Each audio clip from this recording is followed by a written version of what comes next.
Good morning from the International Space Station Flight Control Room at the Johnson Space Center in Houston, Texas. I'm NASA's Sandra Jones. This morning we're bringing you live coverage of a spacewalk to install brackets in preparation for solar array upgrades to the space station. Today's spacewalk will be the first ever involving 2 international partner crew members out of the Quest airlock. You're currently looking live into the Quest airlock of the International Space Station. 73 are complete. Copy complete. We are going to work steps 74, 5, and 76, and we'll give you a call back when we're ready for 77. Be standing by, waiting for 77.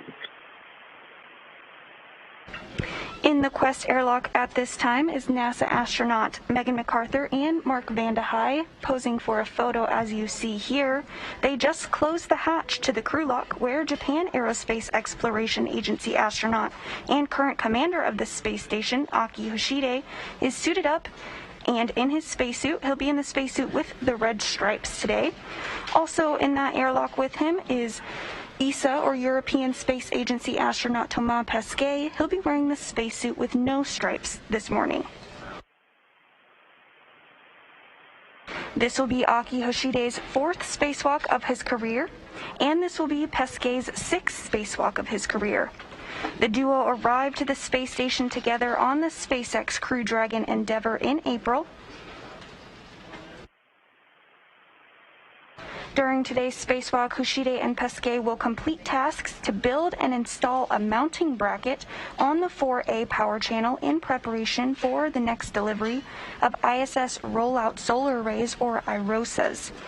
Additionally, they will remove and replace the Floating Potential Measurement Unit, or FPMU, ensuring the device can provide measurements for years to come.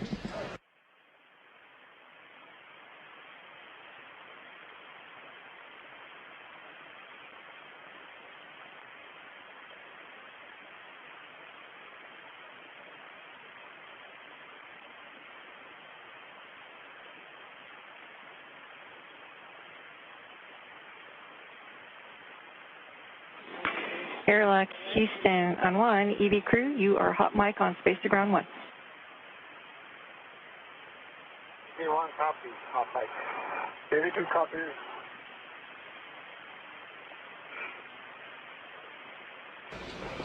Earlier this morning, the crew... As go for step 77. Copy, thanks. Earlier this morning, the crew did work through procedures to pre-breathe oxygen to purge nitrogen from their bodies. Depress pump power is off. So the depress pump enable LED is on. Depress pump enable LED is on. And Houston airlock on 1, we're standing by for your go in step 80.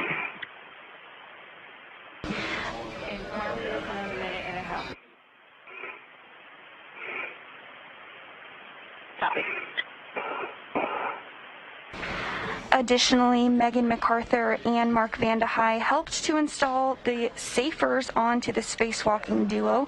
The safers are essentially the space jetpack that can help aid a crew member should they become untethered, though this is an extremely unlikely event.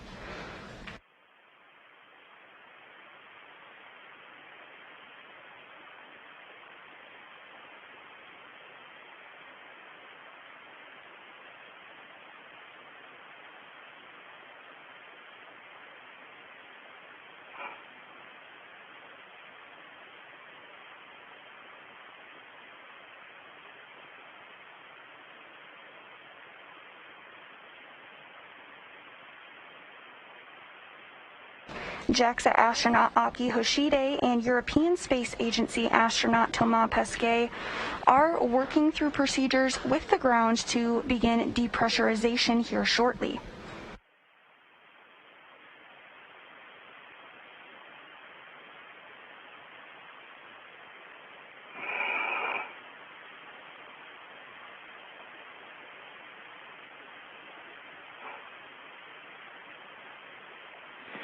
Airlock Houston on 1, you are go for depress. We our go for depress. So Thomas, we're on the crew lock depress card. You can switch depress pump power to on. Copy, following you, Megan, on the crew lock depress your card, taking the depress pump power to on. Okay, we'll take 10 seconds for complete startup. Copy. And you're going to take the depress pump man ISO valve to open. You can expect an alert tone. Depress pump manual ISO valve is open. Okay, monitor your suit P gauge stays less than 5.5. Copy. Copy.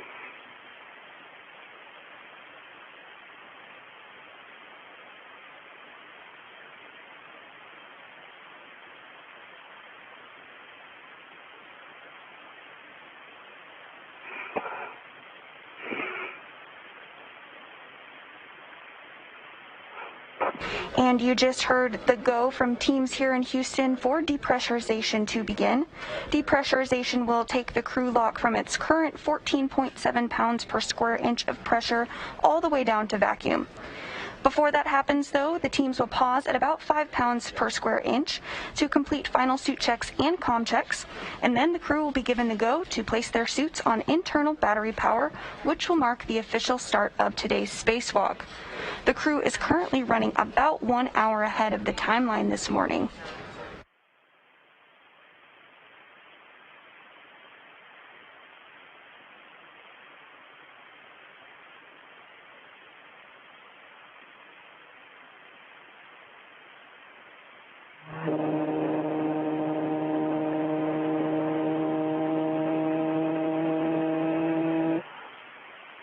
Interesting sound.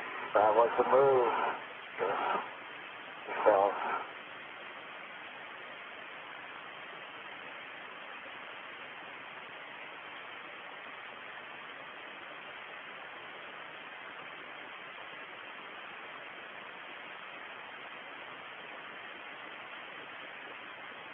Pressure inside the crew lock now at about 11.5 pounds per square inch, down from the 14.6 pounds per square inch that we started at this morning. Suit P gauge at 5 for you two. Actually 4.9. Say again, Thomas? Just following my suit P, I'm at 4.9 on the suit P gauge. Copy suit P gauge at 4.9er. Right. And the EV1's at 4.9 too. I copy 4.9er for EV1.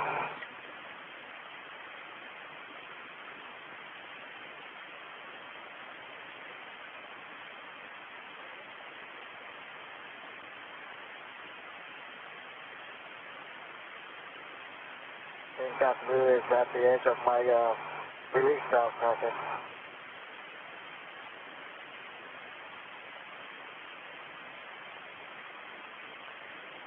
And Aki couldn't quite hear what you said, something about your release valve?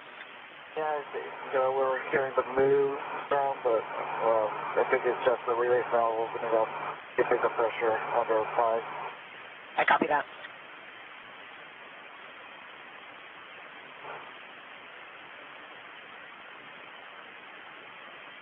Now under 10 pounds of pressure per square inch in the crew lock. Once 5 pounds per square inch is reached, depressurization will be paused so that a systems check can take place. Once that's complete, depressurization will resume in order to get the airlock down to vacuum before our spacewalking duo can head out the hatch.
Just under 5 minutes until the crew lock is at 5 pounds per square inch of pressure.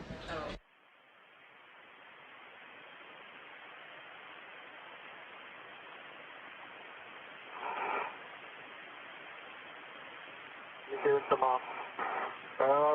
Good. Reveal log P at 8. Yeah, I see it too.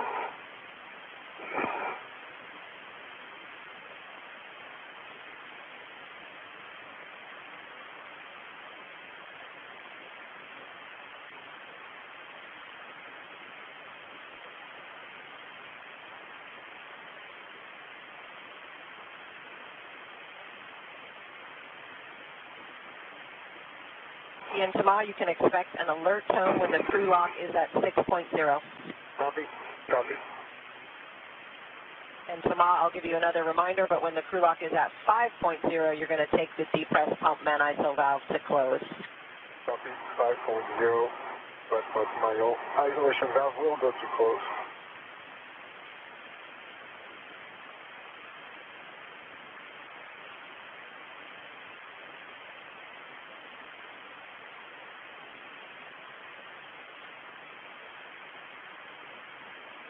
NASA astronauts Megan McArthur on the right and Mark Vande Hei on the left of your screen continuing to monitor depressurization of the Quest airlock, where Hoshide and Pesquet are suited up and undergoing preparations to eventually venture outside the space station hatch for today's spacewalk.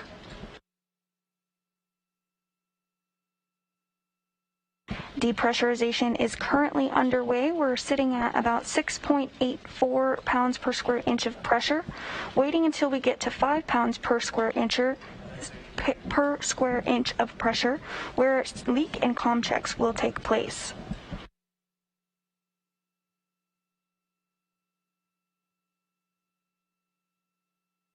Following this, depressurization will resume and continue all the way down to vacuum.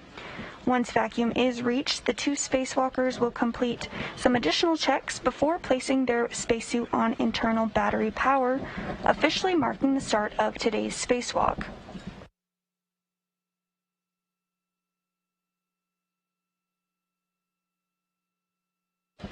A U.S. spacewalk start and end time is measured from the time the crew places their spacesuit on internal battery power all the way up until the time repressurization occurs and the crew is back inside the crew lock following completion of their spacewalking tasks for the day.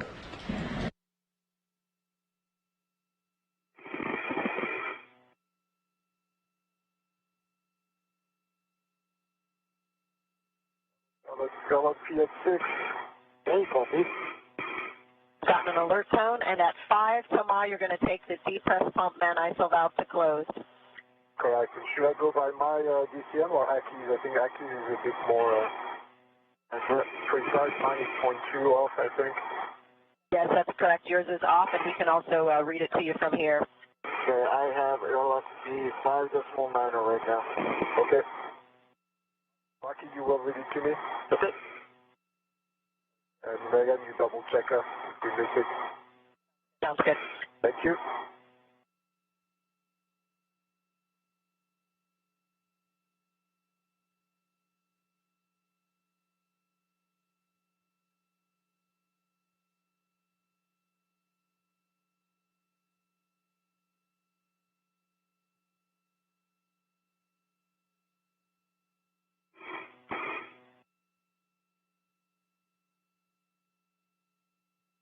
Alright, so my LFP is at 5.5.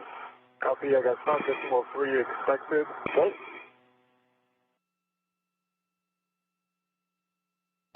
Coming up on 5 pounds per square inch of pressure now. As a reminder, the teams will pause at 5 pounds for systems check.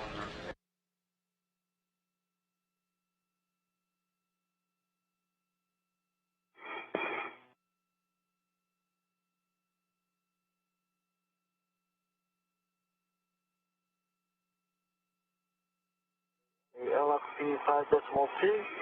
Copy. 5.0 expected.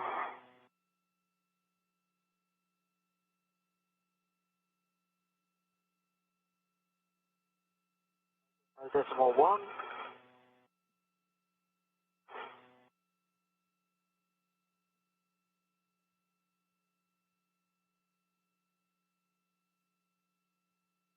Okay, you can take the depressed pump man ISO valve to close. Expect an alert tone. Good.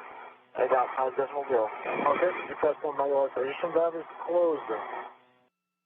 Okay, I understand the depressed pump man ISO valve is now closed. You can switch display to status until you get leak check displayed, then display to yes, hold for 2 seconds, and then follow the instructions. Copy. Copy. The crew lock is now at 5 pounds per square inch, and you do hear NASA astronaut Megan McArthur walking the spacewalking duo through those checks.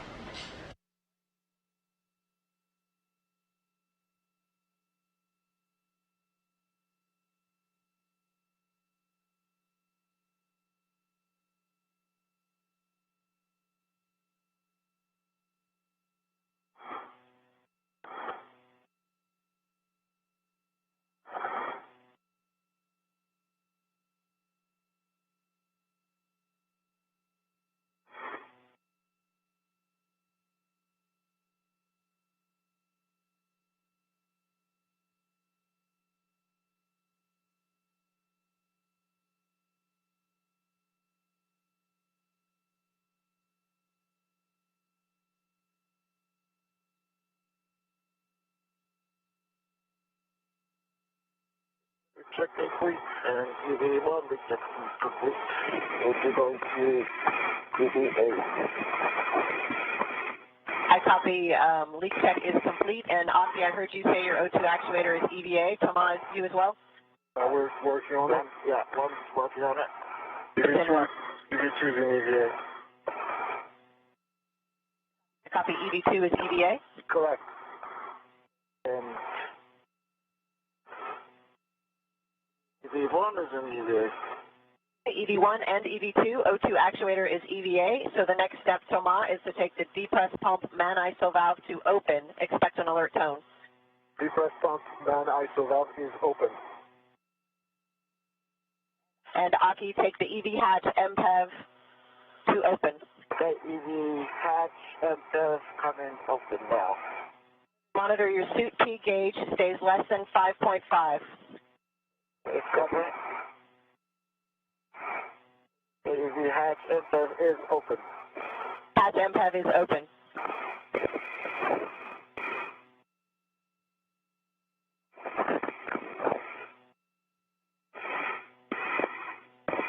And we just heard a confirmation that depressurization has resumed. Megan McArthur walked our spacewalking duo of Thomas Pesquet and Aki Hoshide through those procedures in order to perform those checks. All checked out smoothly, and the teams are now working to get the airlock down to a pressure of 0, which is considered vacuum.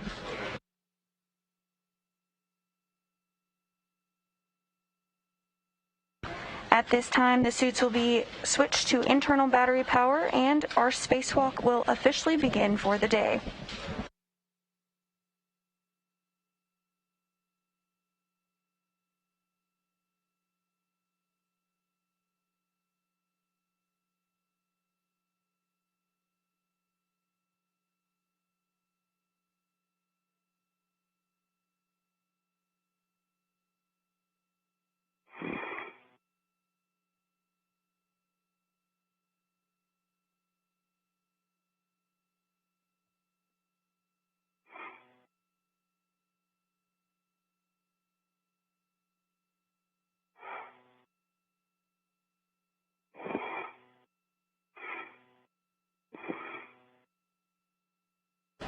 Now less than 4 pounds per square inch of pressure inside the crew lock.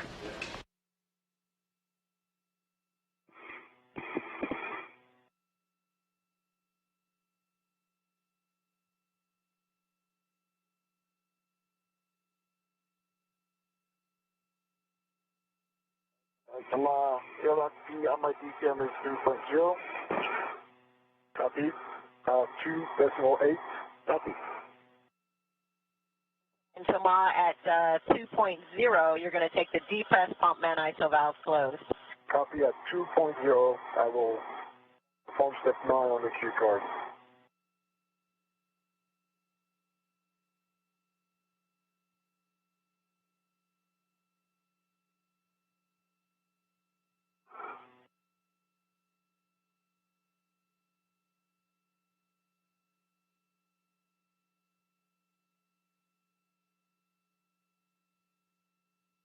Pressure inside the crew lock now at 2.65 pounds per square inch of pressure. 2.5. Copy, Aki, 2.5.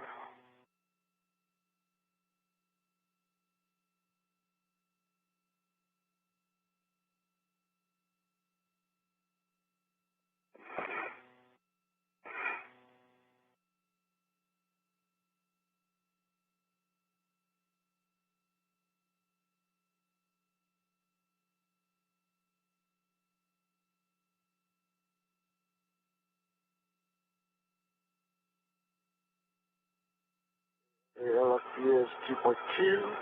Copy.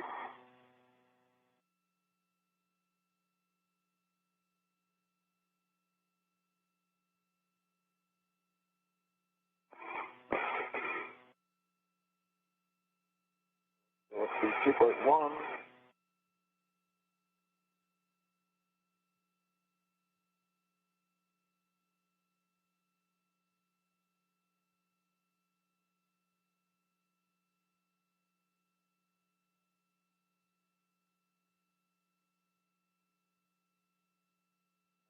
LFT 2.0. Alright, the press pump manual isolation valve is closed. Copy, the depress pump main ISO valve is closed. You can take the depress pump power to OFF on the UIA. The UIA depress pump power is off OFF. Copy, it's off. And you can report your initial tether configuration. So let's start with your waste tether. Copy. My left waste tether is on the airlock steering extender. It is. Wait.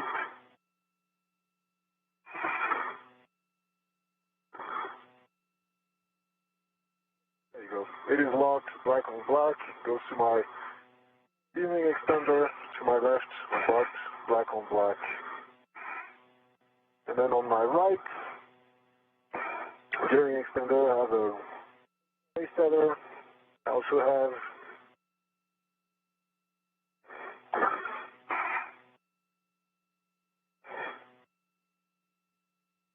my red hook. It is closed and locked, black on black. Goes to my red reel, which is unlocked. My red reel, I have my green hook. It is not locked.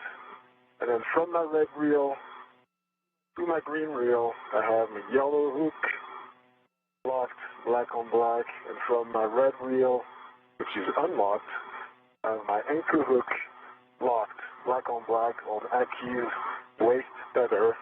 And I see his gate is also locked, black on black, and Aki can pick up from there. Okay, copy that. So,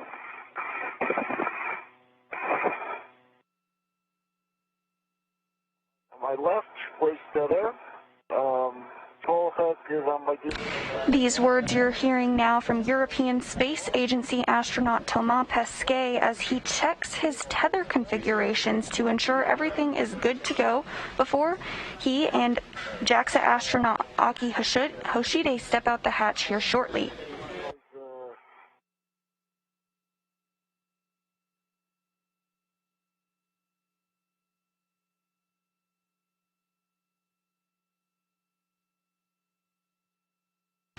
And we're currently in a brief expected handover between satellites, but we'll regain communications and visuals here shortly.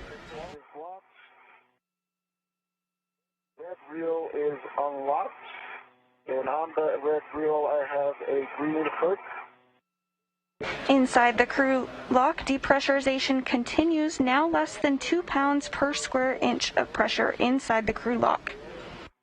And that one is gate closed, hook is locked. And green reel is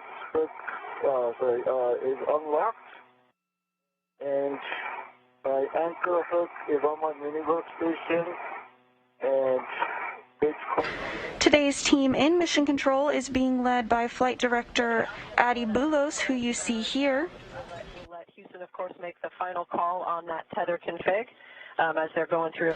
Also on the Capcom console is Anne McLean, who's working handover in preparation to hand over to Jessica Watkins. CDT is around 0. You guys can expect an alert tone. Copy that. Copy.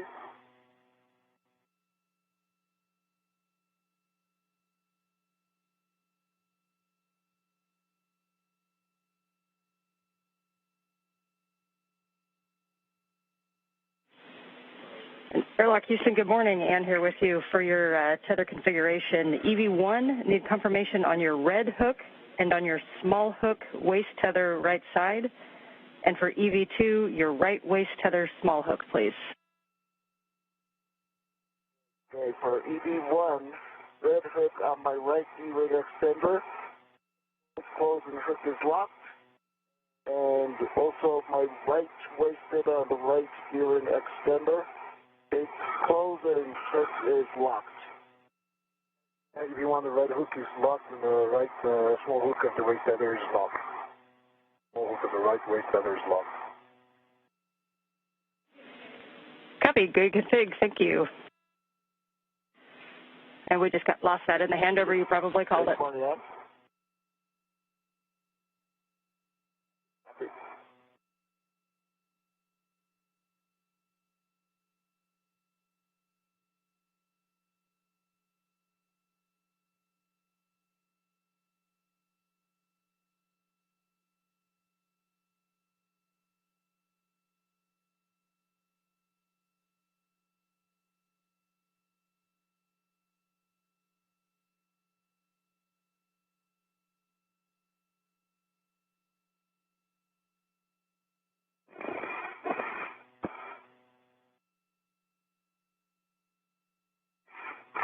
NASA astronaut Mark Vande Hei and Megan McArthur continuing to monitor everything as depressurization continues. The crew lock is currently at 1.47 pounds per square inch of pressure. Once vacuum is reached, the suits will be turned to internal battery power, which will mark our official start time of today's spacewalk.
You're looking at a view inside the crew lock as ESA astronaut Thomas Pesquet and JAXA astronaut Akihiko Hoshide prepare to step out the hatch momentarily. Air molecules don't want to go out, actually.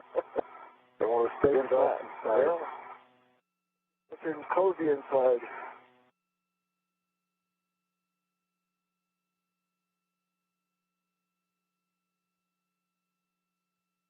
Closest to your screen is ESA astronaut Thomas Pesquet, and behind him in the field of view you can see their foot there is JAXA astronaut Akihiko Hoshide.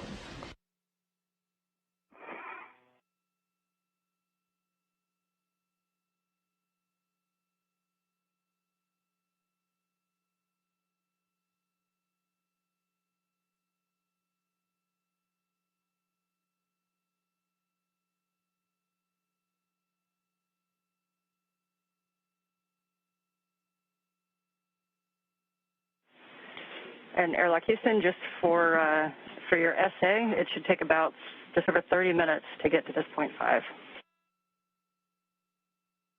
Copy, 30 minutes. Copy. Thanks for the heads up.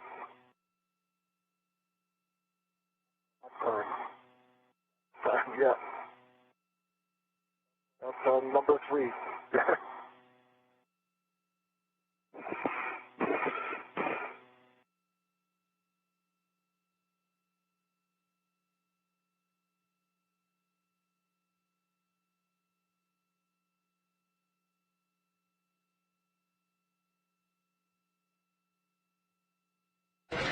Pressure inside the crew lock currently at 1.2 pounds per square inch.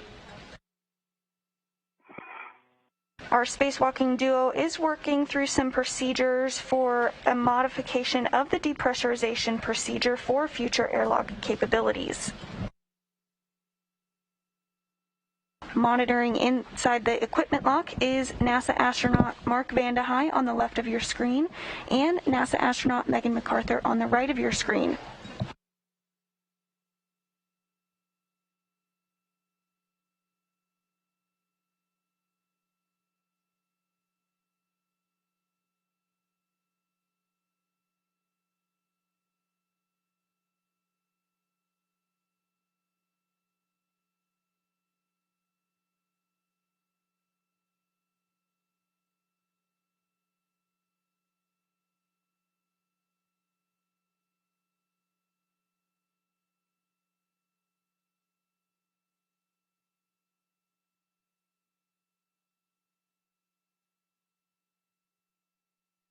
Once these tests are complete, depressurization will resume once again.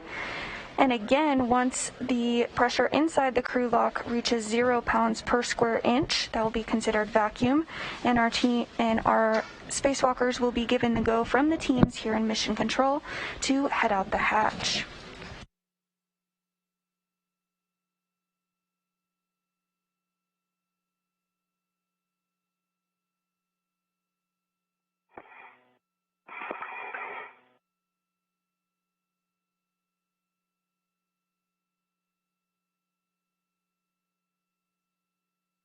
The primary tasks for our spacewalkers today is to install a support bracket called a modification kit on the inward port side of the station's backbone truss structure in a position known as P4.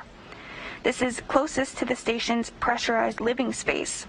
This kit will prepare the site for future installation and deployment of the third of 6 new International Space Station rollout solar arrays, or IROSAs. The array will upgrade one of the station's 8 power channels, known as 4A. This channel provides partial power to the U.S. Lab, the Harmony module, and the Columbus module. The astronauts will install the modification kit to the Mast canister at the base of the original solar array. Also on today's spacewalk, the crew will replace a device that measures the electrical charging potential of the arrays and associated surfaces in its vicinity, called a floating point measurement unit, on a separate section.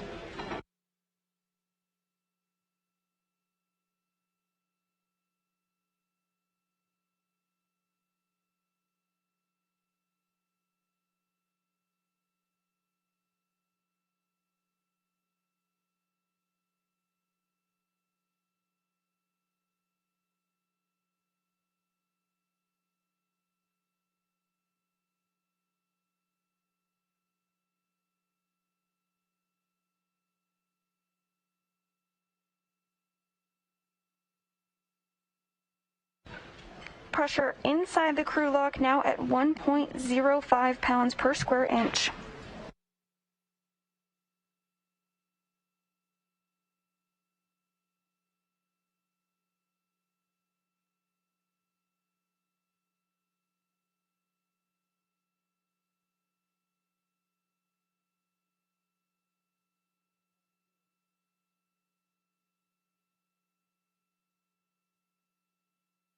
The space station is currently flying 263 statute miles over Columbia.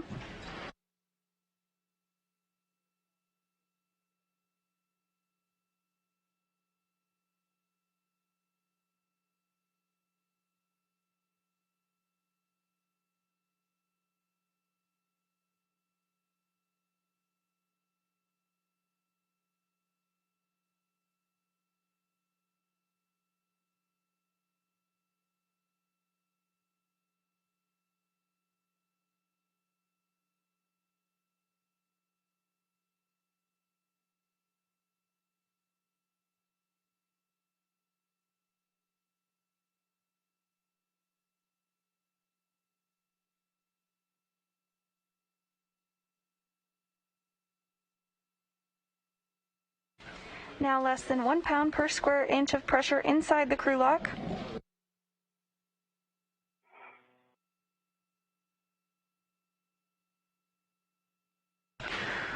Once vacuum is reached, the team will switch their spacesuits onto battery power, officially marking the start of today's spacewalk.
Today's spacewalk will be the 244th in support of station assembly, maintenance, and upgrades.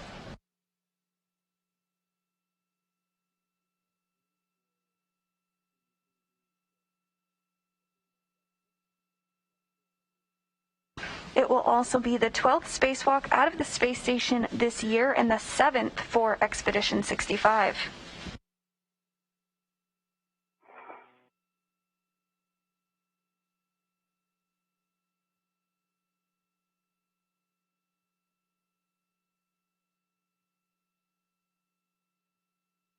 And this will be Aki Hoshide's 4th spacewalk of his career. His total spacewalking time totals 21 hours and 23 minutes. And this will be Thomas Pesquet's 6th spacewalk of his career, having amassed over 33 hours of spacewalking time. And this will be the first spacewalk conducted by 2 international crew members out of the Quest airlock.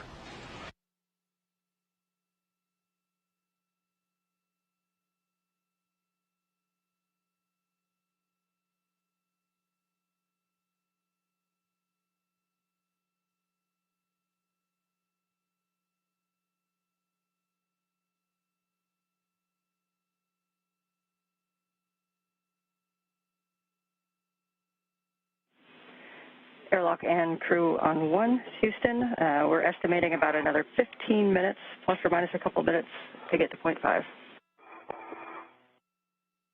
Copy that. Airlock copies.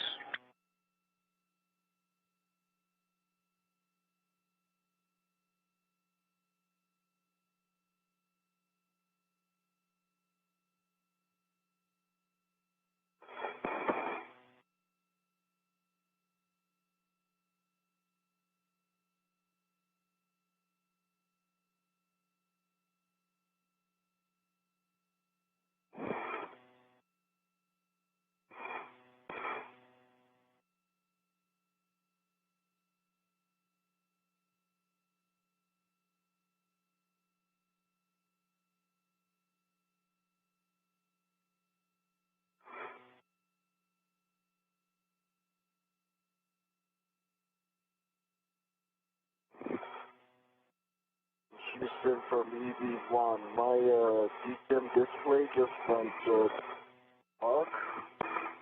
Hey, Pittsburgh, Pesquet. I haven't touched any Pesquet. Spacewalk Officer Sandy Moore did narrate an overview of the spacewalk tasks that we can look forward to today. Let's take a look. US EVA 77 will begin at the Quest airlock. JAXA astronaut Aki Hoshide, EV1, noted by the red stripes, will egress first and receive and hold the 8-foot mod kit strut bag. European astronaut Thomas Pesquet will egress second with the full white suit. Take control of the large bag on its body restraint and tether, and head out to P4. He will pause momentarily to drop his fairly green hook just nadir of the flex hose rotary coupler, the FHRC, and then continue translation to P4. Back at the airlock, EV1 Aki Hoshide will retrieve his Worksite Interface Extender, or WIFX, and follow Thomas out to P4. He will also pause to drop his fairly green hook just nadir of the FHRC. While Thomas is stowing the very large strut bag at P4, Aki will complete his translation out to the P4 beta gimbal assembly, where he will install and set up his WIFX. He will then translate over to P5 to retrieve a foot restraint on his body restraint tether.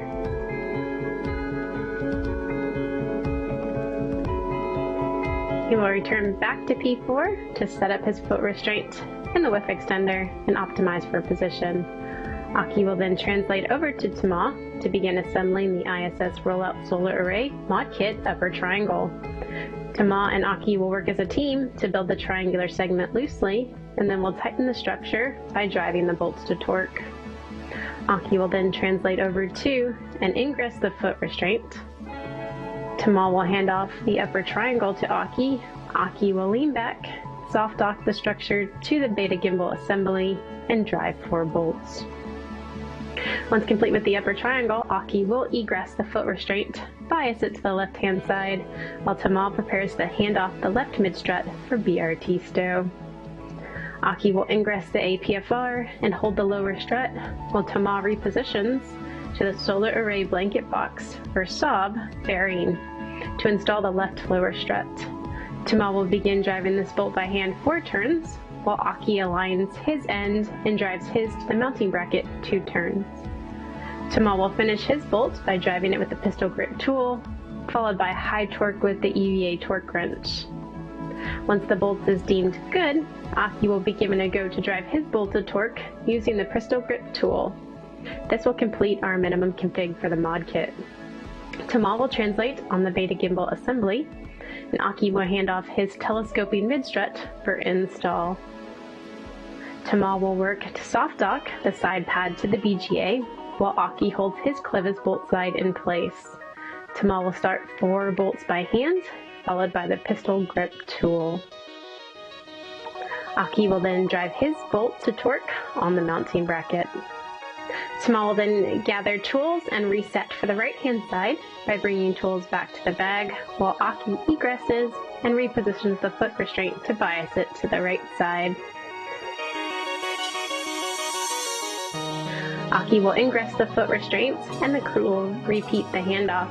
First the mid-strut for BRT stow, and then the long lower right strut.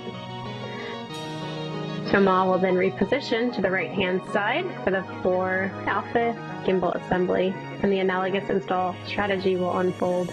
Thomas will position at the right side bearing for lower strut install, and then over onto the BGA for the mid-strut install.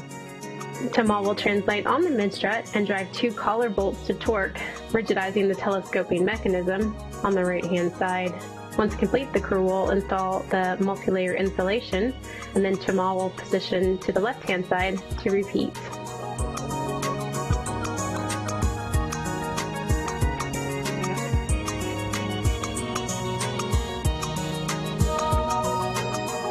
Aki will egress the foot restraint and begin cleanup. He will retrieve and stow all the tools, fold the bag in thirds, and stow on his body restraint tether. The crew will meet up and hand off tools for the next task, the floating potential measurement unit, remove and replace. And in prep for that task, Thomas will translate and retrieve a foot restraint with X combo on his body restraint tether. Aki will be the first to head inboard. He will follow his tether back to the airlock, underneath the MT, and down the CETA spur. At the airlock, the crew will open the thermal cover, stow the strut bag, and exchange it for the spare FPMU. Meanwhile, Thomas will head inboard with his foot restraint, pause momentarily at the FHRC, and then go zenith across the zenith handrail over to the P1 FPMU. Tamal will pause momentarily to put in an EVA electrical inhibit by pulling a NASA 0G lever electrical connector aft, and then install the foot restraint at the work site. He will work to position it to the desired position, and then ingress for prep for FPMU removal. Aki will translate back to Phase 1, going up the Sept spur, under the MT, and then zenith at the FHRC, and meet Tama at the FPMU at P1. He will stow the spare in a location optimal for handoff. During this time, Tama will tether to the FPMU and begin driving bolts. 2 outer and then 1 center with the pistol grip tool. He'll stow that and then install a handling aid called a scoop for ease in removal of this unique orbital replacement unit, or ORU. Tamal will position the FPMU to allow Aki to stow the probes. Aki will slide a collar out of the way, depress a lever, and lower the probes into place. He will use a taped wire tie to keep them in the stowed location. For ease, the failed FPMU will be stowed on Tamal's body restraint tether. Aki will then retrieve the spare from the bag, tether and remove the wire tie, and deploy the probes. They will hand off and reinstall the spare into the stanchion, driving the center bolt followed by the 2 outer bolts. Once complete, the team will work to stow the failed unit into the ORU thermal bag and stow on Aki's body restraint tether. Aki will then follow his tether back to the airlock and stow the failed FPMU in the airlock. Tamal will work to clean up the worksite by egressing the foot restraint and plugging in the EVA electrical inhibit by moving the lever fully forward. He will retrieve his foot restraint on his body restraint tether. He will follow his tether back to the airlock. Under the MT, he will pause momentarily to stow the foot restraint and the starboard Sept cart for an upcoming EVA, and then translate down the Sept spur to the airlock for a successful completion of US EVA 77.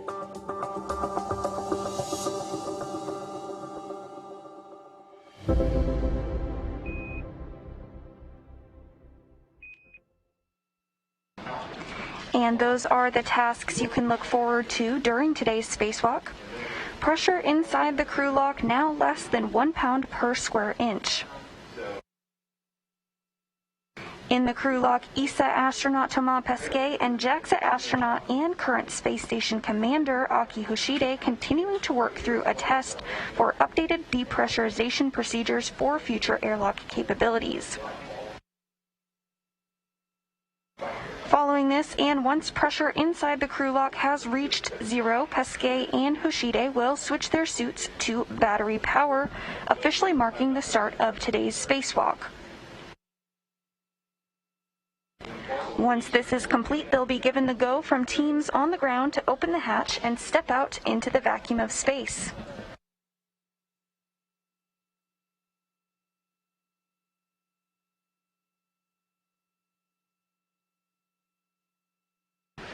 Again, the primary tasks as illustrated in the animation you just watched include building the 4A bracket and installing it to the 4A struts. Because of their size, the struts are sent to space in pieces and require being assembled in orbit, much like how we build furniture here on Earth. Following the build installation of the 4A bracket, the crew will work to swap out the probe base and cable on the Floating Potential Measurement Unit, or FPMU. This tool measures potential across the space station.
All continues to go smoothly for depressurization this morning.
Pressure inside the crew lock now sitting at 0.65 pounds per square inch. 10 minutes left. We're showing about 0.66.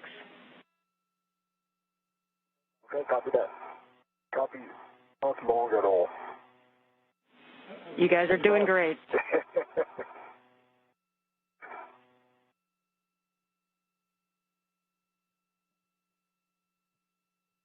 Staring at the needle, not moving at all. Are you saying, Mikey? I'm staring at the needle, not moving at all. Like, it's, yeah. But watching things drive, but the needle not moving. That needle's gonna be burned into your retina if you stare at it too much. Good place. You'll see a needle everywhere. I'm learning to shoot out by heart.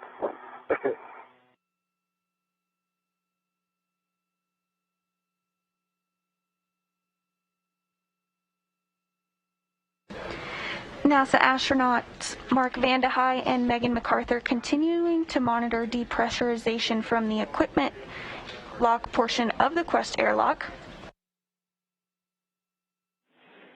Hey, on the plus side, guys, your met rates look really good.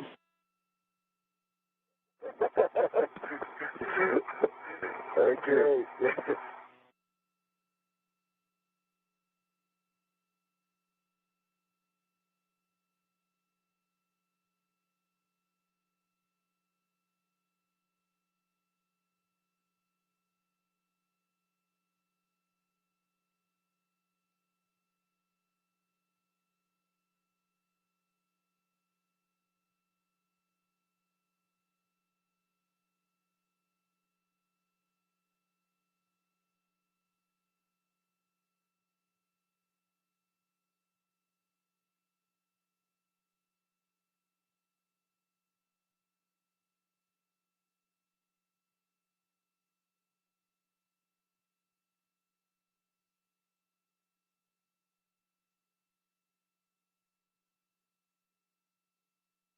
The International Space Station is currently flying 273 statute miles over the South Atlantic Ocean.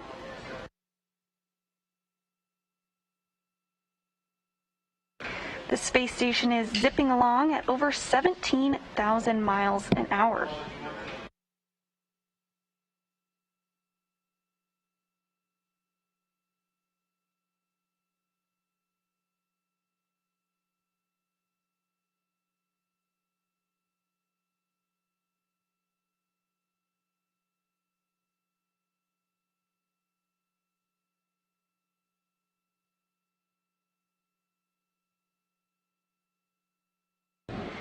Due to this speed, the space station orbits the Earth every 90 minutes, meaning our crew members see a sunset and a sunrise every 45 minutes. During today's spacewalk, you'll see several sunsets and sunrises.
Now less than 0.6 pounds per square inch of pressure inside the crew lock.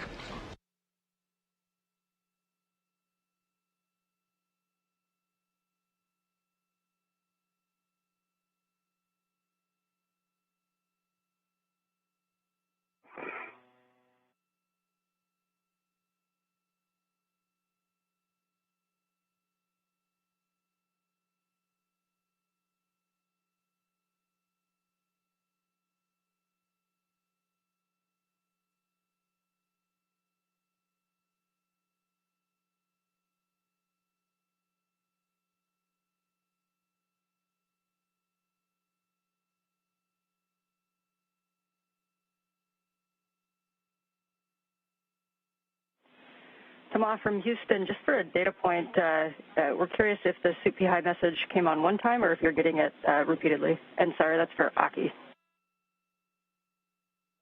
Just one. Okay, good deal. Thank you. Thank you.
NASA astronaut Mark Vande Hei and Megan McArthur continuing to monitor depressurization. Pressure inside the crew lock now less than 0.6 pounds per square inch. Once vacuum is reached, our spacewalking duo will switch their suits to internal power.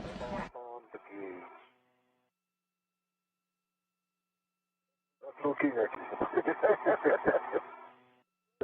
Okay, we see just a few more millimeters of mercury to go. Okay, that's bad.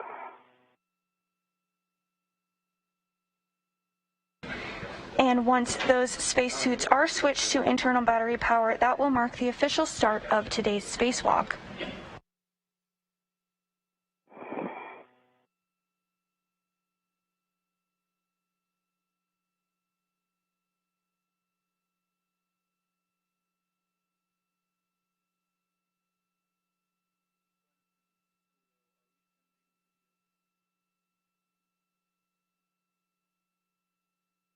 During today's spacewalk, European Space Agency astronaut Thomas Pesquet and JAXA, or Japan Aerospace Exploration Agency astronaut Akihiko Hoshide, will install a support bracket called a modification kit.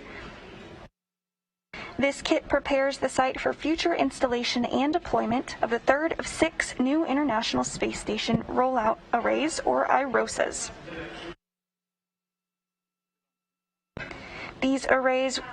This installation will upgrade one of the station's 8 power channels, known as 4A. 4A provides partial power to the U.S. lab, the Harmony module, and the Columbus module. Also on today's spacewalk, the crew will replace a device that measures the electrical charging potential of the arrays and associated surfaces in the area, called a floating potential measurement unit.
Inching closer to vacuum now, 0.55 pounds per square inch of pressure inside the crew lock.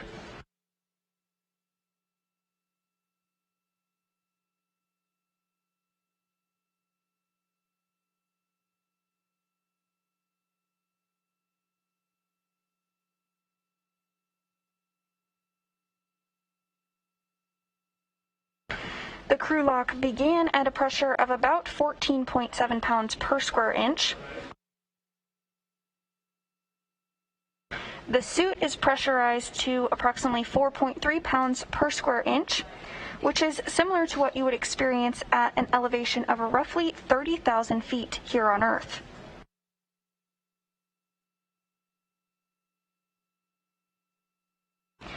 Because of this, earlier this morning, the crew worked through their pre-breathe procedures in order to purge excess nitrogen from their blood. This is very similar to what divers do here on Earth to prevent getting the bends.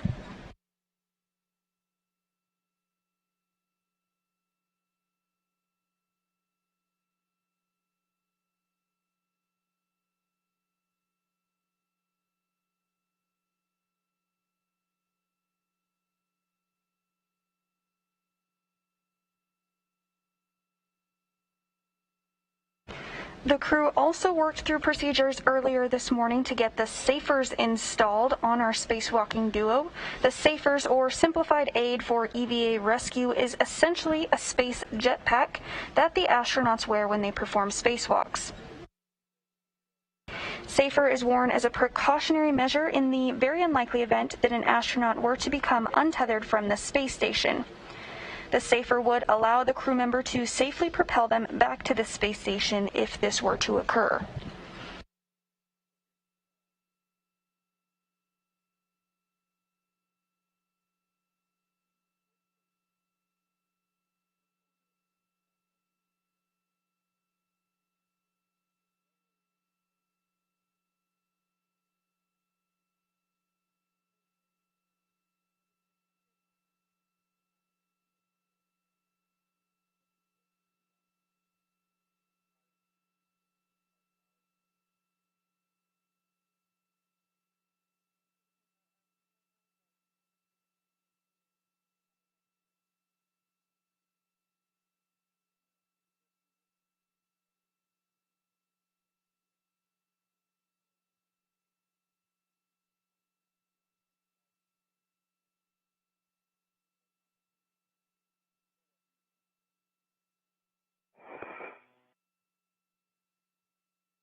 An EV crew from Houston, we're showed about 0.54 on the pressure, and this time estimate is going to sound familiar, but it's about 5 to 10 more minutes.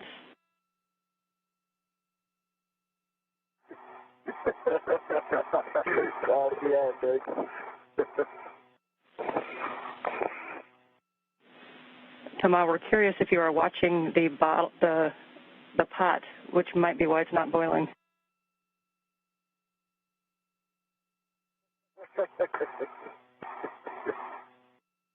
Oh,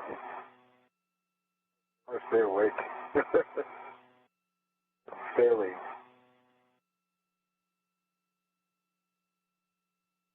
Power naps, micro power naps. Like, yeah, there you go. That's 10 minutes of power naps.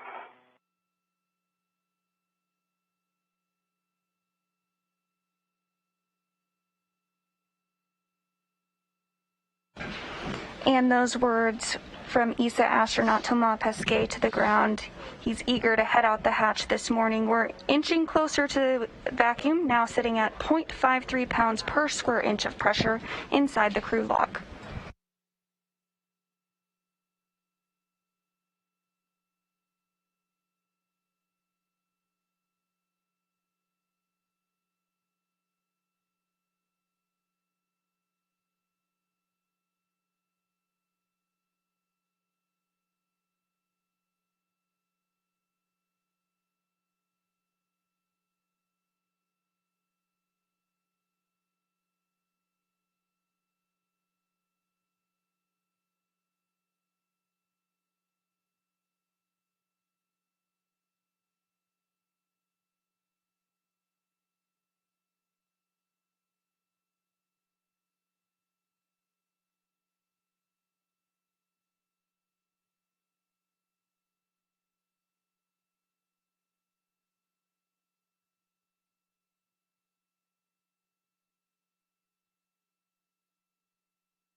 this view inside the crew lock. Closest to your screen, you can see the safer that we discussed earlier, essentially that space jetpack, installed on ESA astronaut Thomas Pesquet's suit. Also in the screen, you can only see his foot right now, but that is JAXA astronaut Akihiko Hoshide.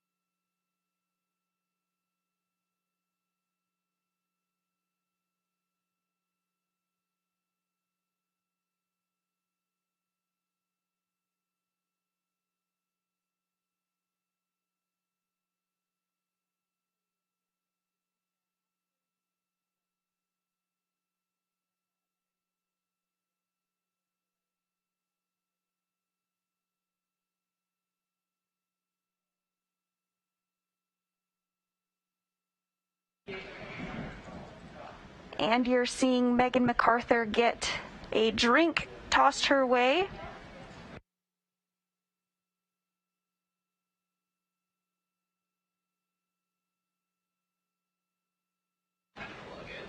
Megan MacArthur and Mark Vande Hei continuing to monitor depressurization.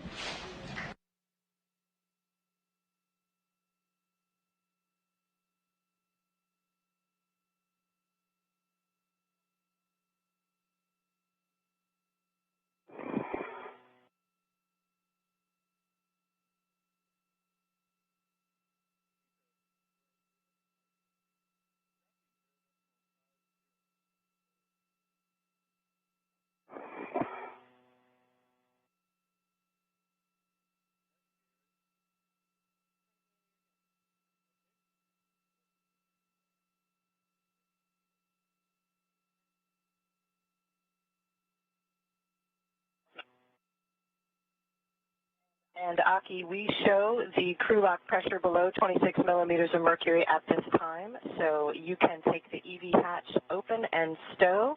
And reminder to pause 1 second between unlatching and opening the EV hatch.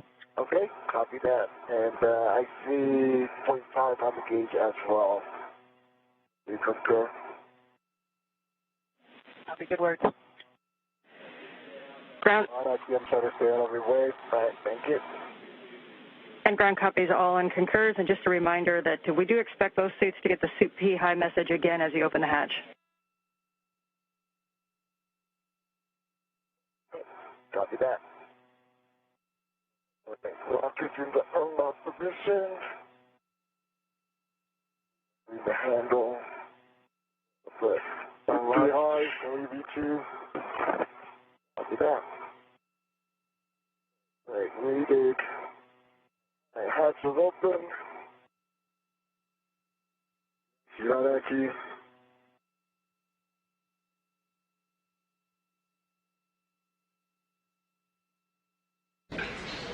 Pressure inside the crew lock now at 0.16 pounds per square inch of pressure. Stowed, you can take the EV hatch MPEV to closed. Okay, copy that. Step back. JAXA astronaut Akihiko Hoshide is now working to get the hatch open.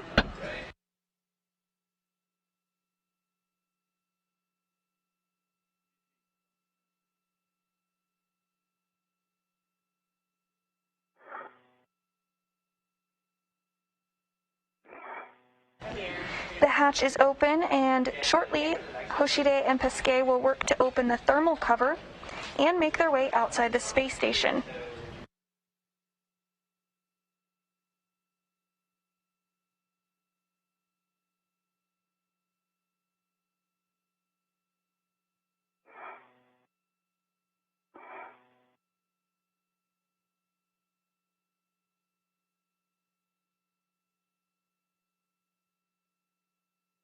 It's stowed. Good work, Aki. You can take the EV hatch MPEV to closed. Copy, see that.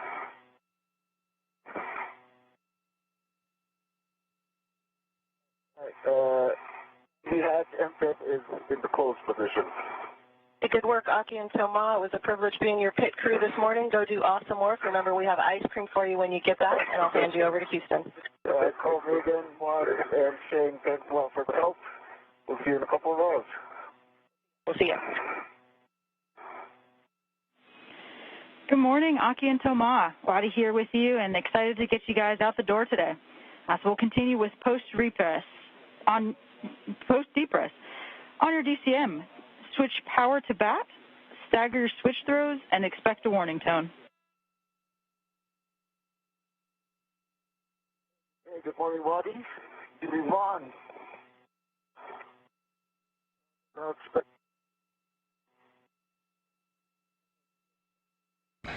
And you just heard words from our ground IV, Jessica Watkins, to the crew this morning. She'll be walking them through procedures as they complete today's spacewalk. To verify functional display. V1, DCM functional. V2, the same. Copy. On the UIA, switch power EV1 and 2 switches to off, OFF. EV1 off. See 0 volts, and the LED goes off. Power EV2 off. I see 0 volts, and the LED is off. You copy, and verify that was 4 LEDs off. And with the spacesuits now on internal battery power, today's spacewalk has officially begun.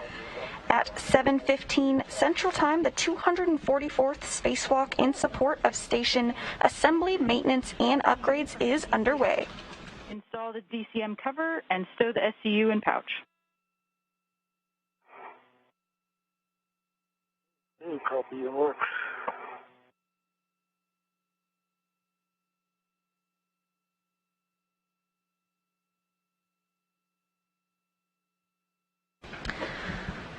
Hoshide and Pesquet will now work to open the thermal cover and make their way outside the space station hatch to begin their work for the day. So,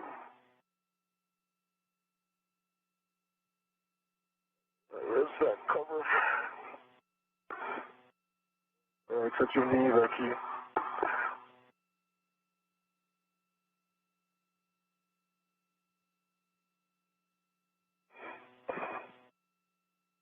Try out your knees and let me try to give it to you. Underneath your hip tether.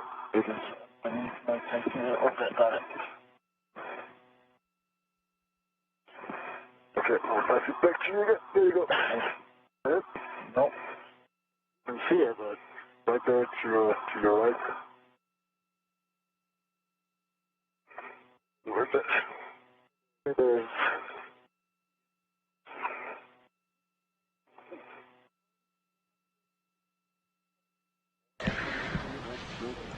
Once the thermal hatch cover is open, first out of the hatch will be EV1, which is Aki Hoshide. He'll be wearing the suit with red stripes this morning. Following him will be EV2, Thomas Pesquet, and he's wearing the suit with no stripes. Another way to keep track of the crew members today will be by their helmet cameras. Hoshide will be wearing helmet camera number 2, and Pesquet will be wearing helmet cam number 20. We'll see views from those helmet cams shortly. Copy, EV1. One correction, Hoshide will be wearing helmet cam number 22. Hey, copy. Tonight you can check the depressed pump man ISO valve is closed. It's closed. On your DCM, take your temp control valve to max hot.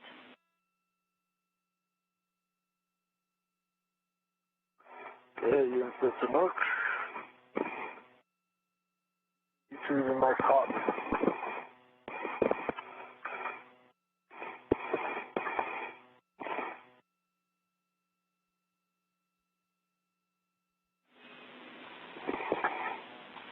Switch water on ON.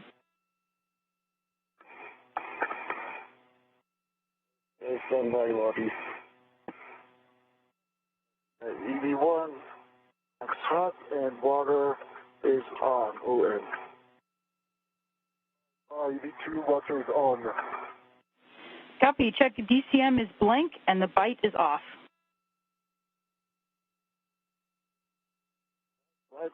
Bite is off for EV1. EV2, DCM blank, bite off. Copy. Set temp control valve as desired and report the suit P gauge.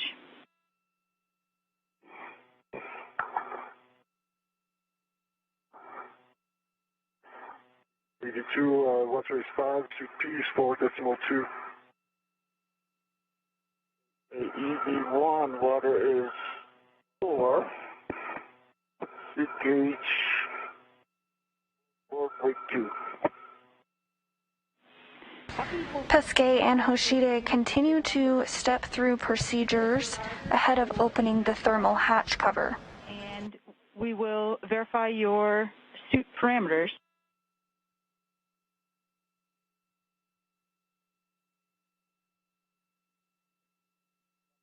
Visor up. Right now the sun is still out, but it's going to be nice, I guess. Well, you're going to check the parameters, right? Yeah, that's A-firm. Yeah. We are going to go ahead and just verifying that. We will go ahead with your suit parameters, and you have a go to open the thermal cover. Okay, copy.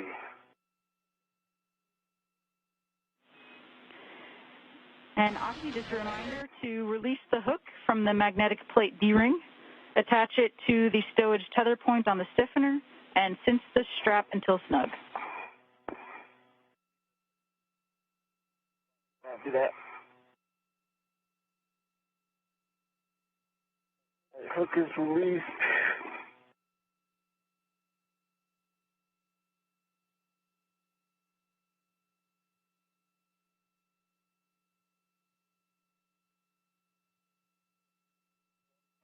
Stowage.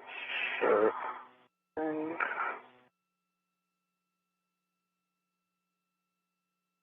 as you can see here, work is underway to open up the thermal hatch cover.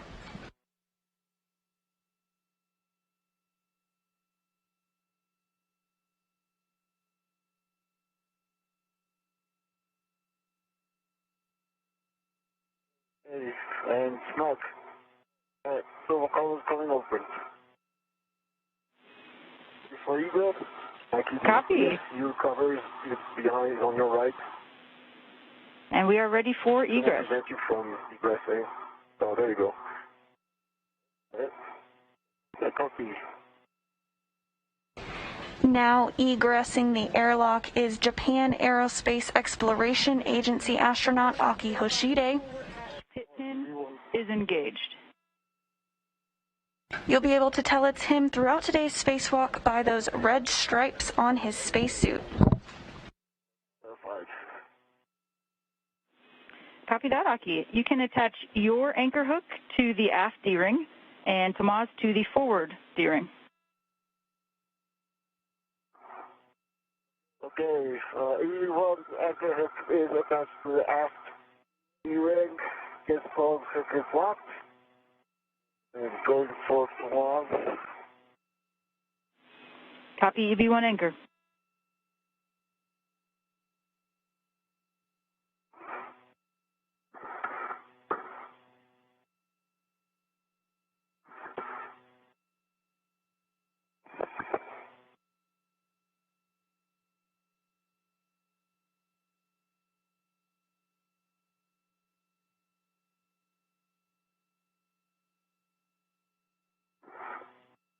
Alright. The two's anchor hook is on the forward. The ring is closer to blocked. Copy EV2. That's a good config for both of you. You can turn on your Heka, and Thomas, you can transfer the strut bag down to Aki. Okay, so Thomas, get in position. Floating in the airlock, you can see the Strut bag. That is a specially designed bag that is carrying the pieces for the modification kit that will be built today. Person EV1, and I see a green light. Okay, Thomas, I am in position. So the camera, as this exposed camera, is on the forward side. Okay. Hey. Aki, you ready for the bag? Yeah, and then on the aft side. We on the aft side. Yep, bring it down. Aki, you're very muffled. I have a hard time hearing. Okay. Understanding what you're saying. Yeah, I'll try to. Louder. Alright. Bag. I can hold it while you put a rat on it, okay. And then stand by for a rat.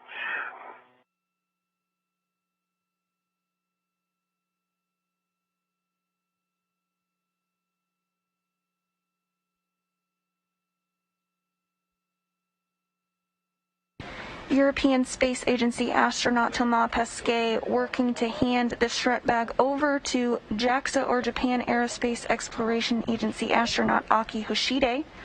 That Strut bag carries the parts that will be used to assemble the modification kit this morning.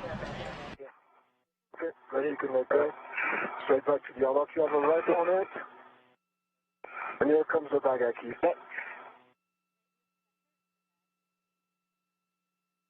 If you have a hand on it, you can tell me when you're in control and I'll let go. Okay, I have control. Okay, the bag now. I have that.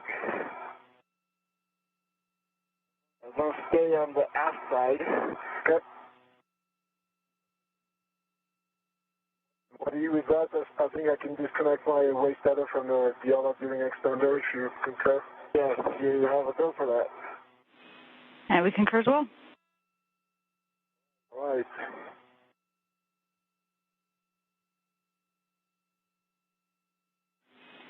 And Aki, while you're waiting for Thomas to egress, we noticed it looks like there's something potentially floating out of the strut bag towards the center of the bag opening, just for your awareness. It's the hammer. Okay, thank you. It's the hammer, Aki. It's the hammer? Yeah, the hammer. Aki, I'm coming out. You can see the bag right underneath. Yeah. Okay, get out of your way, and I do see the hammer. We copy the hammer. You're now seeing ESA astronaut Thomas Pesquet float outside of the hatch. Come on.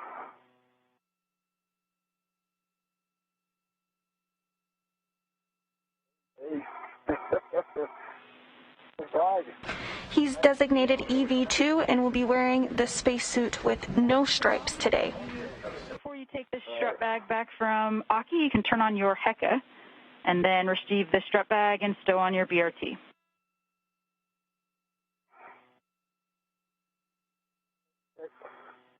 The HECA is on.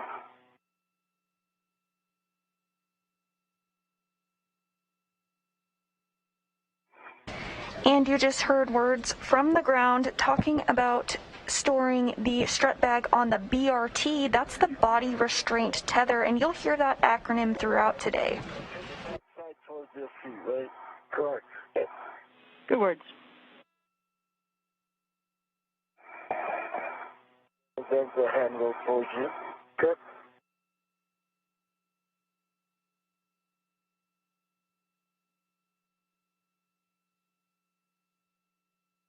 The hammers coming in and out of that mounting carpet.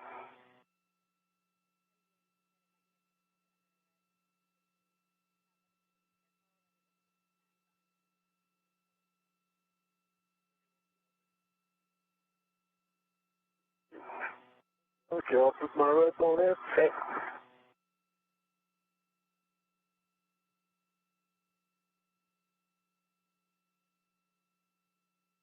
Rope on it. Okay. I'll keep it. Okay. You can let go of your rope. Yeah, I'm going to let go of my foot now. Everybody is removed. Okay. Got control. We're in a brief expected handover between satellites, but will regain communication and visuals shortly. The crew is currently working on closing up the hatch thermal cover. Once that cover is closed, they'll perform some buddy checks to ensure everything is looking good before they make their way to their respective work site. What's lower? You can move it lower. How that look? Back in the middle. That probably looks okay. Yeah, I think it's okay.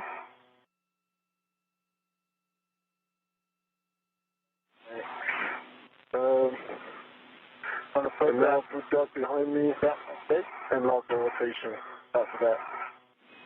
And Aki and Thomas back with you from the handover. Were you able to get the strut bag stowed and the hammer tucked away? The hammer's inside. There's an opening of the mounting bracket right as where the hammer is, so it's kind of coming in and out of that opening. Okay, and the bag is made my BRT as rigid as I could on my side. Where's the camera? And the thermal cover is not that thick yet, making between the pit there, so the light hierarchy is called.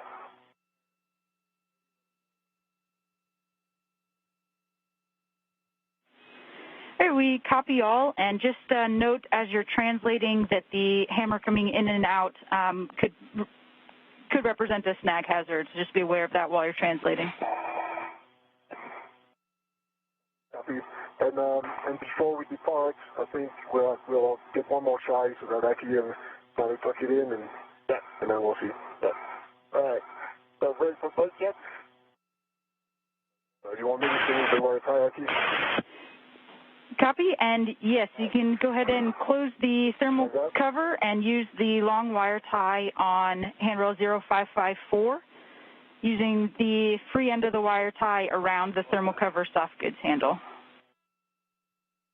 Okay, that's going to be, I don't think you want to trust it, right? Just want to move free so that you're kicking my bag a little bit, okay? My bag now, you called it.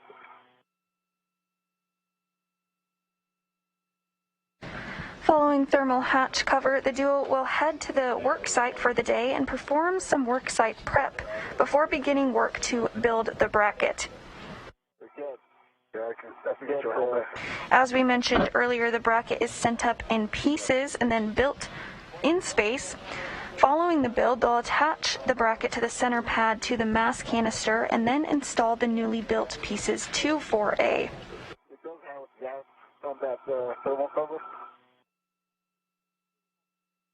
About, I don't know, 4 inches.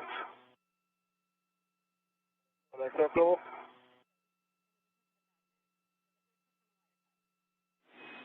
And no twist required on the wire tie, just a secondary closure in addition to the magnet. Okay. So we do still have a gap about 3-4 inches. Yeah. That's the thermal cover. If you're good. Checking. All right, we could pass it QIQ instead of around this handrail. Let me do that real quick. Aki, can you... First, right? But Aki, she's going here instead of around the handrail. Want to do that? Aki, can you repeat again the size of the gap? Well, I would say 3 to 4 inches.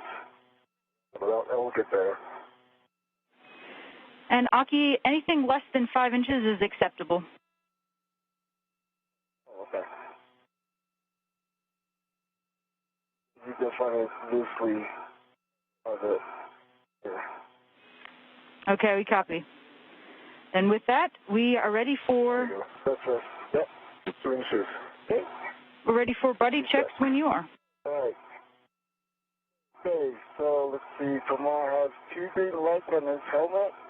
And 1 up, 2, 3 tabs up. Keep safer handle down 1. Could you rotate to let that tree down. Otherwise, the anchor exposed right is locked. It's good. So, and the sticky feathers around the right arm. Watch out. The yellow hook is exposed right lock on the green reel. And red hook is on Thomas' right. During extender gate close, hook's locked.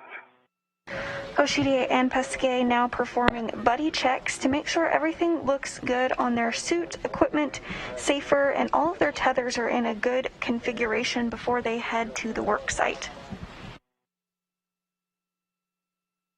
On his left, during extender, small hook on the right, better hook's gate close, hook's locked. You're in a good config. Just watch out for that safety tether behind your arm. Yep. And actually I see two green LEDs, the HECA and the TV. You don't have your spotlights on, only the regular lights. That's how you want them? Yeah, for now. Okay. And then I see you get 3 tabs up. You get one handle down on your right, one handle down on your left. You're not carrying anything for now. Your anchor goes to the aft. Gearing on the airlock is closed and locked. The rest hasn't changed. I'll give it for completeness. Your green reel is unlocked. You have a yellow hook that is locked black on black that goes to your red reel. Red reel is unlocked. The green small hook from your green reel goes to your red reel. It is unlocked. And then your red hook goes to your right steering extender and it is locked. Thank you. Got the waist tether. Got the waist tether. Okay, Houston, you're copy? We copy all. Those are good buddy checks for both of you. And we'll just take a baseline HAP check. What's the bad exit? Okay, HAP is right, UV1. HAP, UV2. Copy all. With that, Go on. copy. With that, Thomas, you can head out first. You're translating port to Bay 12, headed nadir of the FHRC. Port to Bay 12. Hey, see you in a bit, buddy. Okay. Good words. Aki, you can translate to the airlock with 11, where you'll be retrieving the WIF-X and stowing it on your BRT. Copy that. And with good buddy checks complete, the crew will now head to their respective work site. It's like I'm two of me, just not one. Yeah. Pesquet is going to head to the work site first, and Aki is going to meet him there shortly after picking up some equipment. To translate slowly with the strut bag and avoid contact with the tusk cable. That's very timely. And copy.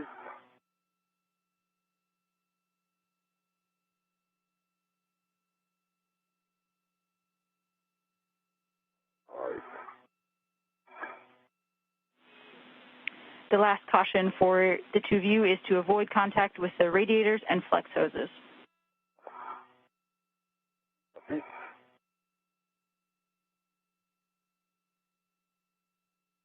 Throughout our spacewalk coverage today, we'll be answering your questions live. If you have a question for us, you can submit it using the hashtag AskNASA.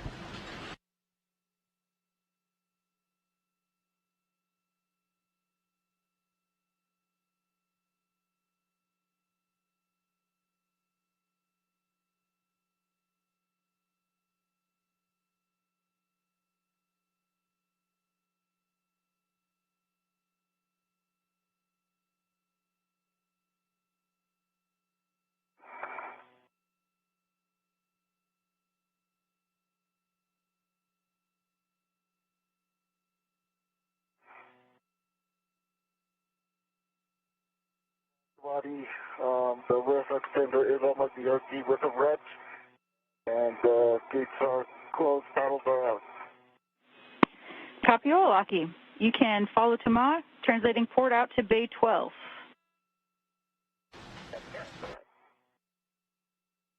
This view of Thomas Pesquet as he translates to the work site, you can see that strut bag attached to his body restraint, Tether.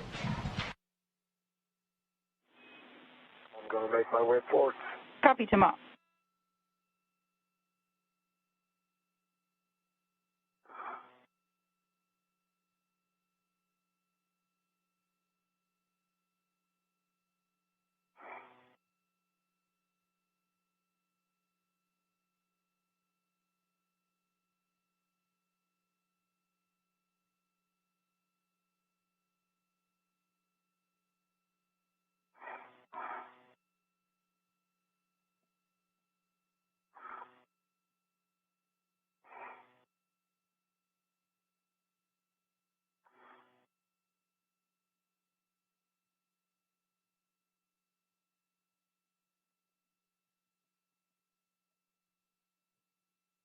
Slow and steady.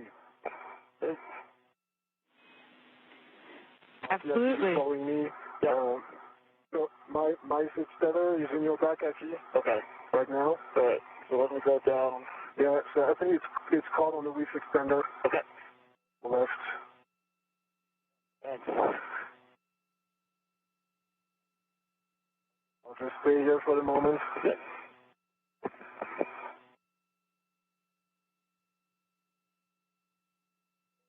Yeah, I think you're free. You're free now. Free? Okay. Yeah. I'll wait until you go a little further, and then I'll come back up. If you keep your hand on it, it'll be vertical, right? Okay.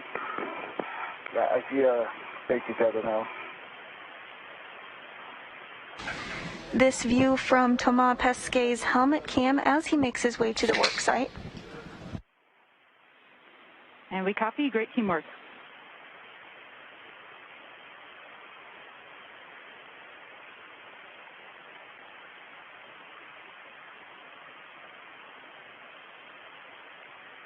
You can see Thomas Pesquet using his hands quite frequently. That's because during a spacewalk, while it's called a spacewalk, the crew members really don't walk. They utilize their hands to move and translate. Just not anything. Okay. Copy. Eyes on you to EV1 on face forward. Copy, EV1.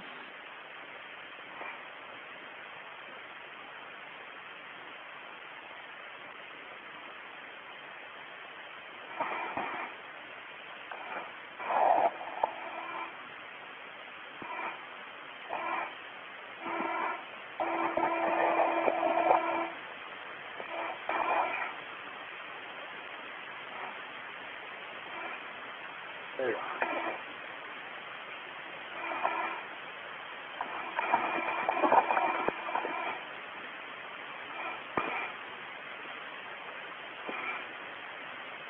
Nice view on the Venus Dragon. Yeah? Yeah. Right there. Pretty sharp looking if you're asking me. Okay.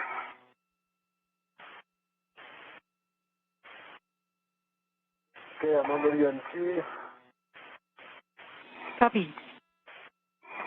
The crew commenting that they have a nice view of the Dragon vehicle, which they both arrived at, the Crew Dragon Endeavour. They both arrived on that vehicle in April.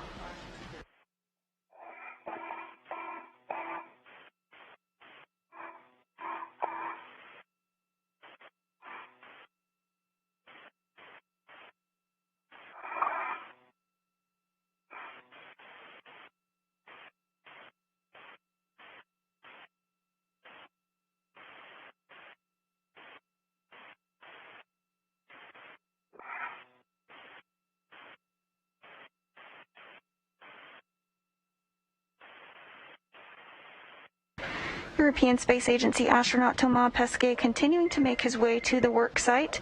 Meanwhile, Japan Aerospace Exploration Agency astronaut Akihiko Hoshide is picking up some equipment and will soon meet Thomas at the work site.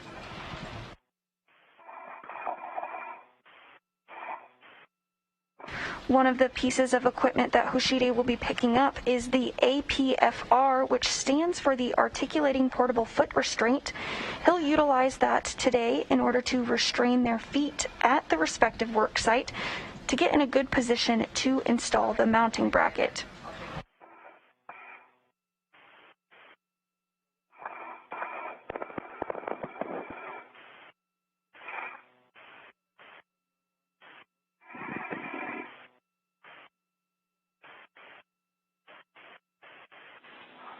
Aki and Thomas. All right, secret card number 2, cleared. Copy. I keep going. Go ahead. You copy, Thomas, and Go ahead, Marty. heads up that the arm will be in motion soon. Copy. Thomas, you're looking for handrail 3652. It'll be a horizontal handrail. Copy, yes, HRC, you're not quite there yet. Affirm. Going slow. Got EV3 on you. I didn't copy, Aki. Got EV3 on you, so get this on. Absolutely. Now, just a little over 30 minutes into today's spacewalk, recapping some of the milestones so far. At 7:15 a.m. Central Time, Hoshide and Pesquet turn their suits on to battery power, marking the official start of today's spacewalk. Copy. Since then, they've egressed the airlock and are now making their way to the work site. 13652. Good words.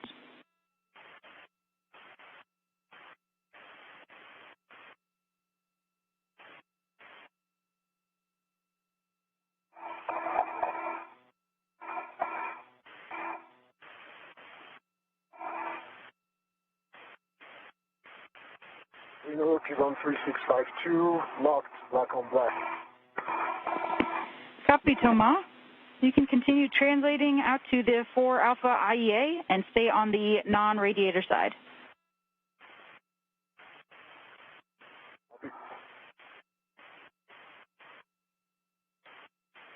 Alright, yep. I keep my safety button clean, but I count on you to fix it or something. Get caught behind me. Okay? Absolutely. And some of the hammer is still coming in and out. Okay. Right now it's being good. I'm being careful, yeah.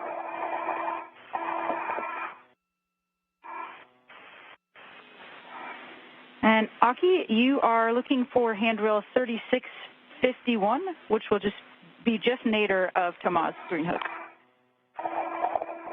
Okay, copy that. Pesquet continuing to translate to 4A, which will be the work site for the first task this morning. Once there, he's going to stow the strut bag, which he currently has stored on his BRT, or body restraint tether. 3651. This will ensure that both Pesquet and Hoshide will have access to the contents inside in order to begin the build.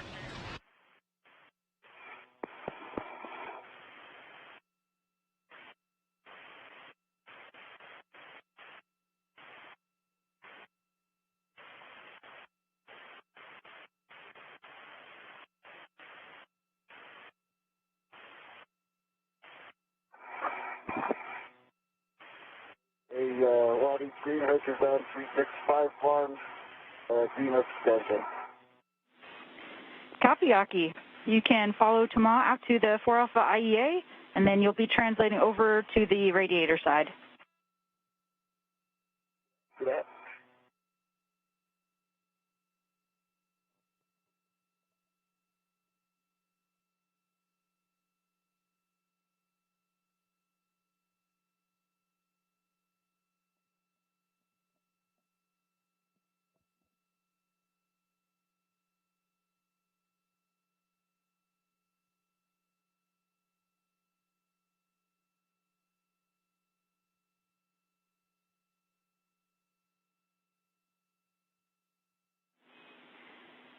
reminder to both of you to verify that your gauntlets are in place prior to crossing the Sarge. Copy. Driver 82, gauntlets are in place. 81, gauntlets are in place. Copy all.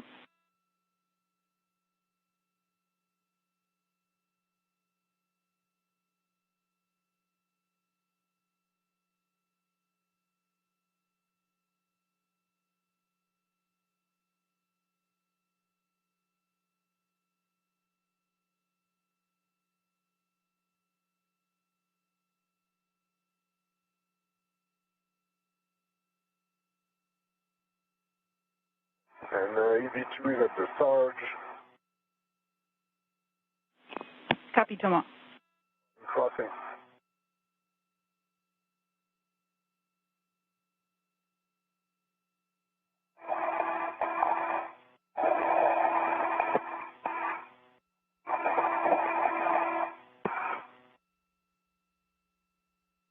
Good, Thomas.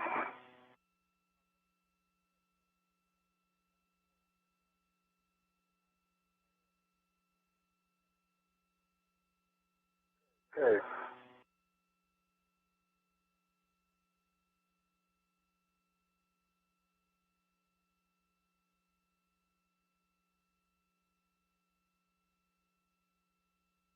At the P4A, non-radiator side, still going port.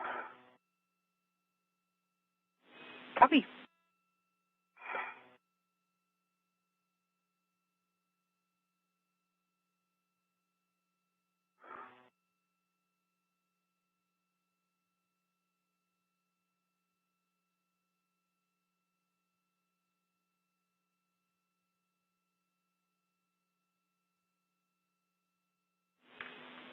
And Thomas, you're looking for handrails 5106 or 5107 for the to stow the strut bag.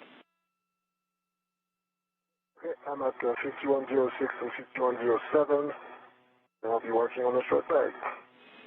Copy. You can use the integral tethers to stow it, and just a reminder that you want the bag handrail toward the radiator, the tape on the handrail towards the Mast canister, and to bias the whole bag toward the outboard A-frame. Copy.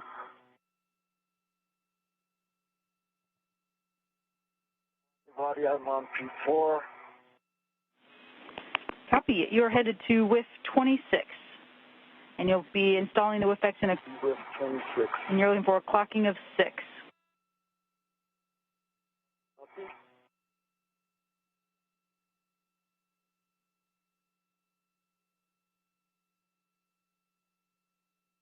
Okay. Release my BRT from the bag, or rather, the bag from my BRT. And working on the temp stow. See you, Aki, on the other side. Yep. Good. This view from ESA astronaut Thomas Pesquet's helmet cam as he works to stow the strut bag that was previously on his BRT or body restraint tether. Body IC with 26.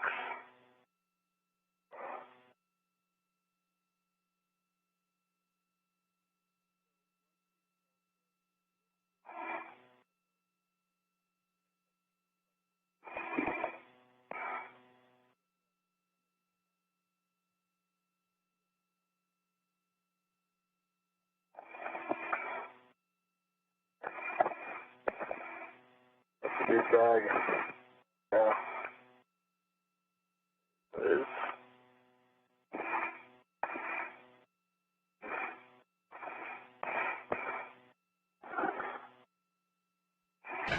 The strut bag was specifically created to allow the crew to work on each piece individually while keeping the others secured in the bag.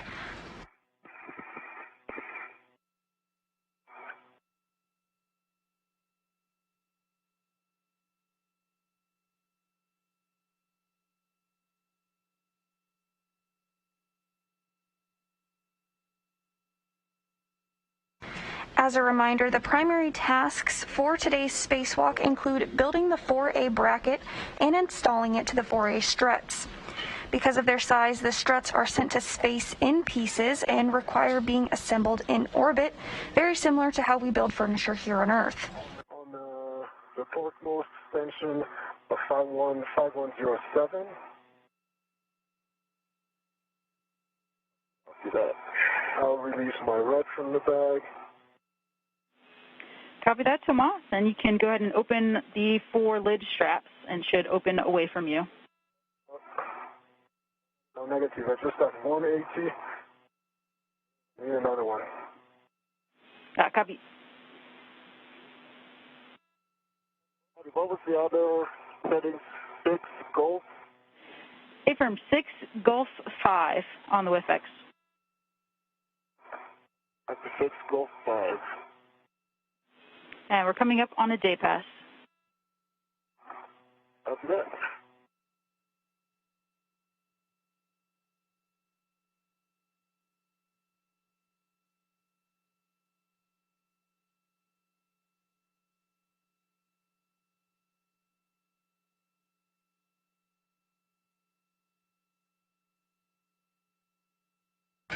The space station currently flying 264 statute miles over the North Pacific Ocean, approaching a day pass.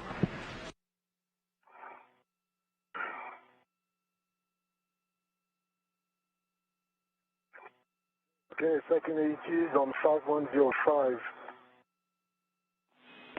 Copy 5105. You can go ahead and open the 4 lid strap.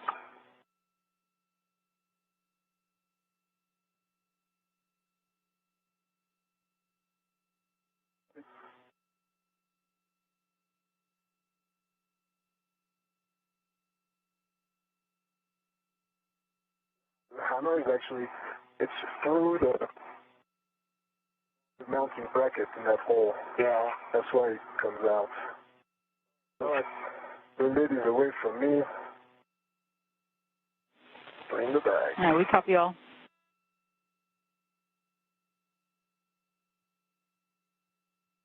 While the whip extender is installed on whip 26 with a quantum of 6 and Golf, black on black, good, full, and twist test. Copy all, Aki. That's a good install on the WIFX. You can head out to P5 WIF 13. Let me know if you need words on the translation path. I think I know where it is. And Aki, 1 go back. Can you verify the extension on the WIFX is 5? Yeah, I'm working on that right now.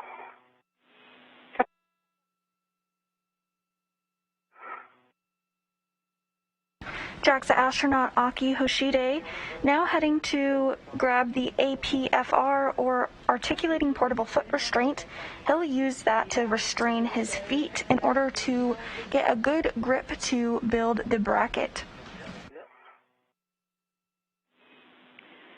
A warning for you, Aki, the 2 Alpha BGA is rotating. Keep 2 feet away from the BGA and Mast Canister ORUs. Watch out. All right, the bag is open. All right, I'm on your left side now. Okay. I'll take my position on 5107. It's probably good enough for me to be at. You can be on 5106 when you come back. Copy that. We copy, Thomas. I'll take a glove, hat, and gauntlet check from you. All right, gauntlets are in place. Hat is dry. And gloves are good. I have a black smudge on the pinky, but it's nothing bad. It's just a translation. Other than that, they're pretty much baseline. Copy all, Thomas. With that, you can go ahead and start on the upper triangle build. So we'll have you retrieve the mounting bracket and the right upper strut from the strut bag under straps 1 and 2.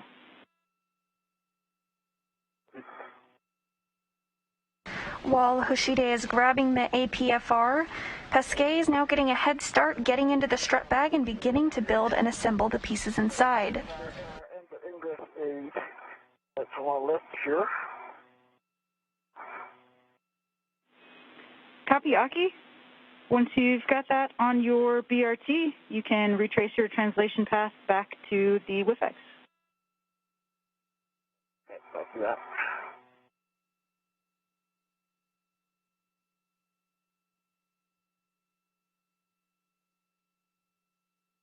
And Hoshide does now have the APFR. And there's my right upper strut. Copy. Right here. Right upper strut. Body is straps 1 and 2 in blue. And it comes with the center pattern, correct? Affirm.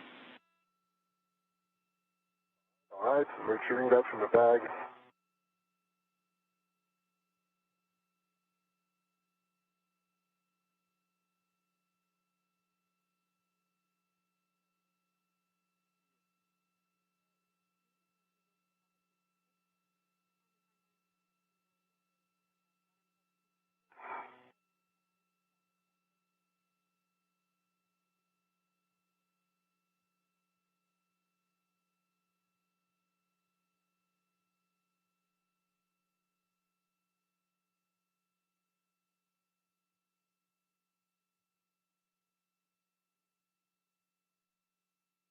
The right upper strut and the middle bracket, and we can start construction work. Copy. All right, you can install the right upper strut to the mounting bracket on the right side by sliding the strut tab under the mounting bracket guide. Copy. And that's L7, Affirm, L7. right side.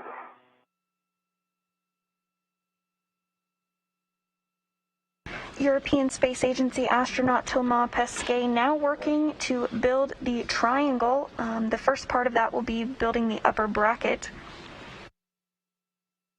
In order to do so, he will assemble the right upper strut to the mounting bracket.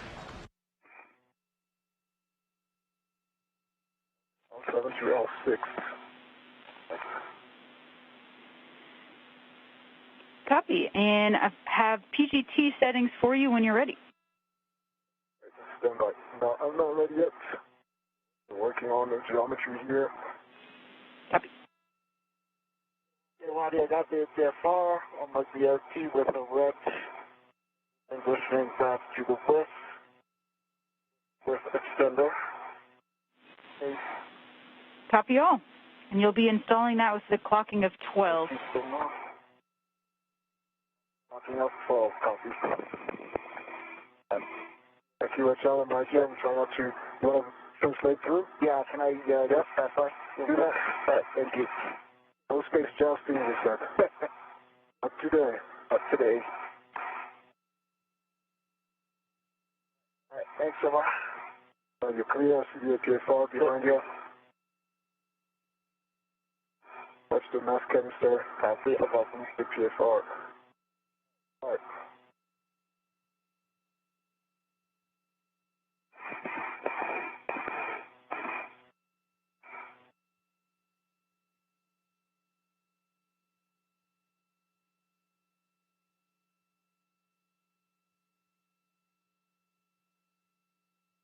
Okay.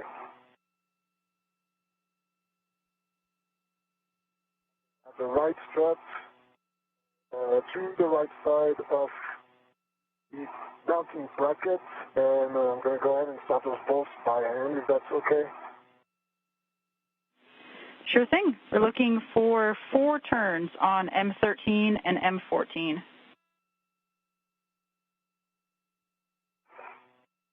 Okay.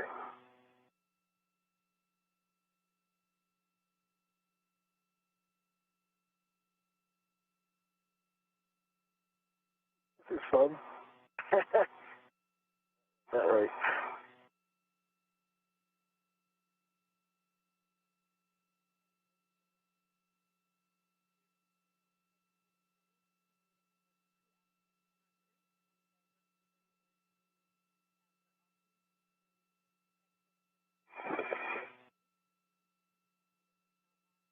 turn.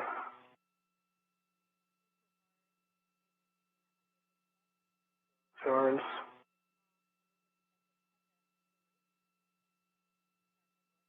Returns. 4 turns. And then 13.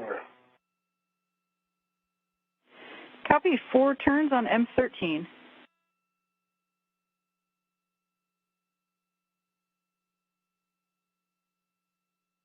ESA astronaut Thomas Pesquet has hand-started a couple of bolts. Next up, he'll use the PGT, or pistol grip tool, that will be the main tool used today, to install the bracket on the 4A Mast canister.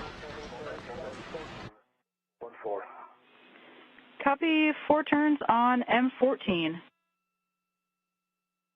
That's right. And Thomas, before we move on to the next part of the triangle, I'll have you check that your HECA green light is on.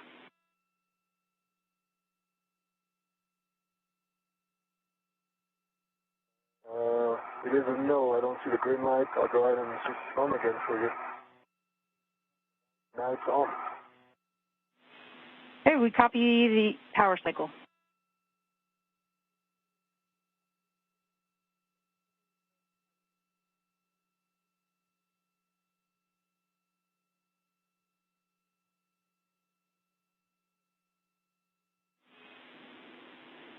Great, Thomas.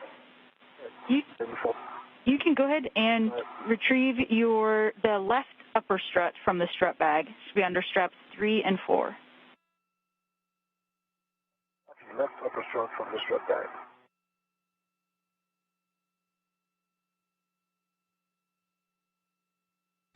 Thomas Pesquet making good progress constructing the triangle that will make up the top portion.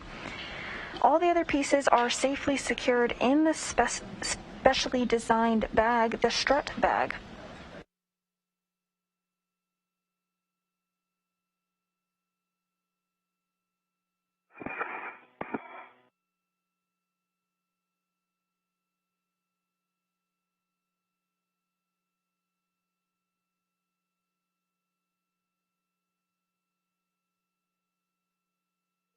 The APFR is on the WFX 12, block on block, good pull in first test.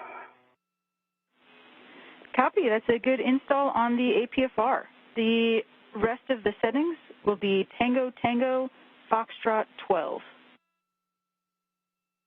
Tango Tango Fox 12, copy that. Somebody, okay, it was a good first test, but looks like it's moving. It'll be,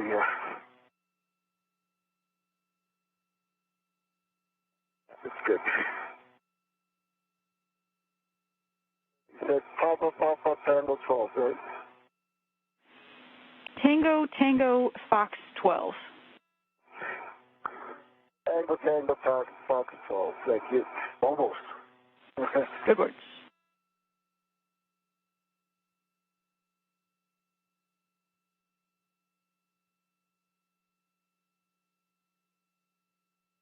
Upper strut.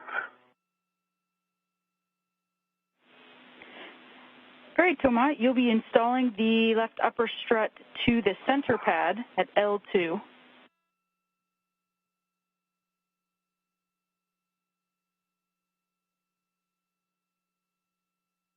Copy.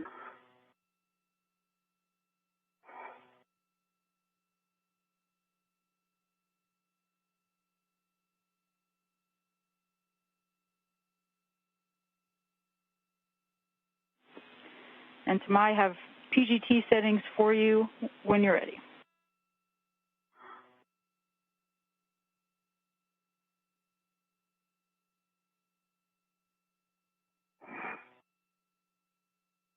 I'll go by heavy, that's fine with you. Yeah, no, you mean for the center pad after the PGT? Hey, firm, we're going to be driving M17 to torque. Copy. So stand by, just a second, Marty. Copy. More than just 1 second, but in position.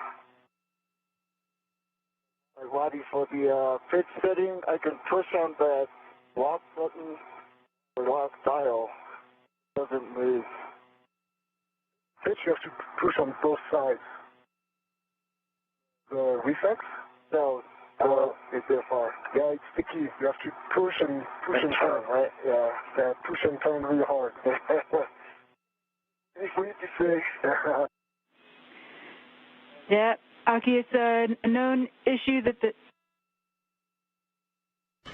We're currently in a brief expected handover between satellites, but we'll regain communication and visuals shortly.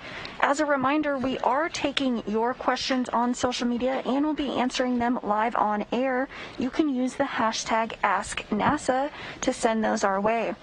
We have gotten a great question from Jessica on Twitter who asks, does the space station orbit the Earth at a fast pace or at a slow pace, and can the astronauts feel the space station moving? The astronaut orbits the Earth every 90 minutes. It's traveling at a rate of 17,500 miles per hour, or about 5 miles every second. Because it orbits the Earth every 90 minutes, the astronauts on board see a sunrise and sunset about every 45 minutes.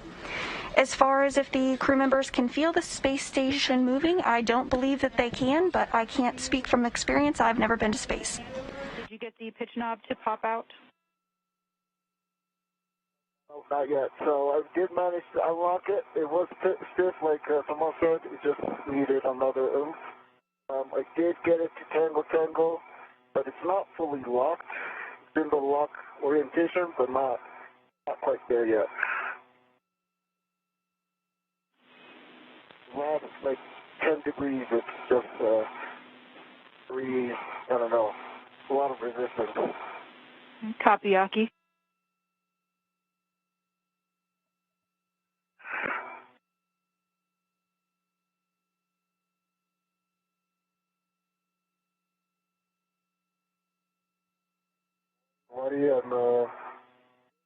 I gave 4 turns by hand on that bolt because otherwise it doesn't stay in place. It makes it difficult for me to control the whole thing and my PGT at the same time.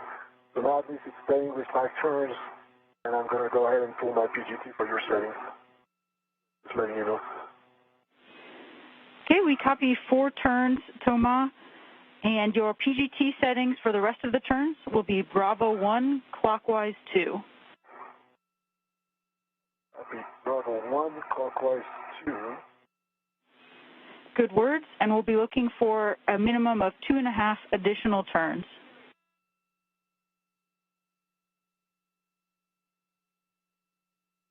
Okay, clockwise Bravo 1.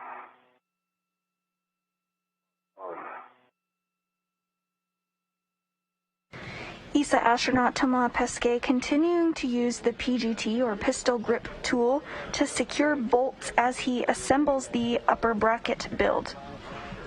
Locked yet. So anything, any words on that? Copy, Aki. If you can give it a good wiggle test, and if you feel comfortable, we are comfortable as well. Okay, yeah, I did manage to unlock it. Lock it. The dial is out, popped up. Excellent news. Great work, Aki. Well, you have 2.5 turns for now on the bolt. Copy. And it doesn't just fall from torque, still free spinning.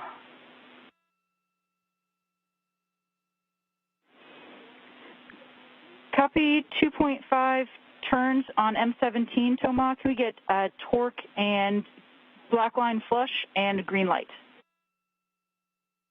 Yeah, so not at all is what I'm saying. There's still a ways to go.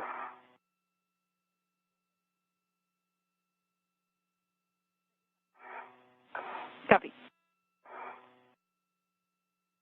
You want more turns?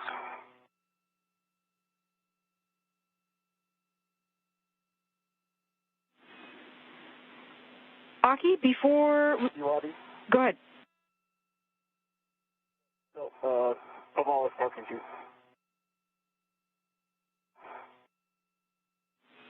Go ahead. Kamal was talking to you. Say again, Thomas.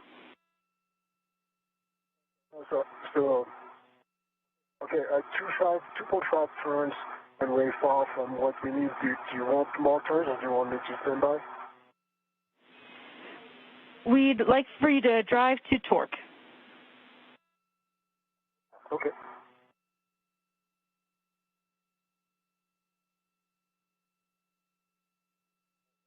Go ahead. Great, Aki. Okay. We'd like for you to check both of your green lights to see whether they are on. For the torque, I got 11.9 for 12, 11.9 torque for 12.0 program. I have a green light, and I have 5.47 turns. And 2 torque. Black line flush. Copy 11.9 and 5.7 additional turns on M17.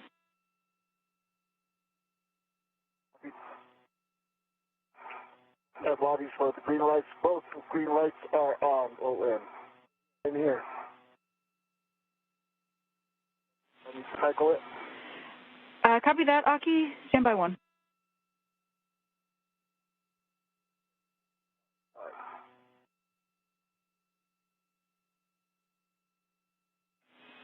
Aki, A-firm, please power cycle your lights. Both cameras.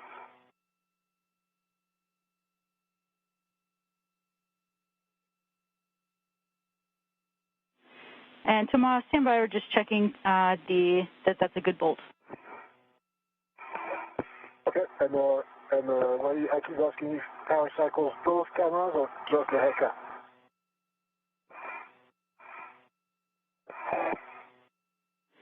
Both lights, please, Aki. Okay, both cameras, right? And both cameras have power cycles. Thanks, Aki.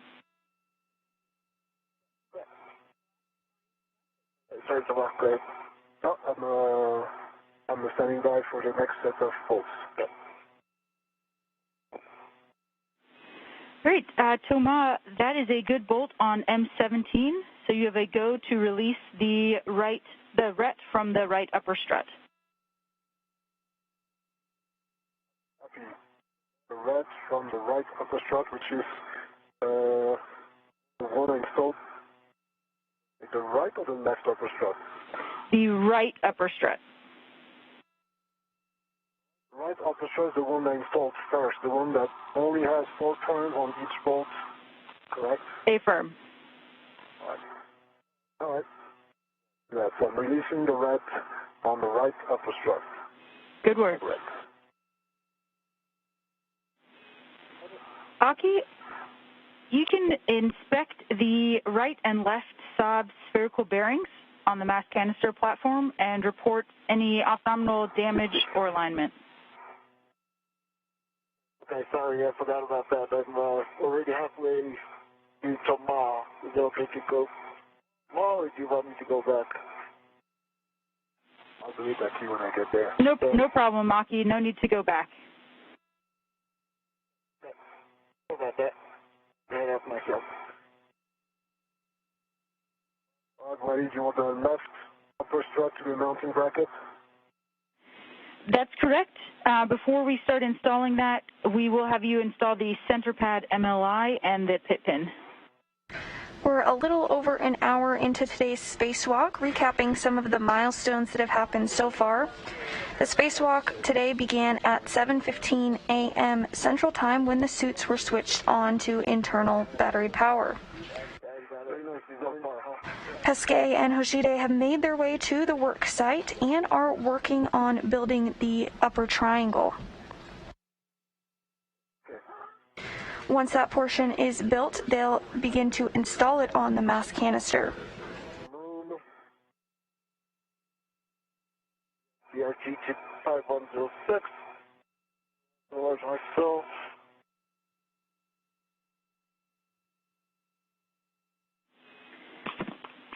Copy. And Aki, when you arrive, we'll take a glove hat and gauntlet check from you. A hat is dry. Gauntlet is down.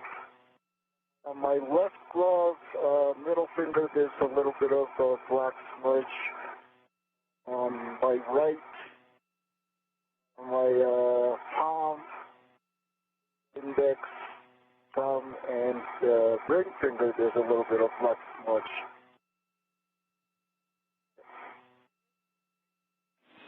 Copy all, Aki.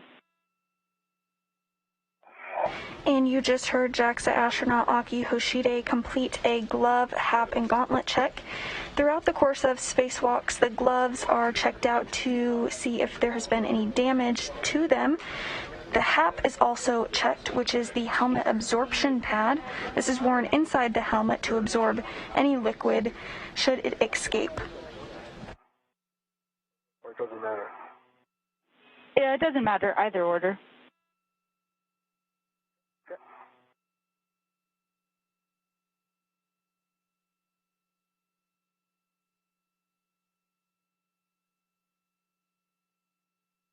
Right. Can I help? I think if you can grab that mounting bracket and make it behave a little bit. Okay. Because the red is pulling it to my left, which is not what I like the most. Okay. That's the mounting bracket. All right.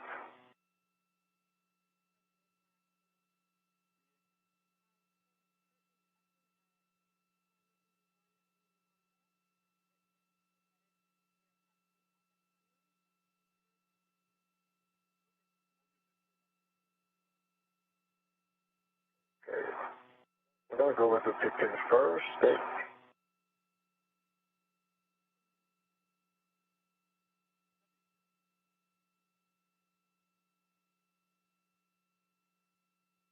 Everything's still proceeding smoothly today. The crew is on the timeline for today's spacewalk and is working to build the upper triangle. Best I can. Copy. And Aki, I have PGT settings for you if you would like to help with driving bolts. Okay, what's the next one? The left to the mount bracket? Yep, we'll be installing the left upper strut to the mounting bracket left side. Okay. Okay. On the other side right now. MLI is in place, and the pit pin as well. Okay, copy MLI and pit pin, and up to you on how you two want to work together to get the left upper strut installed in the mounting bracket left side. Try to get the best way. Turn started. Yeah. You want me to hold it? That if you hold it, then let's get it closer. I need to see first how the bolt goes. All right. Got it. Nope. Hold on. Okay. Got it. There it goes.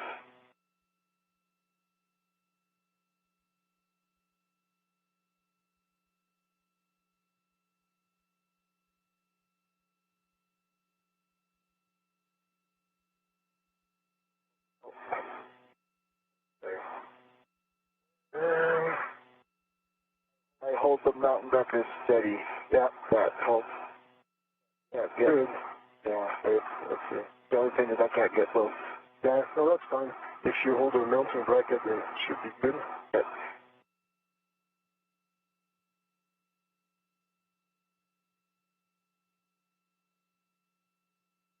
All right, I have 2 turns on M15. I'm going to go for 4. Good work. 4, 33. All right, that's 4 turns on M15. Thank you, Aki. And same for the tang is underneath. Yep, good. Okay, we copy 4 turns on M15. Next, we'll be driving M16 to torque. The settings will be Bravo 3, clockwise 2. Bravo 3, clockwise 2. My buddy. Yeah. Good words. We're looking for approximately 24 turns. And by when I gave it turns by hand, because otherwise it's not staying in place. Now I'm grabbing my PGT. There's 3 turns by hand on that bolt, and I'm going to Bravo 3, clockwise 2, is that correct? Affirm, good words. I think that's correct. Bravo. European Space Agency astronaut Thomas Pesquet continuing to use the pistol grip tool to secure bolts on the left upper strut to secure it to the mounting bracket.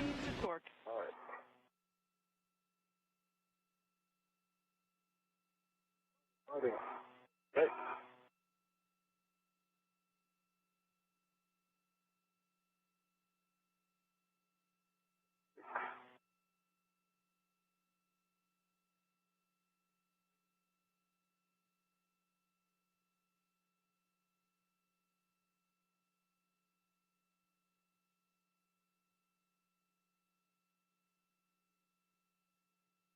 Team.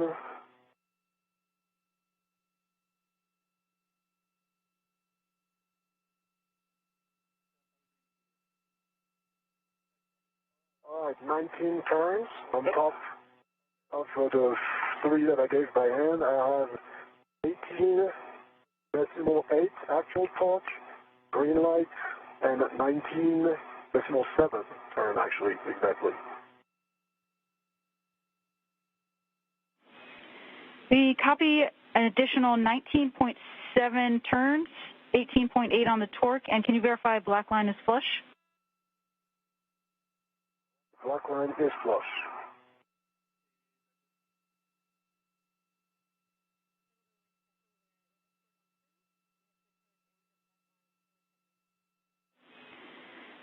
And Aki, just stand by 1, double checking that that's a good.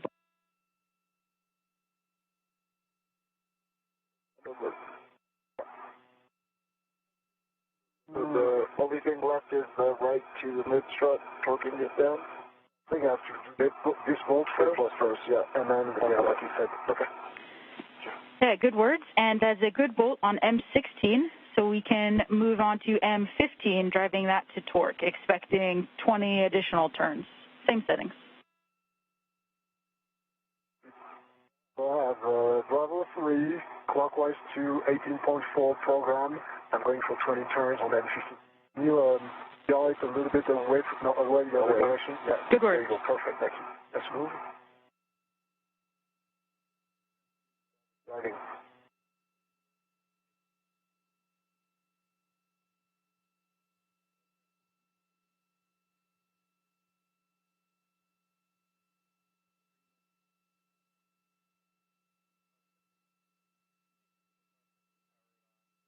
And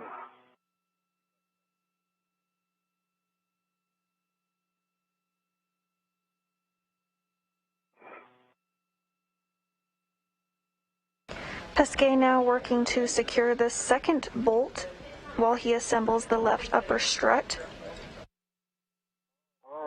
alright, it torqued out. I have a good green light, 18.4 actual.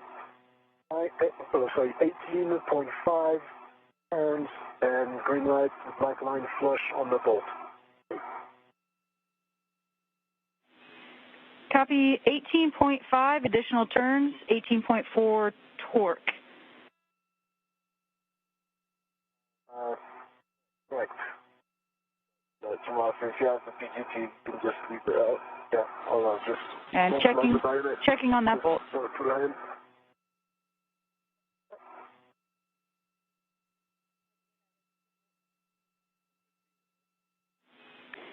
And that's a good bolt for M15. Before we move on, Thomas, can you please check that your WVS green light is on? Correct, it is on. Copy. Then can we get 2 button presses, please? So the HECA and the WVS. Just the WVS? Two button presses just on the WVS.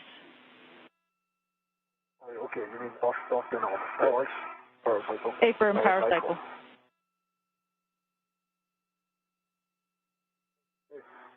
Off and on a WVS. Copy, thanks. And you can go ahead and release the ret from the left upper strut now. and install the mounting bracket MLI. Copy. That's on your side. I can check the holder for you. Okay, check out the left. Yep. Next to the bag. Very good job. And the MLI. The bottom. Yeah. Make it look good. It's going to have your name on it. Yeah, because whoever comes next is going to say, Izaki Hoshide. The official bad flip, bad capture. It's over the boots.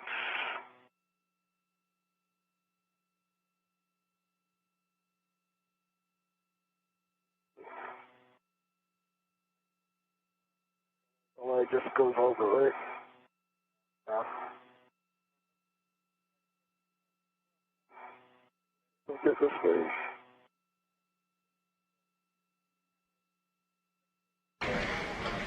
Next up, ESA, or European Space Agency astronaut Thomas Pesquet will work on building the right upper strut. 2 bolts to torque. Once that is secured to the mounting bracket, the upper triangle will be considered complete. And on the other side, 1 bolt to torque. Right upper strut, so yeah, we're good. We're busy. Okay. He'll then hand it to JAXA astronaut Akihiko, who will be in the APFR, and then the next portion of the build will begin. And the left upper get released as well? Yes. We did report that. Great. So that is released. Copy all. From the left. Then, Aki, you can translate back to the APFR, and don't forget to place your adjustable fair lead on 5151. And then go ahead and ingress. Do you want the right bolts torqued down to the mountain bracket? Hey, firm. We'll have Thomas finish up with that torquing down, unless you'd like to continue doing it together. I think that's fine, Nike. Okay, you got it. Yeah, because the most difficult part is to get them to start. Yeah. And then once they're started, it's not going anywhere. Okay. So, not a problem. All right. Do your thing, Aki. Oh, wait, just throw it to me. You're done. Okay. All right. So, your PGT settings will be Bravo 3, clockwise 2. And we'll be torquing the right upper strut to the mounting bracket. Copy Bravo 3, clockwise 2, and I'm going for 20. The end of a 20 turn on M14 and M13. Good words. 18.4 program, driving M14 to 14. Copy.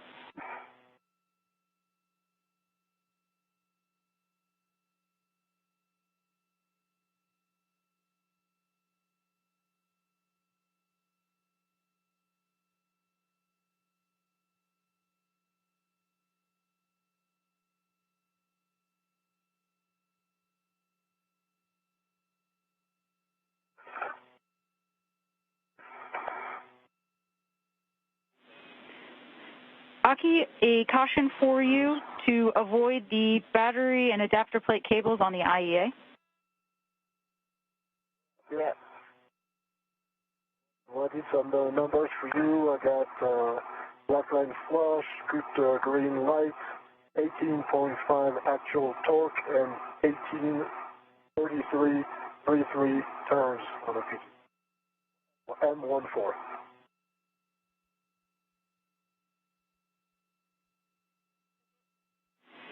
Copy. 18.3 turns and 18.5 torque. That's a good bolt on M13. You can move on to M14. You can move on to M13. And on the left of your screen, you can see JAXA astronaut Aki Hoshide making his way to the APFR. Aki, prior to ingressing the APFR, we'll have you inspect the spherical bearings. Okay. I'll do that. Let me throw that adjustable fair lead. I'll work on the inspection. Actually, you're having your second waist tethers kind of behind you. Second waist tethers behind you. Copy. We'll see you on the other side of the handover. my left, right? I think it's, I just saw.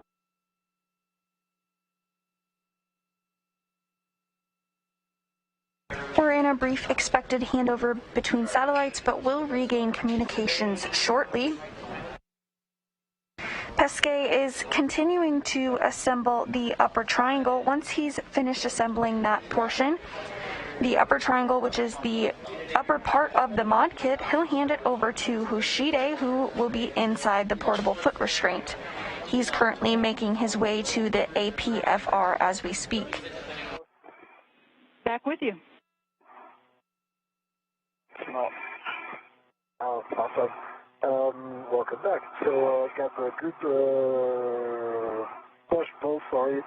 Black line is flush, green light 18.2, actual torque and 18.75 on M1313.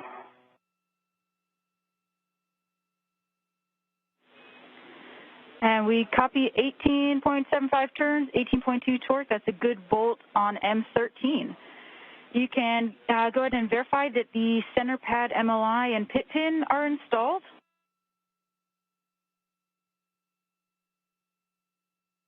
I confirm that the center pad MLI and pit pin are installed. Excellent. That's a good build of the upper triangle. You can move the long PGT from the strut bag to the right upper strut on the handrail stanchion nearest the center pad.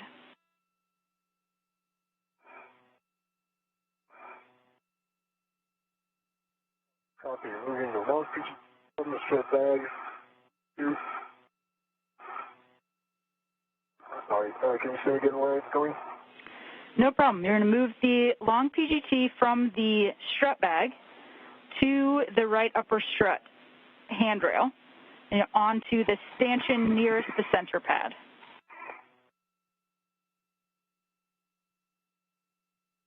Right upper strut, stanchion near the center pad. Copy. Good words. And you can use the bag ret and adjustable to do that.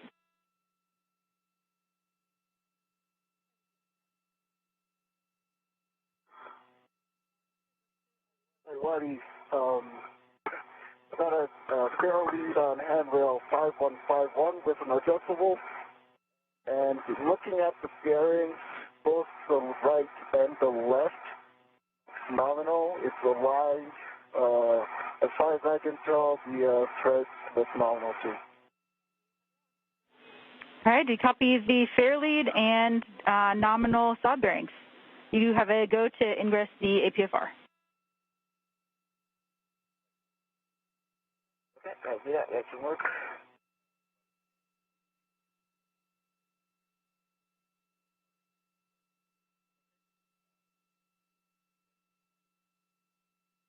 That triangle has a life of its own, I think. You have to tell them to behave. Some triangle education right here. Trying. This view of ESA astronaut Thomas Pesquet as he works to hand off the triangle he just built to JAXA astronaut Akihiko. I have a few cautions for you. No sudden movements on Mast canister or mod kit. Max lateral load on the BGA is 40 pounds. Avoid cyclic loading and do not impart forces into mod kit struts when not fully installed. Yo. Copy. Anyway, I'm going to ask you one more time. That goes to the right upper strut and the stanchion closest to the mounting bracket. It will be the stanchion nearest the center pad. A-firm, good words.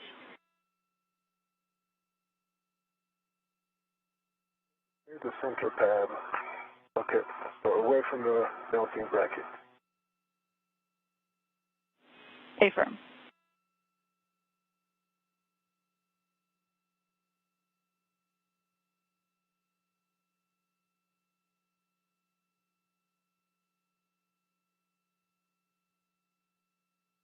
The AT from the long PGT extension, and I'm going to reuse the red from the bag, and it's going to go to the same handrail. Copy that, Thomas.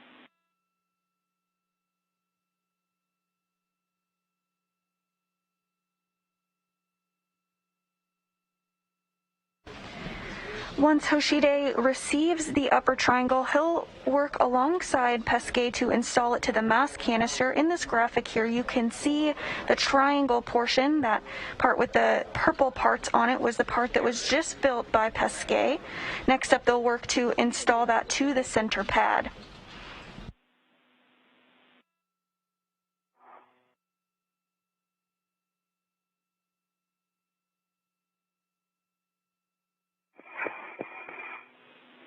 And Thomas, you're going to be transferring the upper triangle to Aki once he gets ingress. But in the meantime, you can verify that all MLI and grounding pit pins on the upper triangle are installed.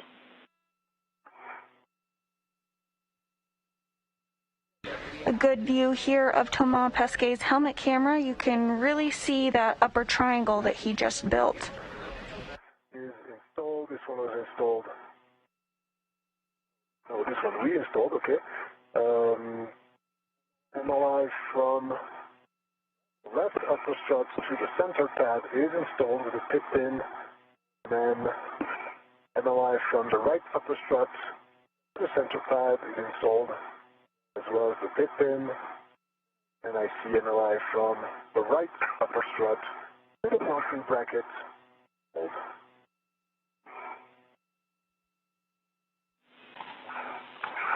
Copy all. It's a good config.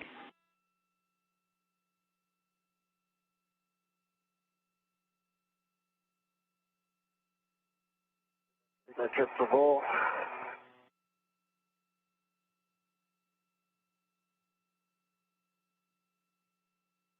That's better.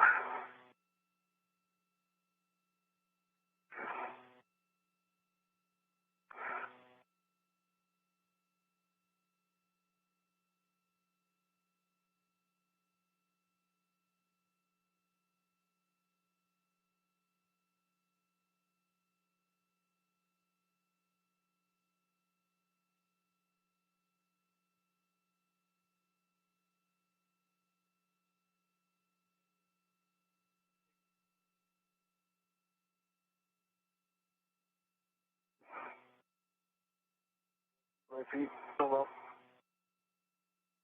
This view from Thomas Pesquet's helmet cam as he utilizes the camera on his suit to take some photos of the work site. Thing is, the triangle wants to get to you, Aki. Good.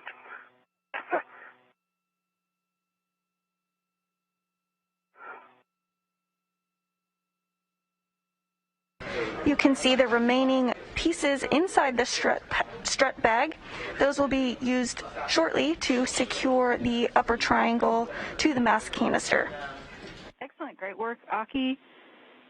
And when you're ready, Thomas, you can transfer the upper triangle with the PGT to Aki, and you can leave it on the bag ret.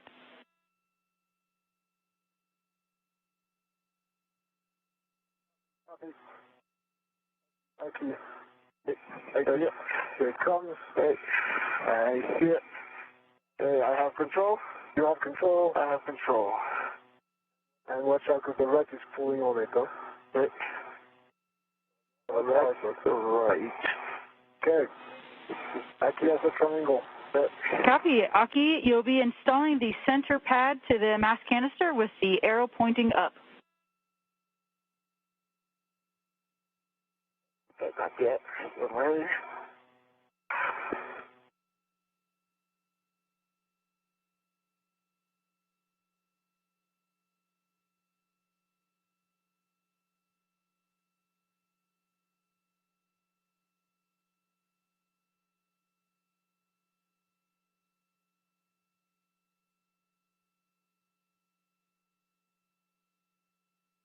Right, left in first, right? And then, okay, right. A-firm, left side first, then pivot right side to engage the sock dot. And in this view, you can see JAXA astronaut Aki Hoshide, who now has the upper triangle that was built earlier today by ESA astronaut Thomas Pesquet. Short PGT from your swing arm on handrail 5153 on the A-frame.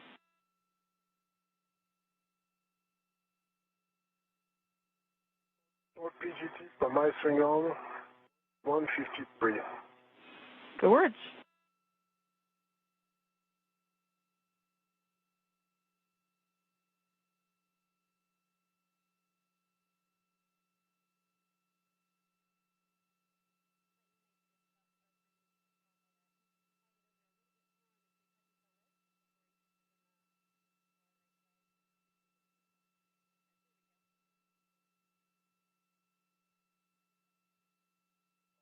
Body soft wrap is complete. Copy, looks great.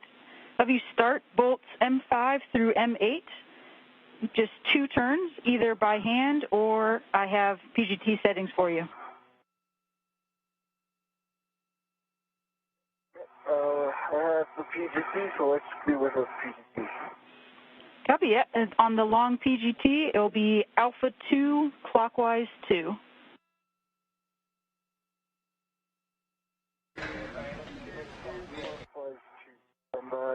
In the cow is LED test. The battery is 41.47 volts. Copy, good count.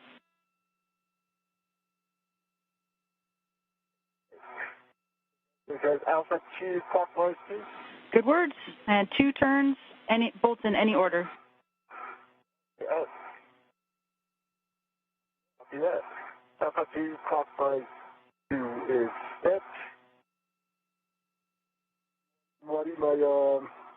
My string arm breath comes together with the PGT, I'm assuming.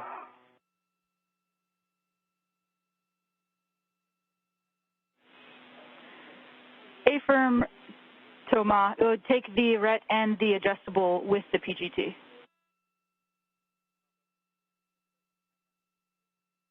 Okay, so the adjustable on the PGT, you know, move my lights from the swing arm to the handrail from 153, or the PGTs as well for now. Good words. Hoshide now using the pistol grip tool, or PGT, to install the upper triangle to the center pad of the Mast canister. Copy, Thomas. Body 2 turns each on M5, 8, 7, and 6 in that order. That's complete. Copy, 2 turns, M5 through M8. With the same settings, we'll drive all 4 of those bolts to torque with a minimum of 3 additional turns. Okay, copy that.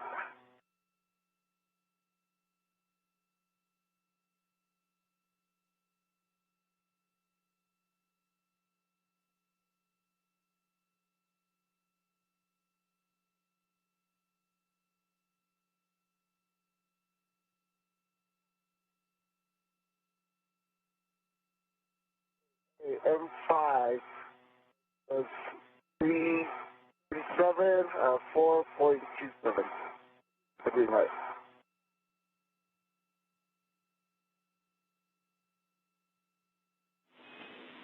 Copy, good roll on M5.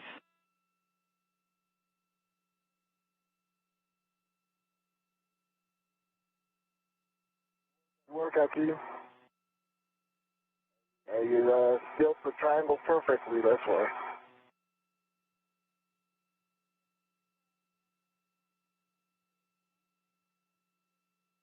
Dragon looking good.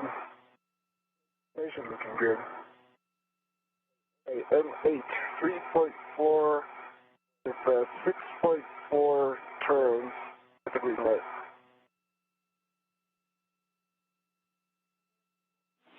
Copy, it's a good bolt for M8.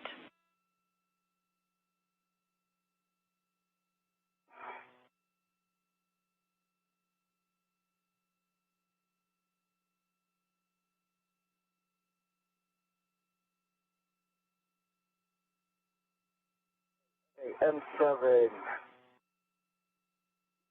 3.8, sorry, 3.0, and 5.8 turns with the green light.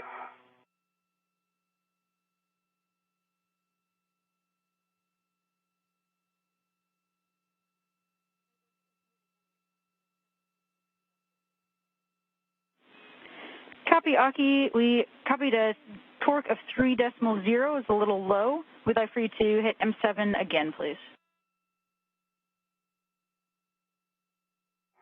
Okay, copy that.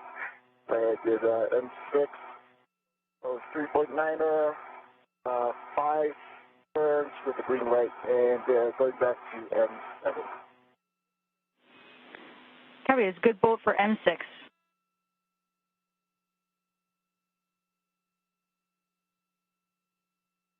Okay, that was just a jerk, maybe point. With the sun in my almost 0 turns, torque is 3.8 with the green light. You copy 3.8. That's a good bolt for M7.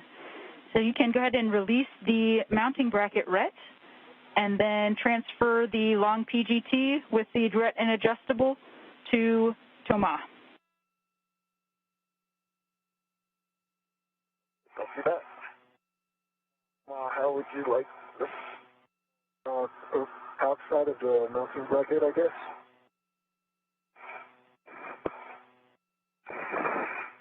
So this one goes to my gun, what? Stay firm, Thomas. I believe so. You want the RET? Yeah, but I can give you the RET side. I can input one of your RETs on it. No, it's got the RET to the, yeah. Yeah, but yeah. I can get the RET on it. Yeah, so you put one of your RETs, I guess, before disconnecting this one, and then we're good.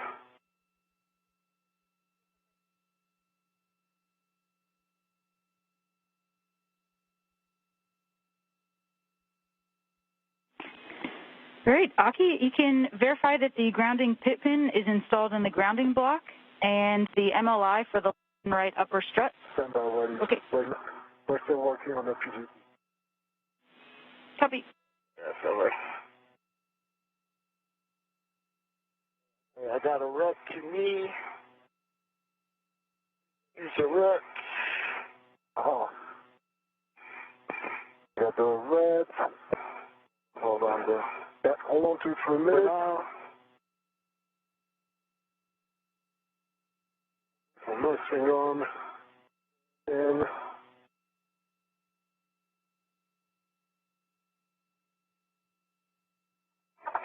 okay, leave on my swing arm.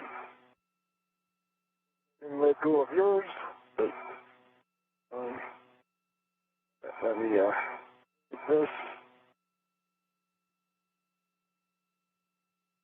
What? That is removed. Got it? Yeah. Got it? Yeah. Release it. Thank you.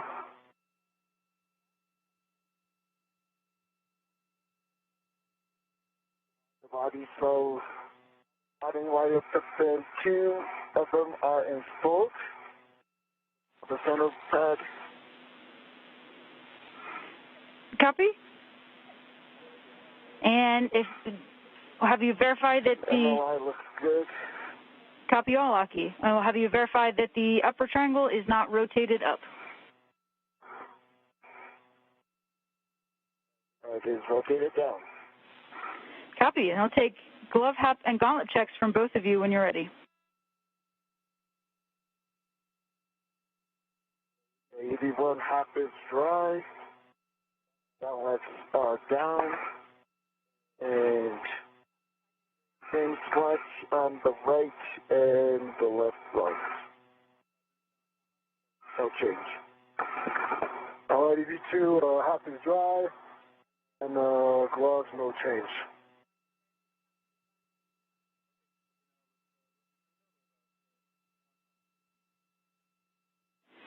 And copy all. I think the middle strut is next for you, Aki. Yeah. Affirm. So copy all on the glove and hap checks. And just as a heads up, you all are right on time. Great work.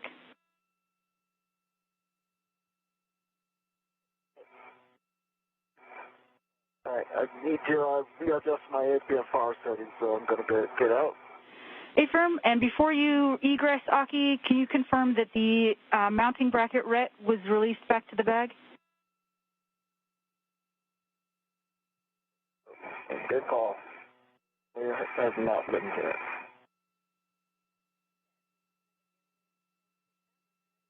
Okay, come on, ready for the RET? Yep. Okay. Good. Here it comes. Back to the bag. Yep. Good call, Whitey.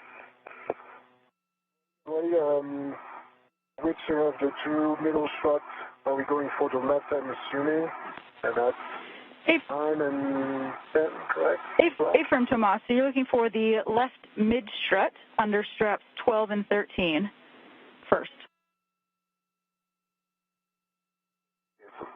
12 and 13. Copy. On the other side.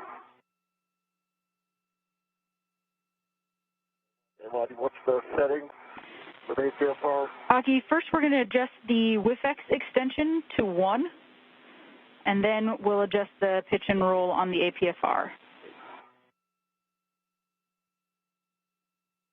Copy that.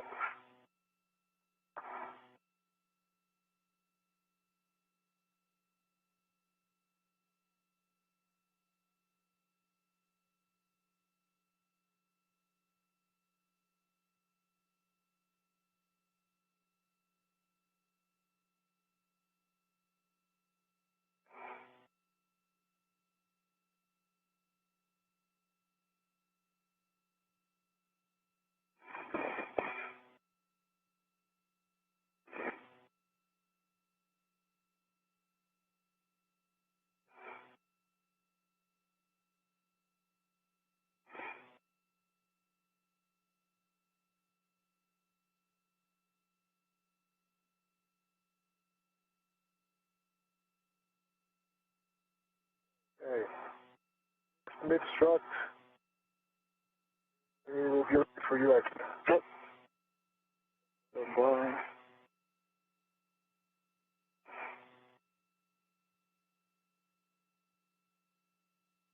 This view from Pesquet's helmet cam as he works to grab pieces out of the strut bag. Next up, the spacewalkers will work together to install the left struts.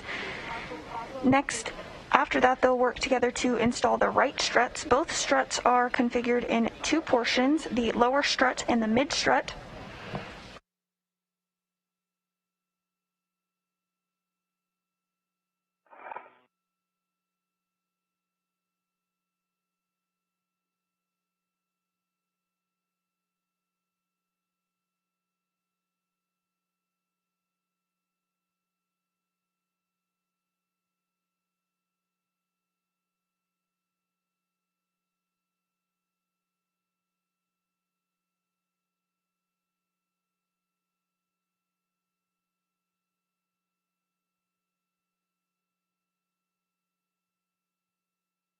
If you're just tuning in with us this morning, 2 spacewalkers are currently outside the International Space Station. So far, our spacewalkers, which are JAXA or Japan Aerospace Exploration Agency astronaut Akihiko and ESA or European Space Agency astronaut Thomas Pesquet, have egressed the space station's airlock. The spacewalk this morning did begin at 7:15 a.m. Central Time. Hoshide and Pesquet have worked together to build the upper triangle and install it to the Mast canister. They're now working to install the left struts. Following that, they'll move on to install the right struts, further securing the mod kit to the Mast canister. Hey, copy hotel.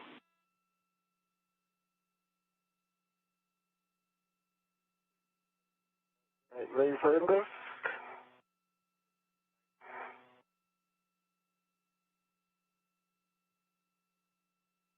Yes. Yep, Aki, we are ready for ingress.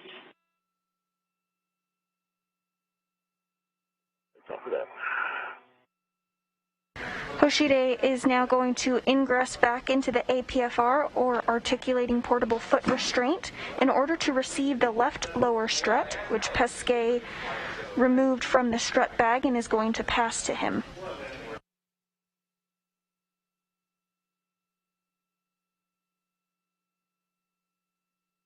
You can see Hoshide getting into the APFR at the top of your screen.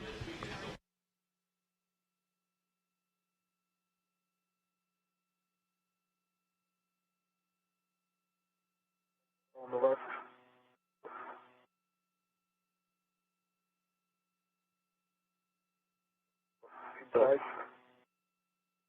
Inside. No, you're on top of it, Aki. More inside, inboard. The left.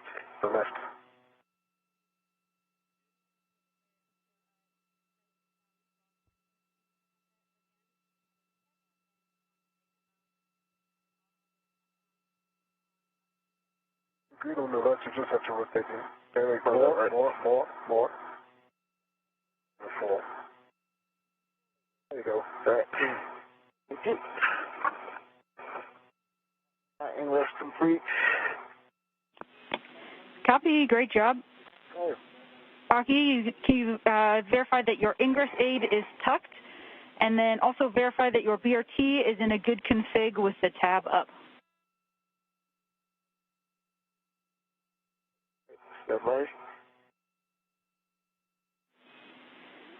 Also, Thomas, if we could have you check for your Aid is tucked. WVS light one more time. BRT tab is up, Aki. I can copy. Thank you. I'll do that after I'll hand over the mid-strut to what is that side. No problem, Thomas. And that will be your Hecka light when you do get to it.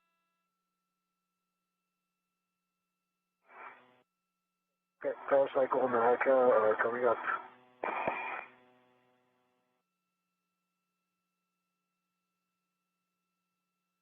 Am I hitting something? Oh, you're good.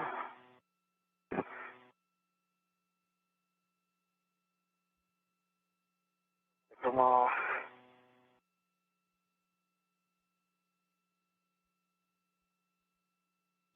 The space station now flying 261 statute miles over the east coast of India, passing into a night pass. Somebody does station for my red. Affirm. Closer to the 5,000. Good words. It's a redded. Can release your red? No. You have to do that? Okay. Oh, work for me? But I can do it. Yeah, okay. I'm only from the RC short. I can put my PRC. I have control. You have control? I have control.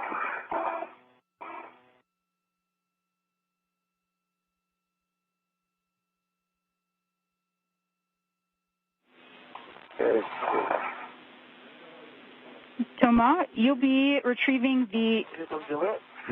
Okay, let go.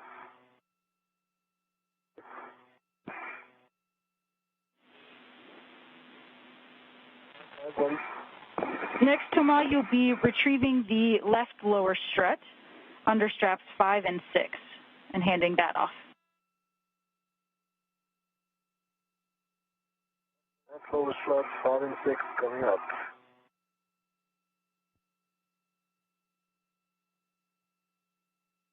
I got the mid strut on my BRT with the red.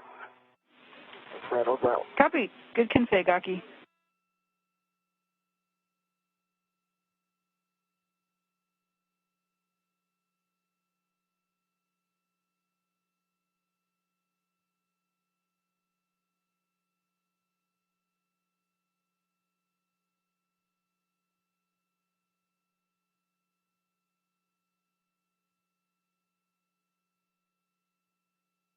Pesquet now working to retrieve the left lower strut from the strut bag.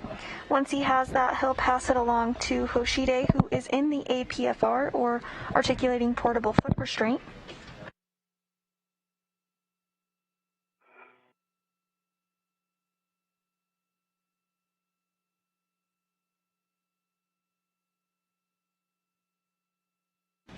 Once Hoshide has the lower strut, he will install it to the mounting bracket using the PGT, or the pistol grip tool, which has been used quite a bit so far this morning.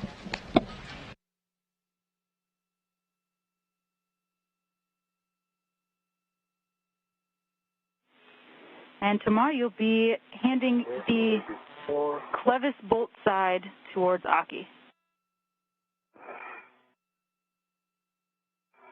Clevis side towards Aki. In work.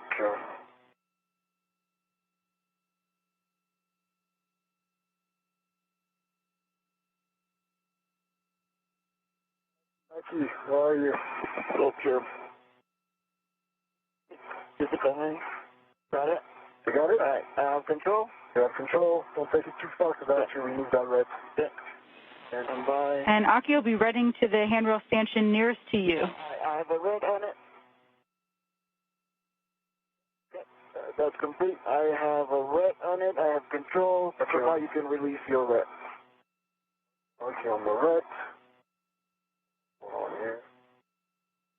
Okay.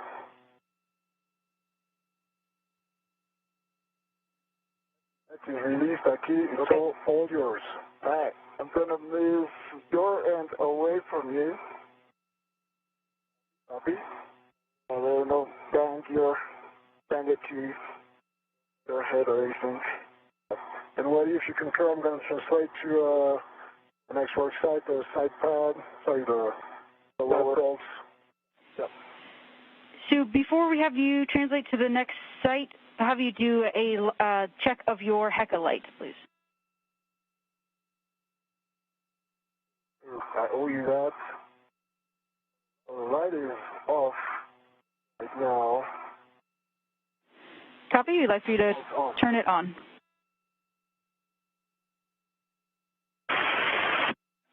All right. Copy that, Thomas. So you'll be translating down to the Saab launch bracket at the base of the Mast canister on the left side.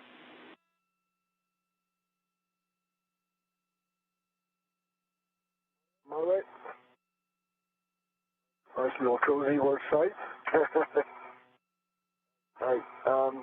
Like I said, I'll keep the lower strut away from you until you have visuals. Okay. All right. And Aki, you can release the L5 grounding pit pin from the strut stow location.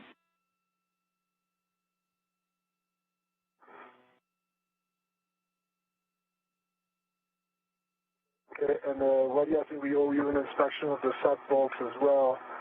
Like the Sept bearings. Affirm. Bearings, and they look good. They look pretty parallel to the boss and to the flange. I don't see any angle in there for now. Want pictures?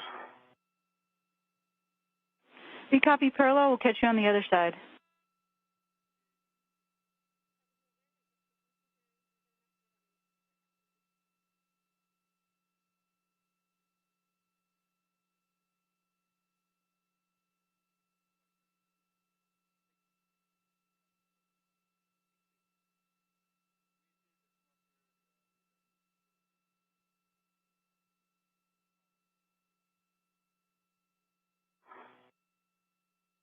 At your work site. Okay, I got you what you're saying? Yeah, at your work site. We're in an expected handover between satellites and will regain communication and visuals shortly. And we're back with you. And Thomas, we don't need any pictures. That sounds like a good config. Just one warning for you to keep clear of the pinch point when driving the bolt. Copy. And I guess you see. Okay. And the flat bolt side should be on my right. Correct? Okay. What did they Pippin, that you mentioned, it's on the clevis, right? That's a Pippin. Affirm. Water needs removed. That's correct, Aki. Okay, that is complete. Copy. Okay, that's complete. Thomas, you can install the left lower strut to the Saab launch bracket. We'll be hand starting M21 4 turns, and I have PGT settings for you if you'd prefer. For now, start by hand. and Ike's working on the tip pin, and then he will transfer the Sept bolt end to me. The tip pin is removed, so if you're ready, I'll transfer the top bolt in. I'm ready. Yep. See that? You know when you see it. You're doing a perfect job. Now you go down a little bit towards your feet, and then towards your left. Hello. Okay. I got a hand on it. Okay. I'm going to try to orient it the way I want it. Okay. You have control alt support? Kind of. If you can keep a hand on it, it's good for me. Absolutely. Pesquet and Hoshide now working together to install the left lower strut.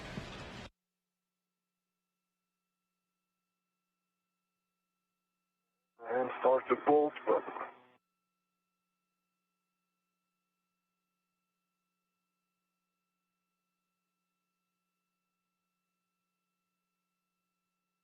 okay, I have 3, and now 4 turns on that bolt. Hey. Copy, 4 turns on M21.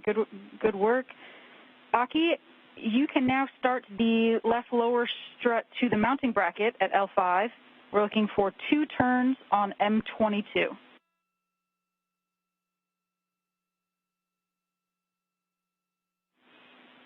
L5,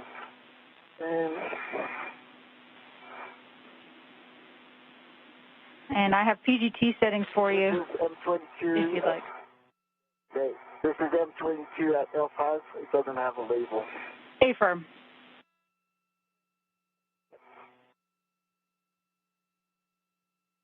I start with my hand. Copy. It's up to you. Okay, let me start with the hand.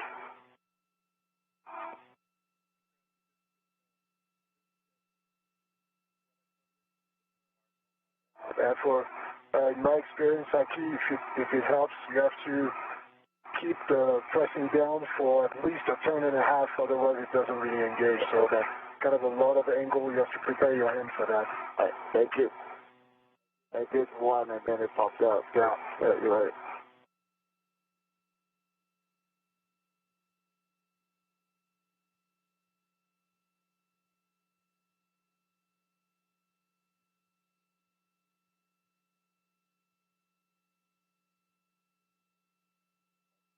Still pops out. All right.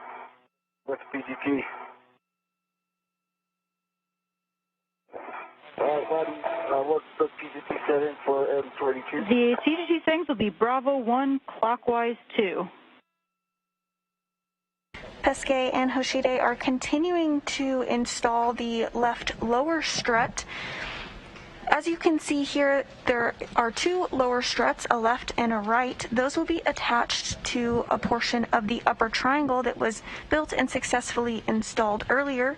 Right now, Hoshide and Pesquet are working on the left lower strut. They'll then move on to the right lower strut, and they will also install the mid strut as well. There's a left and a right of each of those.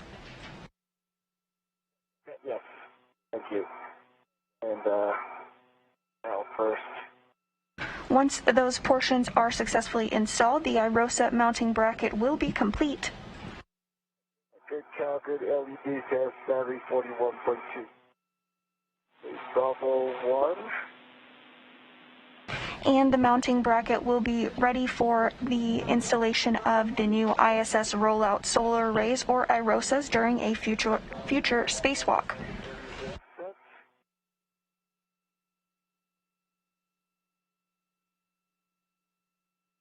Okay, thank you, Thomas. Gonna guide it.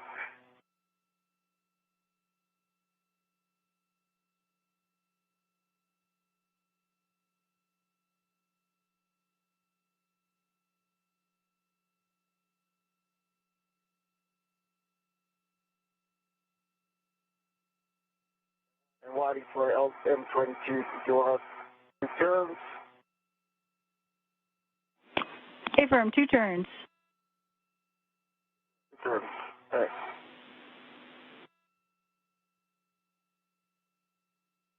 All right, 2 turns. That's complete. M22. Copy, 2 turns on M22. Thomas, we're going to be driving M21 to torque. Your PGT settings will be Bravo 7, clockwise 2.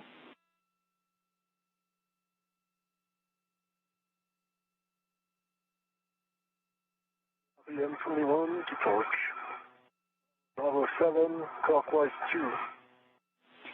Good words. We're looking for a minimum of 10.5 additional turns. Copy.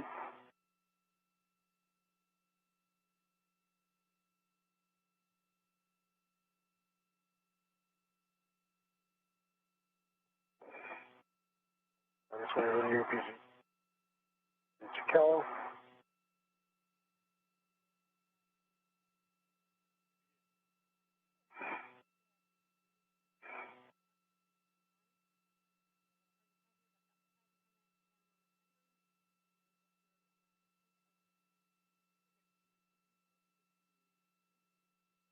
Bravo 7, clockwise 2, 25.5 for a round.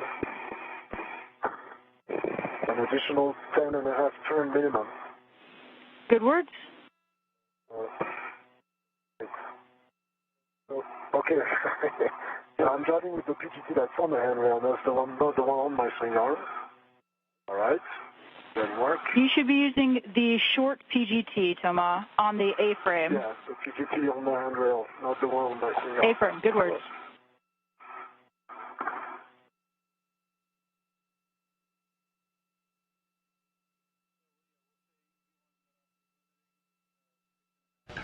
Pesquet and Hoshide are both using PGTs or pistol grip tools to drive bolts to secure the lower strut.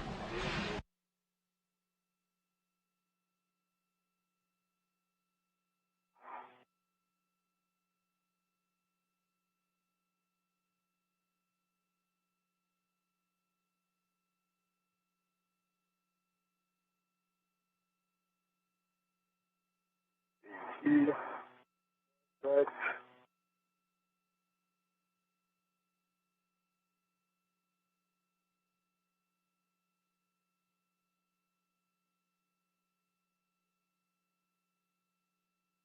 Bravo 7, clockwise 2, 10.5 turns.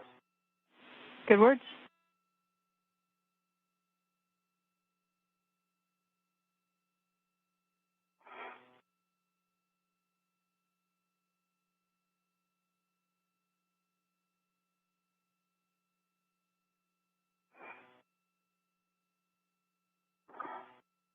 Okay, I have 25.3 turn with a good green light, but I have only 6 turns, and the black line is not flush. I'll try to go back and give it some more. Copy, we concur, Thomas. All right. Go back, trace.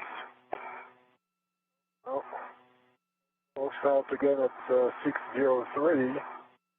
What time? Again, close out at 26 now, actual, and 6 turns, but more.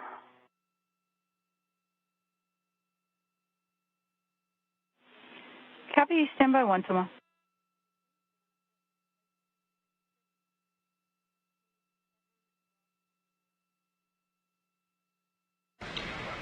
Now, a little over 2 hours into today's spacewalk, which began at 7:15 a.m. Eastern Time. In that time, our spacewalkers, Aki Hoshide and Thomas Pesquet, have built and installed the upper triangle portion of the mounting bracket and are now working to install the left lower strut.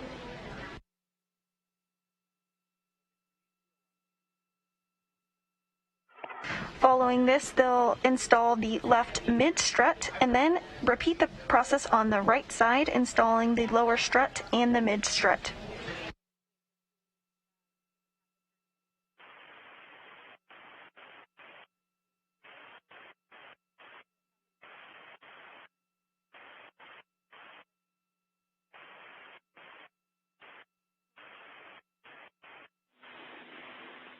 Thomas, with those numbers that are a little bit low, we're going to jump right into the torque wrench. So we'll have you socket swap from the short PGT to the torque wrench.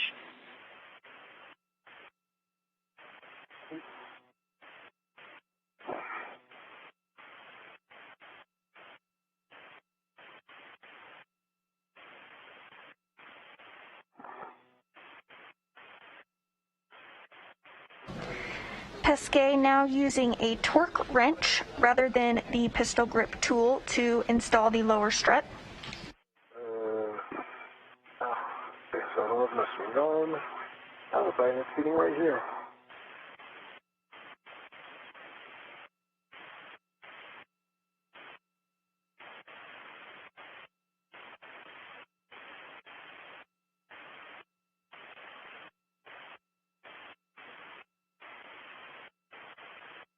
I'm releasing the wire tie on the torque wrench.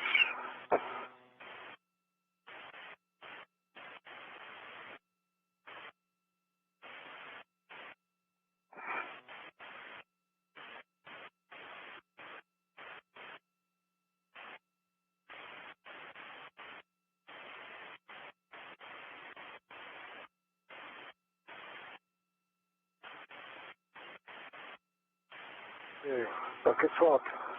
Okay, watch out. Yeah, careful. How you doing, Aki? Good. Let's get my tethers. I'll get some pictures. There you go.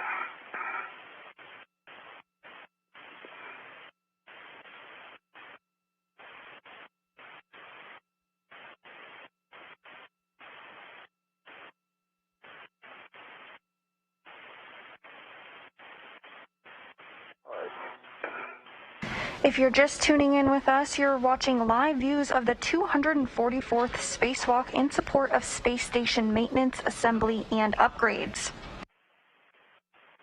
Today's spacewalk's main task is to install a modification kit for future solar array upgrades. The current solar arrays on station are functioning well, but have begun to show signs of degradation as expected, as they were expected for a 15-year service life. The first pair of the space station solar arrays were deployed in December of 2000 and have been powering the station for more than 20 years. And we'll be looking for 4.5 additional turns with the torque wrench. The new solar arrays are being positioned in front of 6 of the current arrays, which will increase the station's total available power from 160 kilowatts to a maximum of 215 kilowatts. The same solar array design will also be used to power elements of the gateway, which will be our orbiting outpost around the moon.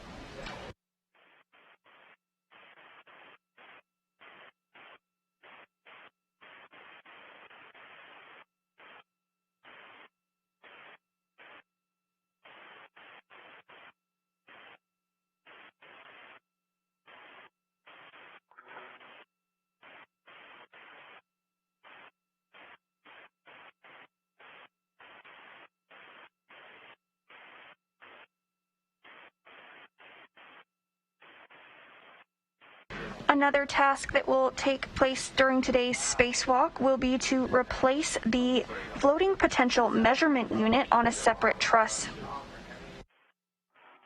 This device measures the electrical charging potential of the solar arrays and associated surfaces in its vicinity.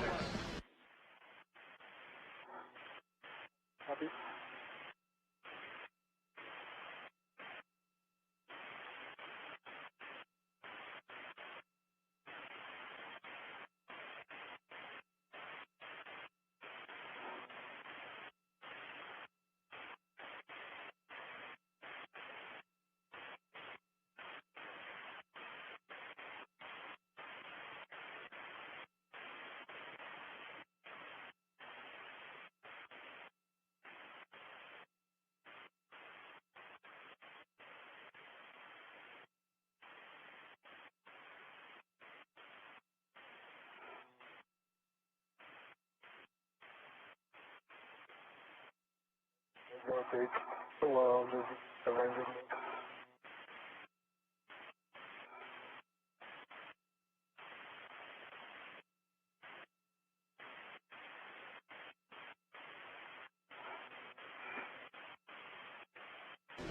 Pesquet and Hoshide continuing to work to install the left lower strut.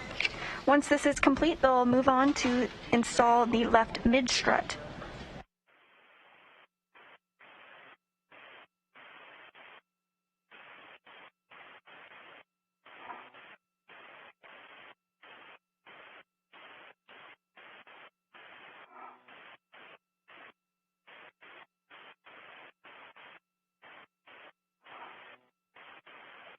A lot of turns.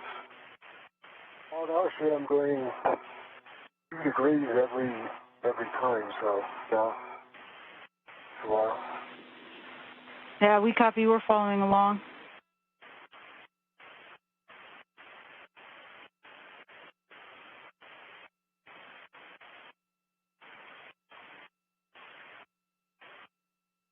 In fact, you have 2 PGTs on me and have to use a talk range.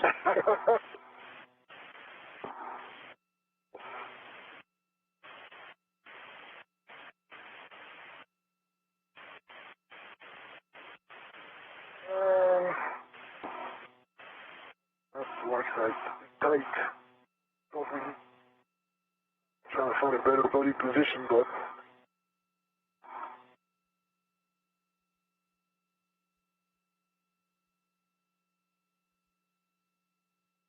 a whole lot of handrails around, you know. It's just it's tight. I can't really choose my orientation. Yeah.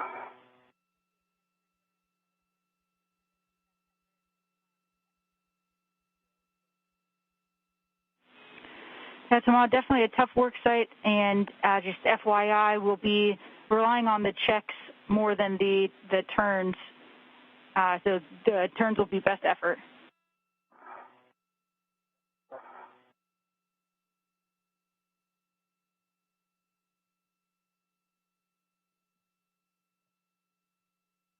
That black flash is black flash.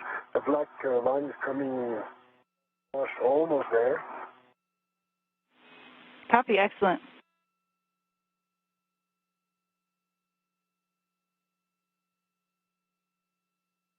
I'm getting really, looking over once, big, and twice. Also, the black line flush. Good job. Excellent news. Great job, Thomas. We'll have a few checks for you. Check that the black line is parallel to the cylinder and flush. Correct.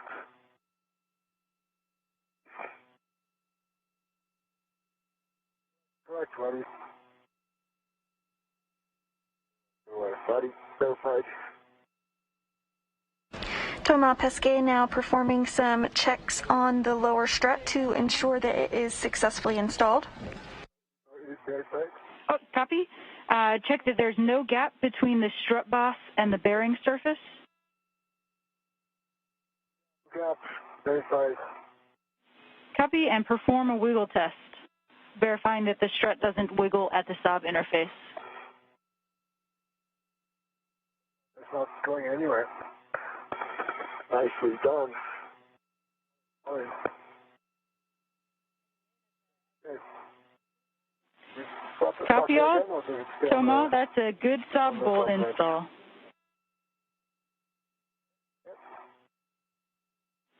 All right, Thomas, you can... We swap to a socket? A-firm, so you can do that first, and then you'll verify that the lower strut MLI is covering the strut pad as well. Aki, I've got PGT settings for you to drive M22 to torque. It should be the same settings you have, Bravo 1 clockwise 2. Okay, copy. Bravo 1 clockwise 2 is set. Copy, we're looking for A-firm, a minimum of 5 additional turns on M22. 5 additional minimum.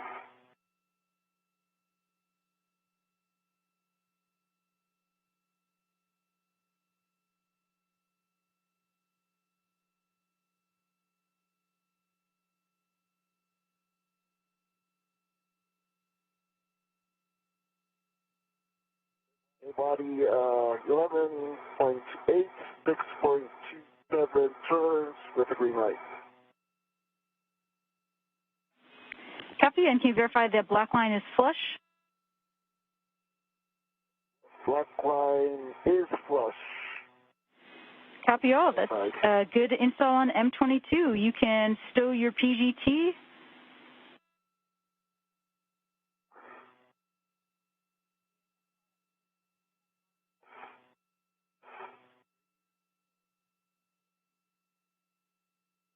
PGT is stowed. Copy, and Aki, you can install the grounding pit pin to the grounding block on the mounting bracket and install the MLI.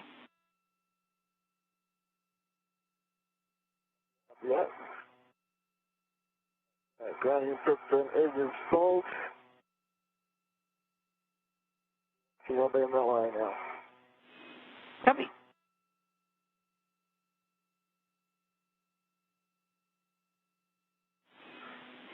Big picture for you, Aki and Thomas. With those installs on those bolts, we are at the minimum config for the mod kit today, which is great news. We are looking at a 630 PE2 due to EV1 MEDOX is a limiting consumable, but we are on time and on track to complete all tasks. Great work. Hey, super. Thank you. Job there, Thomas. Also true. And Waddy, what's our PET here? It has 630 PET. Oh, sorry, our current PET.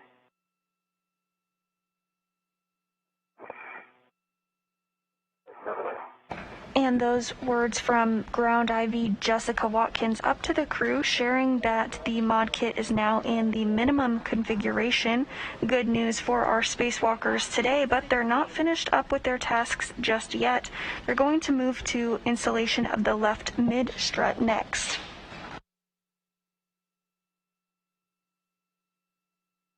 Alright, socket swap to the green PGT with a good full test on a 5/8 inch. Copy, good socket swap. And can verify the lower strut MLI is covering the strut pad.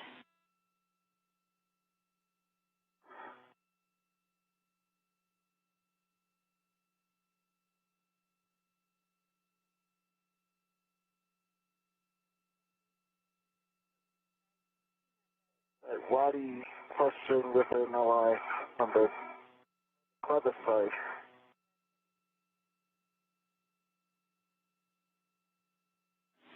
Copy MLI, Aki. You can release the red. I have a question. Oh, sorry. Go ahead. Red is released. Question here. So, I understand there's a hole in the MLI that should go over the bolt, M22. It does not reach that far, and you know there's a cutout for the handrail. That length is too short, so it's not going to go over the bolt.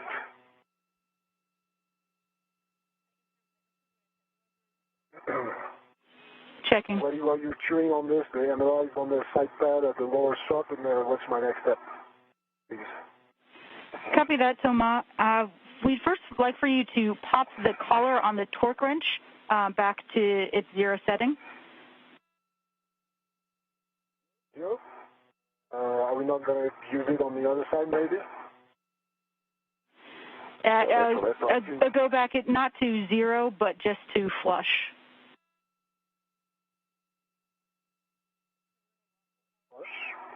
Hey, from that little locking collar there shouldn't be a gap.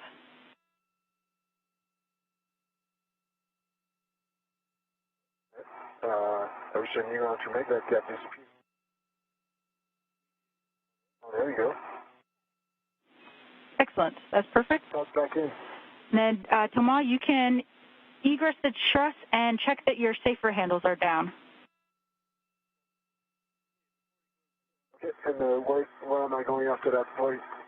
Yeah. On the side? And how about the green PGT? Do I take that with me? And Tomas, stand by 1 for now. We're going to double check the MLI. May need your help. MLI on Aki's side? I don't think I can reach there, Aki. Yeah, no, I agree.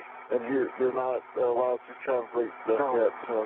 Okay. And I think your next location is for the mid-strut? Yeah, but it's just that PGT, I don't really know if I'm leaving it here or taking it with me. I think you're leaving it there, because the side bag isn't yours. That's along with it.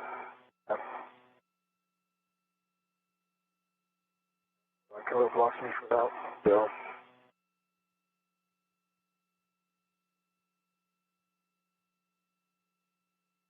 Waddy, I'm standing by for the PGT because if I'm leaving it here, I'm not going to translate away, so waiting on your words for that. Yeah, copy. Thanks for standing by, Thomas. Aki, for you, in order to straighten out the MLI all the way, you may have to undo the Velcro so that it is able to get kind of unfurled all the way. So, Waddy, first of all, could you tell Thomas which PGT he's taking so that he can start moving?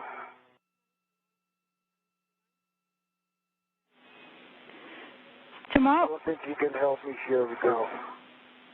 Copy. Thomas, you need the long PGT on your swing arm, and the rest can stay in place.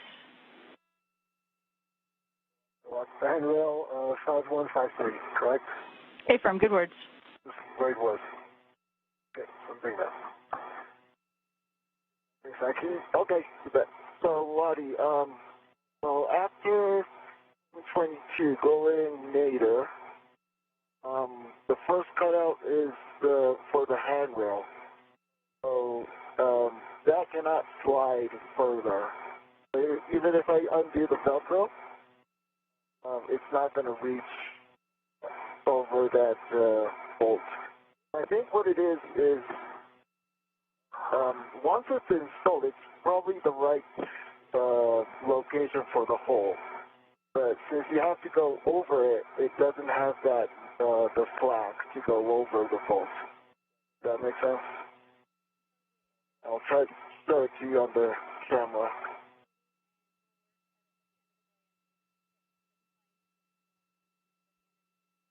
We copy, Aki, checking.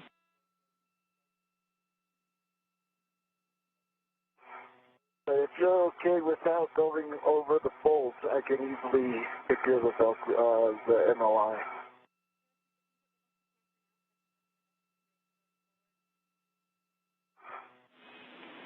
And Aki, we copy, and we can get best effort from you for now, and we can continue and come back to this at the end of the day if required.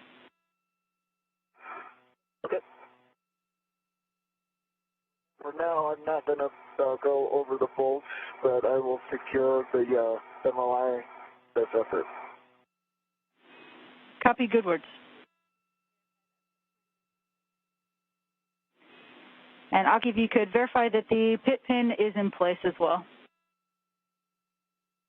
And is in place. Copy.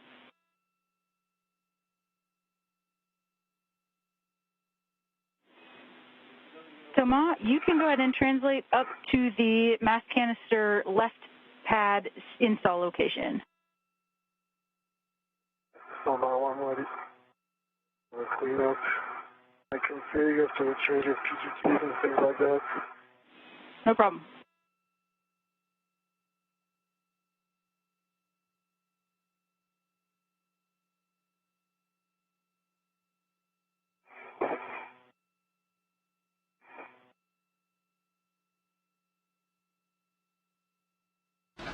As a reminder, we're taking your social media questions today and answering them live on air. You can submit a question to us using the hashtag AskNASA. We received a question from Geronimo on Twitter who wants to know when the next IROSAs will be installed. Great question, Geronimo. Those will be installed during a future spacewalk. Each ISS solar array requires a mounting bracket to be installed ahead of its installation. I have missed that call. And I have one down.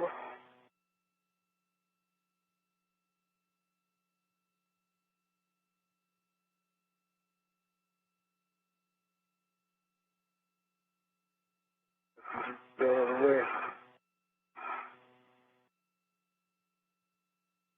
Two down. Thanks, buddy, for the reminder. No problem. Copy. 2 handles down. You can translate now up to the Mast Canister left side pad install location. Copy.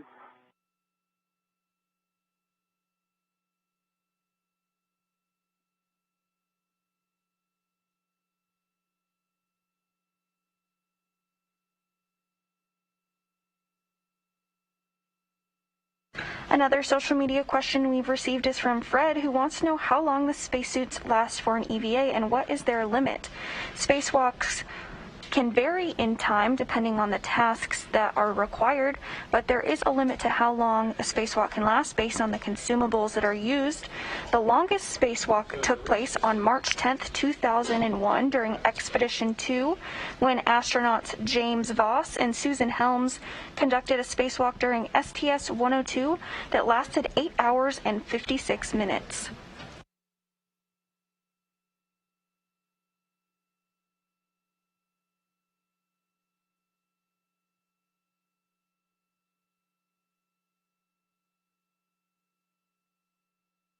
All right, I'm at the first iPad install location.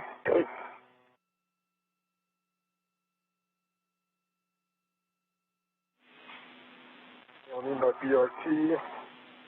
Copy, Thomas.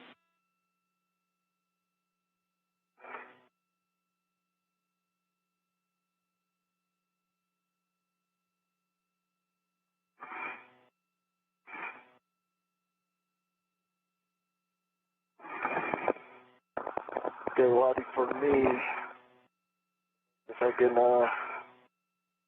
start deploying the mid-strut, you concur?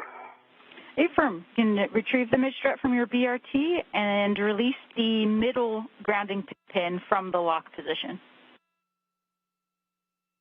That can work.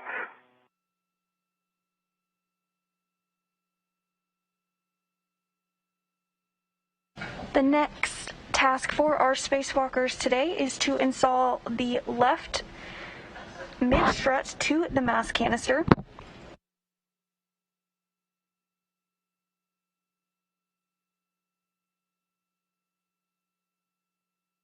Following this, the crew will repeat the procedures they just did in order to install the right lower strut and then the right mid-strut.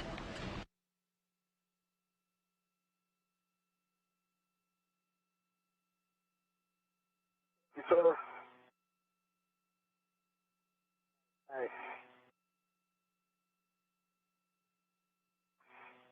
Hey, Lottie, that's complete. Copy, Aki. We got the, You can extend. you want me to, extend it?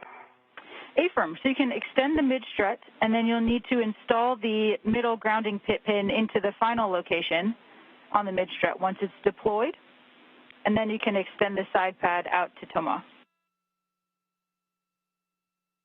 Thanks off for that.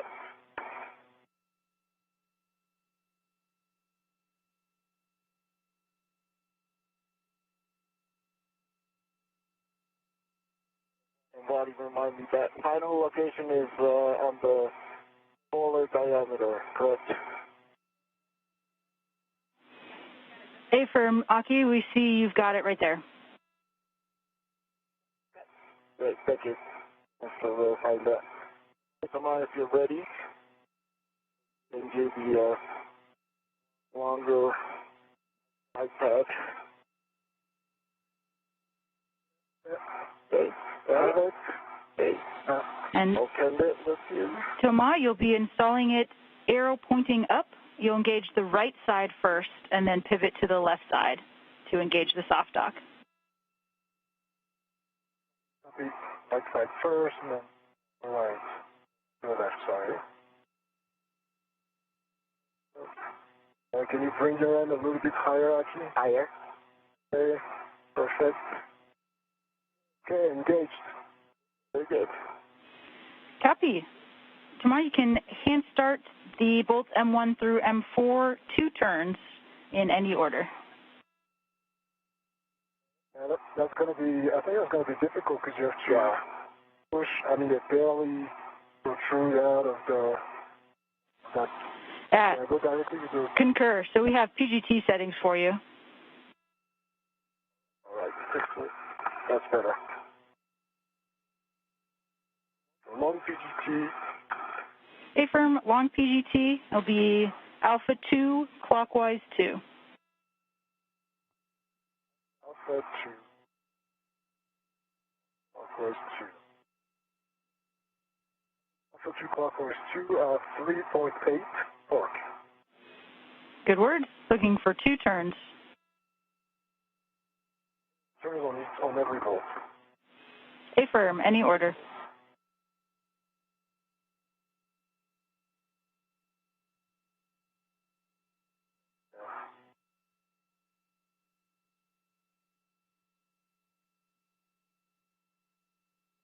Back out. Thomas Pesquet now working to install a series of 4 bolts. He'll first start them off by hand turning them, and then we'll use the pistol grip tool to finish up tightening them. Strut to the upper strut at L8. Copy. Turns on M1. Copy M1.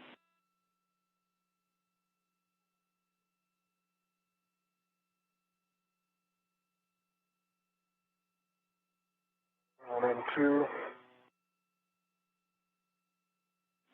Copy M2.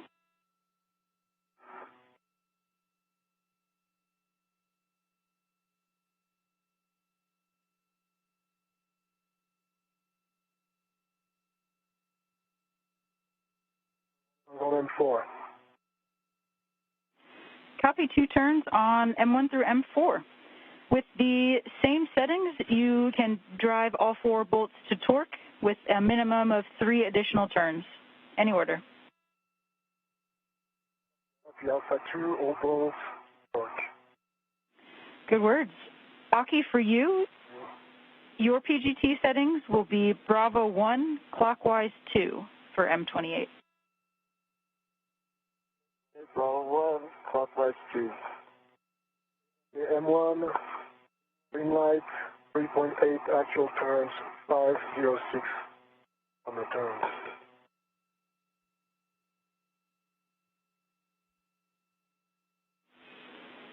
Copy. Good M1 bolt.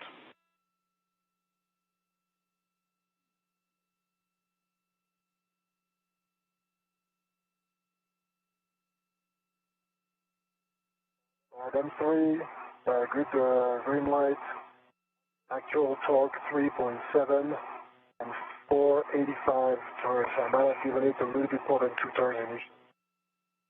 A good view from Thomas Pesquet's helmet cam as he uses the pistol grip tool to secure those bolts. 7 torque on M3. That's a good bolt. And Aki, we're looking for 6.5 to 9 turns on M28 to torque. Okay. Meanwhile, JAXA astronaut Aki Hoshide is completing a similar task using the pistol grip tool to install bolts as well. Sorry, green light. Actual torque is 3.7, 0.6, sorry, and 4.93.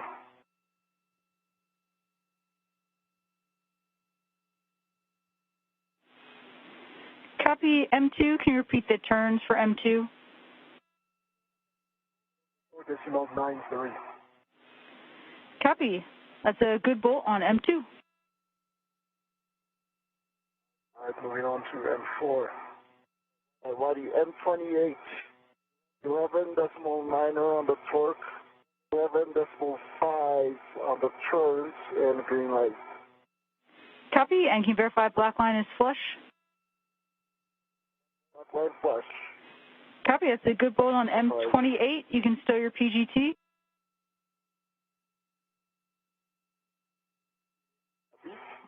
M4, green light, 3.6 actual torque, and 5.61 left. Copy, good bolt on M4. See you on the other side.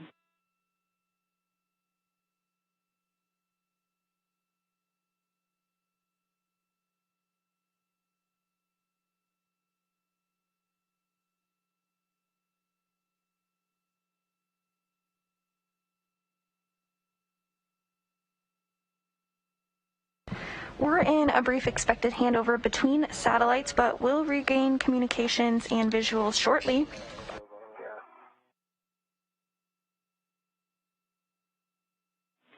And back with you after the handover. We've got good bolts on M28 and M1 through 4. You can both stow your PGTs.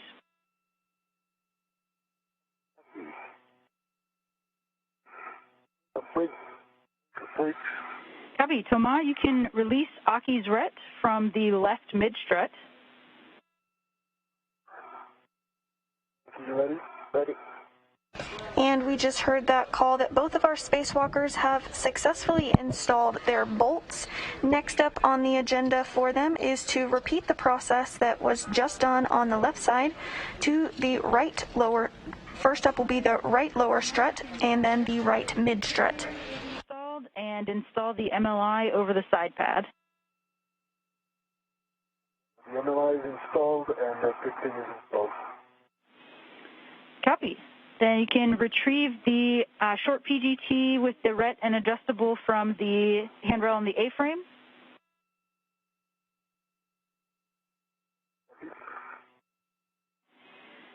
Aki, you can install the grounding pit pin into the grounding block.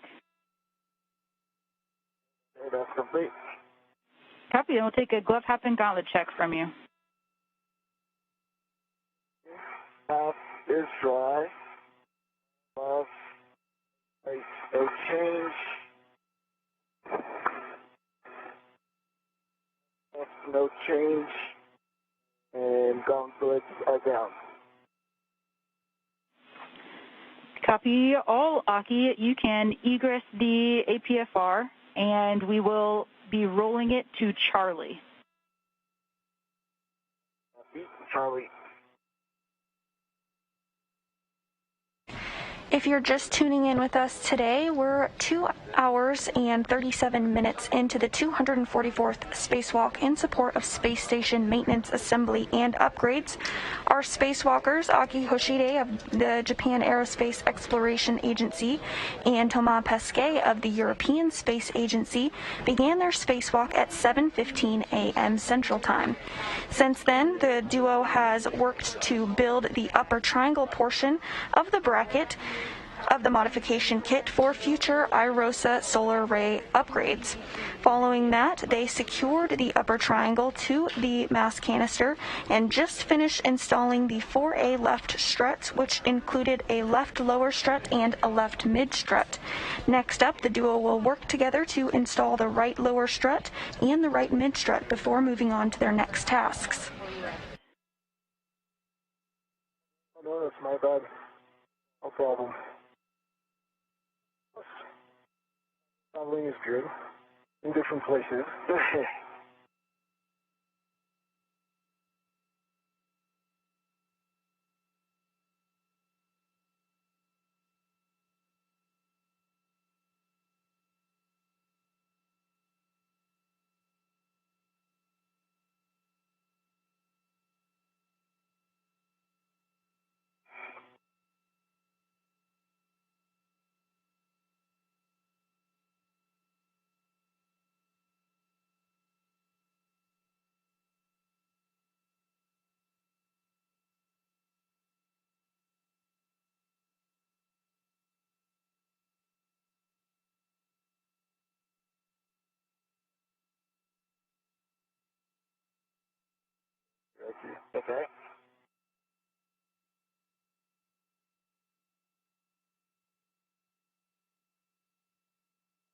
Okay, so the PGT, the top wrench goes together with the PGT the bag.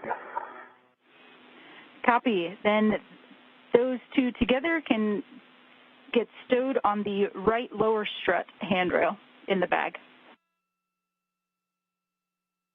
The right lower strut handrail in the bag.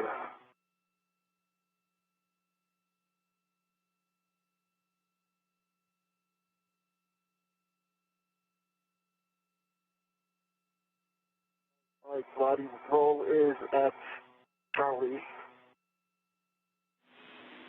The APFR. Copy.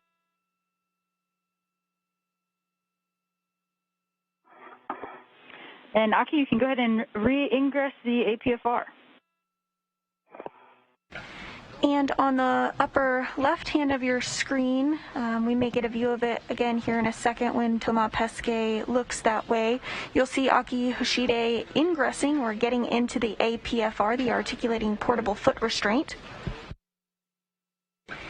He did the same when he received the left mid-strut from Thomas. He's now going to receive the right mid-strut. The EGT in the fourth range.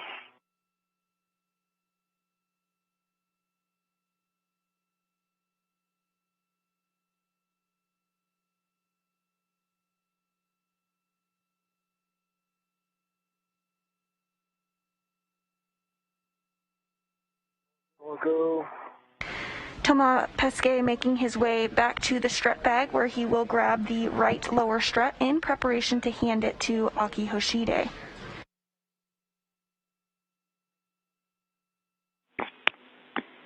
And Thomas should be at the right lower strut and the handrail closest to the sob bolt. Okay. Right. Shoot another one there. Thank you. Right lower strut. Good words. Well, closer to the bolt. Okay.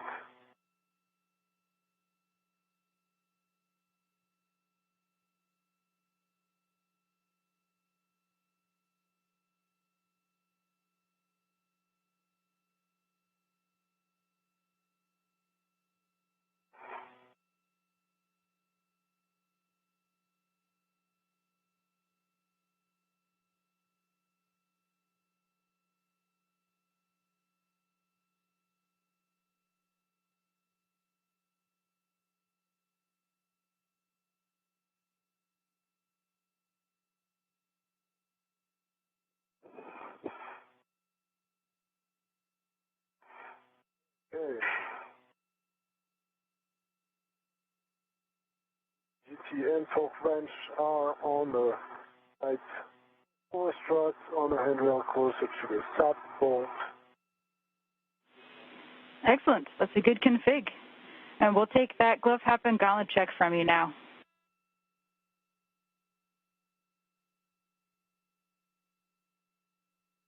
For the second, but why not?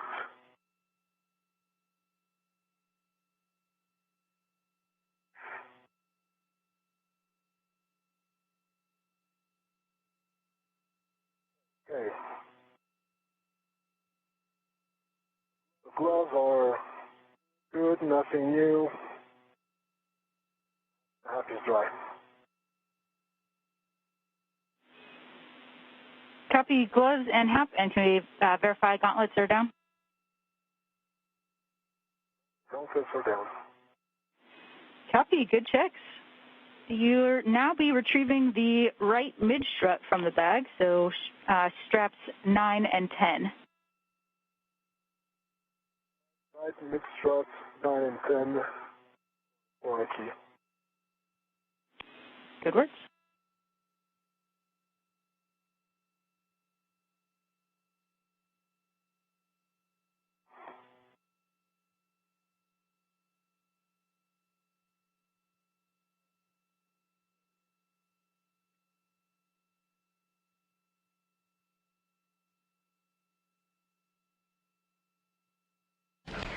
We're taking your questions this morning using the hashtag AskNASA. We've received some great questions so far. One from Robrita on Twitter who asks, how is the astronaut tethered to the orbiting station during the spacewalk? As you've seen throughout the spacewalk today, the astronauts utilize a series of tethers in order to secure them safely to the space station. They also utilize tethers to secure their tools to the space station or to themselves, such as with the body restraint tether.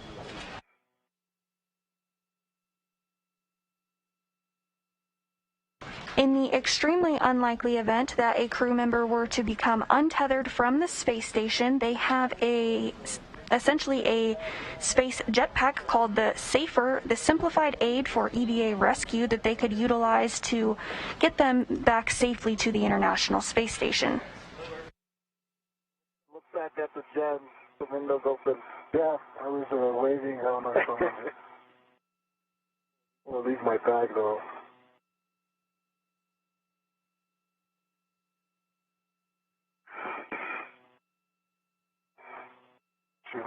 Yeah.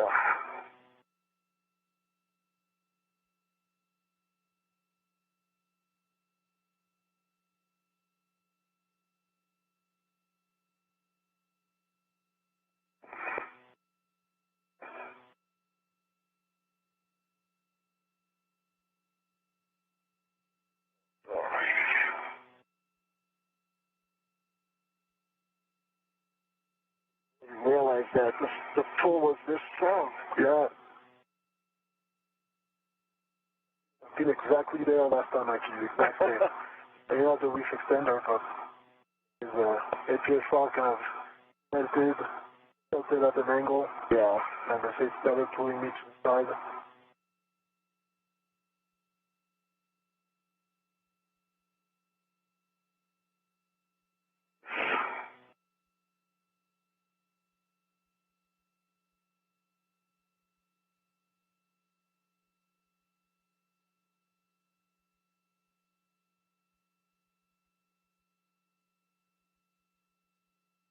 Lost it for now.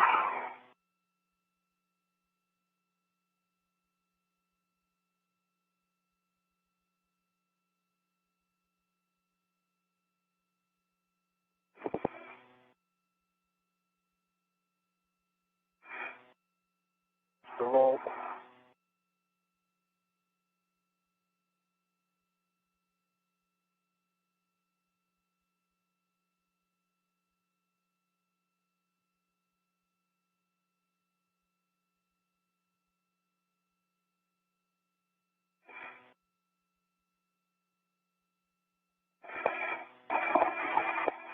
Yeah.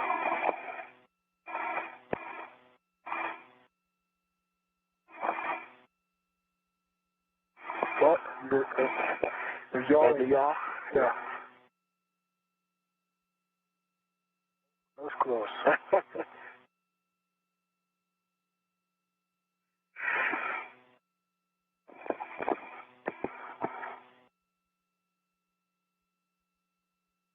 Now 2 hours and 48 minutes into the 244th spacewalk in support of space station maintenance, assembly, and upgrades.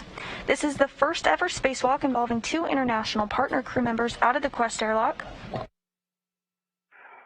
Our spacewalkers today, ESA astronaut Thomas Pesquet and JAXA astronaut Akihiko Hoshide, are well underway in today's spacewalk, having built and assembled the upper bracket and installing it to the Mast canister, installing the lower left strut and the left mid strut, and are now working on the right lower strut. Right. And then... Good. This work. Copy. Excellent work, Aki. You verified that the ingress aid and that your BRT is in a good config. Ingress aid is tucked in. BRT is not. Copy. And when you're ready, Thomas, you can transfer the right mid strut over to Aki with the side pad towards him. Okay, let's do that. Key. And Aki, you'll be putting your ret on the stanchion closest to the side pad. It's just for you to let me can't see you right now in this orientation. Oh wow. Yeah, I know that's far. I'll have to, I guess, translate. Alright, he's not locking. Yeah. I'm gonna lean back, but that's not helping. Oh no, let's try. Okay, Aki. Lean back as much as you can. It's, now, I'll have to come closer. Okay. Let me come closer. Okay.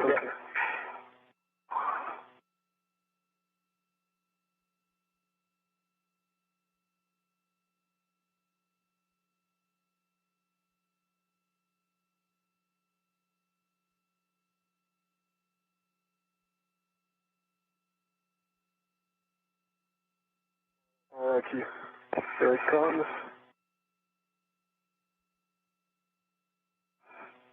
Almost. As a reminder, we are taking your questions on social media and answering them live on air. Use the hashtag AskNASA to send yours over.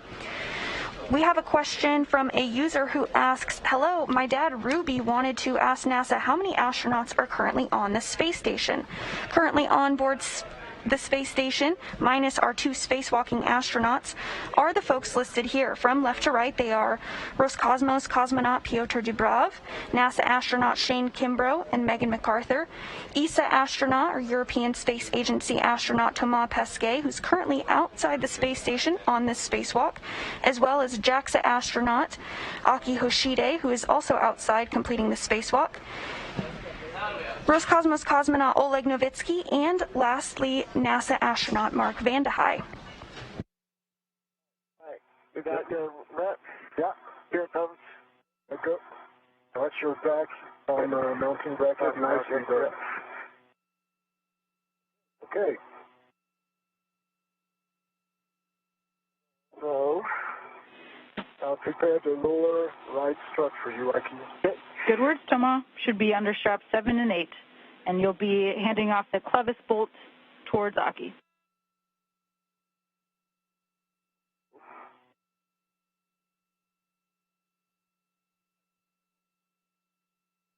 There's this one rated 2.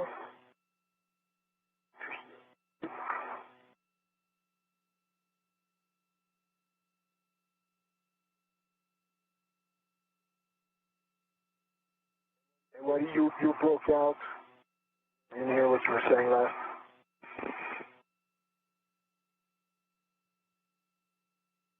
Okay, did you hear? No. Get the head over. Yep.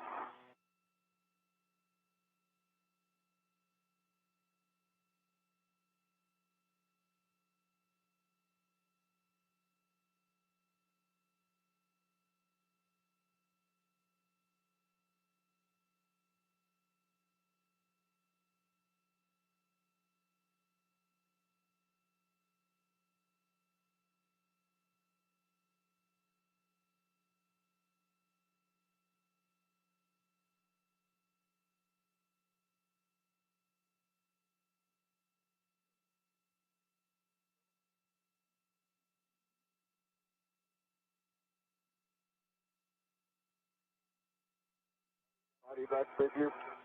Back with you after the handover. Sorry about that. Long handover. Nope, no problem. It looks. The last transmission got closed at the end. Yep. Yeah, A-firm, but it looked like you were on the right track. We were just transferring that right lower strut to Aki with the clevis bolt towards him.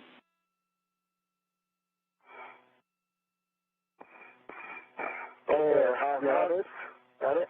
Comes with a hook wrench and a PGT. Not yet. The same price. For the same price. Whoa, that's a deal. I know. Alright, I got a vet on it. And Aki, It says a vet on this. There you go. that red should be on the handrail stanchion nearest to you. This view inside the strut bag now looking a little bit more empty than when we first began this spacewalk today. The crew is continuing work to install the right lower strut, and then we'll move on to the right mid strut. I can always give it to you afterwards. That's fine. I have my hand on the red. Just 1 second. The blind reach. Okay, so this is the red that I'm releasing. Goes from the stanchion to the bag. Yep. You have a red on the strut. Paper. Okay, red is released. Good. Right, I have control. Alright, it's wrapped around the bolt. Okay, there you go. Yeah. And if you got it? Got it. Okay. Right, I'm gonna keep it close to me. Copy. And EV crew, the arm will be in motion shortly. Copy. Copy, and Maria, I think I'm translating to the other side, correct? Affirm. You're headed to the right side sob launch bracket. And we'll have you report the spherical bearing alignment.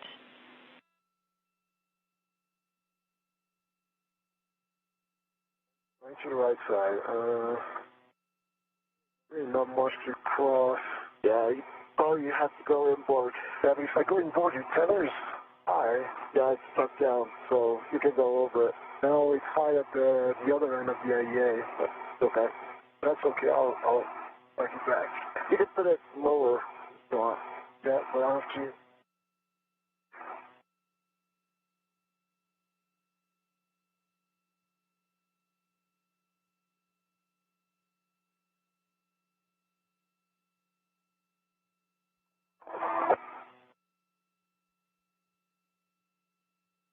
Alright.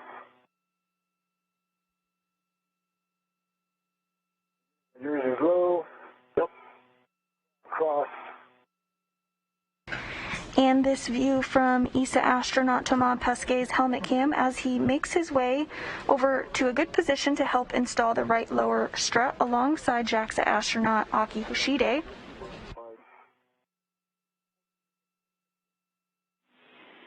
And we follow your tether config. It looks good to us.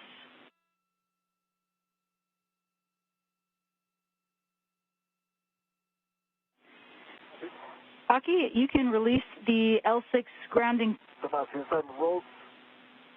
grounding pit pin from the strut stow location. Okay, that's complete. Go ahead, Aki. Yeah, since I'm rolled to my right, I'm right over the handrail, so right behind you. And I see you.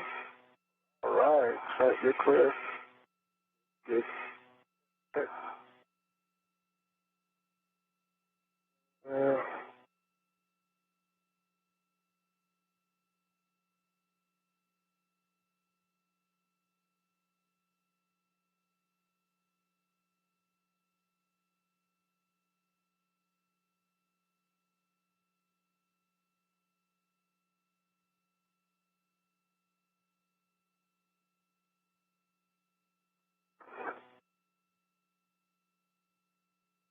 Okay, Aki. Here. Settled. Work site. Okay.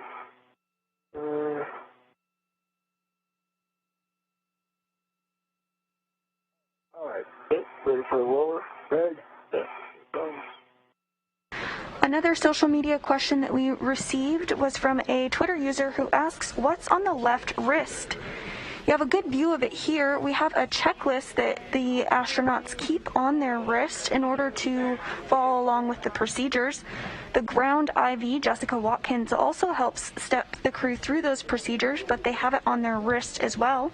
There's also a mirror on the wrist, which is used to read the dials on the spacesuit, as those are... Oh, excellent. And just a reminder to keep clear of the pinch point when driving this bolt. And we'll have you hand start M19, 4 turns.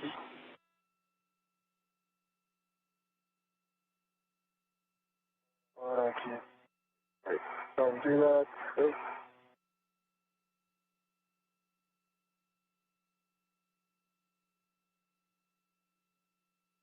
South.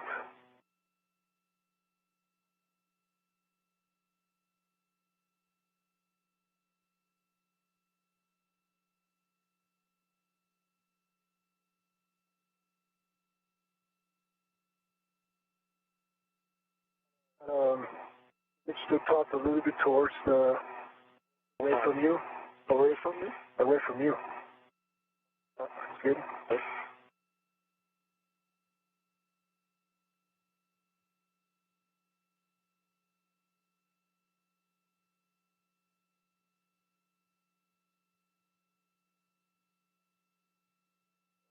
I got 2 turns.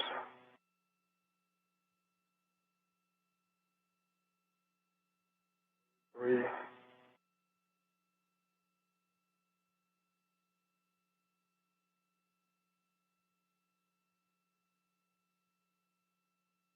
And 4. Great. You get 4 turns on the M19. Copy, 4 turns, M19. Aki, you can start Thank you. the right lower strut to the mounting bracket at L6. It should be M20, 2 turns. Copy.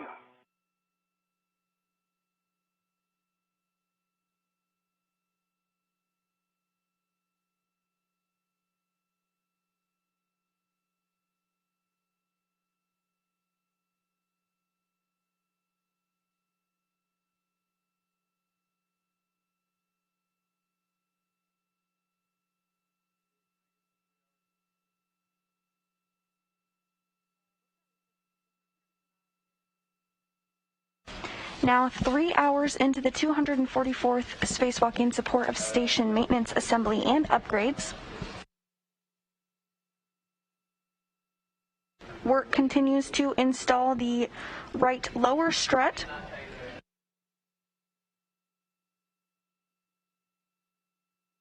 So far, our spacewalkers, Aki, Hoshide, and Thomas Pesquet, have built and installed the upper bracket and installed the left lower and left mid struts. Copy, Bravo 1, clockwise 2.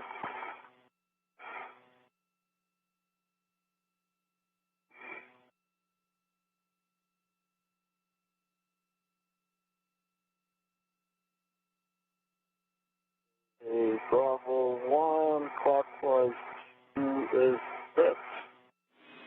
Copy, looking for 2 turns. Copy, take turns.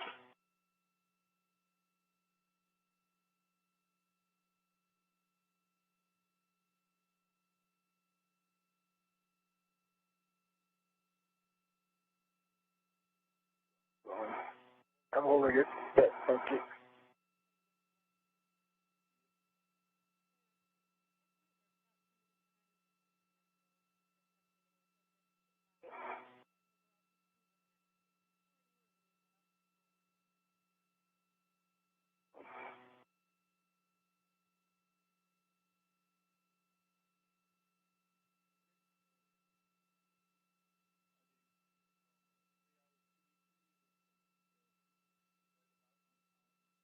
Two times up, popped out again.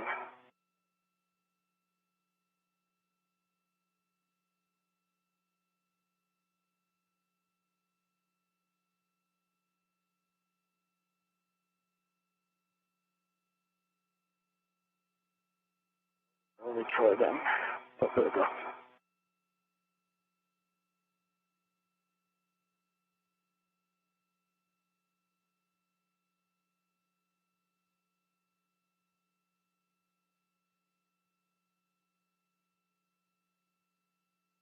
Hey, 2 turns, that's complete. Copy, 2 turns on M20. Thomas, your PGT settings will be Bravo 7, clockwise 2 for M19 to torque.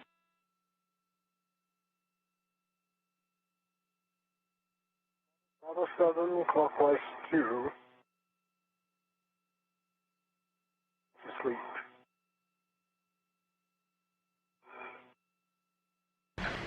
Both Hoshide and Pesquet using their pistol grip tool to secure bolts to the right lower strut. Additional turns. Bravo 7, clockwise 2. 7.5 turns, you're saying? 10.5 additional turns. 10.5. New York.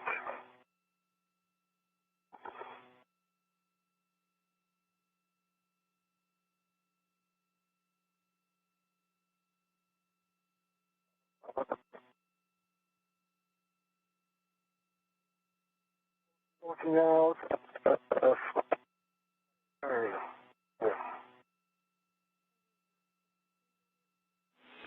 Thomas, can you repeat repeat torque and turns on M19. Okay, so it's torquing out at 561. Green light, 25.5. Actual torque, 561 rev.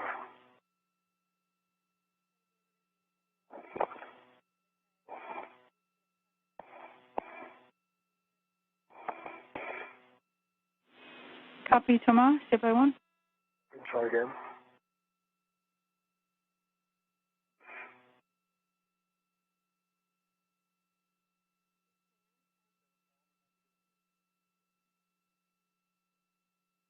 I'll look up. And Thomas, we'll have you try again with the PGT, and then if that doesn't work, we'll do similar to what we did on the other side and move right into the torque wrench.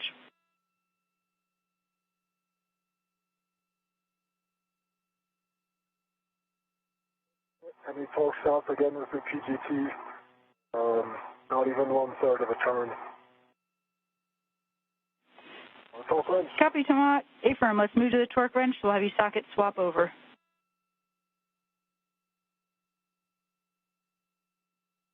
Okay, 12. Pesquet now switching out the pistol grip tool for the torque wrench to finish up tightening bolts. Big picture for the two of you while Thomas is doing that. We are at a 3-hour EVA PET and just about on the timeline, still on track to get all of our tasks done. Keep it up. Yeah.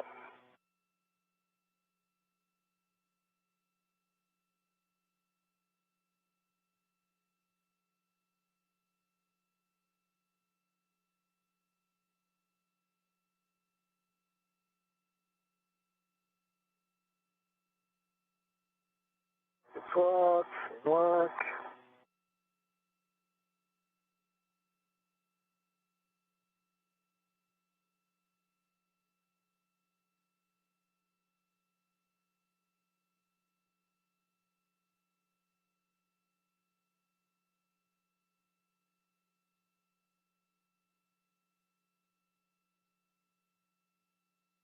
Full test on the torque wrench.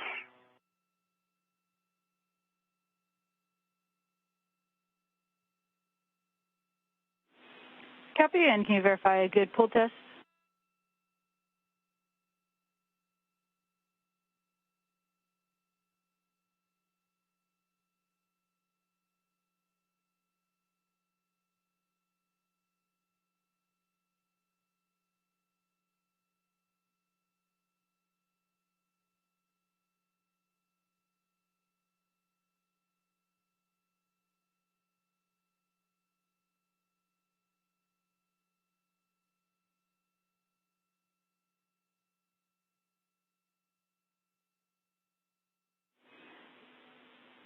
And Thomas, did you verify a good pull test on that? Yes, it's verified good full test. What is? Copy, sorry I missed that.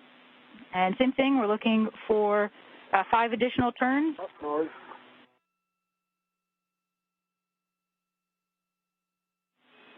And looking for the visual indication that the wrench has broken over twice. Copy. 5 additional turns and torque wrench broken over twice.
What's that, BGD? Yep. I see that. I keep kind of slide towards your helmet. Yeah. Thank you. Got my hand right there.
You can see Thomas Pesquet using that torque wrench to ensure the bolts are secure.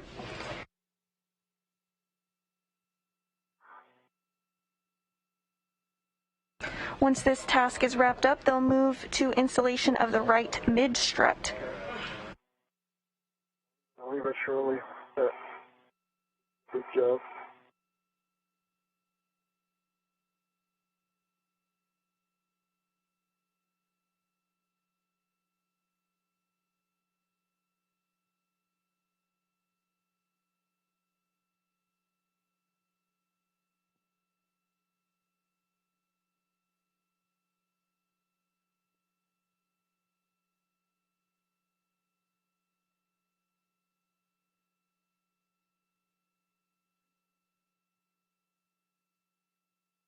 You want to release that adjustable? Is that just tying the...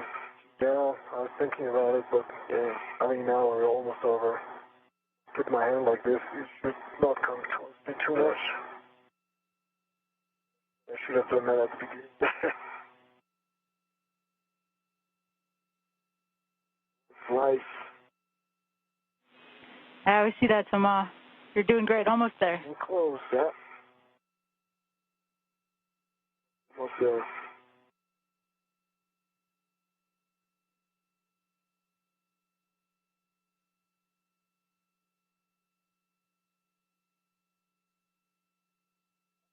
Broke over once. Twice. Good job. Excellent. Great job. We'll now do the three checks. Yeah, great job there. So check that the black line is parallel to the cylinder and flush.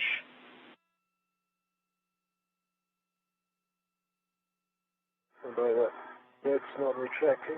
I'll fix that.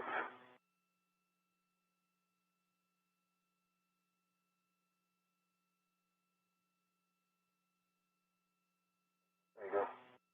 Okay.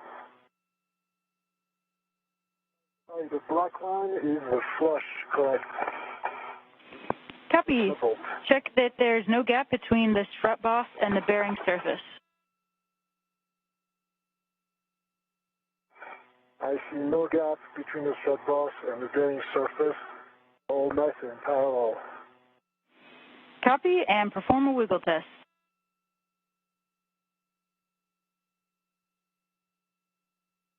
Wiggle test. Solid.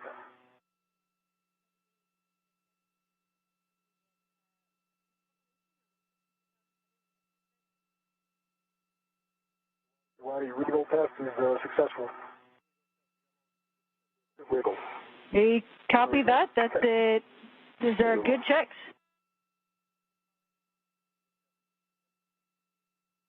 And the MLI is covering the side pad. Copy that, Thomas. And can we just have you double check the setting on the torque wrench is set to 60 foot-pounds? Correct. That was 60 before. I didn't change it. So I'm going to look for you. That's 60 foot-pounds for you on the torque wrench. Copy all. Thanks, Thomas. That is a good M19 bolt. Great job. You can leave the short PGT and the torque wrench on that right lower strut handrail.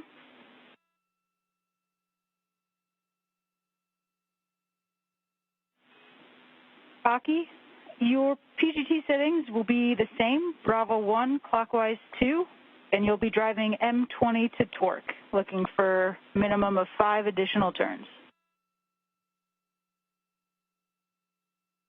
Additional turns, Bravo 1, clockwise 2, Sept. Good words.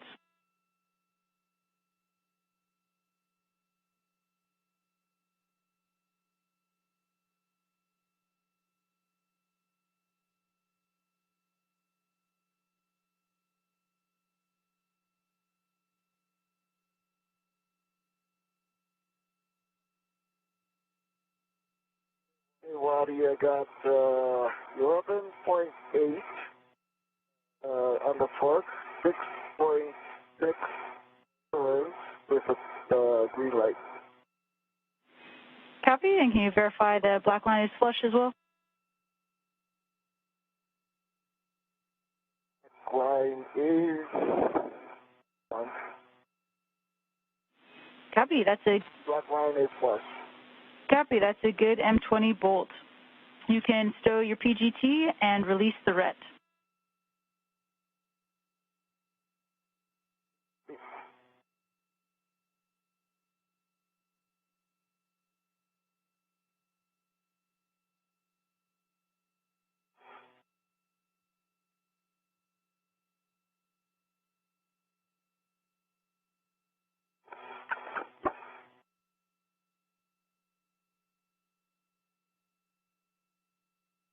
I'm going to recite that. Yep. Right. EGT is stowed. That is released from the lower left. Copy, and then you can install the grounding pit pin into the grounding box and install the MLI.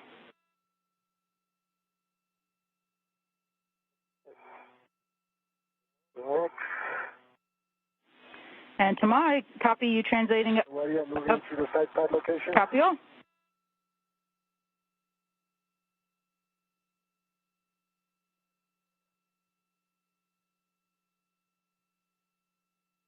Starting my back like before. Yeah. Oh, isn't it? Right, Waddy, the piston is installed. The MOI has the same issue. Reaching. Almost there. Okay, copy, same issue with the MLI, same plan, best effort.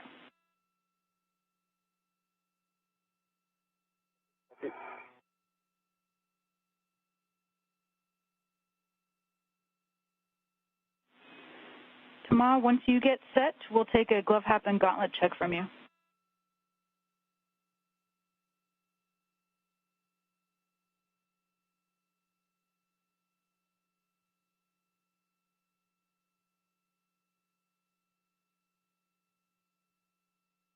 Copy. And then my hat, my gauntlets are covering the restraints, and my gloves are still good, no change.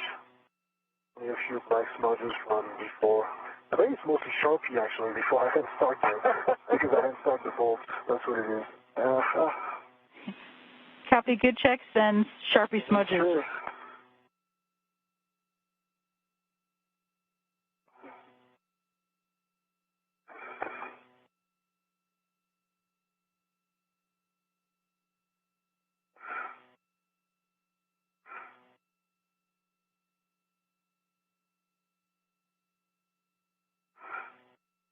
Waddy, MLI is full best effort. Again, it doesn't go over the bolts, so it's secured with the integral wire tie. Copy all, Aki. We'll take a glove hap and gauntlet check from you as well. Hap is dry. gloves, it's a little more black clutch on the right fingertip and little finger, pinky. Other than that, no change, and gauntlets are down. Copy all, Aki, and no concerns on those gloves. So you can retrieve the right mid-strut from your BRT and release the pit pin from the lock position. See that? That's gonna work.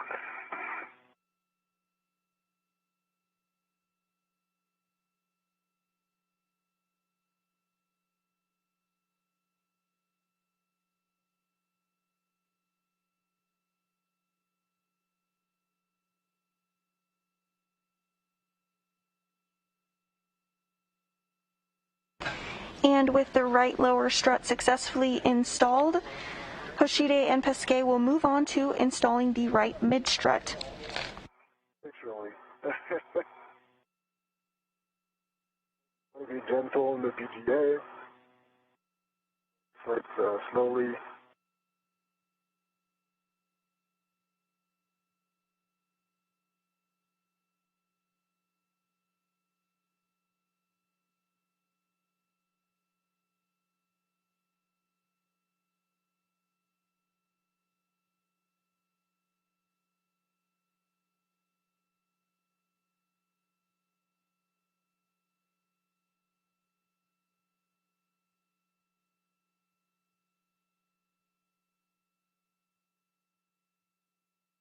While the fin is installed in the stowed location, the final location. That might be a... Copy. You can... if you're ready, I'll present you the...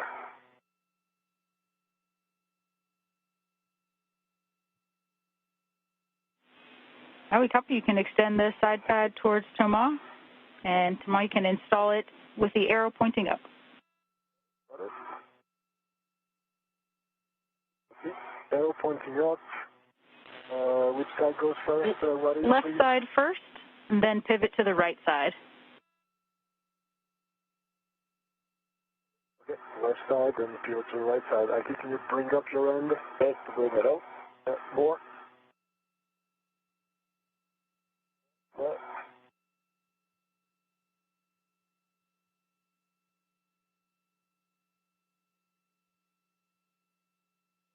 It's soft dot. Copy. Thomas, you can start bolts M9 through M12, looking for 2 turns.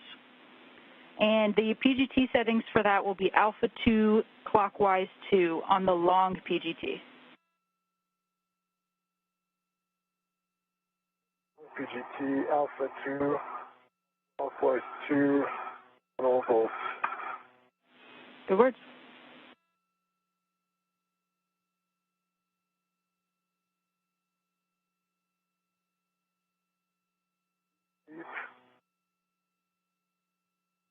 Alpha 2.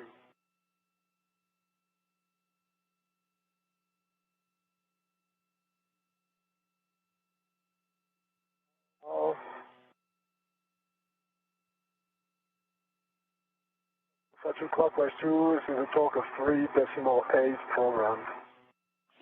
That's a good setting.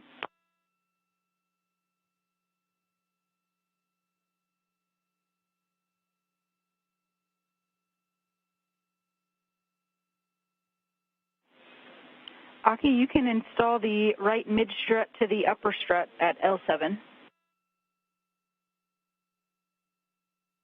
Okay. Before I finish my 2 turns? Yeah, so Aki, you can line them up, but we won't drive the bolts until you're complete with your 2 turns, Thomas. Got it. Copy.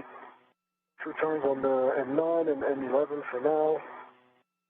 Copy, M9 and M11, 2 turns.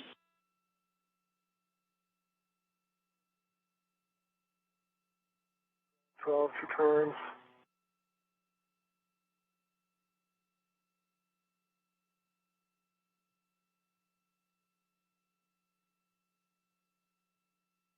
M10, 2 turns. Copy, 2 turns on M9 through M12. Thomas, you will continue at those same settings, driving M9 to M12 to torque. We're looking for a minimum of 3 additional turns on each of those. Okay. And after Aki completes his bolts, or this guy can do this right now? Affirm. Aki, your PGT settings?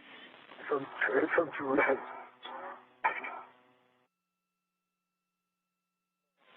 So, body just to confirm, I can keep driving, right? Affirm. We can drive these bolts M9 through M12 and M24 simultaneously. Thank you. And so, Aki, your settings? Level 1, clockwise T. You got it.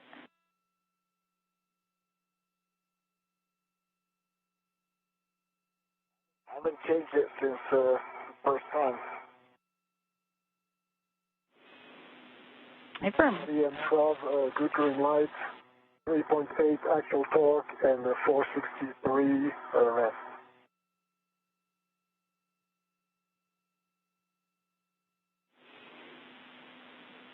Copy M12, good bolt. And Aki, we're looking for 6.5 to 9 turns for you to torque. Copy that. M11 ready, green light, 3.6 actual, 485 rev. Hoshide and Pesquet are again using the PGT or pistol grip tool to drive bolts to secure the right mid strut.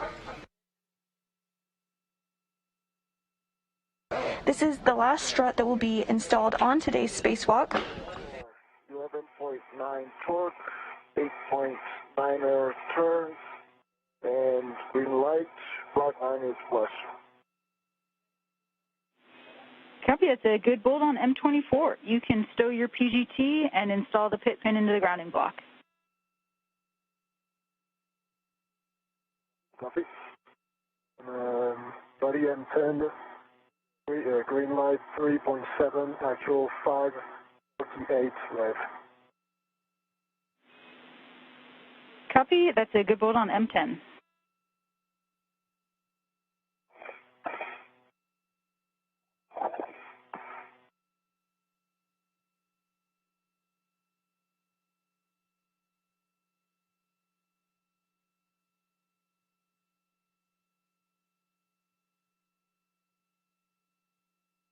The M9, green light, 3.7, actual 652 rev.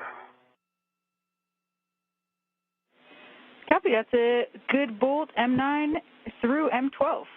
You can release the Aki's ret from the right mid strut.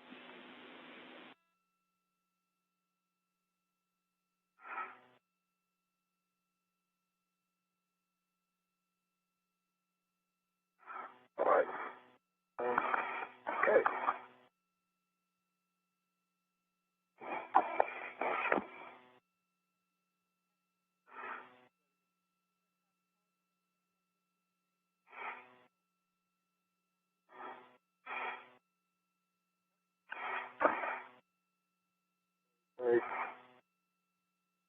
Body, the grounding strap on my side is floating towards the bar, and I can't reach it right now unless I structure, which I know I can't do right now.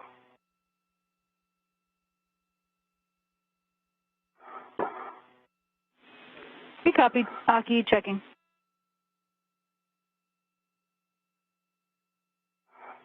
Maybe once Thomas does its bolt, does the bolts, the 2 bolts on the mid strut,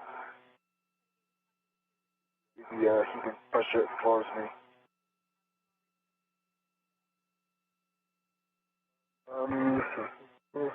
If you need, I keep a pit pin.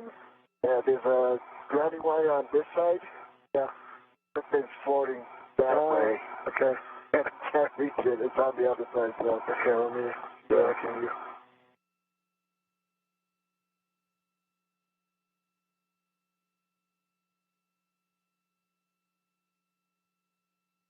Maybe after everything's secure. Oh, well, I can translate this. This is allowed. That's how it is. Now, 3 hours and 30 minutes into the 244th spacewalk in support of space station maintenance, assembly, and upgrades, JAXA astronaut and current space station commander Akihiko Hoshide and European Space Agency astronaut Thomas Pesquet have completed a series of tasks and have completed the upper bracket build and installation to the Mast canister in support of the modification kit installation. They've also installed the left lower and left mid strut, as well as the right lower and right mid strut, putting the mod kit in a good configuration. Next up on the agenda for our spacewalkers are to clean up the worksite area and then begin work on the FPMU, or Floating Potential Measurement Unit. They'll swap out the current FPMU and replace it with one on station.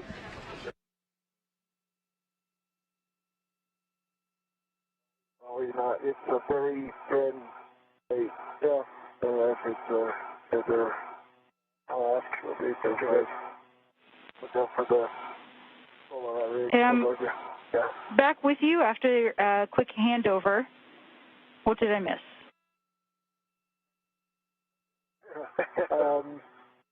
You missed my probably bad idea to use, those solar array power cables, the ones we disconnected, reconnected for the Aerosat deploy. They come to a bracket, metal bracket. I was wondering if I could put a tether in here. It's not per se a handrail, obviously, but just wondering what you guys think of that. Checking.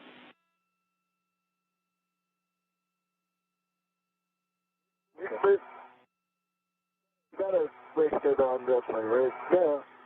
It's just to get closer. Yeah. But I can, because I'll be at Bravo 7, so. Yeah.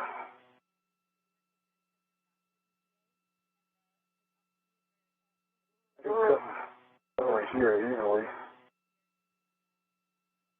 But then after Bravo 7, you're not allowed to use this handrail as a VRT. No, Thomas. I mean the lower strut. Go ahead, buddy. Thomas, unfortunately, it's a no-go on that handrail, but you can BRT to the mid-strut handrail as long as you minimize normal and torsional loads into the mid-strut. Okay. I do that. Actually, not a handrail, but yeah, I don't know if I was being clear. It's a bracket. The connectors are going. It's a thin plate. Anyway, okay. Let's do the BRT big struts. Yeah, it's a negative on that handrail on the bracket. There's no handrail on the bracket, buddy. Sorry, I'm not being clear. It's okay. So I'll do the middle rail BRT. Okay. And minimize those. Gentle. Like a butterfly. Like a butterfly.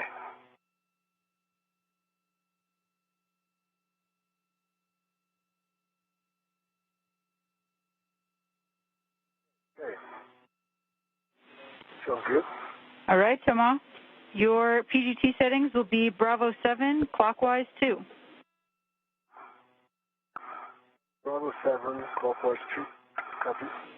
Good words. And we're looking to drive M25 and M26 to torque with 4 to 6 turns.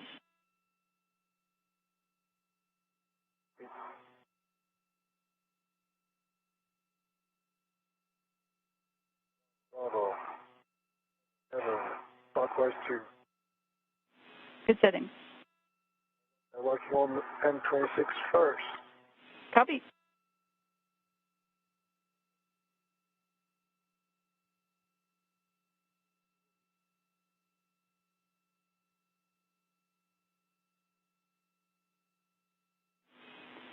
EV crew, arm will be in motion shortly.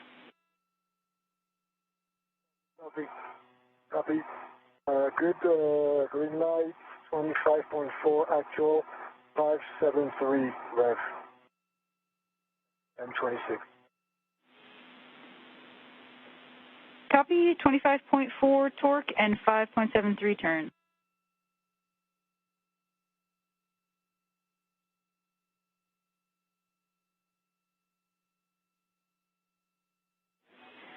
And that's good for the PGT on M26. You can move on to M25. Not to hit the cables. Yeah. European Space Agency astronaut Thomas Pesquet using the pistol grip tool yet again on the right mid-strut adjustment collar to ensure that the mid-strut is secure and installed successfully. Following this, he'll do the exact same task on the left mid-strut adjustment collar.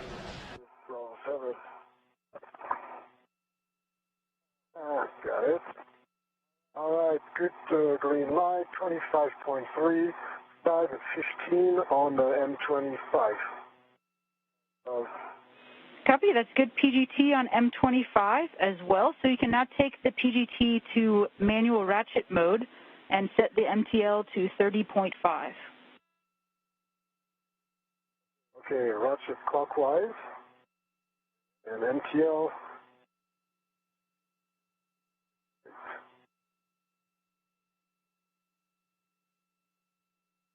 MTL first. Okay, I was there.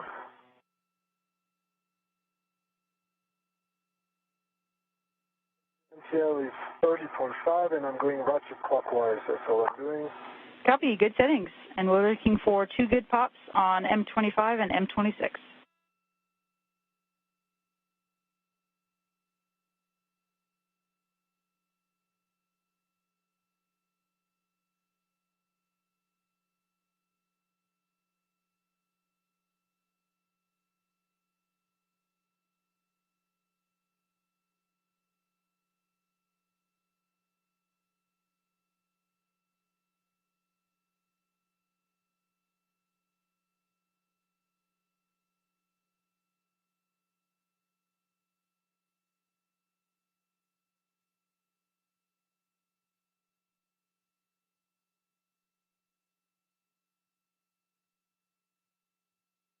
I don't think I'm getting them.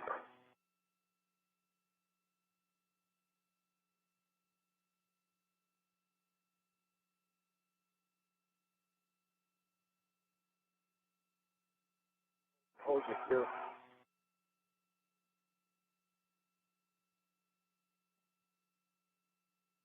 Oh, there we go. Here's one on M26. 2 on each, buddy. Yeah. Pops. At 2 on each on the pops. 2 on M26. Copy, 2 good pops on M26. Did you get a turn count?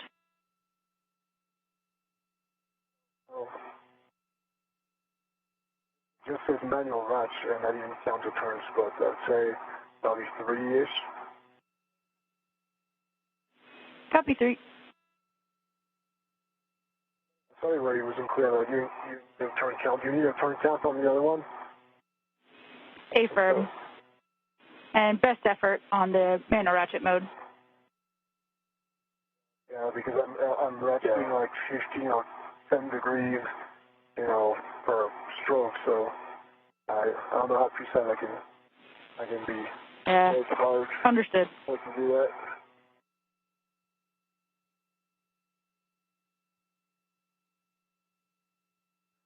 Here's one. So this on the M25, it felt like I didn't even do half a turn before it popped out. Copy, have a turn for 1 pop on M20.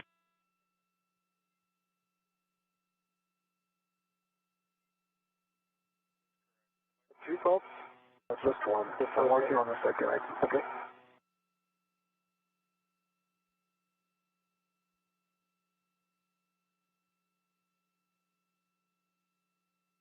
Back in on M25. Got it? Yep. Yeah. Copy, 2 pops on M25. Great work. You can reset the PGT to motor. Motor, 3.5. Tracing on. Aki, you can close the right mid-strut and mounting bracket, MLI. I'm going to need to pass it back here, I'm guessing. But the pit pin is above it. Affirm. So there should be the middle pit pin in the final location, but it should go through the MLI as well. Above the MLI. Yeah, right now we have it above the MLI, and unless there's a cutout, oh, you say there's a cutout? Yeah, so I'll have to remove the pit pin. Oh, that's fine. Okay. We copy. Did you copy? So someone needs to remove the final pit pin from the final location, install the MLI, and then put it back.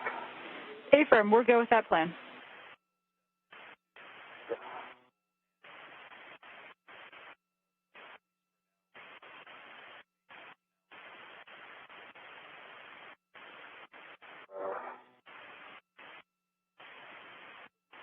This goes to here? No, it comes all the way here, and then there should be another cutout, no?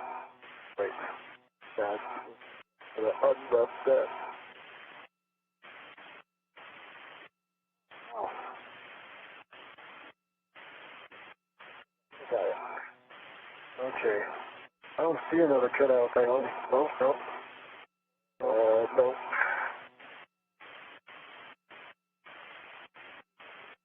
Did you copy? So we don't have a cutout. The final location is. Affirm. So there's not a separate. There's not a separate cutout for it. You'll just have to slip it in through one of the slots.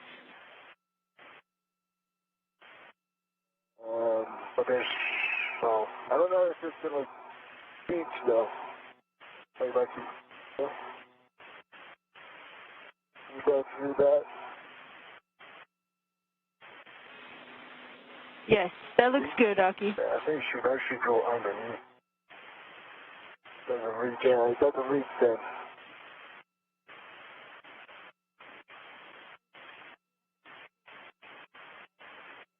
So I'll have to remove all this and go underneath. That's fine. Yeah. And it's going to be the same on the other side, I guess.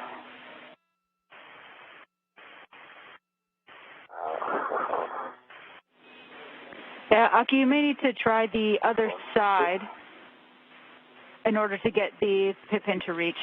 It only goes one way. Yeah, there's no other side. It's look it out from the top. The only one. So Mark tried to work it through the closest cutout, and it's not reaching if you try that. I can come through here, maybe. That means I'm not sure. Then the MLI gets blocked, and you don't have smack to go all the way. It's not far. It's like an inch. Yeah. But it's going to be a nightmare to go on there. So how about we try this first? Thank you. So let's try it.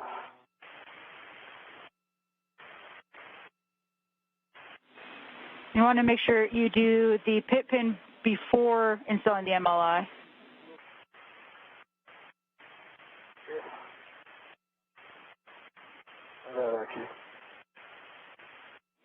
That looks good to us.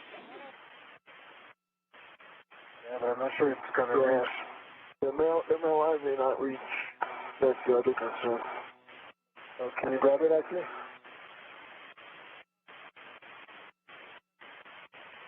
It's supposed to go over the bolt? Yeah. So this thing is at a cutout, which kind of pulls on that MLI, so it's not going to go over M28. Yeah, it's up to under, maybe about 2 inches.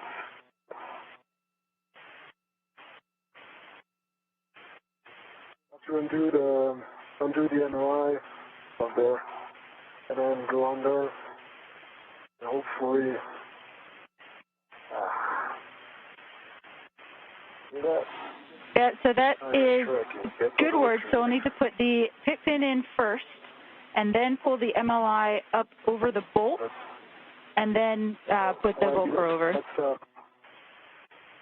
Yeah, that's not, I mean, the problem we have. Do you see my camera? Stay firm. Okay, so you see the pit pin is going above the MLI right here. If we go above the MLI like this is happening here, then Aki doesn't have enough slack because it's effectively blocking the MLI here and we're losing some length, right?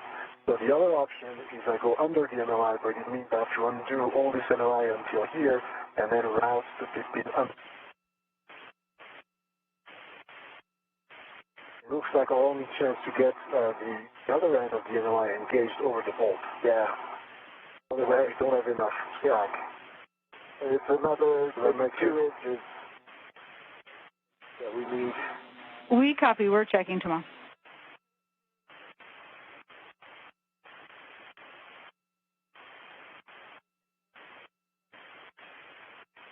I don't know what it looks like down there.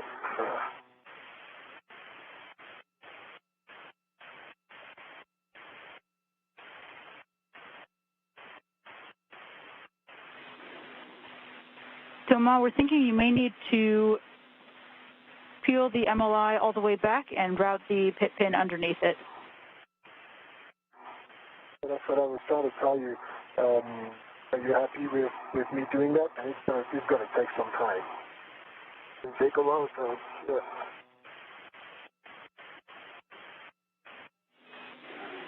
We are good with that plan, Thomas. We don't have any other better options.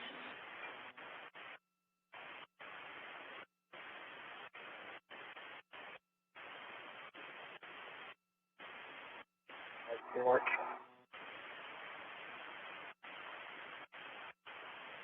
Why do you talk about doing that? Anything I can do? I can just fall. Okay.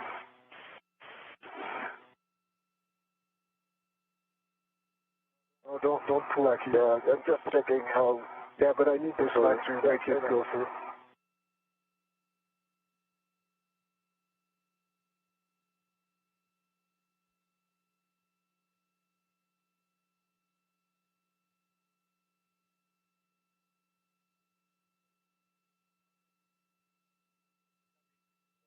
Okay.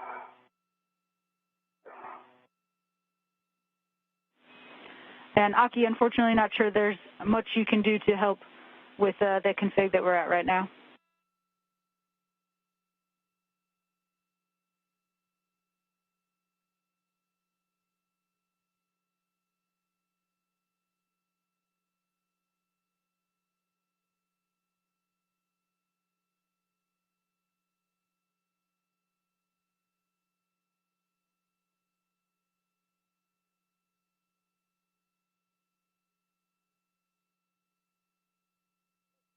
In. Great. Good job. Copy, Thomas. Great work. All right. So it just goes over the MLA or the bolt.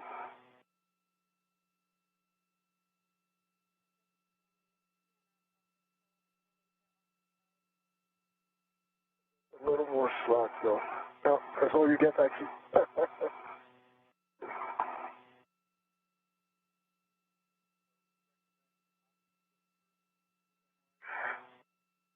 And another quarter inch. I don't get what you're saying, actually. Need another quarter inch. Yeah, and we recommend that we start at Aki's end and put the MLI over the bolt and then work your way down to Thomas' side. There's not that constraints the MLI on the right side. It's just a bolt at the other end.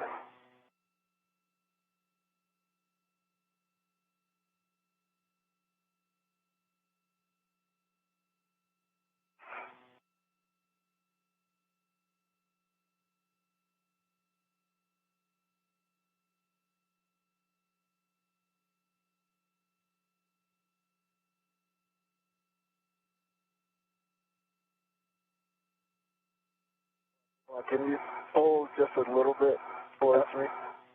Towards me? Towards me? Pulling towards you. To my line. Okay, it says, let's pull that. I can make it. Almost. Yeah, got it. Good job, yeah. Thanks. It's through M28. M28 is through the... Excellent. R.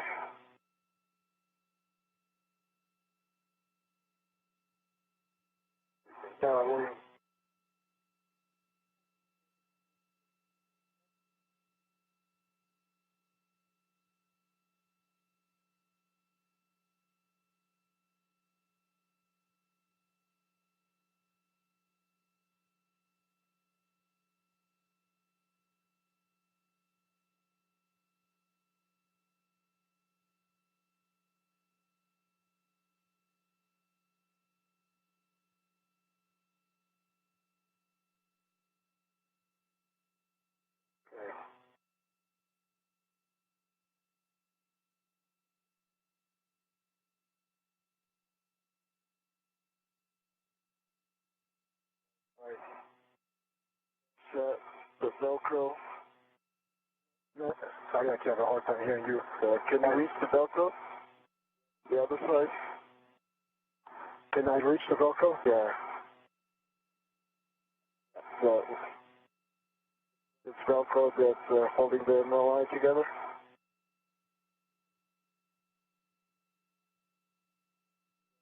Just, okay? Yeah, and the wire there. Can you, oh, How there? Yeah, can't reach it first. very good. One. This view from Thomas Pesquet's helmet cam as he continues to get everything secured ahead of the cleanup of the workstation area. Okay. Alright, good job. So we probably have to do the same on the other side. Yes. Copy all. Great work.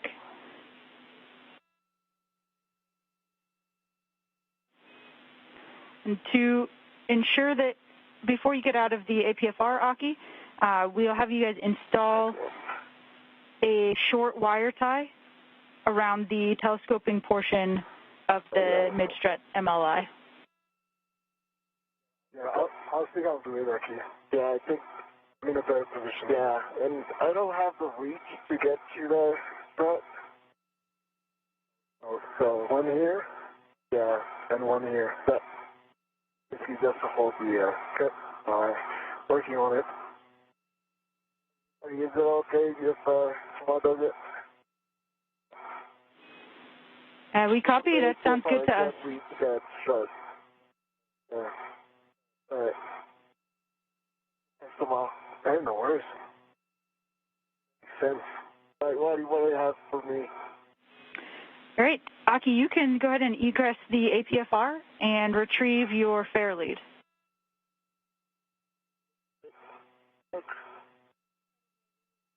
Well, those wire ties, you want them one on each side of those adjustable, those bolts that I just drove, correct? Affirm, so the wire tie needs to be on the other side of the collar bolt.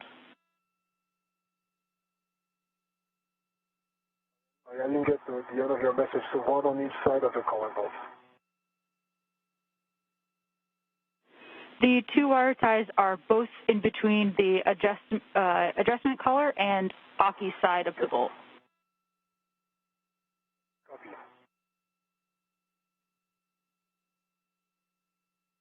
All right. Good.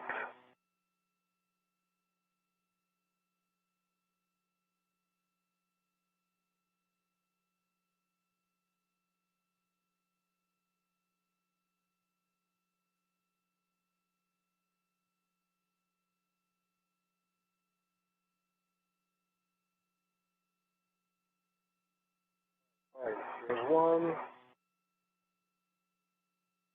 Copy?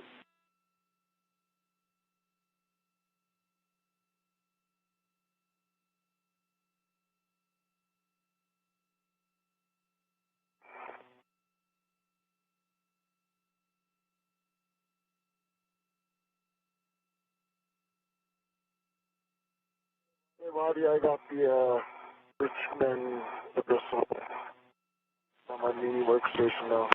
Copy, Aki. You can translate over to the strut bag. In this view from ESA astronaut Thomas Pesquet's helmet cam, you can kind of see the Earth in the background behind him. The space station is currently flying 262 statute miles above the Earth.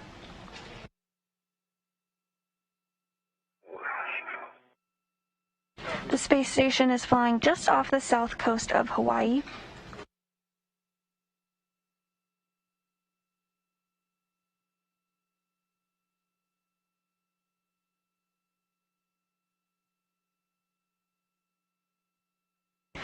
Pesquet is continuing to use the wire ties to secure this item in place.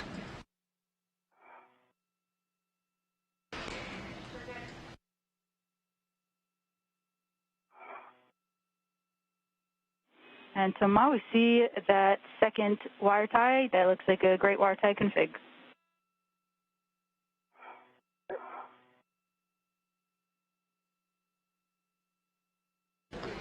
And with that, the wire ties were successfully wrapped around the telescoping portion of the mid-strut MLI.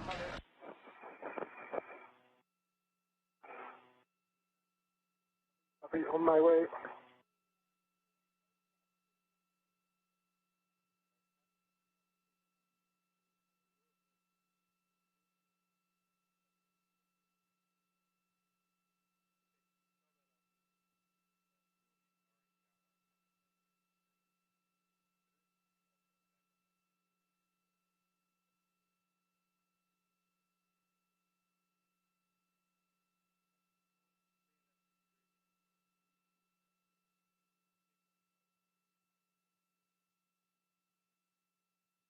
What shall I keep my 6 feathers behind your back? Yep.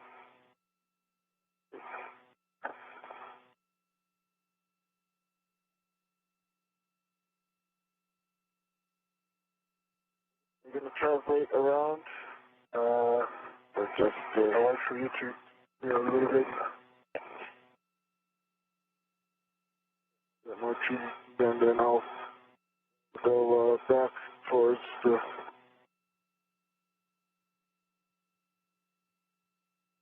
far. Alright, let me clear you so that you can go back. It's clear. I'll go past you. Okay.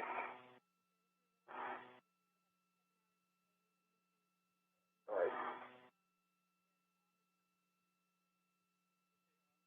Going around. Okay. Oops. Wait, that's right.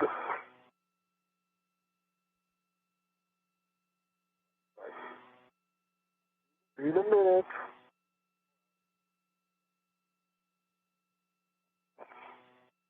Fred, I'm clear, Aki. Yep, thank you.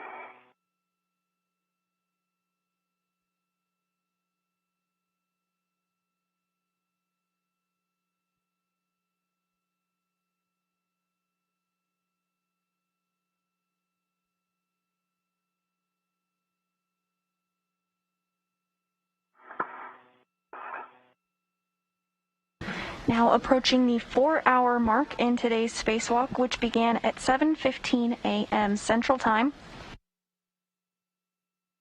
So far, our spacewalkers, which are ESA astronaut Thomas Pesquet and JAXA astronaut Akihiko Hoshide, have completed all of their tasks, which included building the upper triangle and installing it to the Mast canister, as well as installing the left lower strut, the left mid strut, the right lower strut, and the right mid strut. Next up, they'll clean up their work site and move on to the next major task of the day, which involves the floating potential measurement unit. This is a device that measures movement across the solar arrays and will be swapped out for a new FPMU. And you'll be headed back to the bag to stow that. I got that.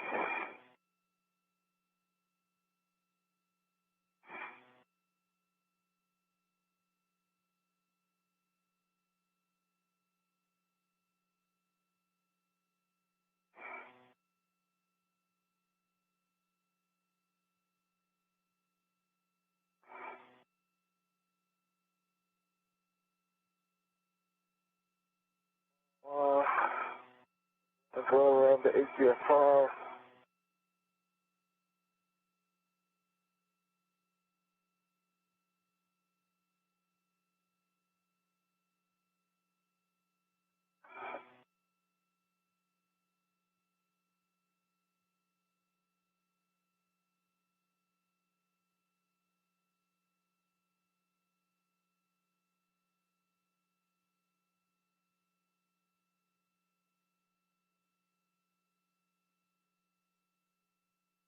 Alrighty, I'm in position at the middle left.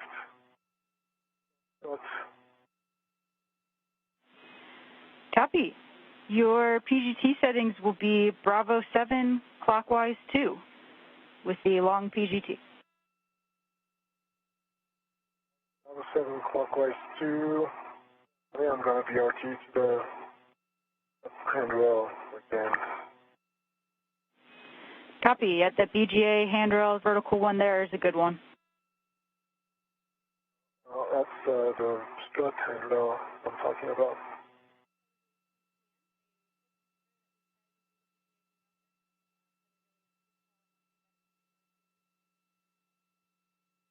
Oh, it's a bit far.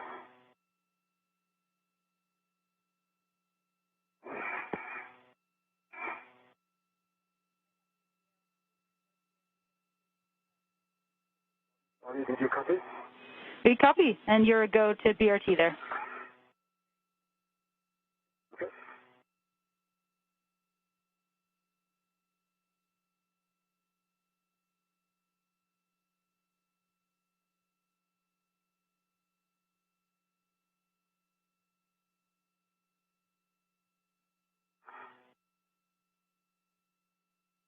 I want that PGT adjustable and torque wrench is threaded to the bag. Copy, Aki. You can retrieve the round scoop and the large small ret, and then you'll be temp stowing that on the APFR blue plate. Copy that.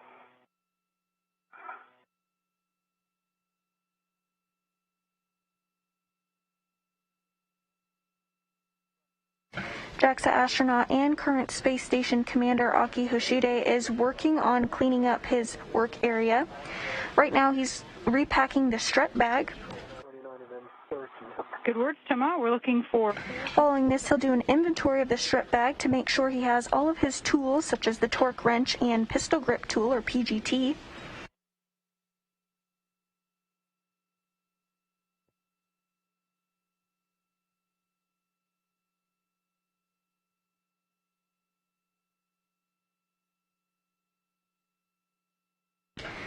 Meanwhile, ESA astronaut Thomas Pesquet is working on securing the last bolts using the pistol grip tool.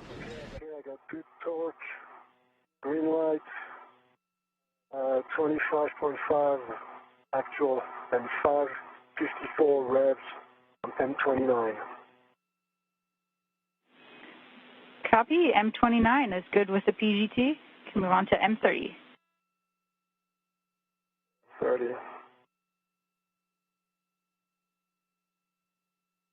What is the archful wrench with the scoop is attached to the APFR blue plate. Copy. Then we'll take an inventory of the strut bag before you fold and cinch it up. And Waddy, green light, 25.4, actual torque. Didn't reset my turn count in between the two bolts, so this one has 7 in total.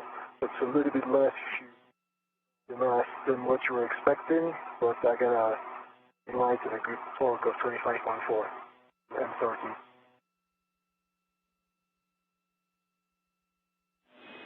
Copy. 25.4 torque and 7 turns on M30. Negative 7 turns, 15 total between M30 and M29. Copy. 7 turns total between M29 and M30. Is that a good bolt for you? Standby 1. We'll have you hit it one more time, Thomas. Okay.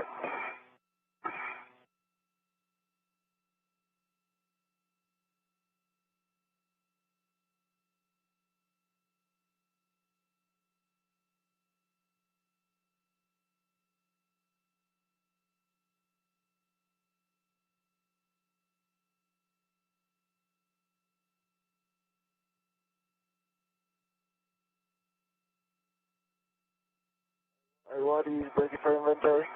Alright, stand by, Aki. Good torque, 25.6, 083 revs. I'm 30. Copy, checking. Okay, Thomas, we are ready to take the PGT to manual ratchet mode, MTL 30.5. Ratchet clockwise, 30.5. Good words. Looking for turns as best effort and 2 good pops on each.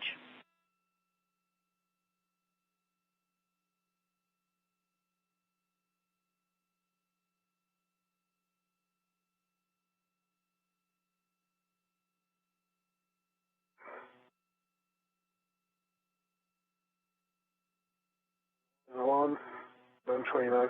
And Aki, you can go with your bag while I'm doing this. Yep, I know. Are you ready for inventory? A-firm, Aki, go ahead. Okay. Bring hotel, 1 red with a hammer. Bring 11, 2 reds. Bring India, 1 red. Bring Echo, 1 red, 1 red with a, which is connected to the adjustable, and the adjustable has the PGT with another red, and torque wrench with another red. Then in Juliet has 1, 2, 4 reds. The 2 reds plus 1 red series. That's all that's inside the bag.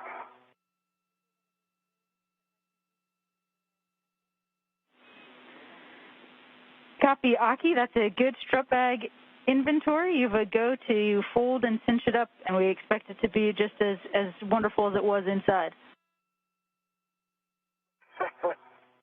That's smaller. And buddy, as I was going for M29, he popped one, and then I kept going, expecting it to pop. Second time, I gave it like a turn and a half, maybe it didn't pop. Then I looked at my socket, and if you can see my video, it's kind of bent. And it's not, how can I say, it's not wobble anymore. It's, I don't know, it's sheared or maybe stuck in somewhere or another. I don't think it prevents any ratcheting action, but it's something wrong with that socket for sure. Okay, we go back to straight. We copy Thomas and working on a forward plan.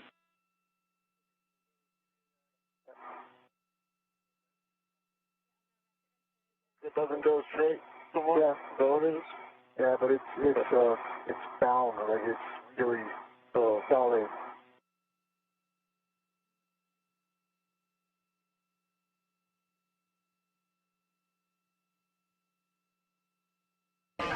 And you did hear a few moments ago that JAXA astronaut Aki Hoshide had a successful inventory of the strut bag, meaning that all of the pieces were in there that should be, the pistol grip tool, the torque wrench, and the other tools that were used to help build and install the bracket today.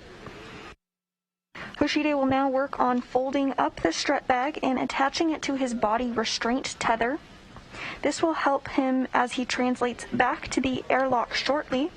He'll drop off the strut bag and then he will grab the replacement FPMU, or the floating potential measurement unit, which will be installed by Thomas and Aki shortly.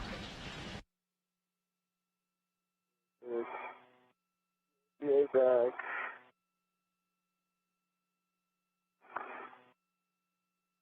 All right.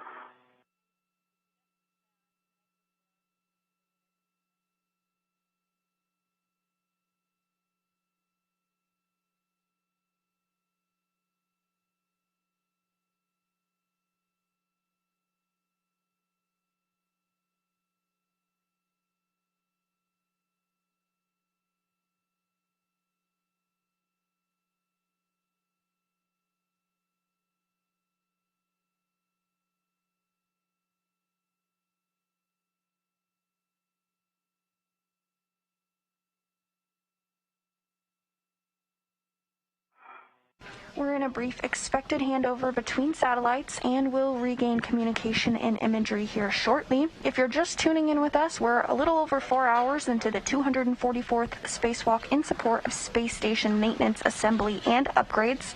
So far today, our spacewalkers Aki Hoshide of JAXA and Thomas Pesquet of ESA have successfully built and installed the modification kit in preparation for a future solar array installation.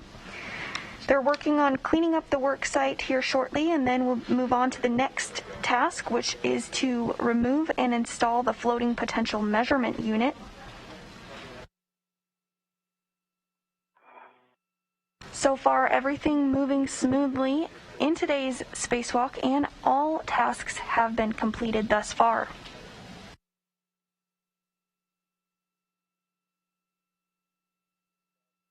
Take it slow.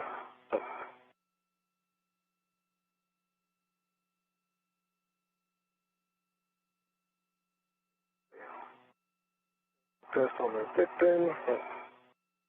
This one. This one. Yeah.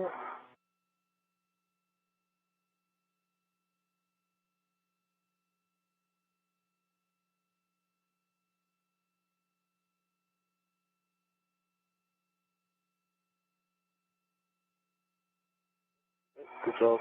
Good full test. Back at you.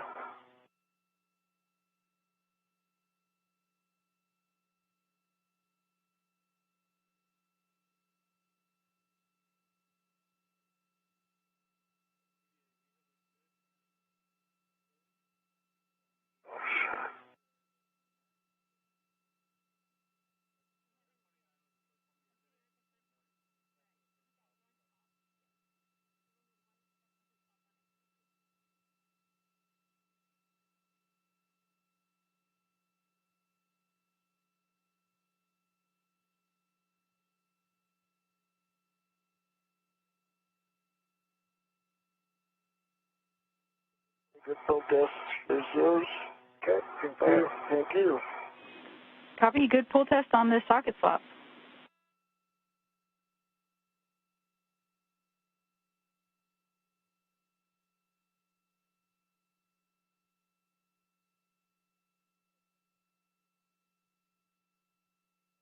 Well, so the CPA bag content remains the same, except the socket has been swapped out. Copy. TBA bag inventory. Stays the same.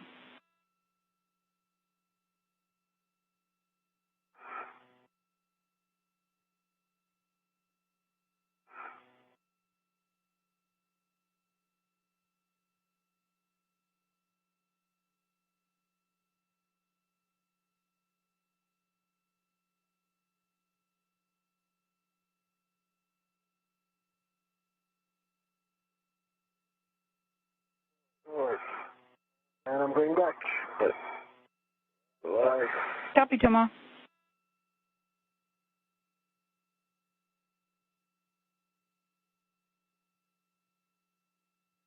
I'm thinking it really takes some time, Aki. Okay. I know you have, no, but I'm thinking you get the bag, but you can take the APFR. Yeah. Your way? On the way. Yeah. It's a bit spot.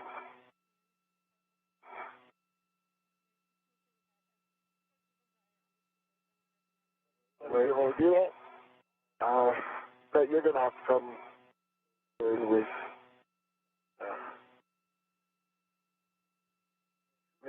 sure ahead and you have time to drop the APFR on the way. So let's see how much time I need. Let's say I'll be on the way to. I have the packing, so I don't know. Maybe about the same time.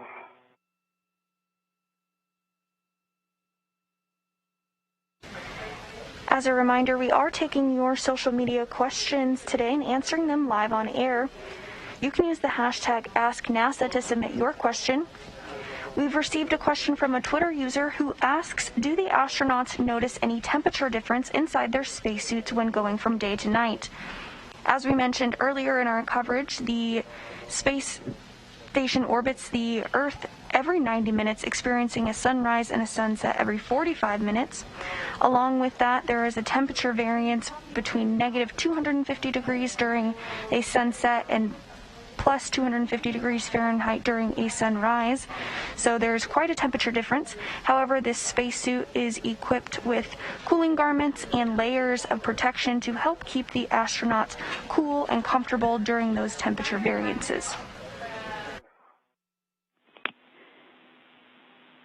Kathy, Thomas, I hear that your PG is now in manual ratchet MTL to 30.5? Yeah, correct.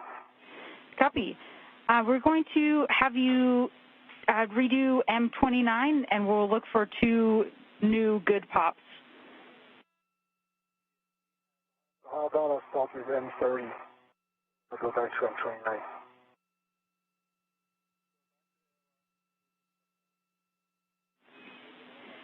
And tomorrow we copy that you did have 1 good pop before, but we just want to have 2 clean ones with the new socket just to ensure. Yeah, you're breaking a little bit, but I think you're on board with that's right.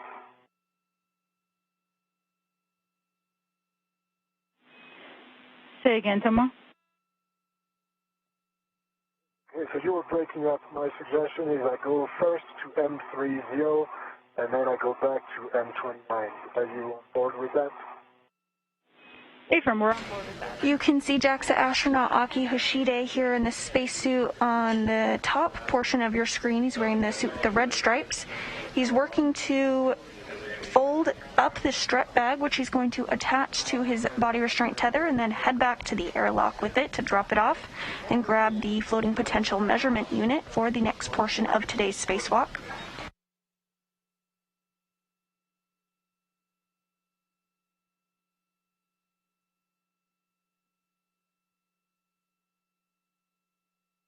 Meanwhile, ESA astronaut Thomas Pesquet continues to work on driving bolts to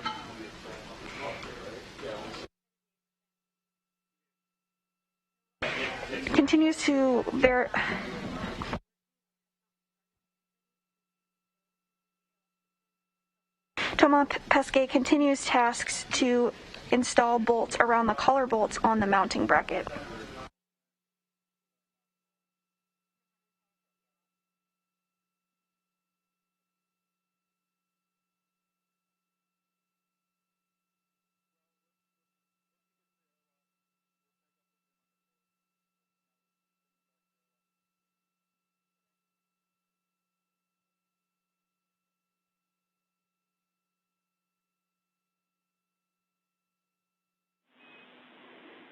Aki, once you're finished folding up the strut bag, you can stow it on your BRT. We'll take a glove, hat, and gauntlet check from you, and then you have a go to head back towards the airlock. I'll do that. I'm not picking up the PFR. So I'll need to head back and grab the FBA area. Good words, Aki. We'll have you leave the APFR for Thomas, and we will tag up with you with the forward plan once you get to the airlock. Okay. Okay.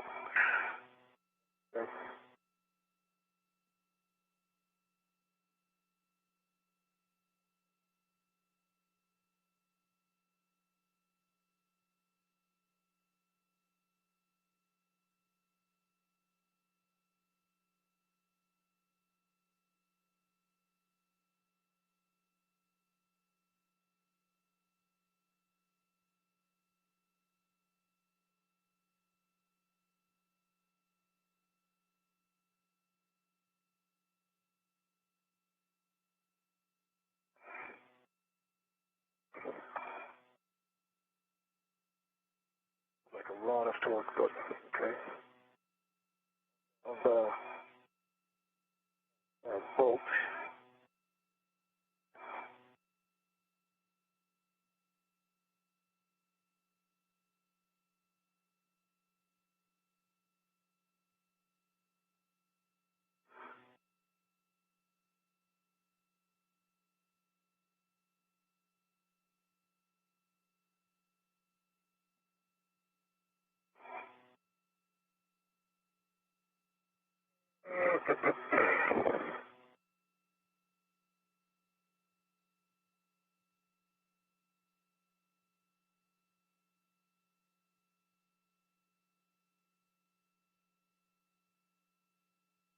Find the best position to ignite the torch.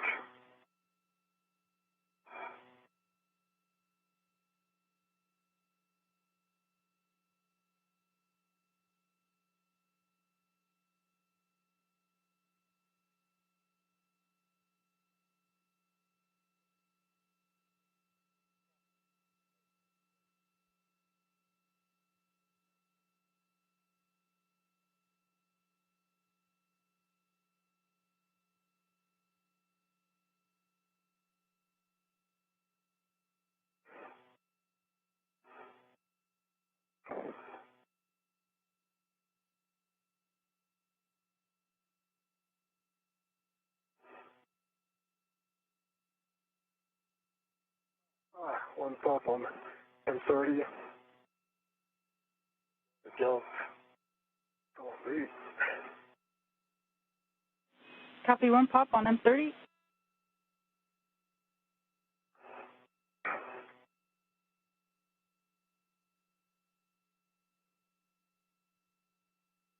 She's not doing much for me.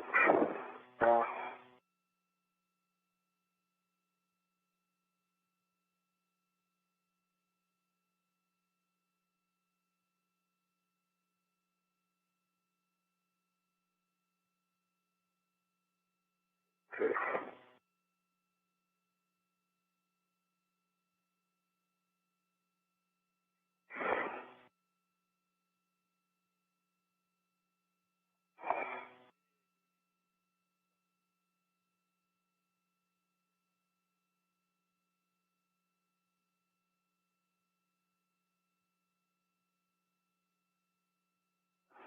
Two on M30. Good job. 2 pops on M30. Great work. I hear you, Thomas.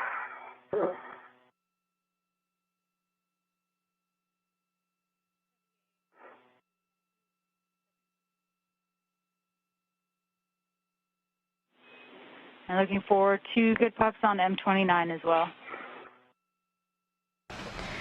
Thomas Pesquet now working on securing the very last bolt for the mod kit installation. Yeah. Excellent. That's a good M29 and M30. And with that, the mod kit is fully installed. You're in a good config, and you have a go for single crew translation. Good job. Come on, now you can translate as much as you want. All right. Okay.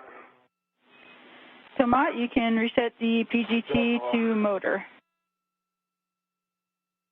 I haven't done that. I've put it on my swing arm. So can you please remind me next time I take it out? Copy. Have you verified that the middle pit pin is in the final location? It is, but I'll have to remove it.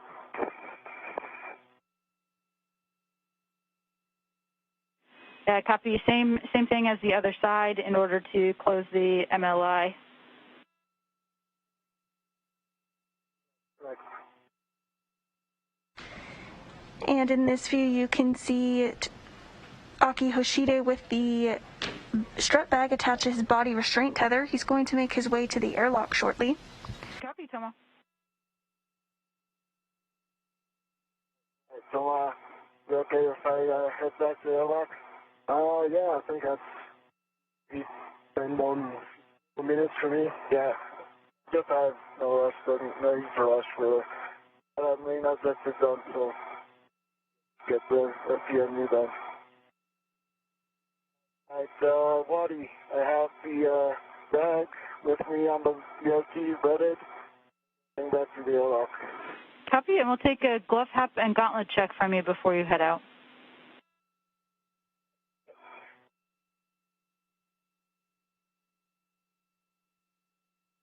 Hap is dry.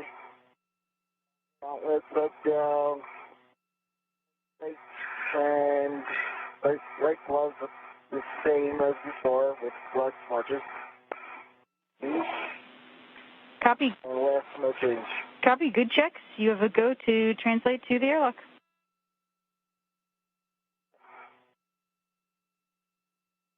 See you at that, buddy. See you, Aki.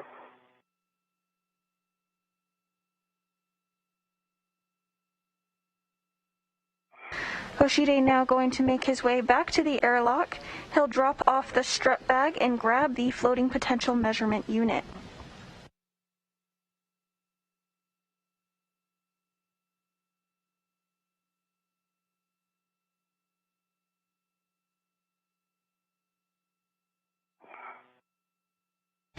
Meanwhile, Pesquet is wrapping up at 4A. He'll complete some cleanup tasks shortly, and then he'll make his way to the FPMU location, where he'll remove the FPMU in anticipation of Hoshide bringing the new FPMU where they'll work together to install it. Big picture update for the two of you. We are on timeline and on track to complete all of our tasks. We are at 4.5 hours EVA PET and thinking about potential get-aheads as well. Go for that.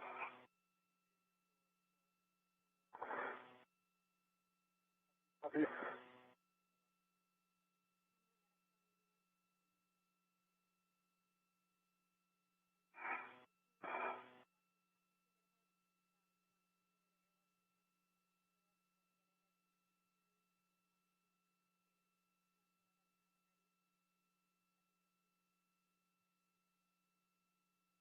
And as you heard those words from Ground IV Jessica Watkins, up to our spacewalkers, all continues to track on schedule today.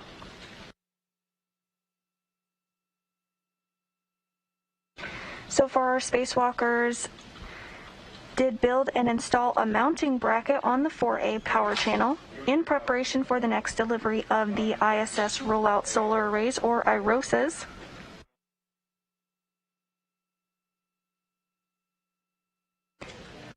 Next big task for our spacewalkers are to remove and replace the Floating Potential Measurement Unit, or FPMU. Already at the feet apart now on port side. Copy, Aki. Yes. Alright, I got the two through.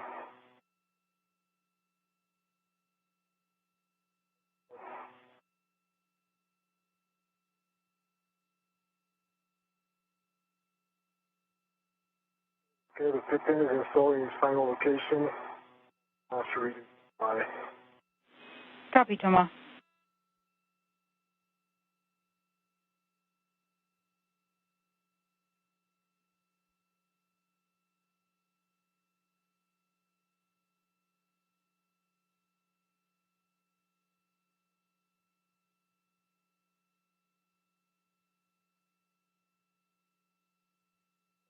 pass the feet apart on the power side. Copy.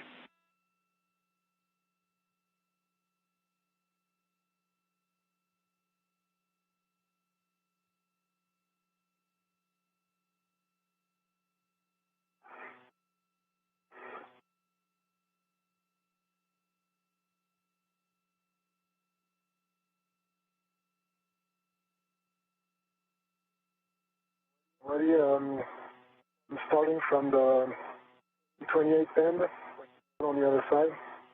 Copy, good words.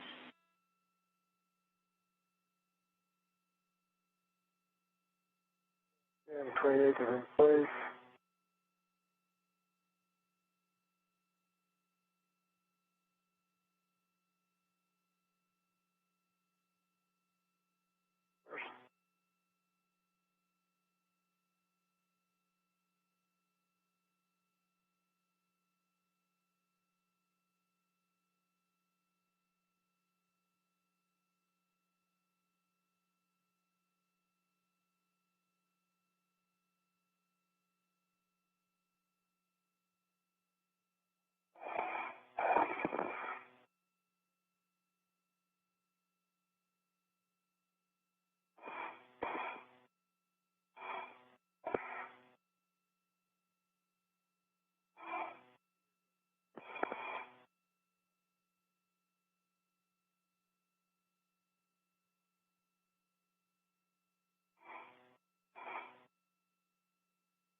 Waddy, it looks like my safety feather got caught on something, so I'm going to go back and take a look at it.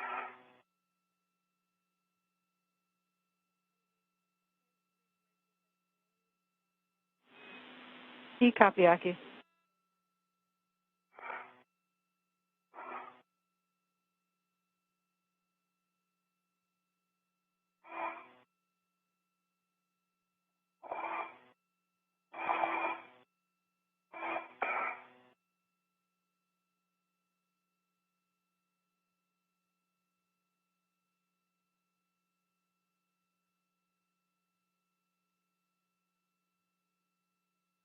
Alright, analyzing place on the mid-strut. Copy, Thomas. We'll have you install those 2 wire ties around the telescoping portion of the mid-strut as well. Okay, so that's closer to the mounting bracket. Good words. Alright, good work.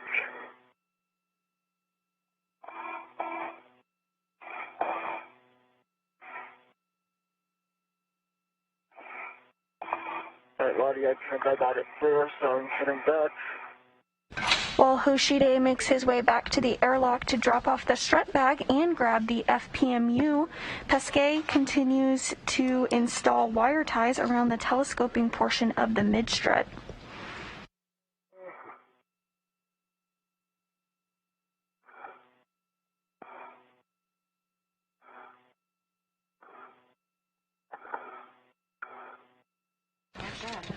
Following this and some final checks with teams on the ground, he'll make his way to the FPMU location.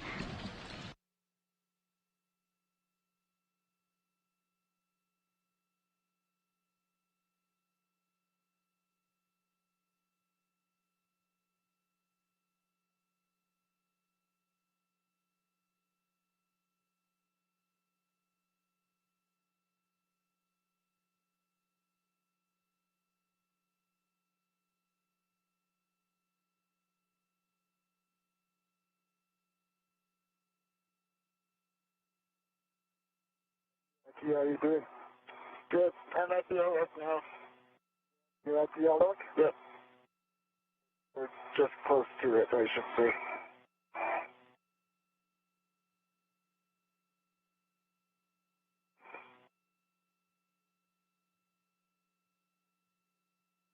Okay, here's one wire tie.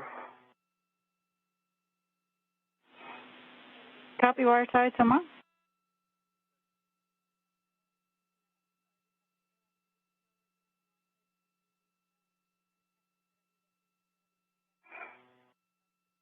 A second.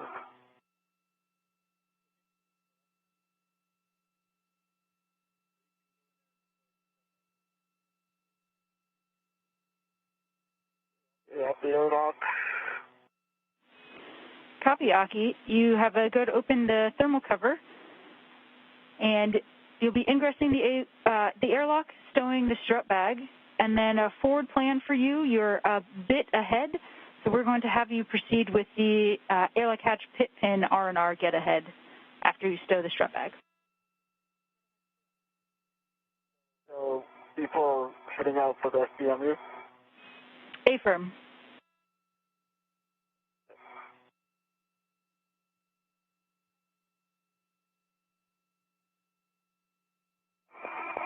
Alright, thermal cover is open. Copy. You'll be dropping off the strut bag and retrieving the get ahead's crew lock bag.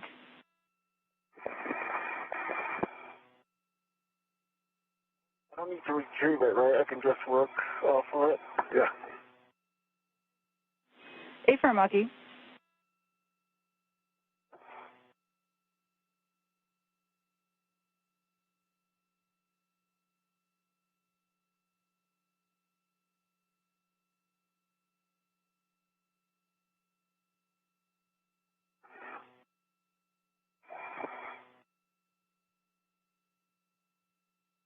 While Pesquet wraps up at his work site, Hoshide is just about at the airlock.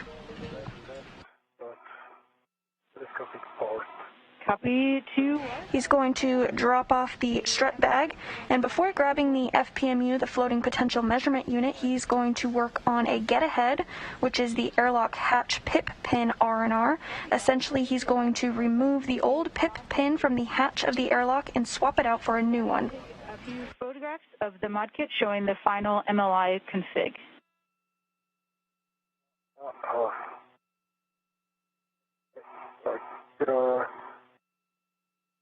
Where I was, or do you need what kind of photograph do you need? Doesn't matter. I'll go back to where I was. You attach.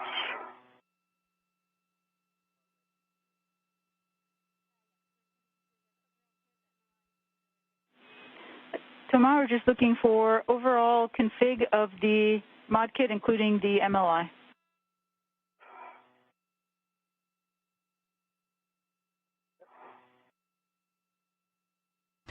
And this view from Hoshide's helmet cam, you can see he's in the airlock now.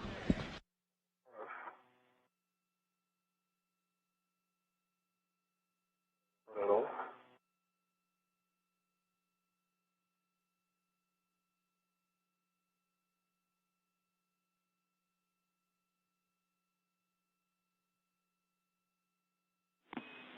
And Aki, you'll be retrieving the airlock pit pin tool bundle from the get-ahead screw lock bag, and then temp stowing that as desired. The mini workstation we think is the best bet. I agree.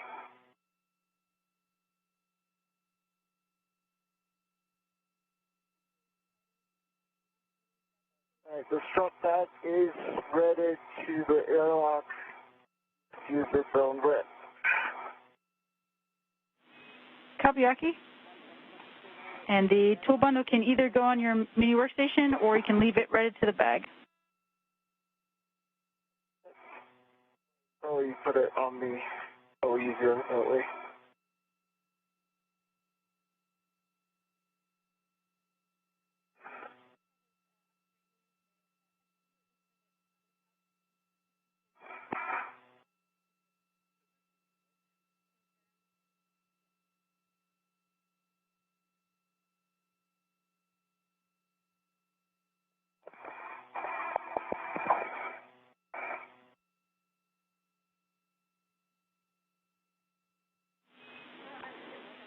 And Aki, on your helmet camera, we can see that the SCUs appear to be out of their pouches. If you're able to restow those, that'd be great. We'll do. I'll think about that after the last system, but good now.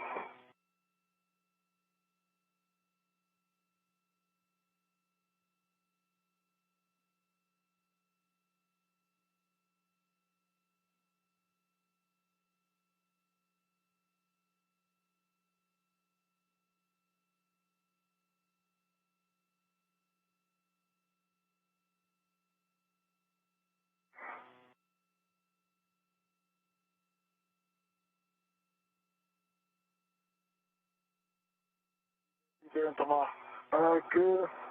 Taking pictures. Pictures fine.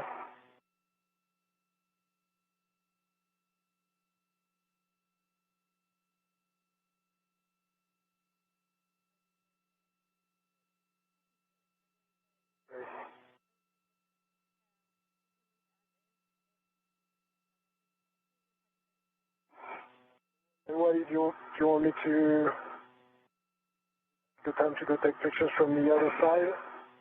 I guess why not?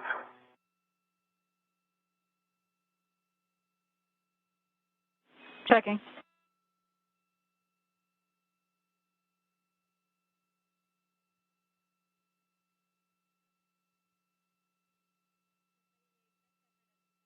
I guess I'll do it.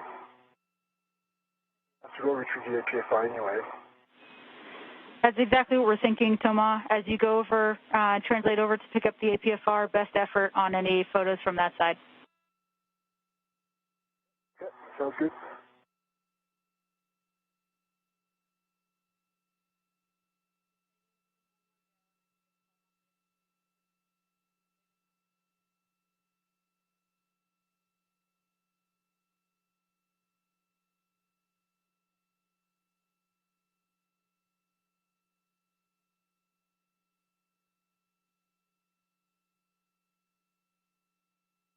Pesquet now translating to pick up the APFR, or Articulating Portable Foot Restraint.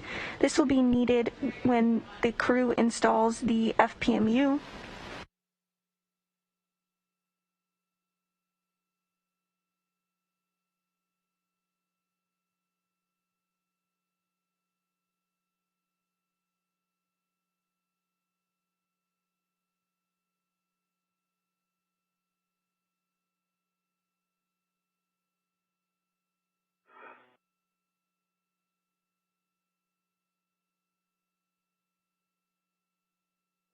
Let's see if our Strut in the pouches. Copy, Aki. Good work with those unwieldy pouches. Like an anaconda right now.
You just saw Pesquet grab a couple of photos of the work site for the teams on the ground.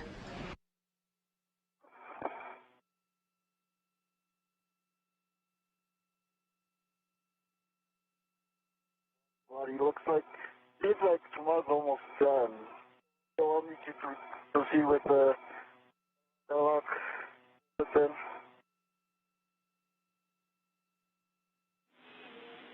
Affirm, Aki, we are still go to proceed with the airlock tip pin, so you can grab that bundle.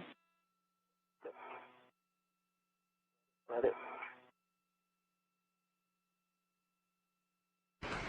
Meanwhile, inside the airlock, Hoshide is beginning work on the pip pin restoration and installation. He's going to remove the old pip pin from the airlock hatch and swap it out for a new pip pin.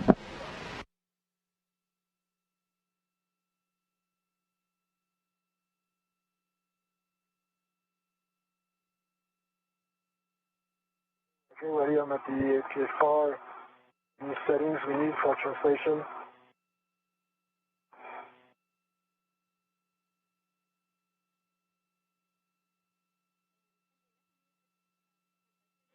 Checking.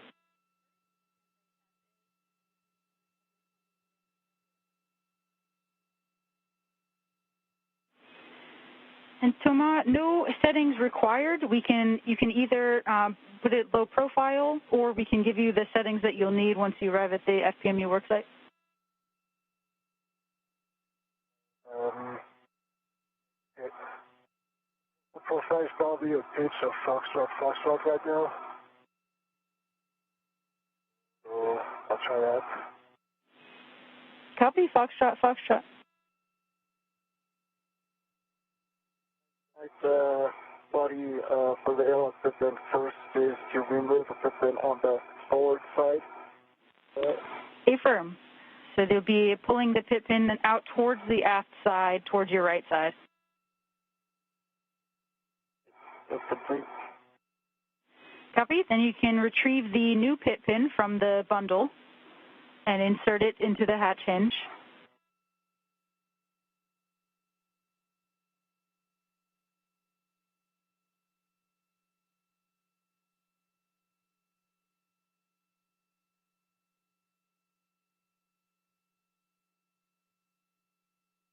Hoshide has successfully removed the old pip pin from the hatch hinge.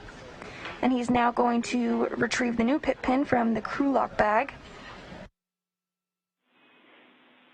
Next, you can attach the equipment hook that's on a lanyard on the new pit pin to the airlock structure as far nadir as possible. There are some holes nadir of the hinge, and then to the furthest nadir one that it will reach.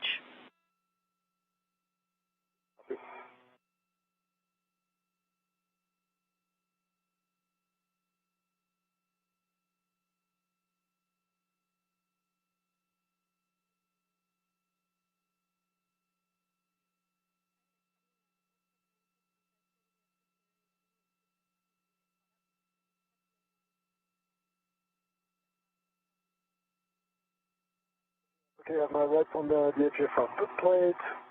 He goes Foxtrot on the pitch. And I'm going to go ahead and retrieve the reef extender from Restraint 6 WRT. Copy all, Thomas.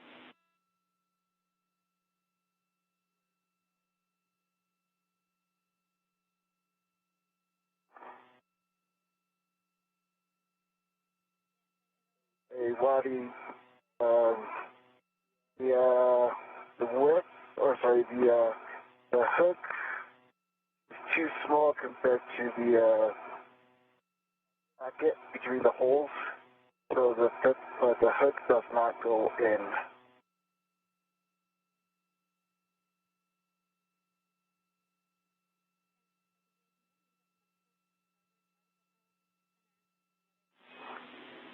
Copy, Aki. You may need to come from the port starboard side of the hole, where it is a little bit thinner, to be able to get the hook in there. I think it's the same diameter and distance between two.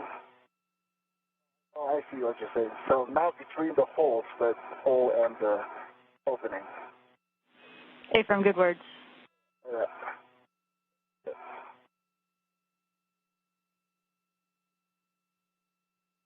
That works.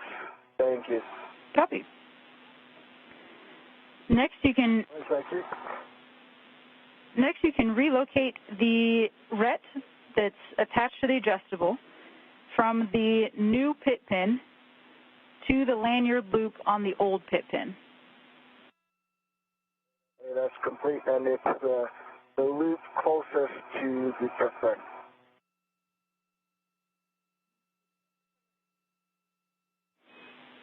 Copy, Aki.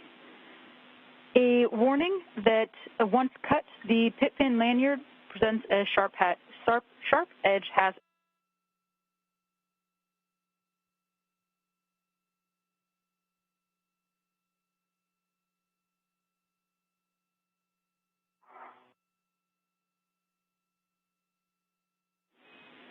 Next, Aki will be retrieving the EVA scissors from the tool bundle.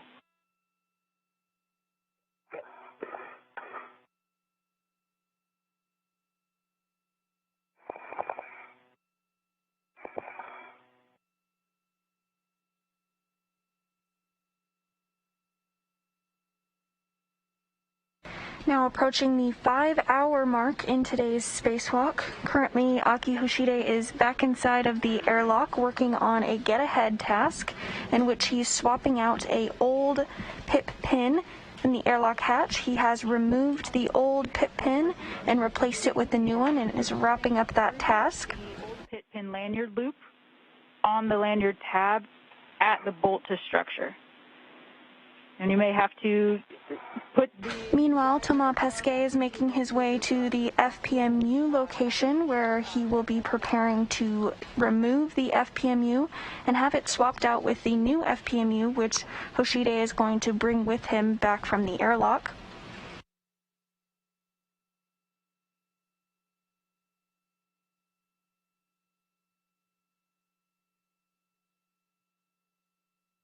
All right, I have the...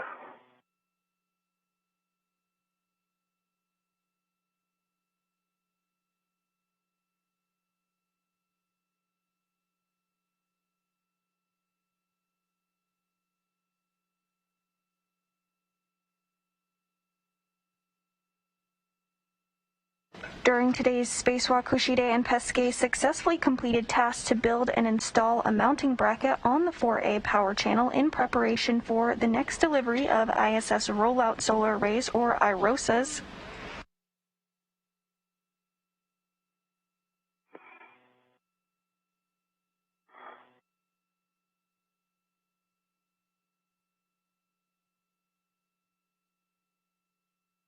All is still continuing smoothly in the first spacewalk involving 2 international partner crew members out of the Quest airlock.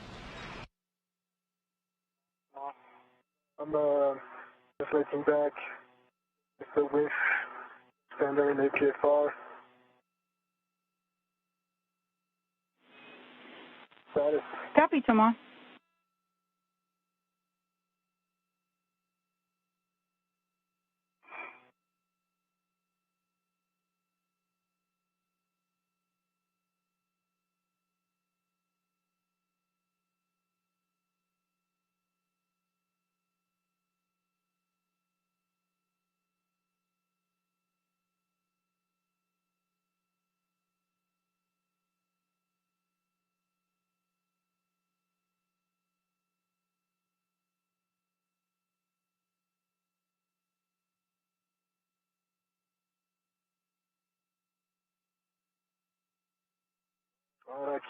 I was nice at the airlock. Trying to cut wire with scissors. Yeah. Oh, that's fun. Have fun from what you had.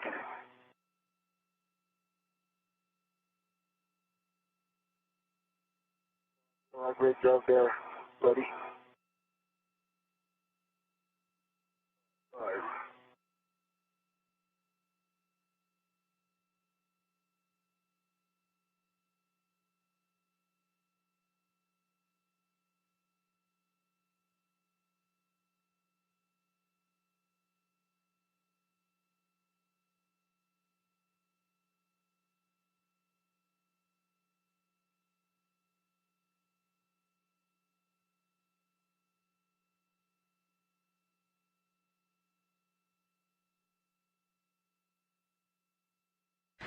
Hoshide continuing to work in the airlock. He's using the EVA scissors to cut the old pit pin lanyard loop.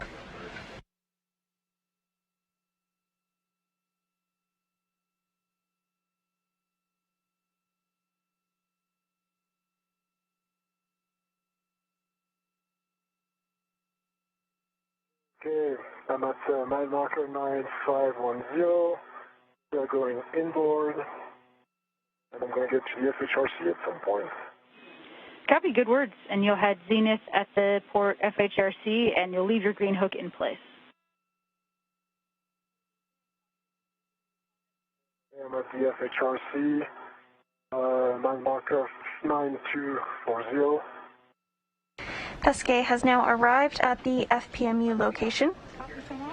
You'll be putting a fair lead on handrail 3654. It's a small angled handrail zenith of the FHRC.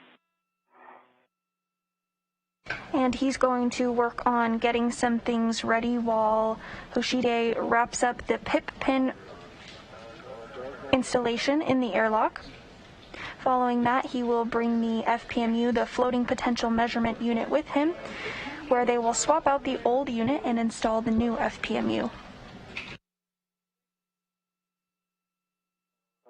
It's not gonna, okay. What I'm gonna do is,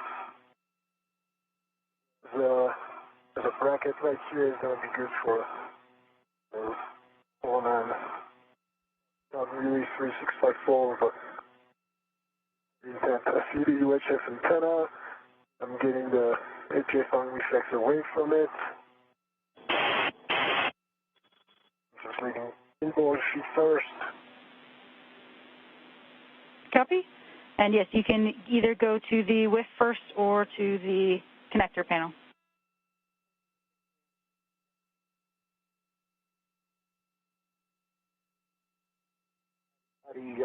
For the airlock pin, so I've been doing quite a bit now, but it looks like the cover The wire tag is coming off, but I can't really see that it's cutting the wire itself. And one question, since this new Pippin is already connected with a hook structure, can I take off the Pippin?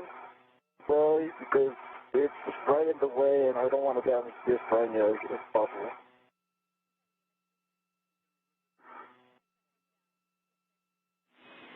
And Aki A-firm, you can take off the pit pin while you're cutting.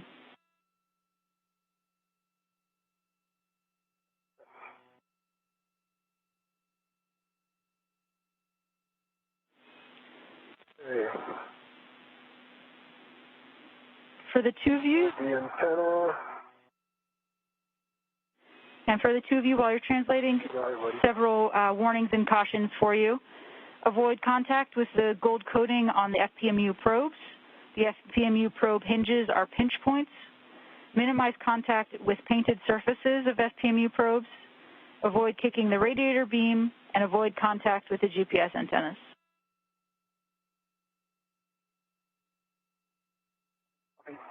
Copy.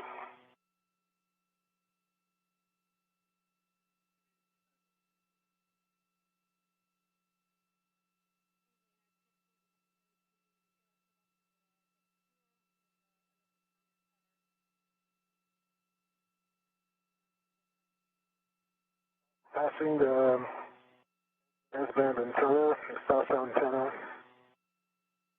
I know that the connector work site. Copy. You are at panel Alpha 115, and we're going to look to unplug the VSSA connector P2. Okay, I'm at Alpha 115. I have A2 on the panel and P2 on the NZ panel. I'm going to go ahead and unplug, P2, A2. Let's unplug. Good words, and you can move the lever fully aft and leave it in the soft dock.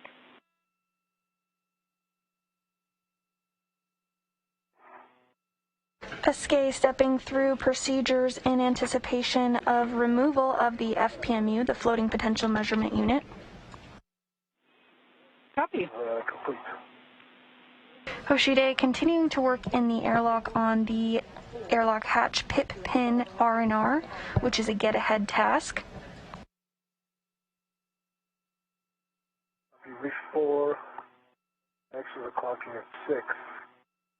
I think I'm going to go inboard all handrails right here. Copy.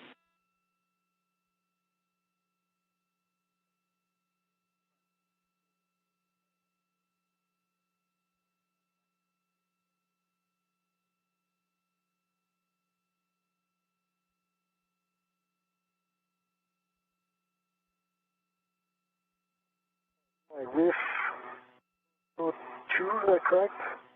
Wait. With 4.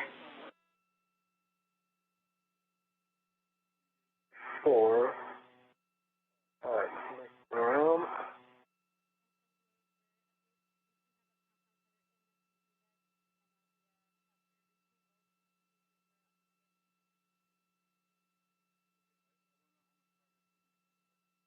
If 4, actually not labeled, but oh no, it is.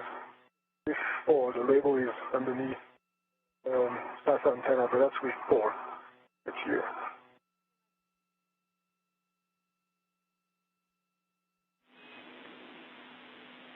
And Thomas, you found with 4?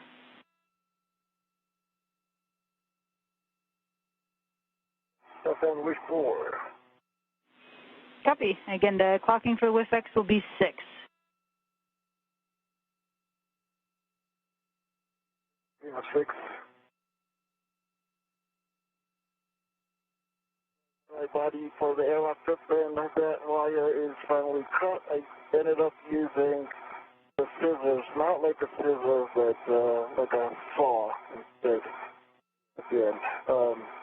The new Pippin is installed. just on the front. Copy. Excellent work, Aki. Way to stick with it. You can stow the old pit pin and the lanyard in the small trash bag. And with that, Hoshide has successfully installed the new pit pin in the airlock hatch. We can go ahead and skip the pictures for now, Aki. Okay. No need for pictures, you say? Affirm, no need for pictures, Aki.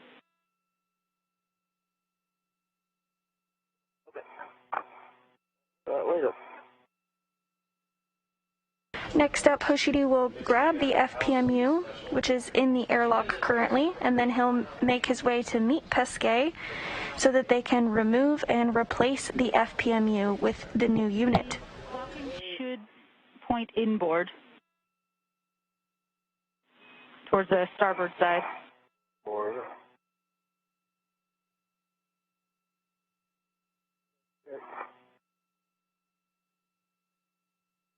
And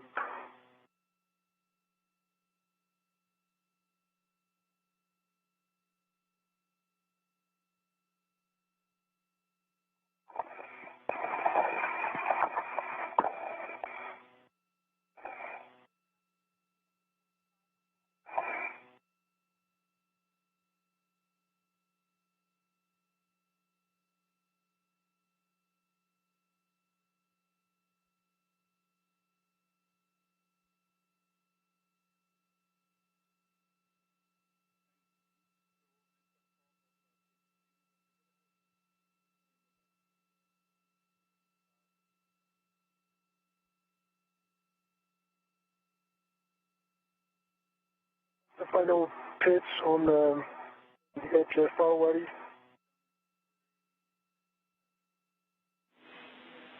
The pitch on the APFR will be Papa Papa. But I also have the rest of the settings for the WIFX when you would like those.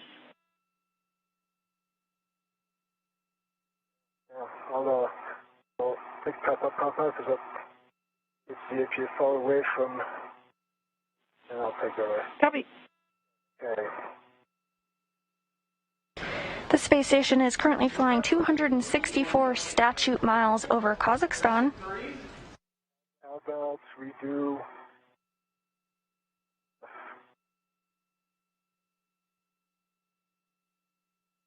my one? Maybe a geometry in here.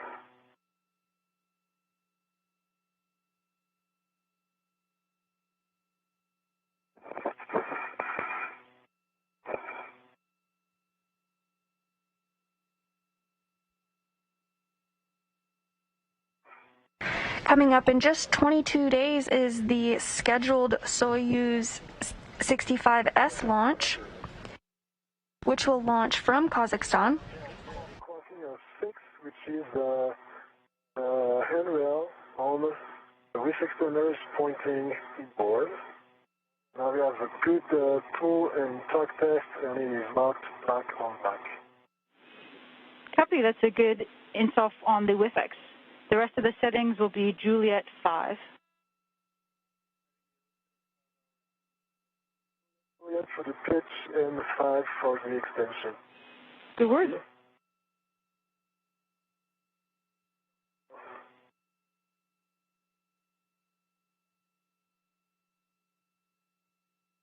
Good work, Thomas.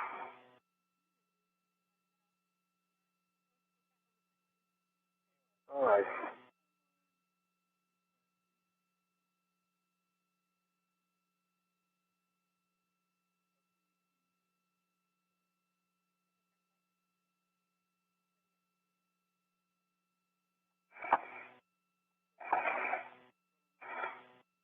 Well, the FPMU bag is ready to me. Coming out with the bag. And the yellow pin items are stored in the product bag. Copy all, Aki. And on your way out, we'll have you inspect the hatch sealing surface for debris.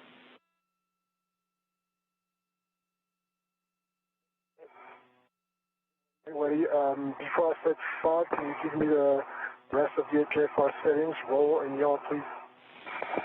Affirm. So the roll should be Charlie, and the yaw is 4.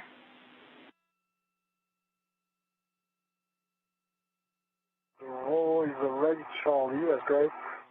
And the yaw is 4. Affirm. Work on that.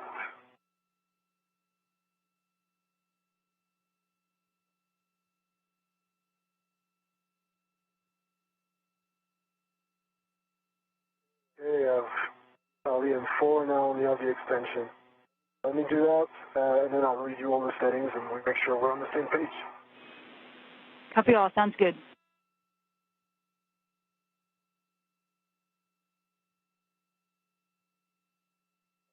Roddy, airlock surface looks clean, no debris.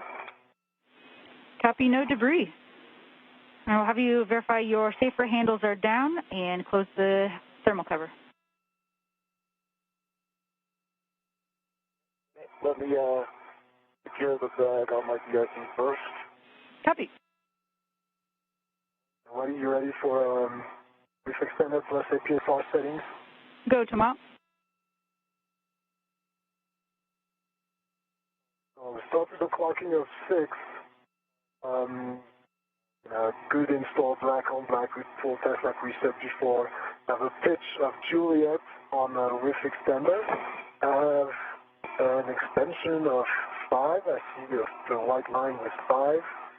And then the clocking of the APFR I didn't change. And it's 12, I think.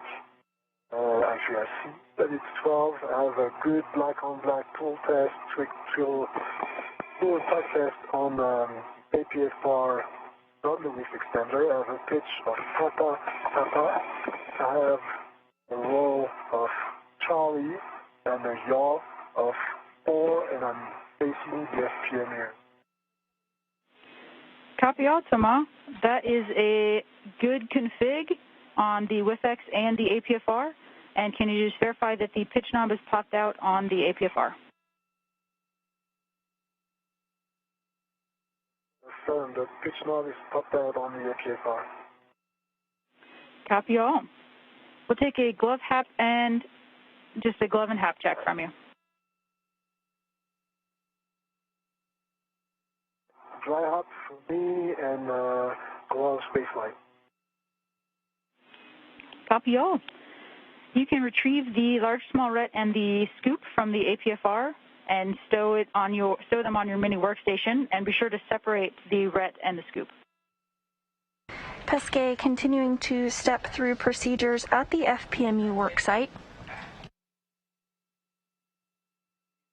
Hoshide will be joining him shortly with the new FPMU in tow. I think we talked about it. Yeah, I've got the end. But, the pole. Checking.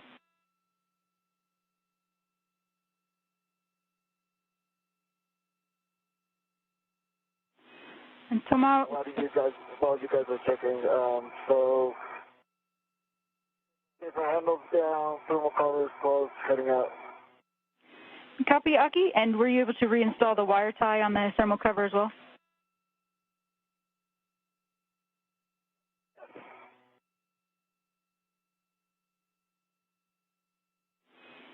Copy, Aki. We see it. And you'll be headed out to the port FHRC, where you'll head zenith and then inboard.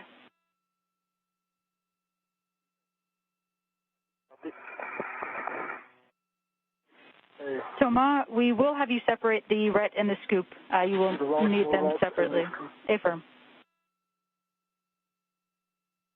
Yeah, but I think I'll do that later. Keep them attached for now. That's fine with you. I think we talked about it with Nike. Yeah, I think at the end you have to do it, but I don't think you need it right off the bat. Yeah. It's one last thing to manage for me. Okay, we copy that, Thomas. No problem. Thank you. Hey, Thomas, with that, you have a go to ingress the APFR.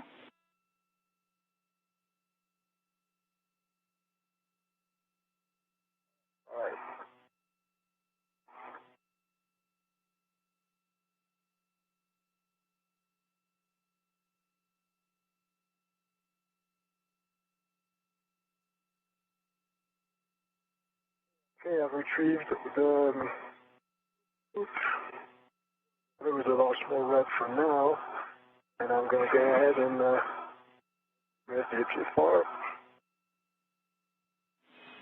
Copy. Pesquet now making his way into the APFR, the Articulating Portable Foot Restraint. The APFR was used earlier in today's spacewalk by Hoshide to help install and build the mounting bracket on the 4A power channel. It will be used again to remove and replace the FPMU, the Floating Potential Measurement Unit. 15 minutes. Copy that.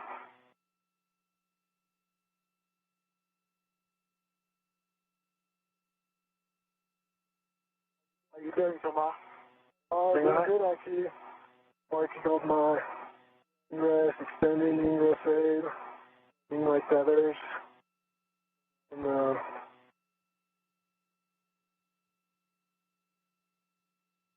ready to go. Okay. And go away.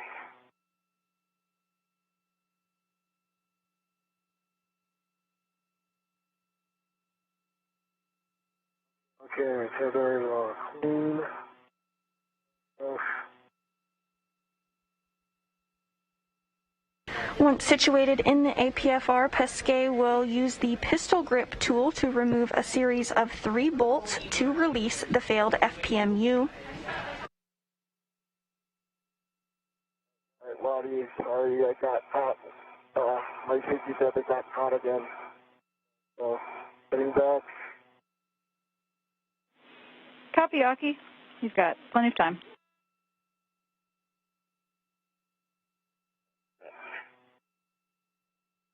Thanks a lot. Yeah, no worries, I can't. I'm in a wish extender, APFR. It seems like a good ingress, and I'll be watching the sunrise, actually. Copy, Thomas. This view of Pesquet in the APFR. PMU.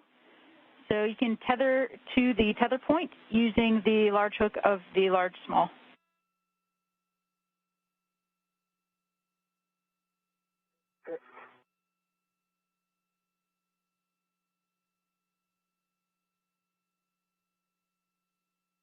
Meanwhile, Hoshide continues to make his way toward Pesquet with the FPMU safely secured to his body restraint tether.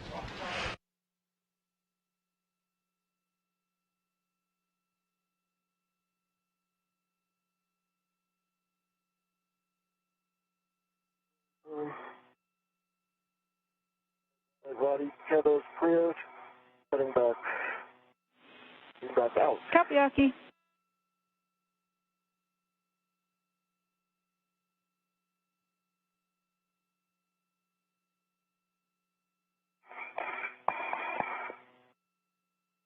Okay, I have the large hook of the large small on the FPMU, and now I need the small on my main workstation.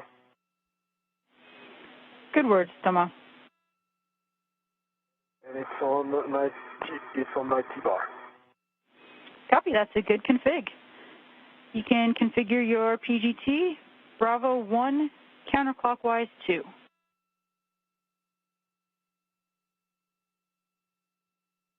Bravo 1, counterclockwise 2. Actually, I see you underneath. Oh. I see, like your shadow. Okay, closer.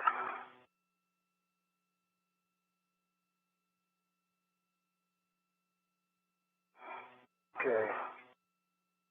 And in the center of your screen there, you can see Aki Hoshide with the new FPMU floating alongside him. It is attached to his body restraint tether.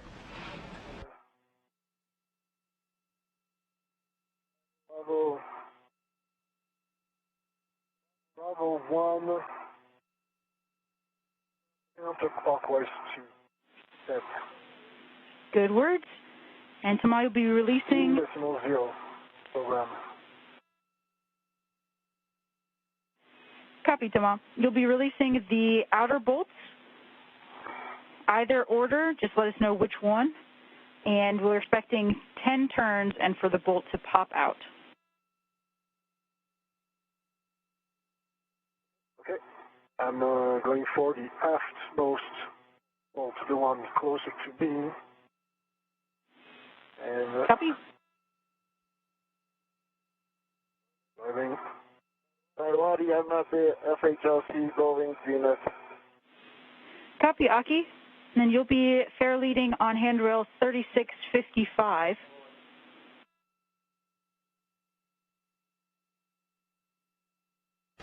Pesquet is using the pistol grip tool, or the PGT, to release a series of bolts.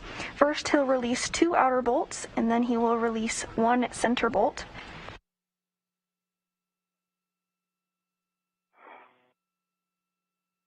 Wadi, go ahead, Akihiko. Just checking with her. So, I think I believe our feathers are crossed right now. Yeah, that's you're probably on top of. What's the antenna key with your place? You're touching your chest antenna? Thanks. Watching back behind you, but didn't know it was right behind me. And back with you on the other side of the handover. Sorry about that. Aki, you'll be fair leading your safety tether on 3655, which is a long vertical handrail on the zenith side. Copy? And you can head inboard to the FPMU.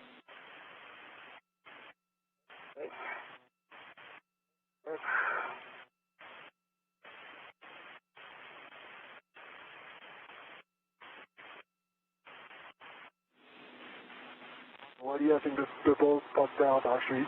Maybe 2 main turns, but 14, 80, something 82 turns popped out. And we copied that the aft bolt popped out. You can move on to the forward outer bolt. You're working on the forward. Welcome, Akihiko, to FPMU. Hey. How you doing? Doing good. All right. APS outpost very wobbly, but I'm not gonna do anything because you've been there for a while. On it. And Aki, you'll be temp stowing the bag on handrail 3613 or 3618.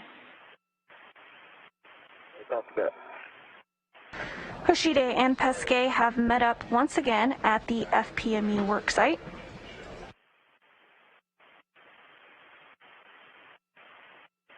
So,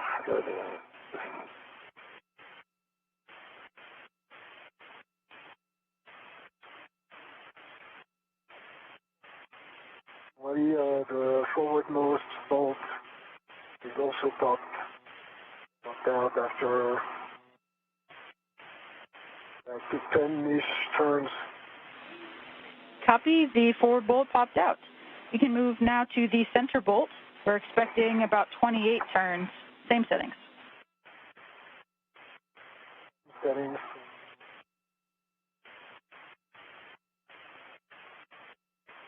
And with that, we just received confirmation that Pesquet successfully removed the 2 outer bolts from the FPMU and is now going to work on removing the center bolt. We start moving big stuff around. Yeah.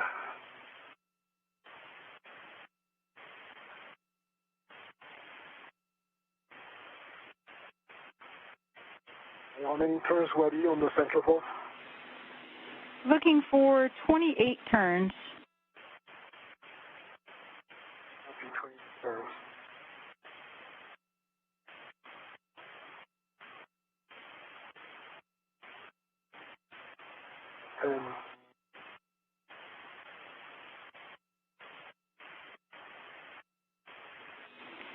And Tama, the visual indicator you're looking for is that it will move on the rails once it's released. I see.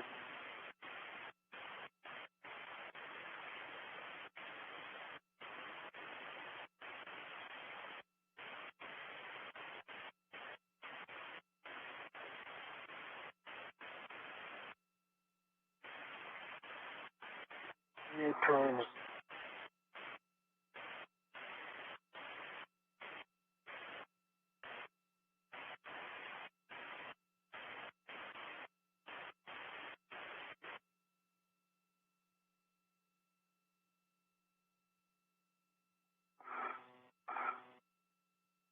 PGT is stowed. Copy. 28 turns on the center bolt. Next, you can install the round scoop and leave your mini workstation ret on the scoop.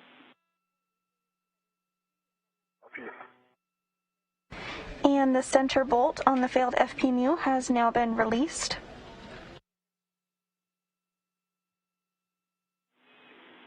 Thomas, can you verify that the FPMU moved on the rails and is fully released?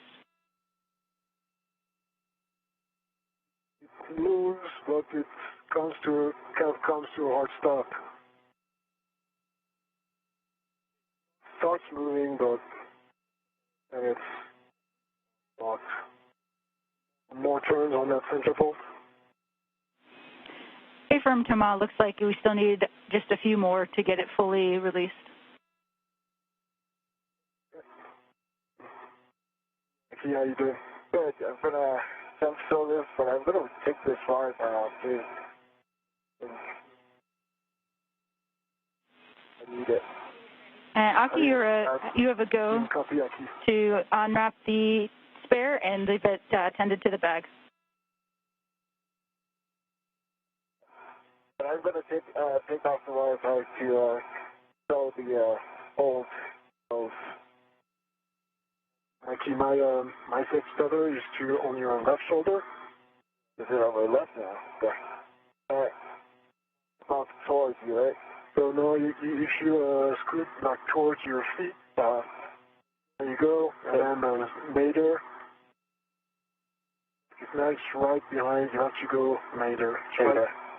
Right behind the place where the flag is. If you follow the face and go Mater forward, then you'll be good.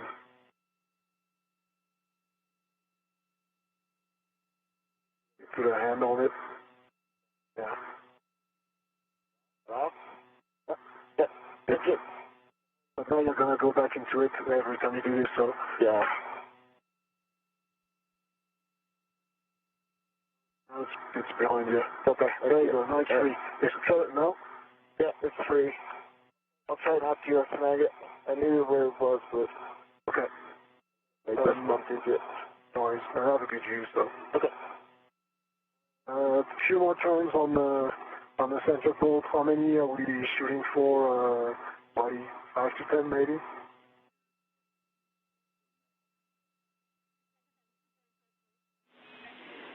Thomas, we'll have you continue with turns until it's fully loose and released.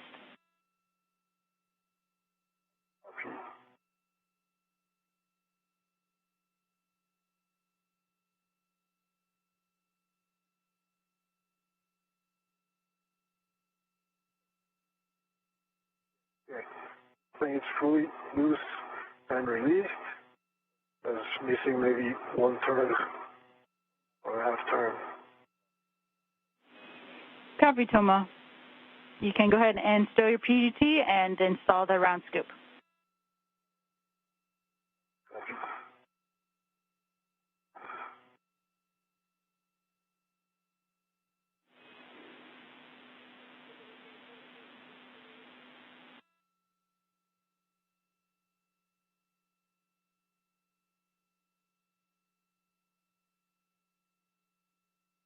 Pesquet is now going to work to remove the failed floating potential measurement unit.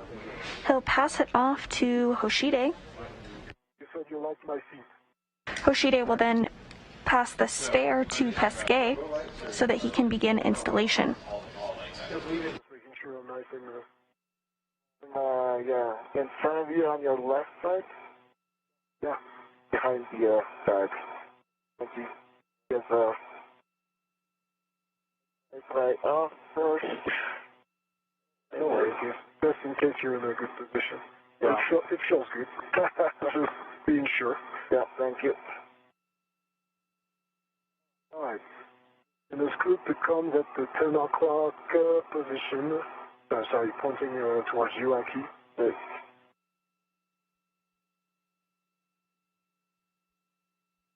Sure.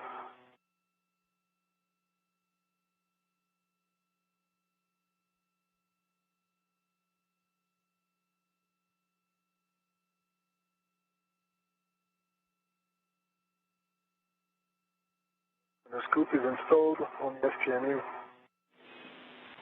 Copy. You can remove the large small ret from the tether point and stow that on your mini workstation.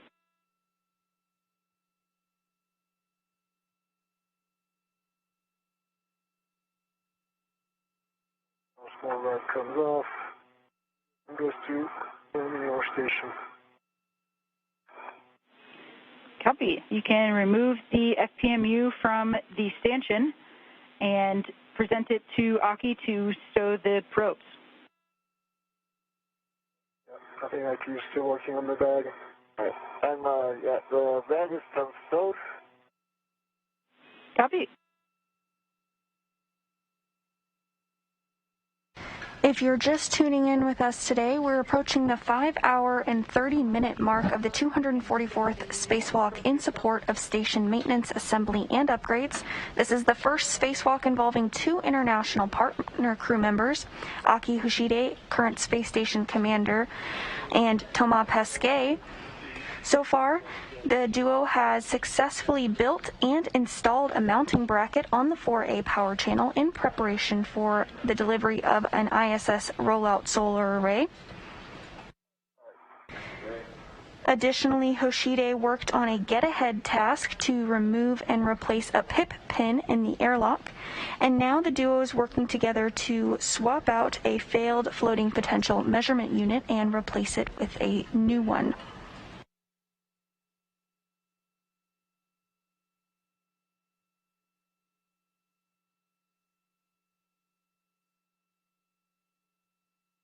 We have the FPMU for you. All right. Sure you're ready. All right. Closer than I thought.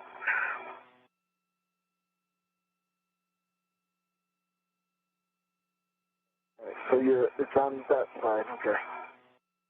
You can't bring it on your left side? Yeah, I can do that. Do that.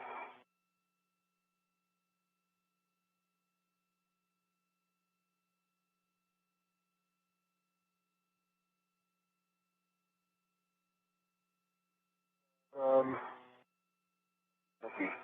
Yeah. It's still close. Yeah.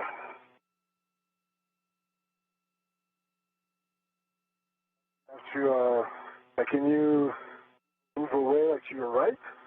All right. Yeah.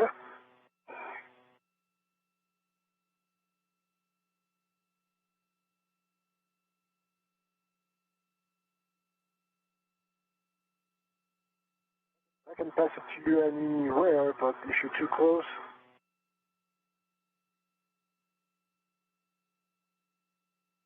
The antenna behind your playset key, watch out. Yeah. That's why I wanted to use that, the other hand though. Not a testy work site. Okay. Go sideways. How's that? Sideways, great. All right. Hey, buddy. Hey, what's up? So you gonna present me the probe? Yeah, but there's nothing that holds them, and they have some kind of a springing force bringing them back up. So probably we need the wire tie. That's a wire tie. Nice. But so there's no latches either? There's no what? Latches? No, they don't latch down. No. Watch out the Sasaki. It's, there's a tough spot. You can VRT to that handrail, right? To your left? Oh, left? Yeah, it's VRT and VRT too. Oh, VRT, okay. All right.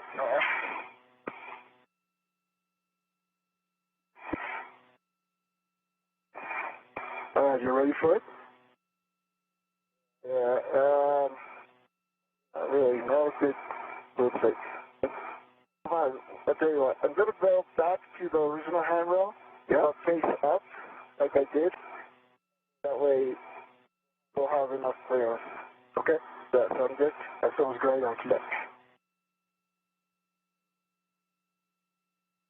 This is not a bad view at all. Yeah, enjoy it. Don't have a big box in front of you blocking the view either. No. I want it.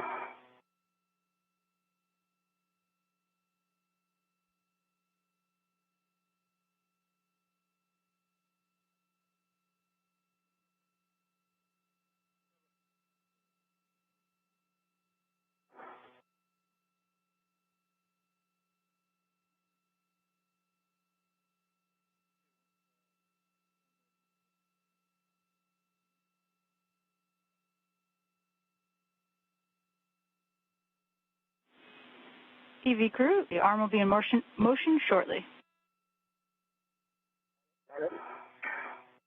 Well, goodbye to the arm. Any fixtures? No? I have my hands full. Yeah, sure. A couple of waves from Thomas Pesquet as he works to hand off the failed FPMU to Aki Hoshide. As a reminder, he's wearing the suit with the red stripes today. Outside, just the paint. Yeah, hold on. Gas control? Another question? Yeah, but no, not really, but control now. Yeah, yeah, I didn't fold a big one. You can do it, sure.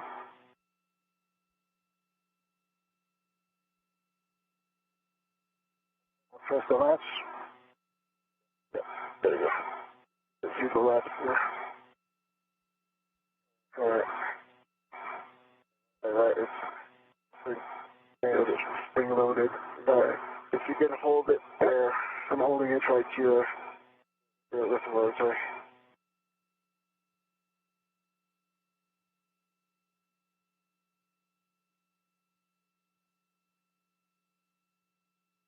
Hold this side.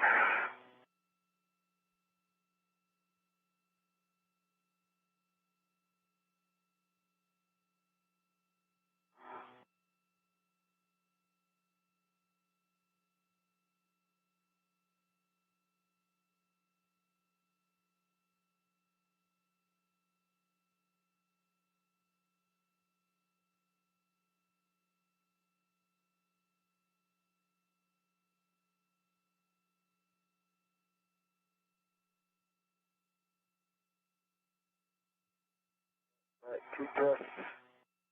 Okay. Work. Yeah, but covering the red.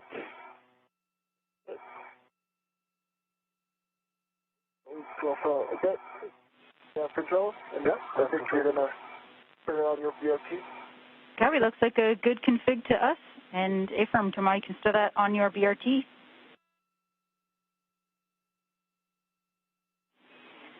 Aki, you can get ready to pass the spare FPMU over to Thomas. And you can leave it redded to the bag.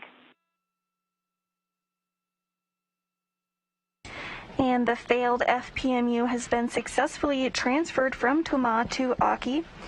Now Aki will hand over the new spare FPMU to Thomas so that he can work on installing it shortly. Alright. Aki right now. Okay.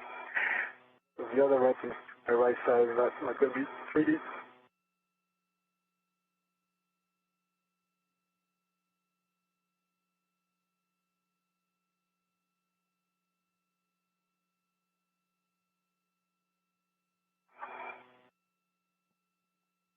Alright.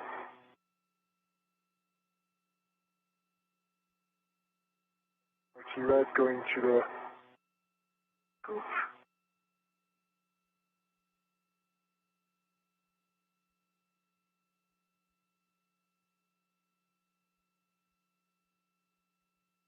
I can release the other red. Concur?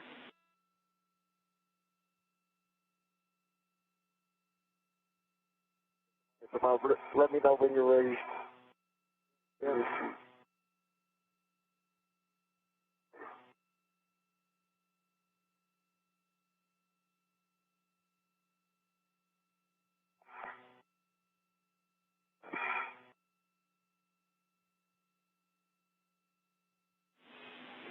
And Thomas, when you receive the spare, we'll have you inspect the blind mate connectors on both the stanchion and the spare FPMU for FOD damage or anomalous conditions.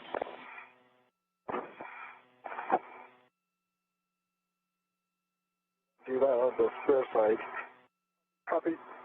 The spare blind main connector looks good. No damage, no bent pins.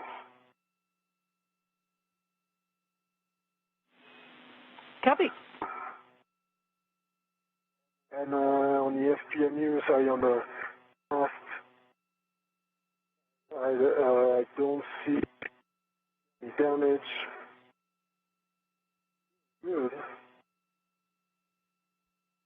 And I think it's an E-my band too on that side. Copy. Those are good inspections. Pretty. So you can now present the spare for probe deploy with Sept.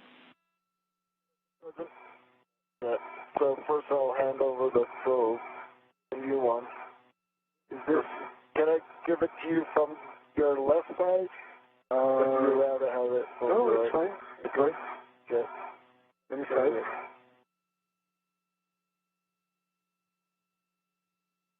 Watch out, because there's my tether is still there. No. Yeah. One more that I have to do.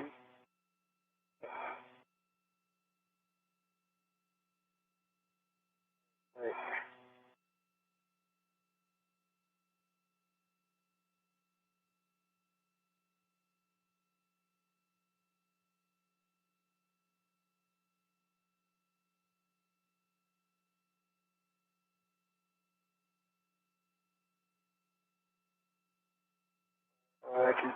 Got it? No, not yet. Oh, yeah. Oh, yeah, you know you were passing it to me. I was taking pictures of you. I got a hand on it. Yep. Got a hand? Yeah. Okay. Got a hand on the scoop. All right. So if you can hold that, I'm going to remove the wire tie, and then put the probe out. Good word, Zaki.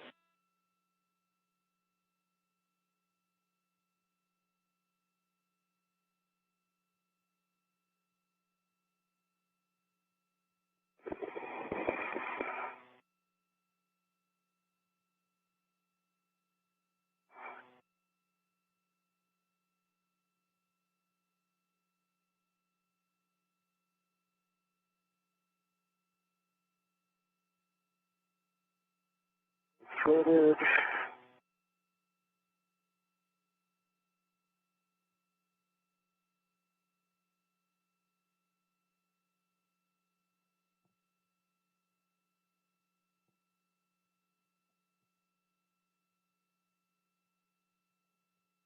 The wire tie is removed.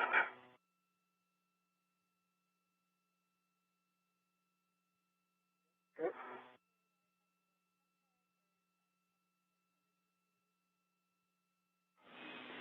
The wire tie can go either in the trash bag or back on the ORU bag, whichever is more convenient. The trash bag is.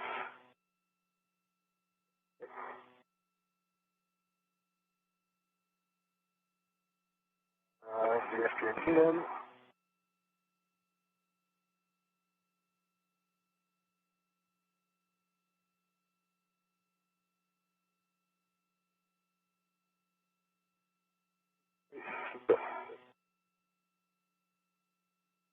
Wire tie's in my trash bag.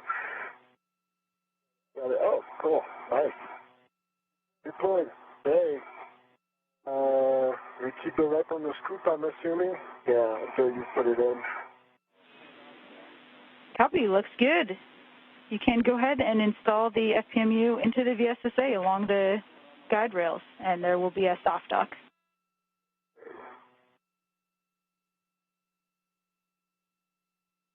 Pesquet has successfully received the spare FPMU and is now going to work on installing it. Slides in, but there's no real off dock. Similar to removal, this will require a series of 3 bolts to secure the FPMU. Oh, sorry, I'm saying it slides in, but there's no real soft dock. Yeah, affirm, Thomas. There's no real soft dock. It just will kind of sit in the rails. Yeah, that's not what I'm saying. I'm saying it doesn't feel like it's properly engaged, so they can take it out and do it again. Copy?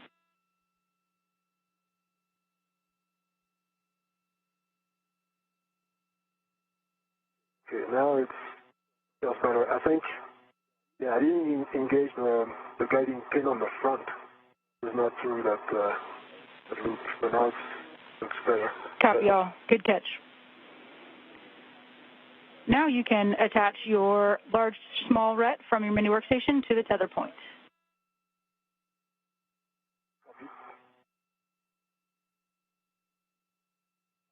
Small RET on the tether point. And you can remove this scoop and tend it back to the ORU bag. Okay, Aki. Scoop is going to come back to you. Okay. And Aki, when you receive the scoop, it will be going back onto the ORU bag external microconical. Okay, not inside. Oh, because the stress over here. Okay. Ready for the scoop, Aki? Ready. Coming. Okay.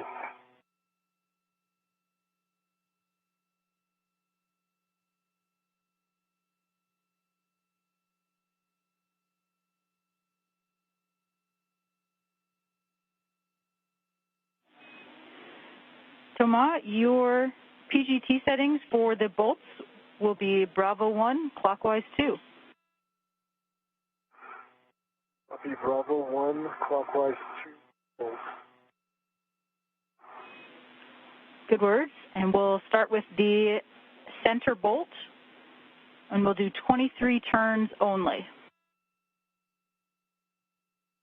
Bravo 1, clockwise 3 turn on the center bolt.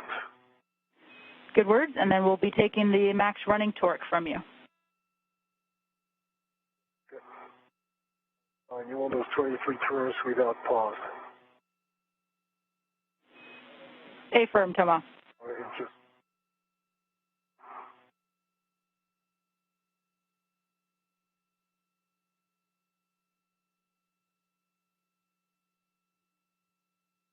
Thomas going to use the pistol grip tool yet again, this time to install the center bolt of the new FPMU.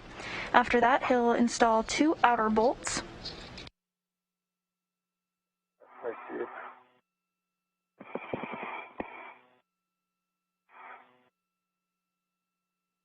One, 3. Okay, I got 23 turns on the center bolt.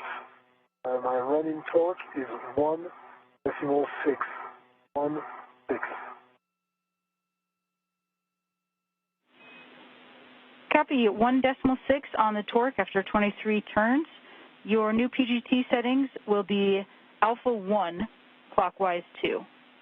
And you'll be taking the bolt to torque with a minimum of 1.5 additional turns.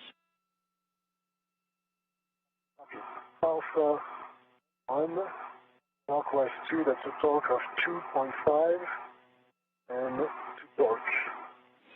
Good words.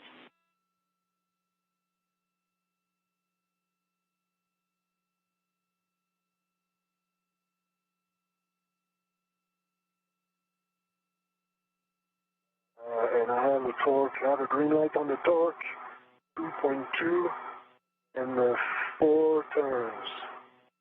2.2 is a little bit under the 2.5, but okay. Copy. That is a good bolt on the center bolt. We'll move on to the aft bolt.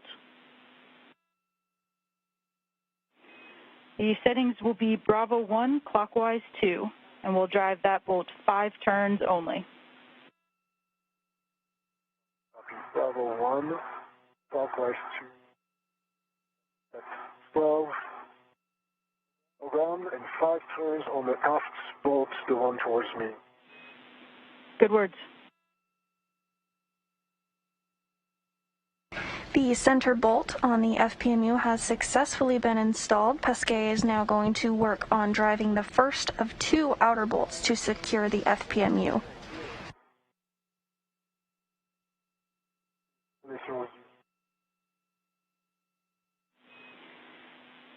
Copy 0 on the torque after 5 turns. Standby 1.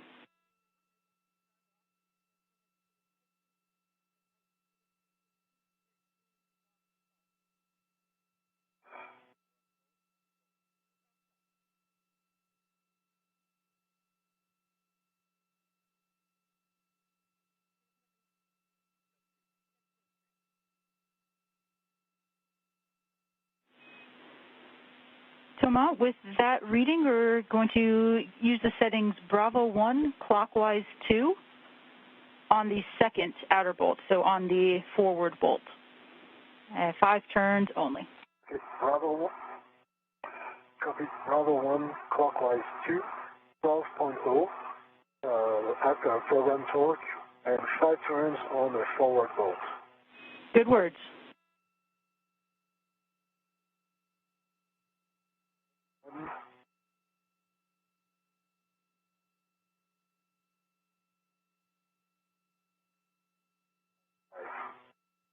Zero, 0.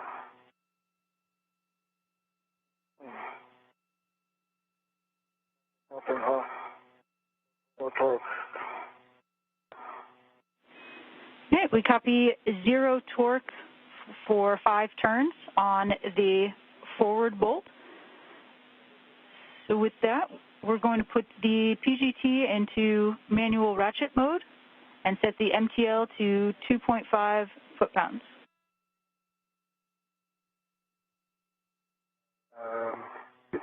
Copy.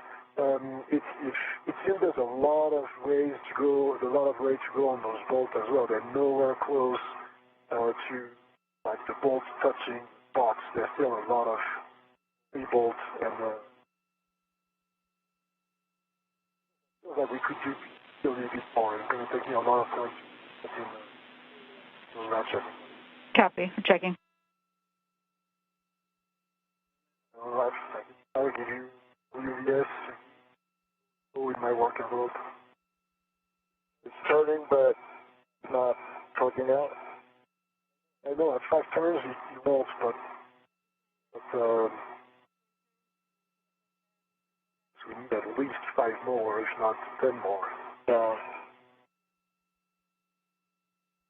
You can do that in manual ratchet, but that's going to take time. Yeah, long time. You've ratcheted enough today. At least this one is a small torque, the other one is, yeah. Like the ratchet master, the ratchet man.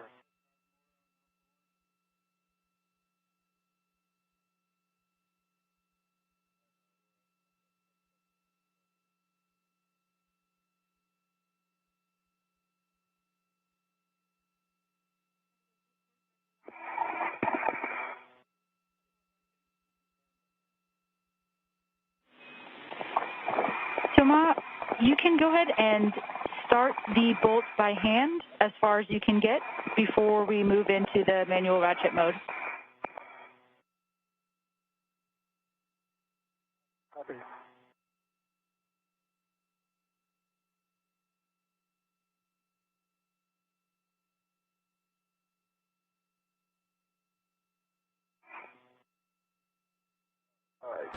Now approaching the 6-hour mark into today's spacewalk. Thomas Pesquet is currently working to drive the first outer bolt into the newly replaced floating potential measurement unit. During today's spacewalk, Hoshide and Pesquet have successfully installed and built the mounting bracket on the 4A power channel. This is in preparation for the next delivery of ISS Rollout Solar Arrays, or IROSAs. Clockwise, about 30.5. Good words, and we copied 2 turns by hand. Yeah, more like 3.5 turns by hand. Copy 3.5 turns by hand.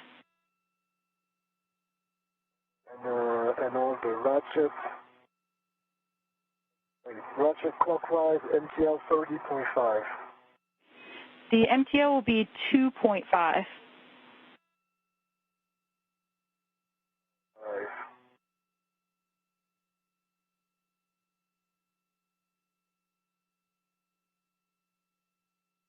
Yeah, 2.5, and going for the aft bolt. Copy aft bolt. Okay, popped out once. Twice. My son, Copy 2 pops. That's a good install on the aft bolt. popped out once. Do you want it twice? Affirm, 2 pops, please. Okay. The sun is going to come back. Yeah. No. Okay, 2 pops. Copy 2 pops. That is now a good bolt on the aft bolt. And I'll see you on the other side of the handover for the forward bolt. Forward bolt, 2 pops. Okay. Great.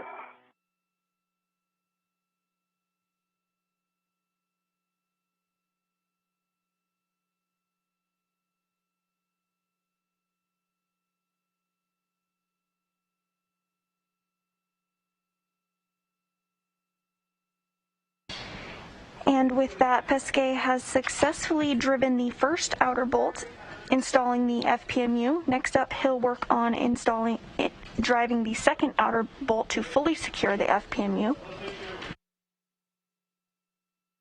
Come on, son.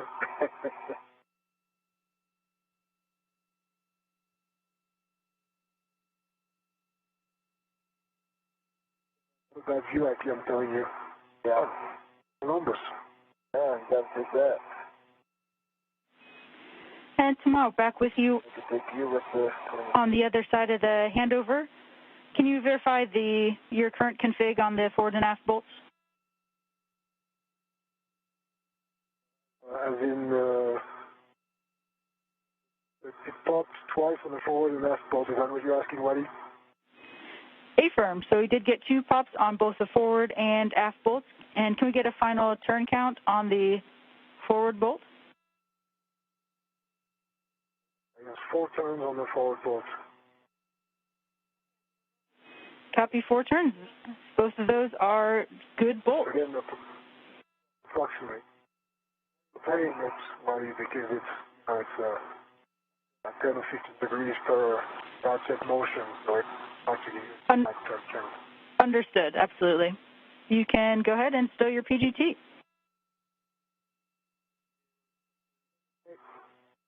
GT is stowed. You can retrieve the large small ret. And with that, the second outer bolt was successfully installed on the FPMU. The one that comes from the large small ret, yes. From the tether point. Right there, here. Oh, I see.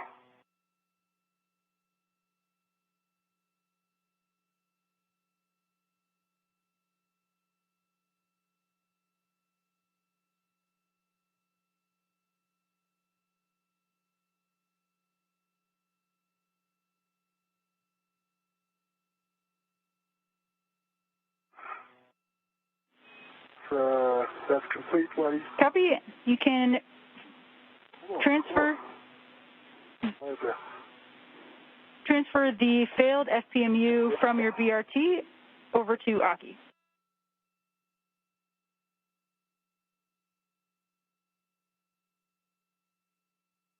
All right, working on that. And Aki, you'll do ret swap using the large small from the bag to the tether point. Copy that.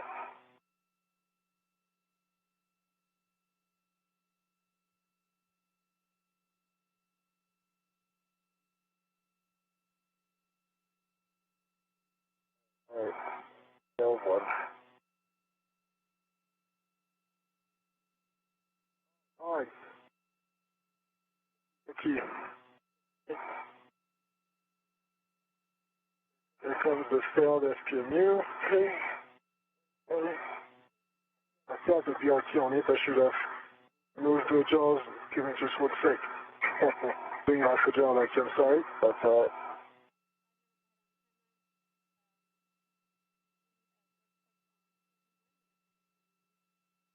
There you go. So there's a ret to the scoop on my BRT and my BRT back.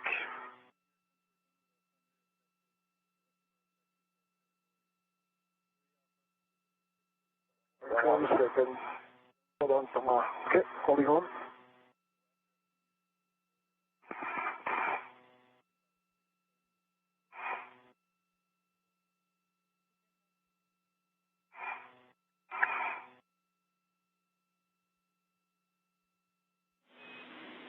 Aki, you can stow the failed FPMU in the bag. And then you'll be stowing the bag on your BR. All right, ready. Ready, Aki? Yep. Okay, here it comes. You can get me the side? Yeah. Okay, sorry. JAXA astronaut Aki Hoshide is now working to stow the old failed FPMU on his body restraint tether. Following this, he's going to head back to the airlock. All right, I'm going to remove your what? Okay, you have control. I have control. Meanwhile, ESA astronaut Thomas Pesquet is wrapping up installation of the new FPMU.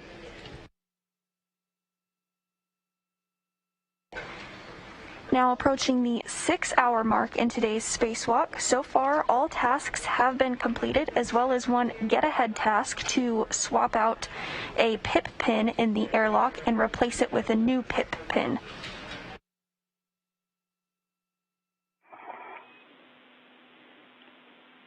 Thomas? Oh, right. Thomas, you can verify that all of your tools and tethers are clear and then egress the APFR.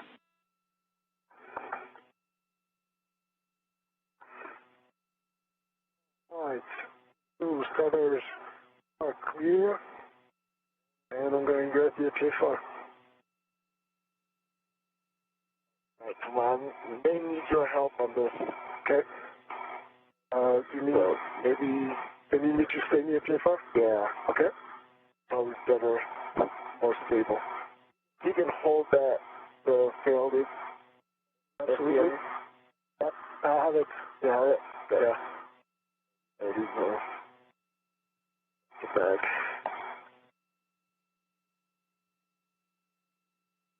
Height plus 50 tethers going. I am sorry. And not just yours, it's mine too. And this is like the conversation we had. You were not convenient to go aft of the SAS antenna. Yeah. There's just no handrail, and the RGDM is right there. Yeah. So, I'll show you. Any side is better in your way the whole time. I apologize. Oh. It wasn't in my way, but, you know, I didn't want to trap you bad either. Absolutely. Let's see how to do this. Let's do this. Try this again. Okay. I have control. You have control. There you go. Okay. Nice.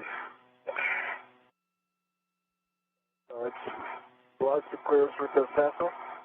After the ship's tether is clear.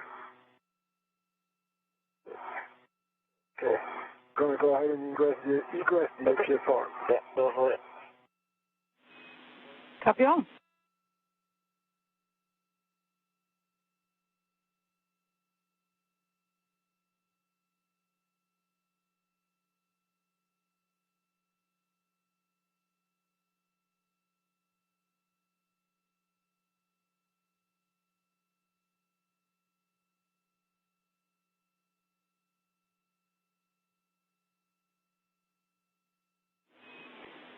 Thomas, once you egress, have you check your HECA light one more time and power cycle if necessary.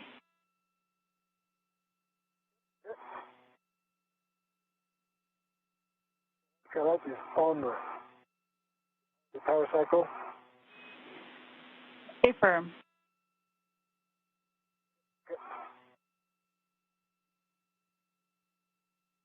It's off. It's on. Copy. Thank you, Thomas.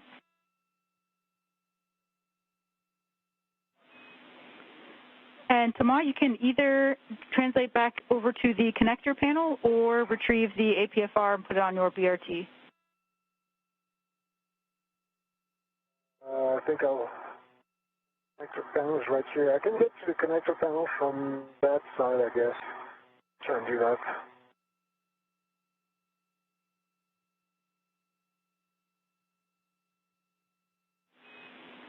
Copy. And you can also help Aki stow the failed FPMU if you'd like. All right. Okay, I'll try that. If PFR is in my way, I'll try to remove it.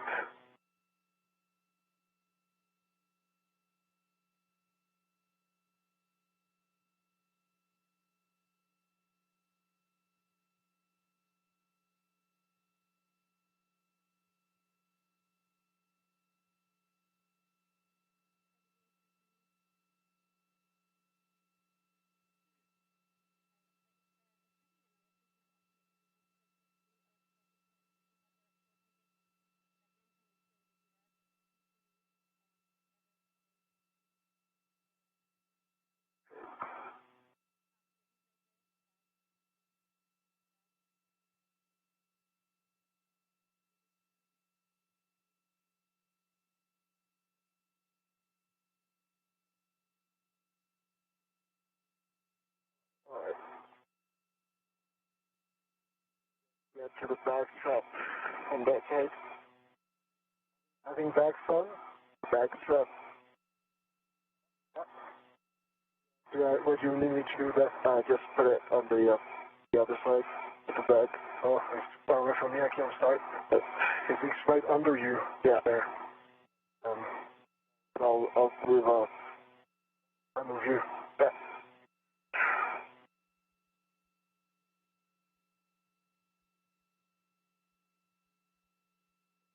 Wait. When you get settled.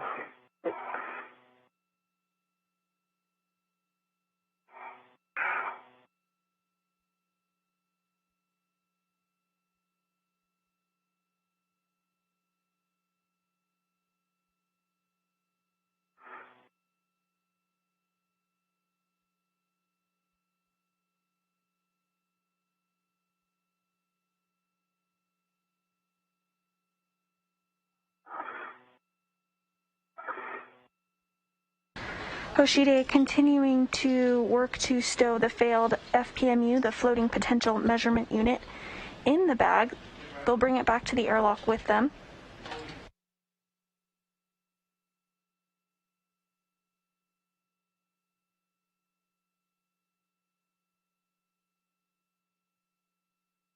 Pesquet successfully installed the new FPMU, the floating potential measurement unit, and drove 3 bolts to secure it. Grab the bag rotates away from me. You know what, if you can pass me the bag, I can hold the bag. Okay. Then I can put this. Yeah. This is. And if you can grab the other side of the bag, yeah, then pass it to me. So this is the yeah, so if I can't reach the on the other side. Yeah, I understand.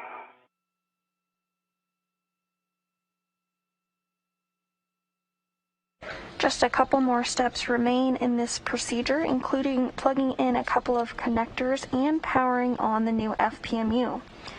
Additionally, Pesquet will bring the articulating portable foot restraint and some other tools with him and place them for stow in another location on the space station so that they can be utilized in a future spacewalk.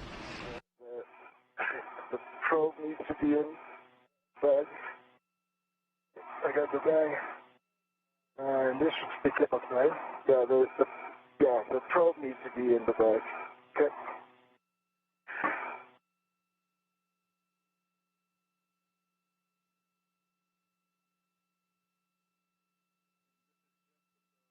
Goes through. There's one.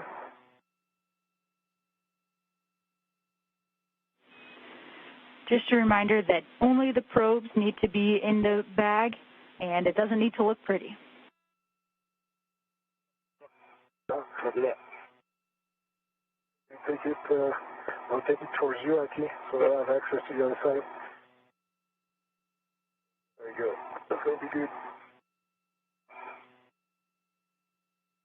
No.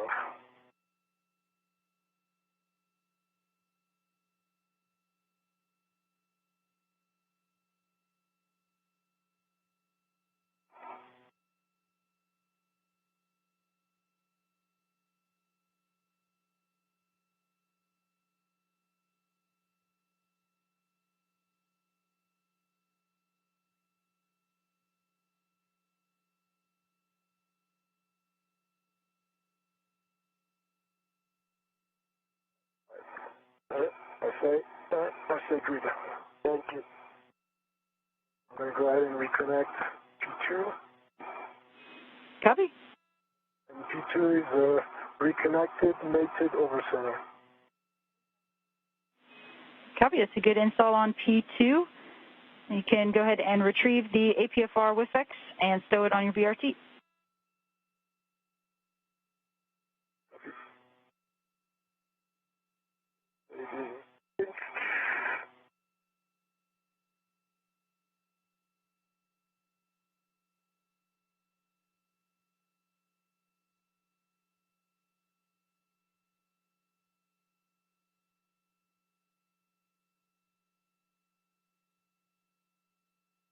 Keeps the clock here.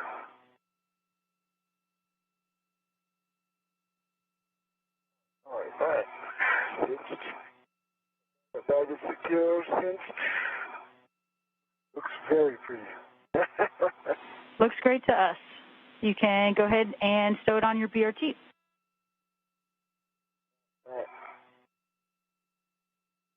This one side.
Okay. I got the WIFX behind me.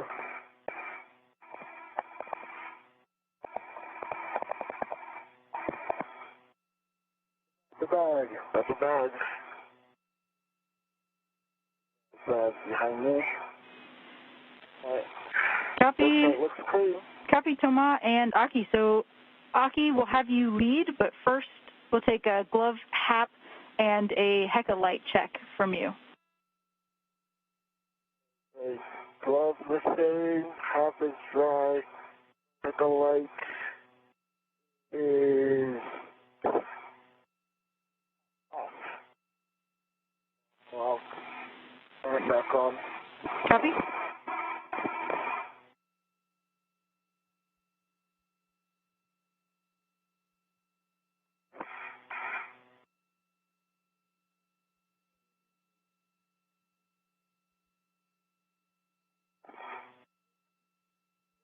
Heckalite is on now.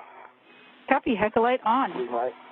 You have a go to start translating back to the airlock, and then Thomas, you can follow behind. You're headed to the starboard seat cart. Copy.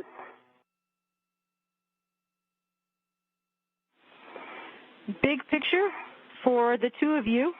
We are going to head back to the airlock. Thomas, you'll stow the APFR and the WIFX on the starboard seat cart on your way. And then we're going to come back inside and repress with all of our primary objectives for the day complete. So excellent work today, guys. Super. Thanks for your help, Waddy.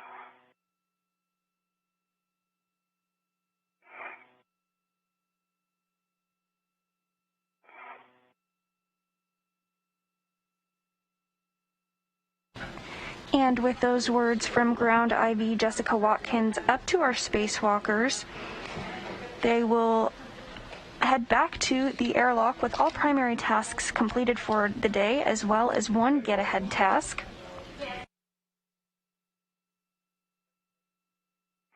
During today's spacewalk, Hoshide and Pesquet successfully built and installed a mounting bracket on the 4A power channel. Additionally, they removed and replaced the floating potential measurement unit. And they also completed the get-ahead task of replacing and swapping out a pip pin in the airlock.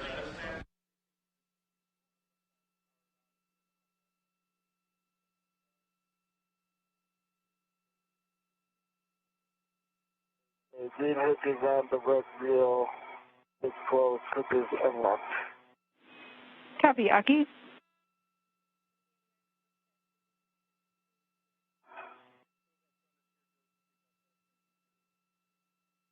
Hey, let me get out of your way tomorrow.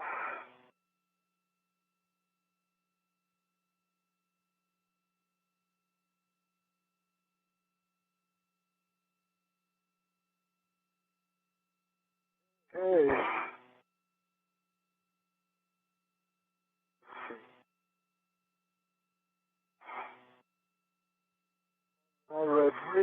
My red hook is going to come back to my, green hook. Colors, I'm colorblind. My green hook is going to come back on my red reel. Copy.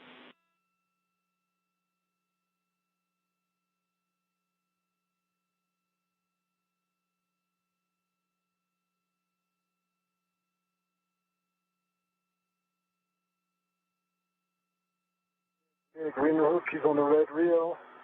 Locked. Why not? The yellow hook's still locked. Both reels are unlocked. Copy. That's a good config, Thomas. And a reminder to depress the port CETA brakes as you go by. 2 times. Okay. Copy.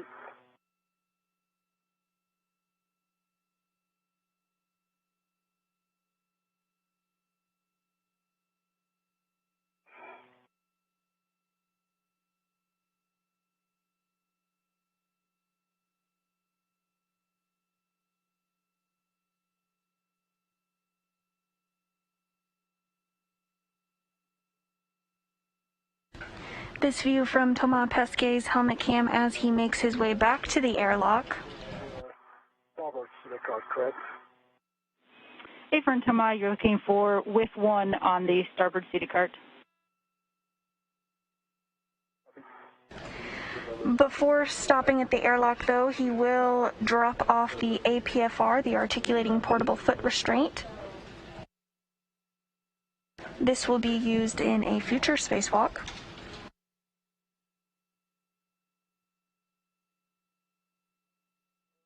Brakes. You press twice. Copy. Port CETA brakes. Waddy, I'm at the top of the fetal spur.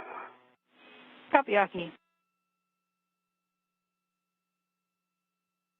Aki, I never thought I'd say that, but illustrating with a waist extender and an APFR seems like a light config after the bag. You were dealing with a monster. Your EV3 has lost some weight. EV3, yeah, Definitely. he's been doing his song.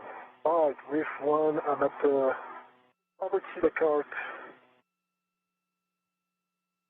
With one now. With one should be the port nadir width, and you're looking for a clocking of 11 on the WIFX. Coordinator with clocking of 11 on the WIFX. Copy, thank you.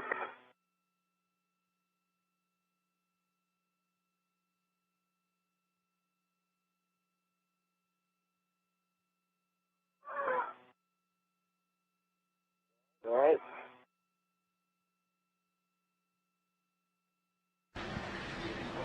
Aki Hoshide now approaching the airlock.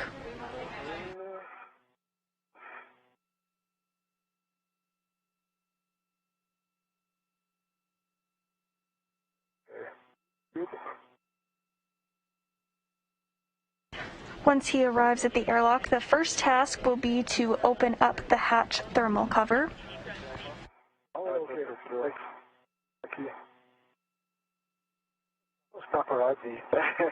It's on the outside this time.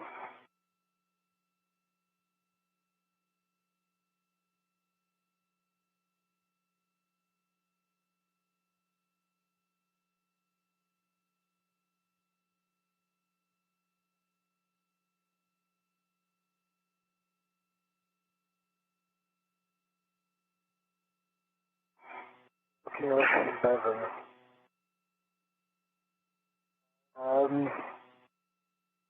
One on a single line, that gives me what on a double line already? 5 or 4? Checking. Right. Should will be 5. Open the thermal cover. 5 on a double.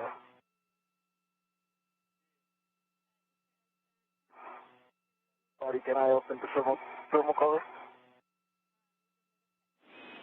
Affirm, you would go to open the thermal cover. Good work. Talking of 5, Waddy. If you have any way to look at that contraption, do you like what it looks like? Because I changed the settings to get access to the bag from the outside of the truss. So it's completely different settings from what we had at the FPMU. So I can make it any. Affirm. So we have settings for you to make it low profile against the body of the SETA cart.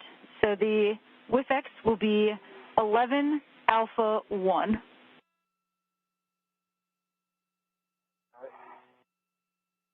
Okay.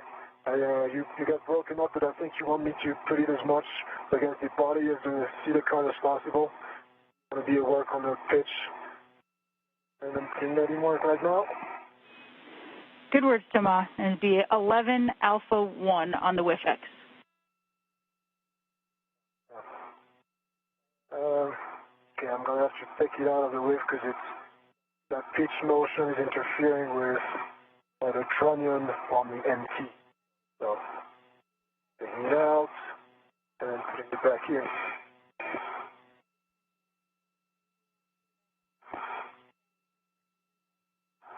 I'll do the pitch first.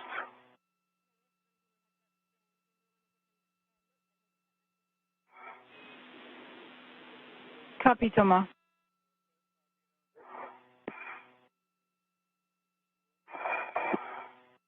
Actually, the Mark von der High technique. Look at that. So the Mark von der High technique is, for APFRs, is to make like a Rubik's Cube, floating, and then slam it into. Okay. Yeah. So that's what I'm doing right now. Perfect. Copy.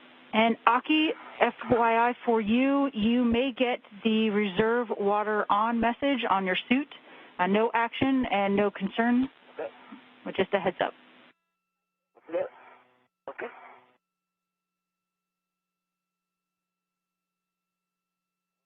just so you know, and I had to get my safety tether untangled. I got my safety tether on me. Okay.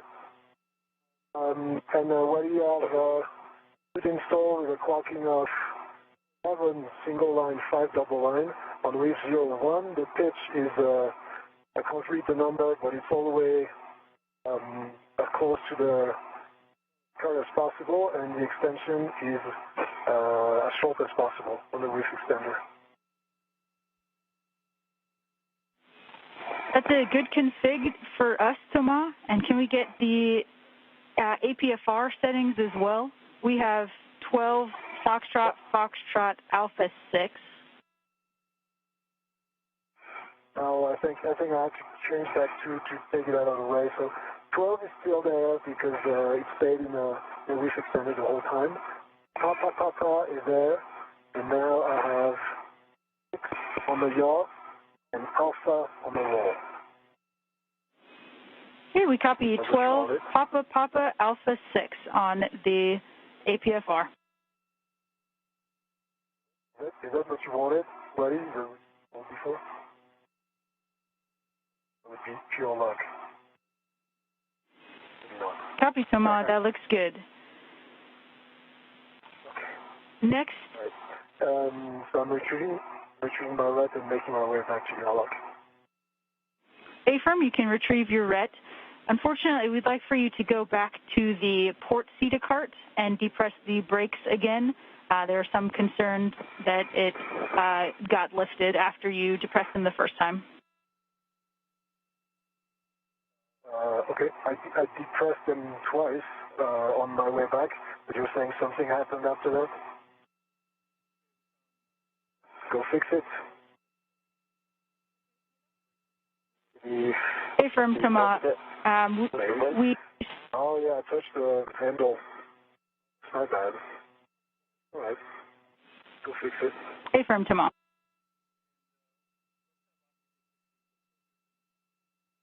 Oh yeah, it's gonna be 5 more minutes. No issues. I'm at the airlock. Let's wait to the camera, Aki. For 5 minutes straight. And Aki, with the camera at the airlock, we'll have you take pictures of the pit pin that you installed. Okay.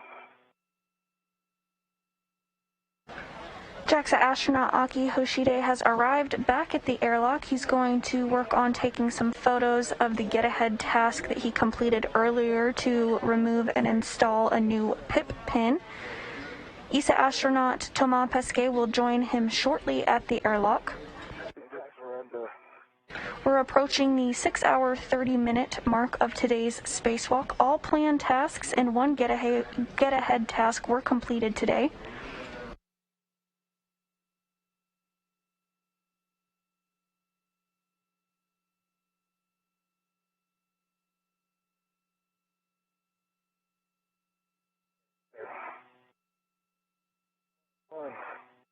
You? Not that sure.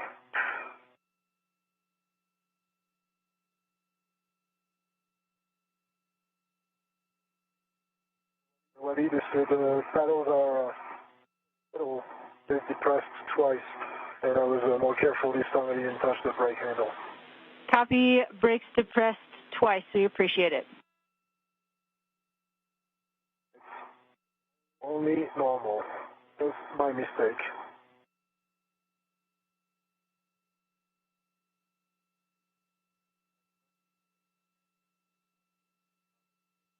Alright, I'm back at the starboard seat of car.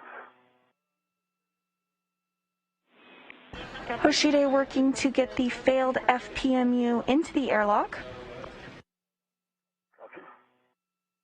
Those handles are actually tucked away, but nicer. Copy. And good news, the FPMU has powered on nominally. Yeah, nice. Good job, Thomas. Thank you. Good job, everyone. Nice brand new FPMU. Yay. Good words from the ground. We just heard that the FPMU, the Floating Potential Measurement Unit, was powered on successfully.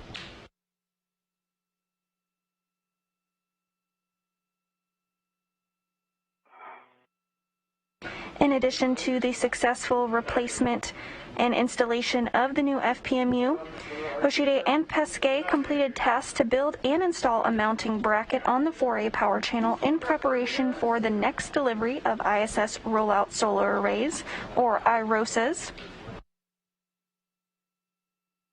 Additionally, Hoshide completed a get-ahead task to remove and replace a PIP pin in the airlock hatch.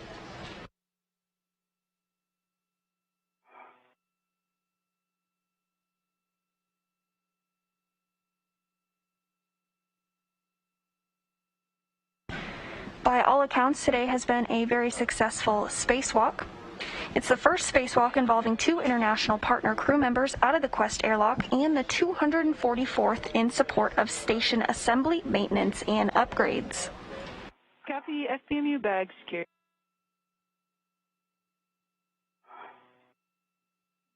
Right, and Wadi, that message that you warned me about just came on. We copy, reserve water on. Alright, Aki, here I come. I see it's better behind your leg. Yeah. I'll clear that for you. Don't move. Go back up. I have all the tethers around me now. You got all kinds of tethers? Yeah. Okay. Clear. There's one. Right. Your tether clear? I think I had it wrapped around me. Yeah, this is mine. Yep. But it's still behind you. Okay.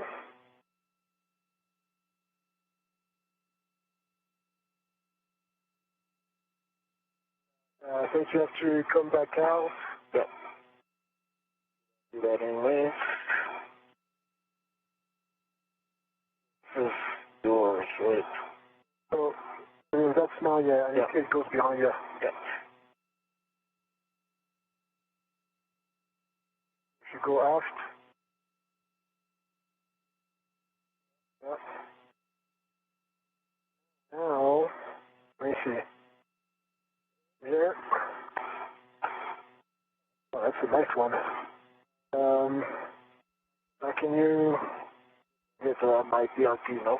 No, it's in between the safer and your cliff. Okay. Now it's clear. That's behind your legs. Okay. The other way. Yeah. But kick me in the head. That's the idea. Okay, I think you're free, maybe. Now it's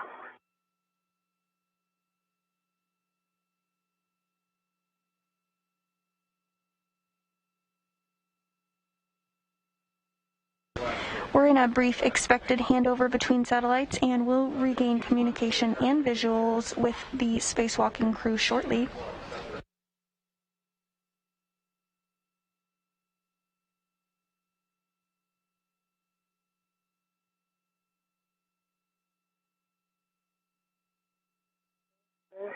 This is good. Let's quiet. Camera now. After the camera, you are free. Alright. Alright, thank you. Sorry about that. Okay. So, Great teamwork. go take a picture of the... And Aki, we'll have you stand down on the pictures for now, and we'll go ahead and get you ingress with that reserve water message. So both of you can turn off your HECA. Okay. And Thomas, you can attach your waist tether to the airlock wing extender.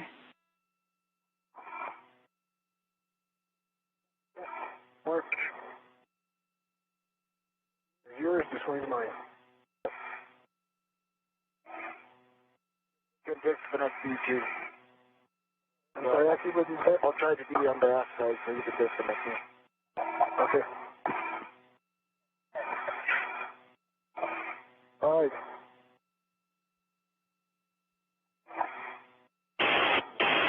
Goodbye to our viewers today. Thank you for watching. Thanks for watching. Yeah. Beautiful night view on the bottom. And anyway, waist tether to the gearing extender is locked, black on black. Yep. I'm going to ingress. See you in a minute, Aki. Yep. Copy, Thomas. That's a good config. And Aki, you can release Thomas' anchor hook from the forward D-ring and install it on your waist tether.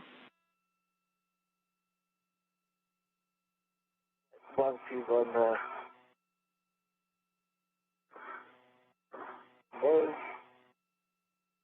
Both spacewalkers now at the airlock. A lot of stuff in that. yeah. Pesquet making his way back in. Soon to follow will be Aki Hoshide.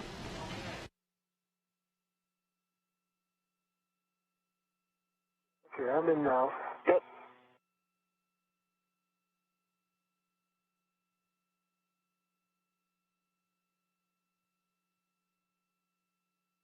All right, so tomorrow you have your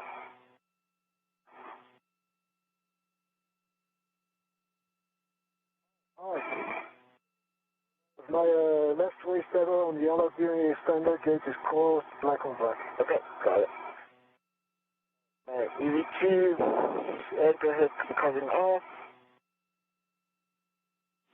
Copy? And as the astronauts enter the crew lock portion of the Quest airlock, ingress begins the end of the spacewalk for the day. However, the spacewalk timer will continue to run until repressurization begins, at which point the clock will stop. Once the crew lock is completely repressurized, the astronauts on the other side of the Quest airlock will bring our spacewalkers from the crew lock portion of the airlock to the equipment lock and will help them doff their suits, and their safers will be removed. Green, deal. It's closed. That is blocked. The full test.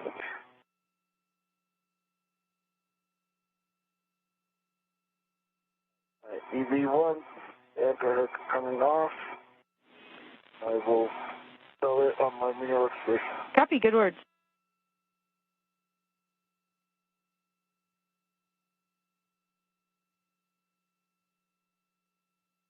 That is complete. Are you ready for me to come in? I'm ready for you to come in. I'm going over to the waist tether. It doesn't look where the STU are, so that's doing a good thing. All right. And copy, if you go to ingress, you're in a good config.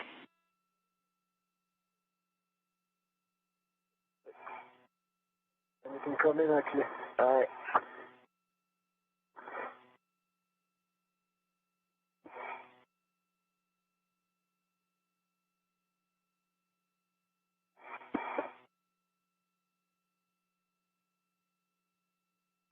JAXA astronaut Aki Hoshide now making his way back into the airlock. Okay.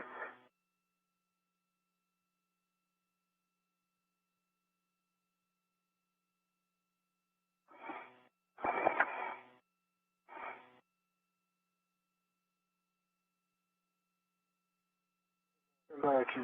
Just give me 1 minute. Okay. Bye. Bye.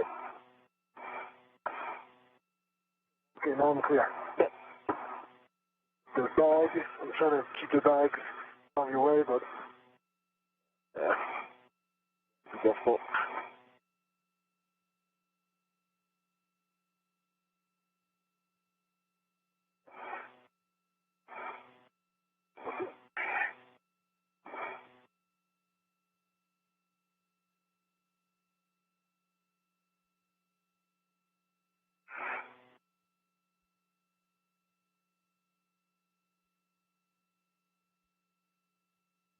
Once Hoshide is successfully inside the airlock, he'll work to close the hatch thermal cover. There we go.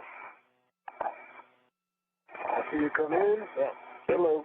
Hello. That open thermal cover. Copy, closing the thermal cover. And reminder to release the hook from the stowage tether point, attach it to the magnetic plate D-ring, and cinch the strap until snug. Copy.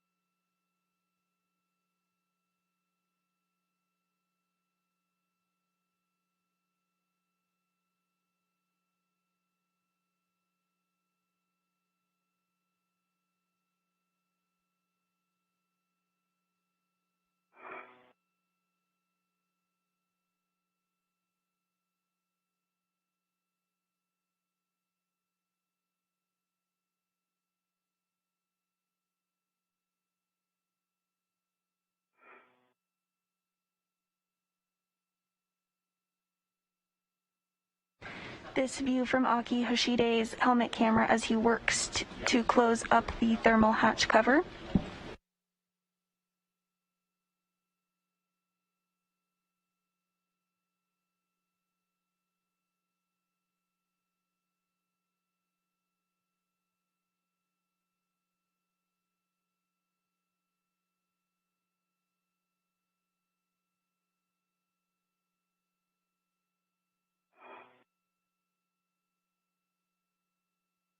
Aki, I'll stay out of your way. Good. Good. Wow.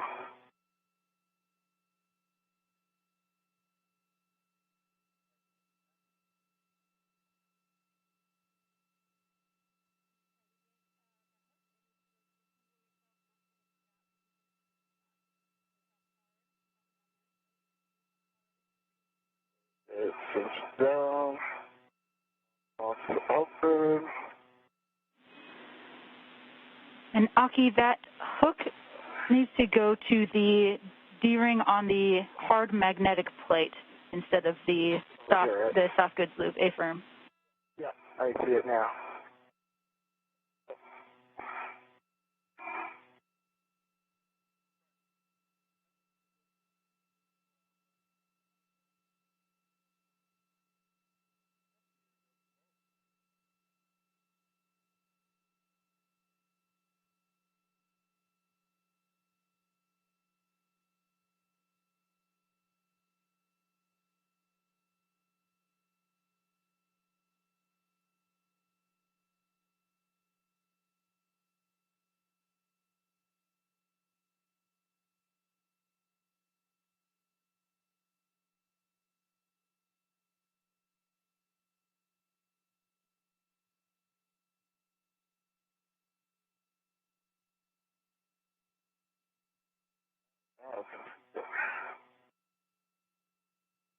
Alright, that strap is cinched down. Close the hatch. Copy. Feet on, Aki. And can you verify that the magnet is engaged? It is engaged. Copy. Looks good to us. Wow. Both of you can remove the SCU from the stowage pouch that I put in there very nicely.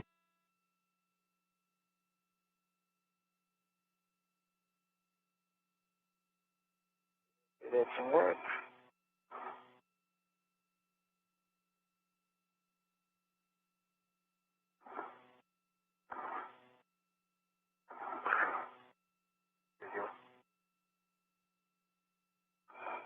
And with the thermal hatch cover now successfully closed, Pesquet and Hoshide will step through a couple more procedures before they get the go for repressurization to begin. Your DCM covers and Velcro to your DCM, and then connect the SCU to your DCMs.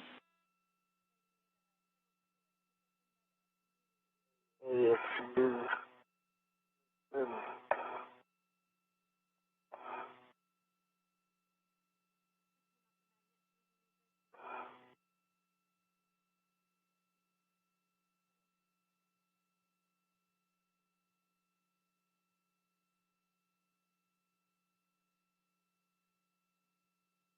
UV1 SU is connected. Bag red coming Copy, across. EV1. It'll be okay. And Aki, it looks like yeah, there we go. And can you verify how many lines are visible on the tail once you cinch it down? 1, 2, 3, 4, 5, 6. It's visible. It's on the 7th line. It's cinched all the way down, pretty much. Copy, 6 lines is what we're looking for. Yeah, it's coming off. NSU is connected for EV2. Copy, EV2. And that looks good, Aki. Verify that your SCUs are locked. NSU is locked. Lock EV1. Copy. You can take your water switch to off, OFF, forward, and expect the water is off message.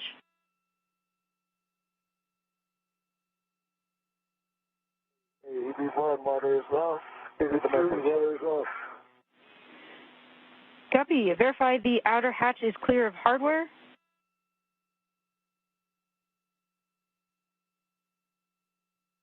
Is clear, except for me. You're not hardware. Verify handle position per the hatch decal. And close and latch the hatch. Close.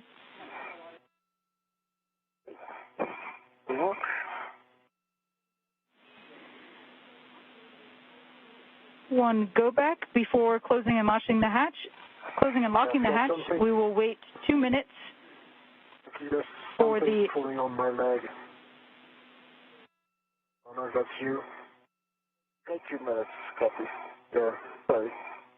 Okay, is that you right here? Or what is that? Yeah, it's me. Okay. There you kick it. I was afraid it was going to be the hatch.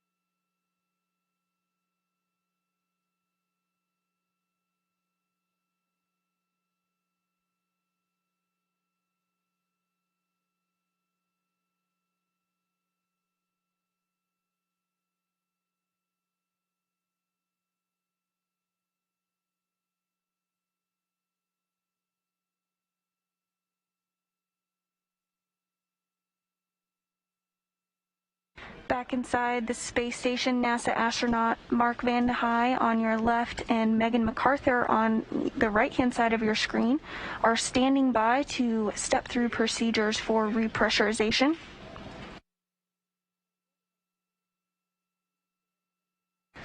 And it looks like NASA astronaut Shane Kimbrough just floated into the frame as well. The hatch with 2 minutes having passed.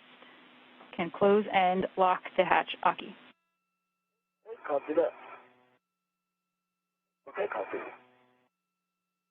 Turn off. Give me some room here. So where do you want me to go? Forward, and my head is touching the hatch. Cannot give you any room anymore. I'm gonna bend my legs. If I shoot a bag, I can know it's not me. No? Something behind me. It's what, sorry? Something behind me. Yeah, it's the two bags. It's just in your bag. Oh yeah. Are you clear? No. So you have to, like, bend your left leg up. And then, okay, now you can go back. Walk. Yeah, I got the hatch closed. Nice. Alright.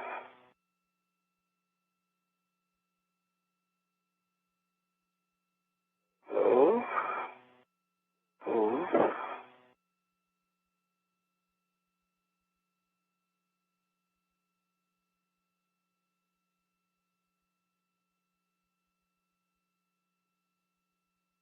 Alright, Lottie, hatch is latched and locked.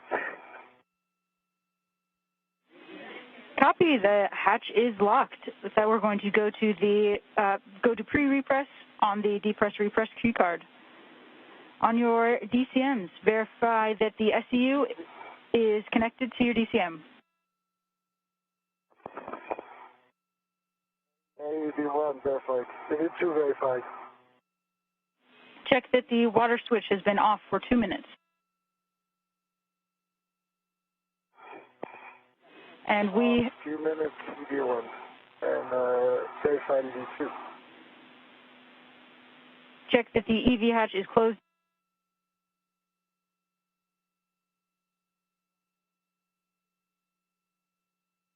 EV hatch is closed and locked. Check that on the UIA, oxygen EMU 1 and 2 valves are both open.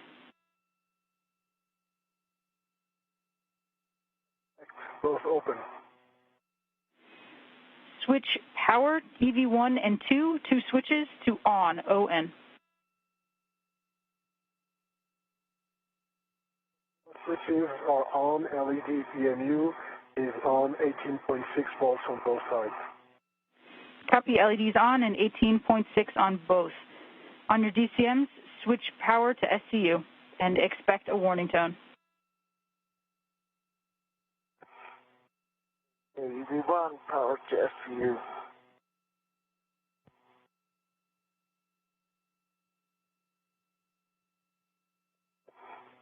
Wait.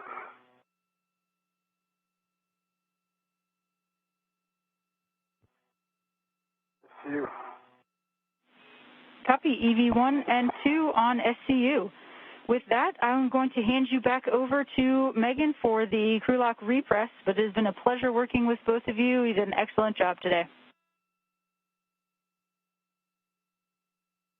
Hey, thanks, and for Adi, Sandy, Emma, Dino, Goose, and Adi yourself, thanks a lot, and also for Jack and all the flight controllers, engineers, and safety folks in mission control, as well as CSA in Russia. I think it proves that a big, great partnership can do amazing things. And thanks a lot for my partner, Thomas, and Megan, Mark, and Shane inside. I thought it was amazing.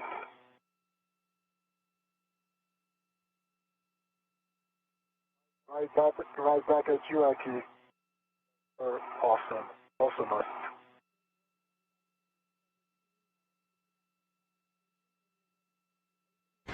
Some thoughtful words from...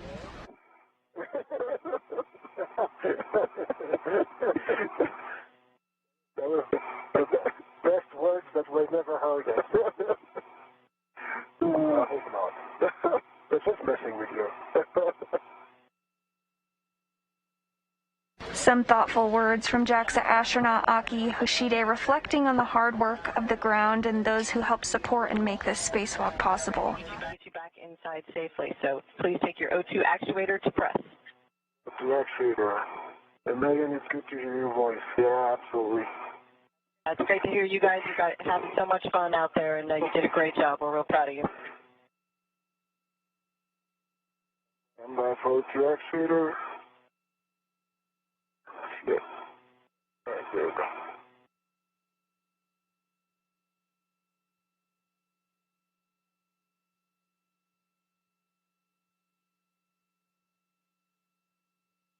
All right.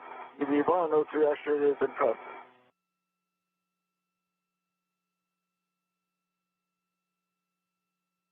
E2. It's in between. There you go. It's not in press. Okay, I copy EV1 and EV2. You're both in press. Aki, please check EV hatch MPEV is closed. Okay, it's closed. And I think I'm still in between. Copy, standing by. Good. Little? Yes. Wait. Come on, trader. There we go. All right, just in time. I'm in press now. Okay. I copy now. EV1 and EV2 are pressed.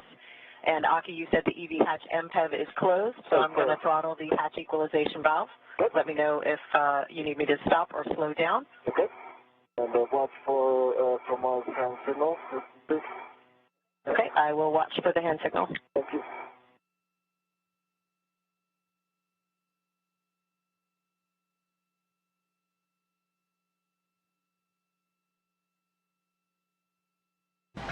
Now standing by for repressurization to begin. Thomas, you're the record holder now? Because you were short like a couple of minutes. Possibly, Aki. Yes, you are. Wow. Well, this is Captain Tate.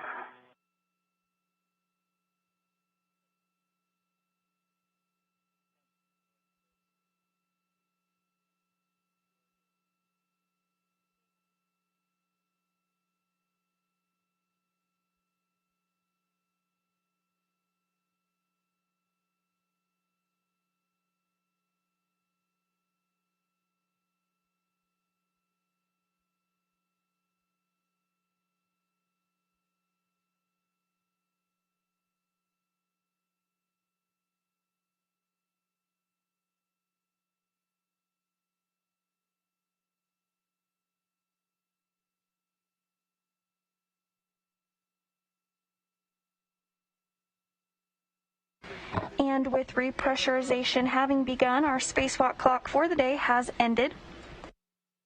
The spacewalk officially ended at 2:09 p.m. Central Time. The elapsed time for this spacewalk was 6 hours, 54 minutes.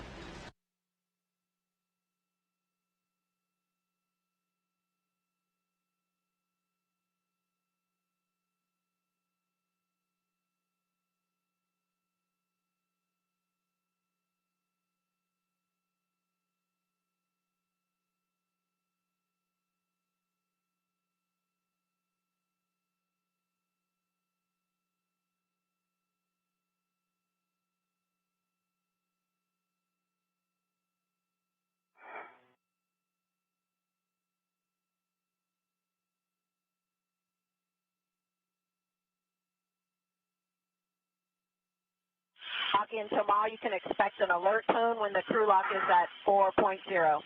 Copy. Copy. Now over 3 pounds per square inch of pressure inside of the crew lock. Just like earlier this morning during depress, there will be a pause at 5 pounds per square inch so the astronauts can conduct another leak check on their suits.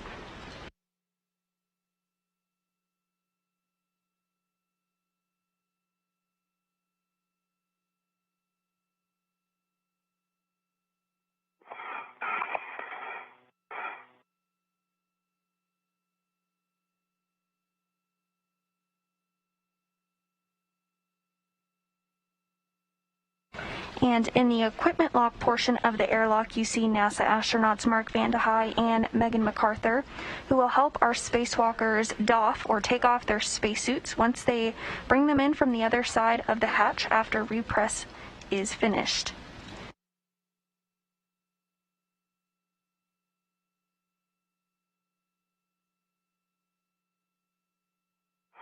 Hey guys, we're at 5.0. I've taken the hatch equalization valve off. We're going to stabilize here for 2 minutes and do a leak check. Copy. Copy. And Aki, since the hatch is closed, I'm going to release some of those ruts because the bag is in my face and the red comes across. Yeah, absolutely. Go for it. Sorry for the mess. No, it's good. I mean, good job on the SPUs. It's much nicer than what I've done. I managed to put it in the pouch, but I wanted to secure it. Didn't do it.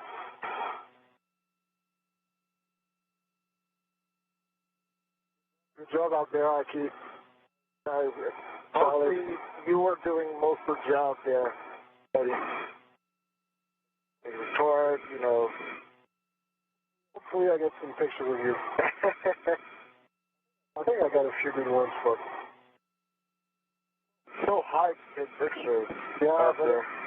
I mean,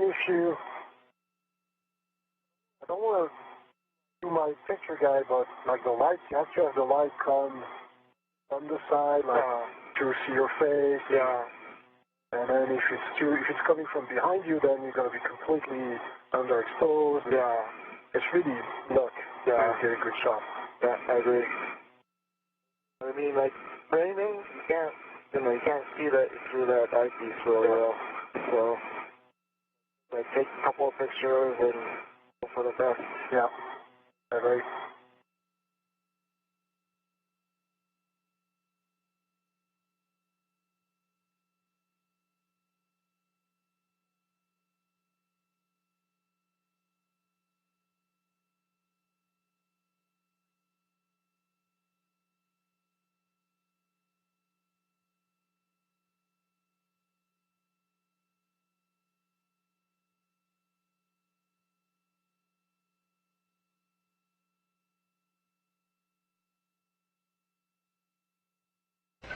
Now 5 pounds of pressure per square inch inside the crew lock.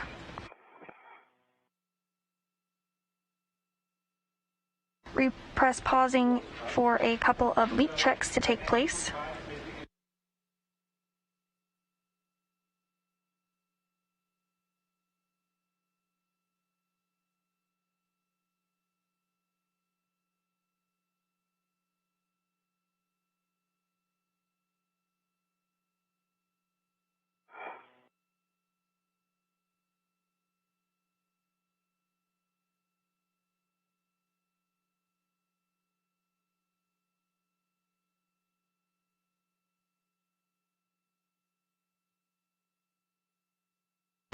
And with the successful completion of today's spacewalk, let's go over some updated stats.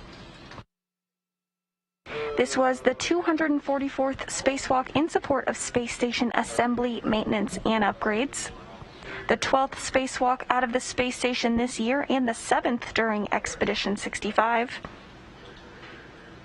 This was the 4th spacewalk of Hoshide's career, bringing his total spacewalking time to 28 hours and 17 minutes. And this was the 6th spacewalk for Pesquet, bringing his total time to 39 hours 54 minutes. Today's spacewalk lasted 6 hours and 54 minutes.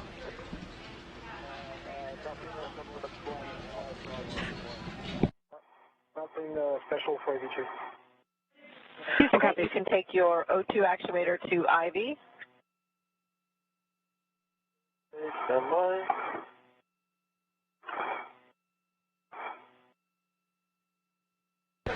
The total amount of spacewalking time that has taken place on the space station is 1,541 hours, which is the equivalent of 64 days, 5 hours, and 54 minutes. EV1 and EV2 O2 actuator is IV. I'm going to take the hatch equalization valve back to throttle between off and norm, and we'll get you back in. All right, cool. Thanks for you.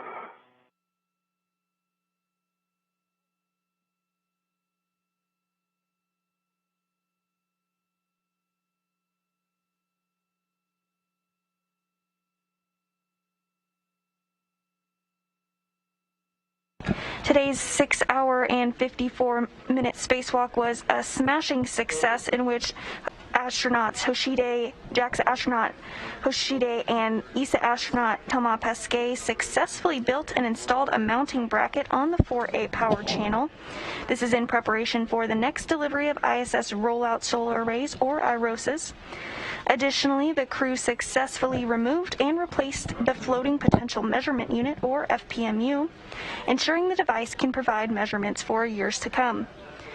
JAXA astronaut Akihiko Hoshide also was able to complete one get-ahead task in which he removed and replaced a pip pin on the airlock hatch.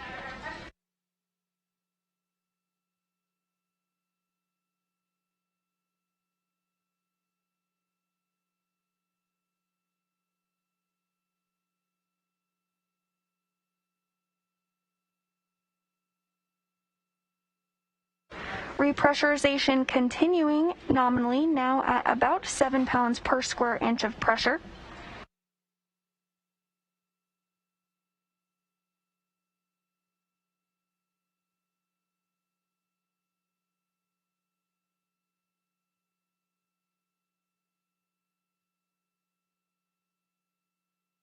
Once the pressure reaches about 14.6 pounds per square inch, NASA astronauts Megan McArthur and Mark Van de Hei, who you see on your screen here, will work to open the hatch of the Quest airlock and bring the spacewalkers from the crew lock to the equipment lock.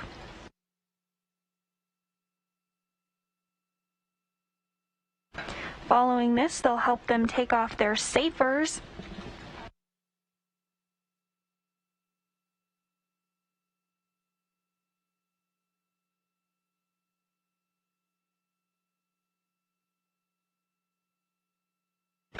The safers are the simplified aid for EVA rescue.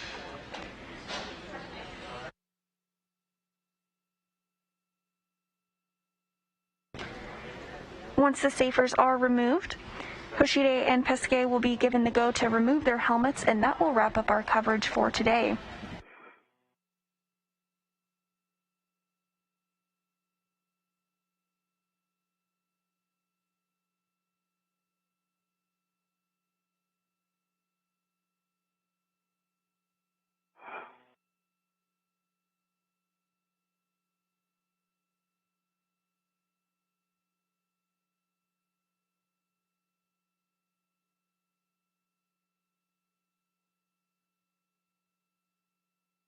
Again, a very successful spacewalk today. All tasks were completed as planned, and one get-ahead task was also completed. This was the first spacewalk involving 2 international partner crew members out of the Quest airlock and the 244th in support of space station assembly, maintenance, and upgrades.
Now approaching 13.5 pounds per square inch of pressure inside the crew lock.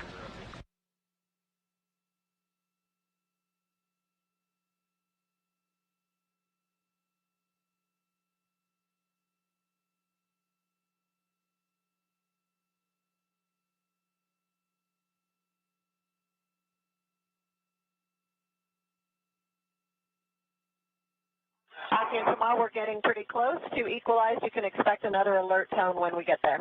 Copy. Copy.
pressure almost equalized between the crew lock and the equipment lock.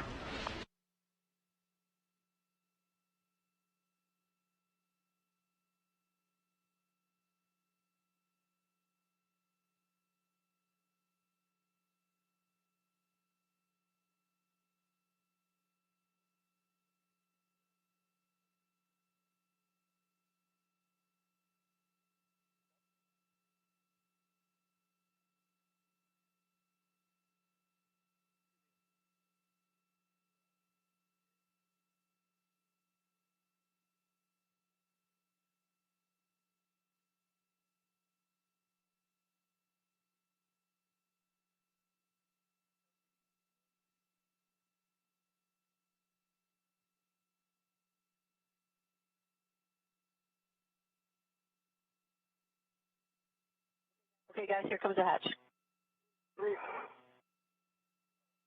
Scoot away from the hatch.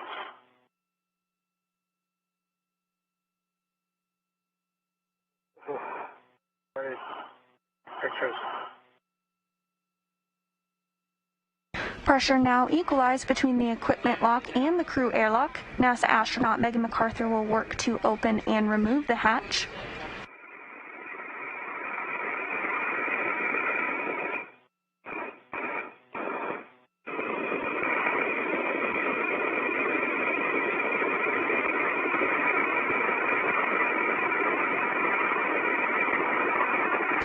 Once the hatch is open, she'll help bring in European Space Agency astronaut Thomas Pesquet and Japan Aerospace Exploration Agency astronaut and current space station commander Akihiko Hoshide. MacArthur, Hoshide, and Pesquet all arrived together to the space station in April on board the SpaceX Crew Dragon Endeavour.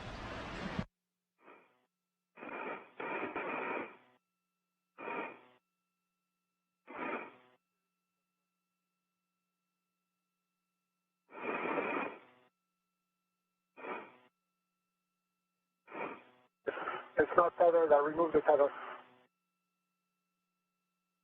It's an airlock on 1. We're looking for you to do Sept 4 and post-EVA. MacArthur bringing in the failed FPMU, or Floating Potential Measurement Unit, that was successfully removed and swapped out for the new FPMU during today's 6-hour and 54-minute spacewalk.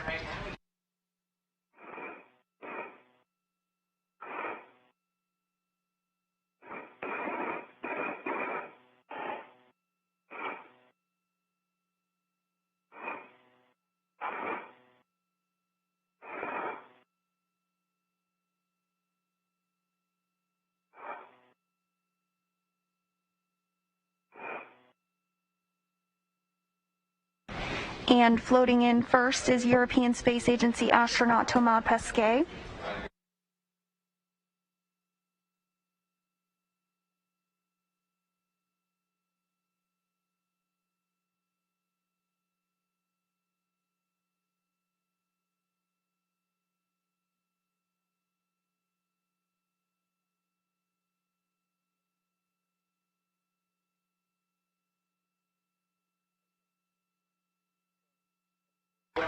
Big smiles from Thomas after a very successful spacewalk today. Airlock Houston, Step 4 comm reconfiguration is complete. The EV crew is no longer hot mic, and Step 6 and 7 not required. We no longer hot mic, thank you.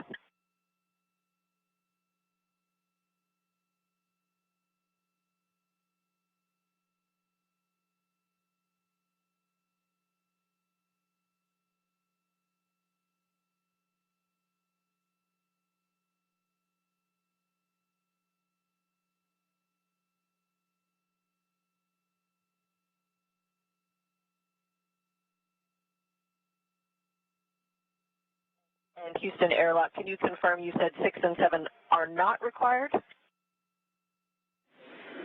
Good read back, Megan, not required.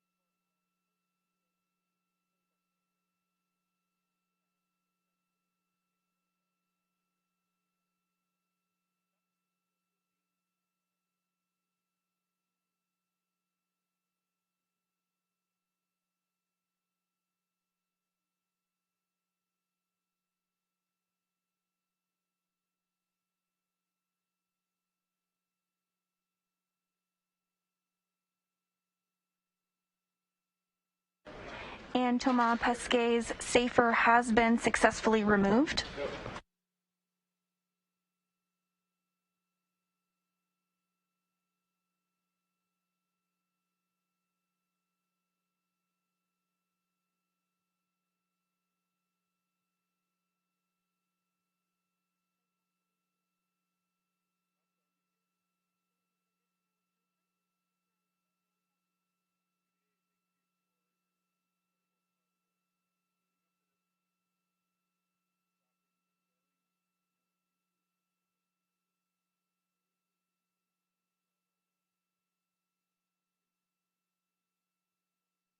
Next up to come in from the Quest airlock will be JAXA astronaut Akihiko Hoshide.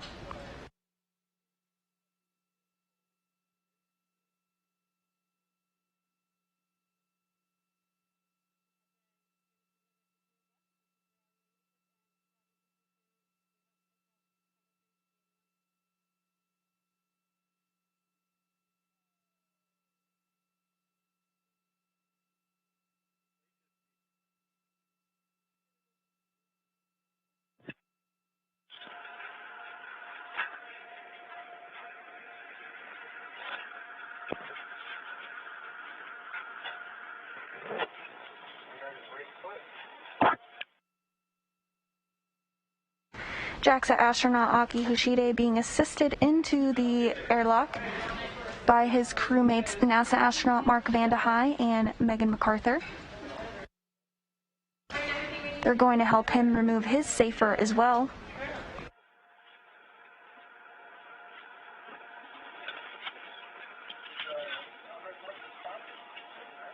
During today's very successful 6-hour and 54-minute spacewalk, Hoshide and Pesquet successfully built and installed a mounting bracket on the 4A power channel in preparation for the next delivery of ISS rollout solar arrays, or IROSAs. Additionally, they also removed and replaced the Floating Potential Measurement Unit, or FPMU, and performed a get-ahead task to remove and replace a PIP pin on the airlock hatch.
Today's spacewalk was the 244th in support of space station assembly, maintenance, and upgrades. It was the 7th spacewalk out of the ISS.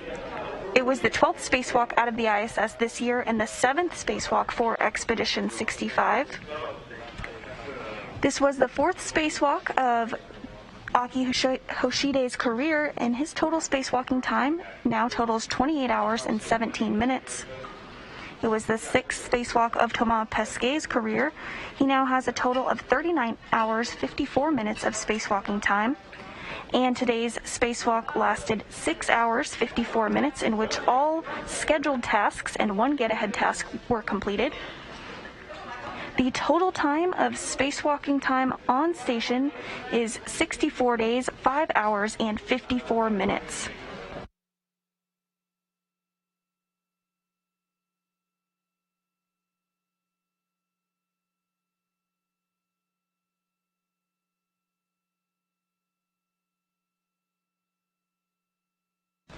NASA astronauts Mark Vande Hei and Megan MacArthur working to wrangle some of the equipment used during today's spacewalk.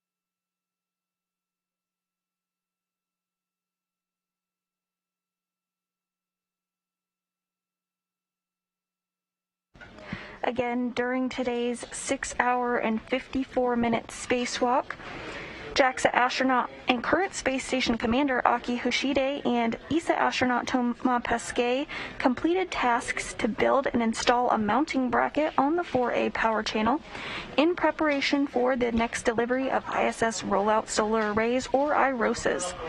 Additionally, the spacewalking duo removed and replaced the floating potential measurement unit, or FPMU, and Aki Hoshide was able to complete one get-ahead task in which he removed and replaced a pip pin in the airlock on the hatch.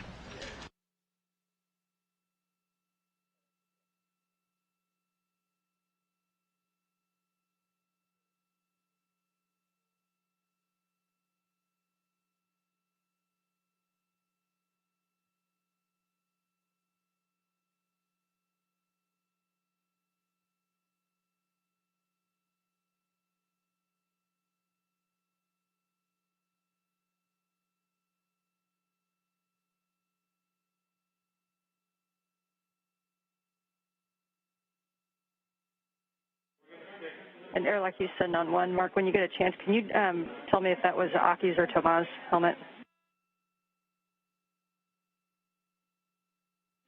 Aki's. Okay, yeah, just a quick check for any visual damage, but other than that, we'll just scratch our heads about it.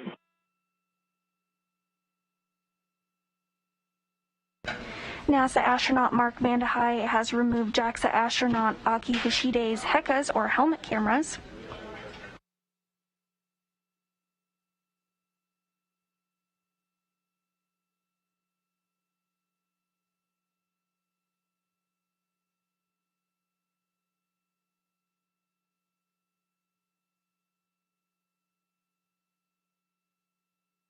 Meanwhile, NASA astronaut Megan MacArthur working on Thomas Pesquet's helmet camera removal.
NASA astronaut Mark Vande Hei now working to remove Hoshide's gloves.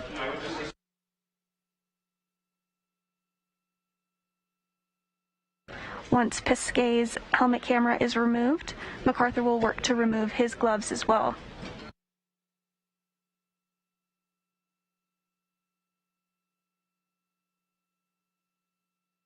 Also in the airlock floating in the front of the screen is NASA astronaut Shane Kimbrough.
Both gloves off for our spacewalking duo.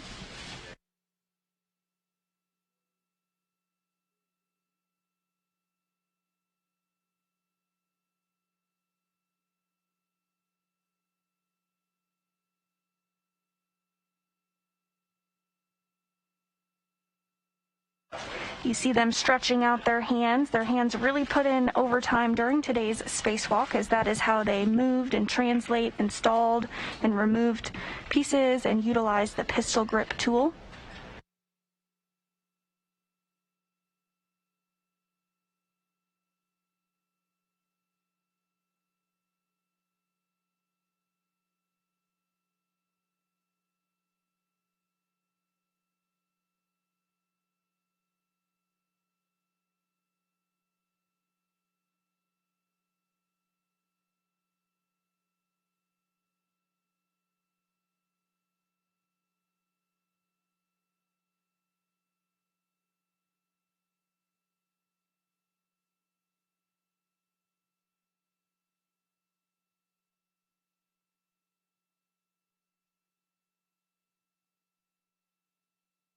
During today's 6-hour and 54-minute spacewalk, JAXA astronaut and current space station commander Akihiko Hoshide and European Space Agency astronaut Thomas Pesquet successfully completed tasks to build and install a mounting bracket on the 4A power channel in preparation for the next delivery of ISS rollout solar arrays, or IROSAs.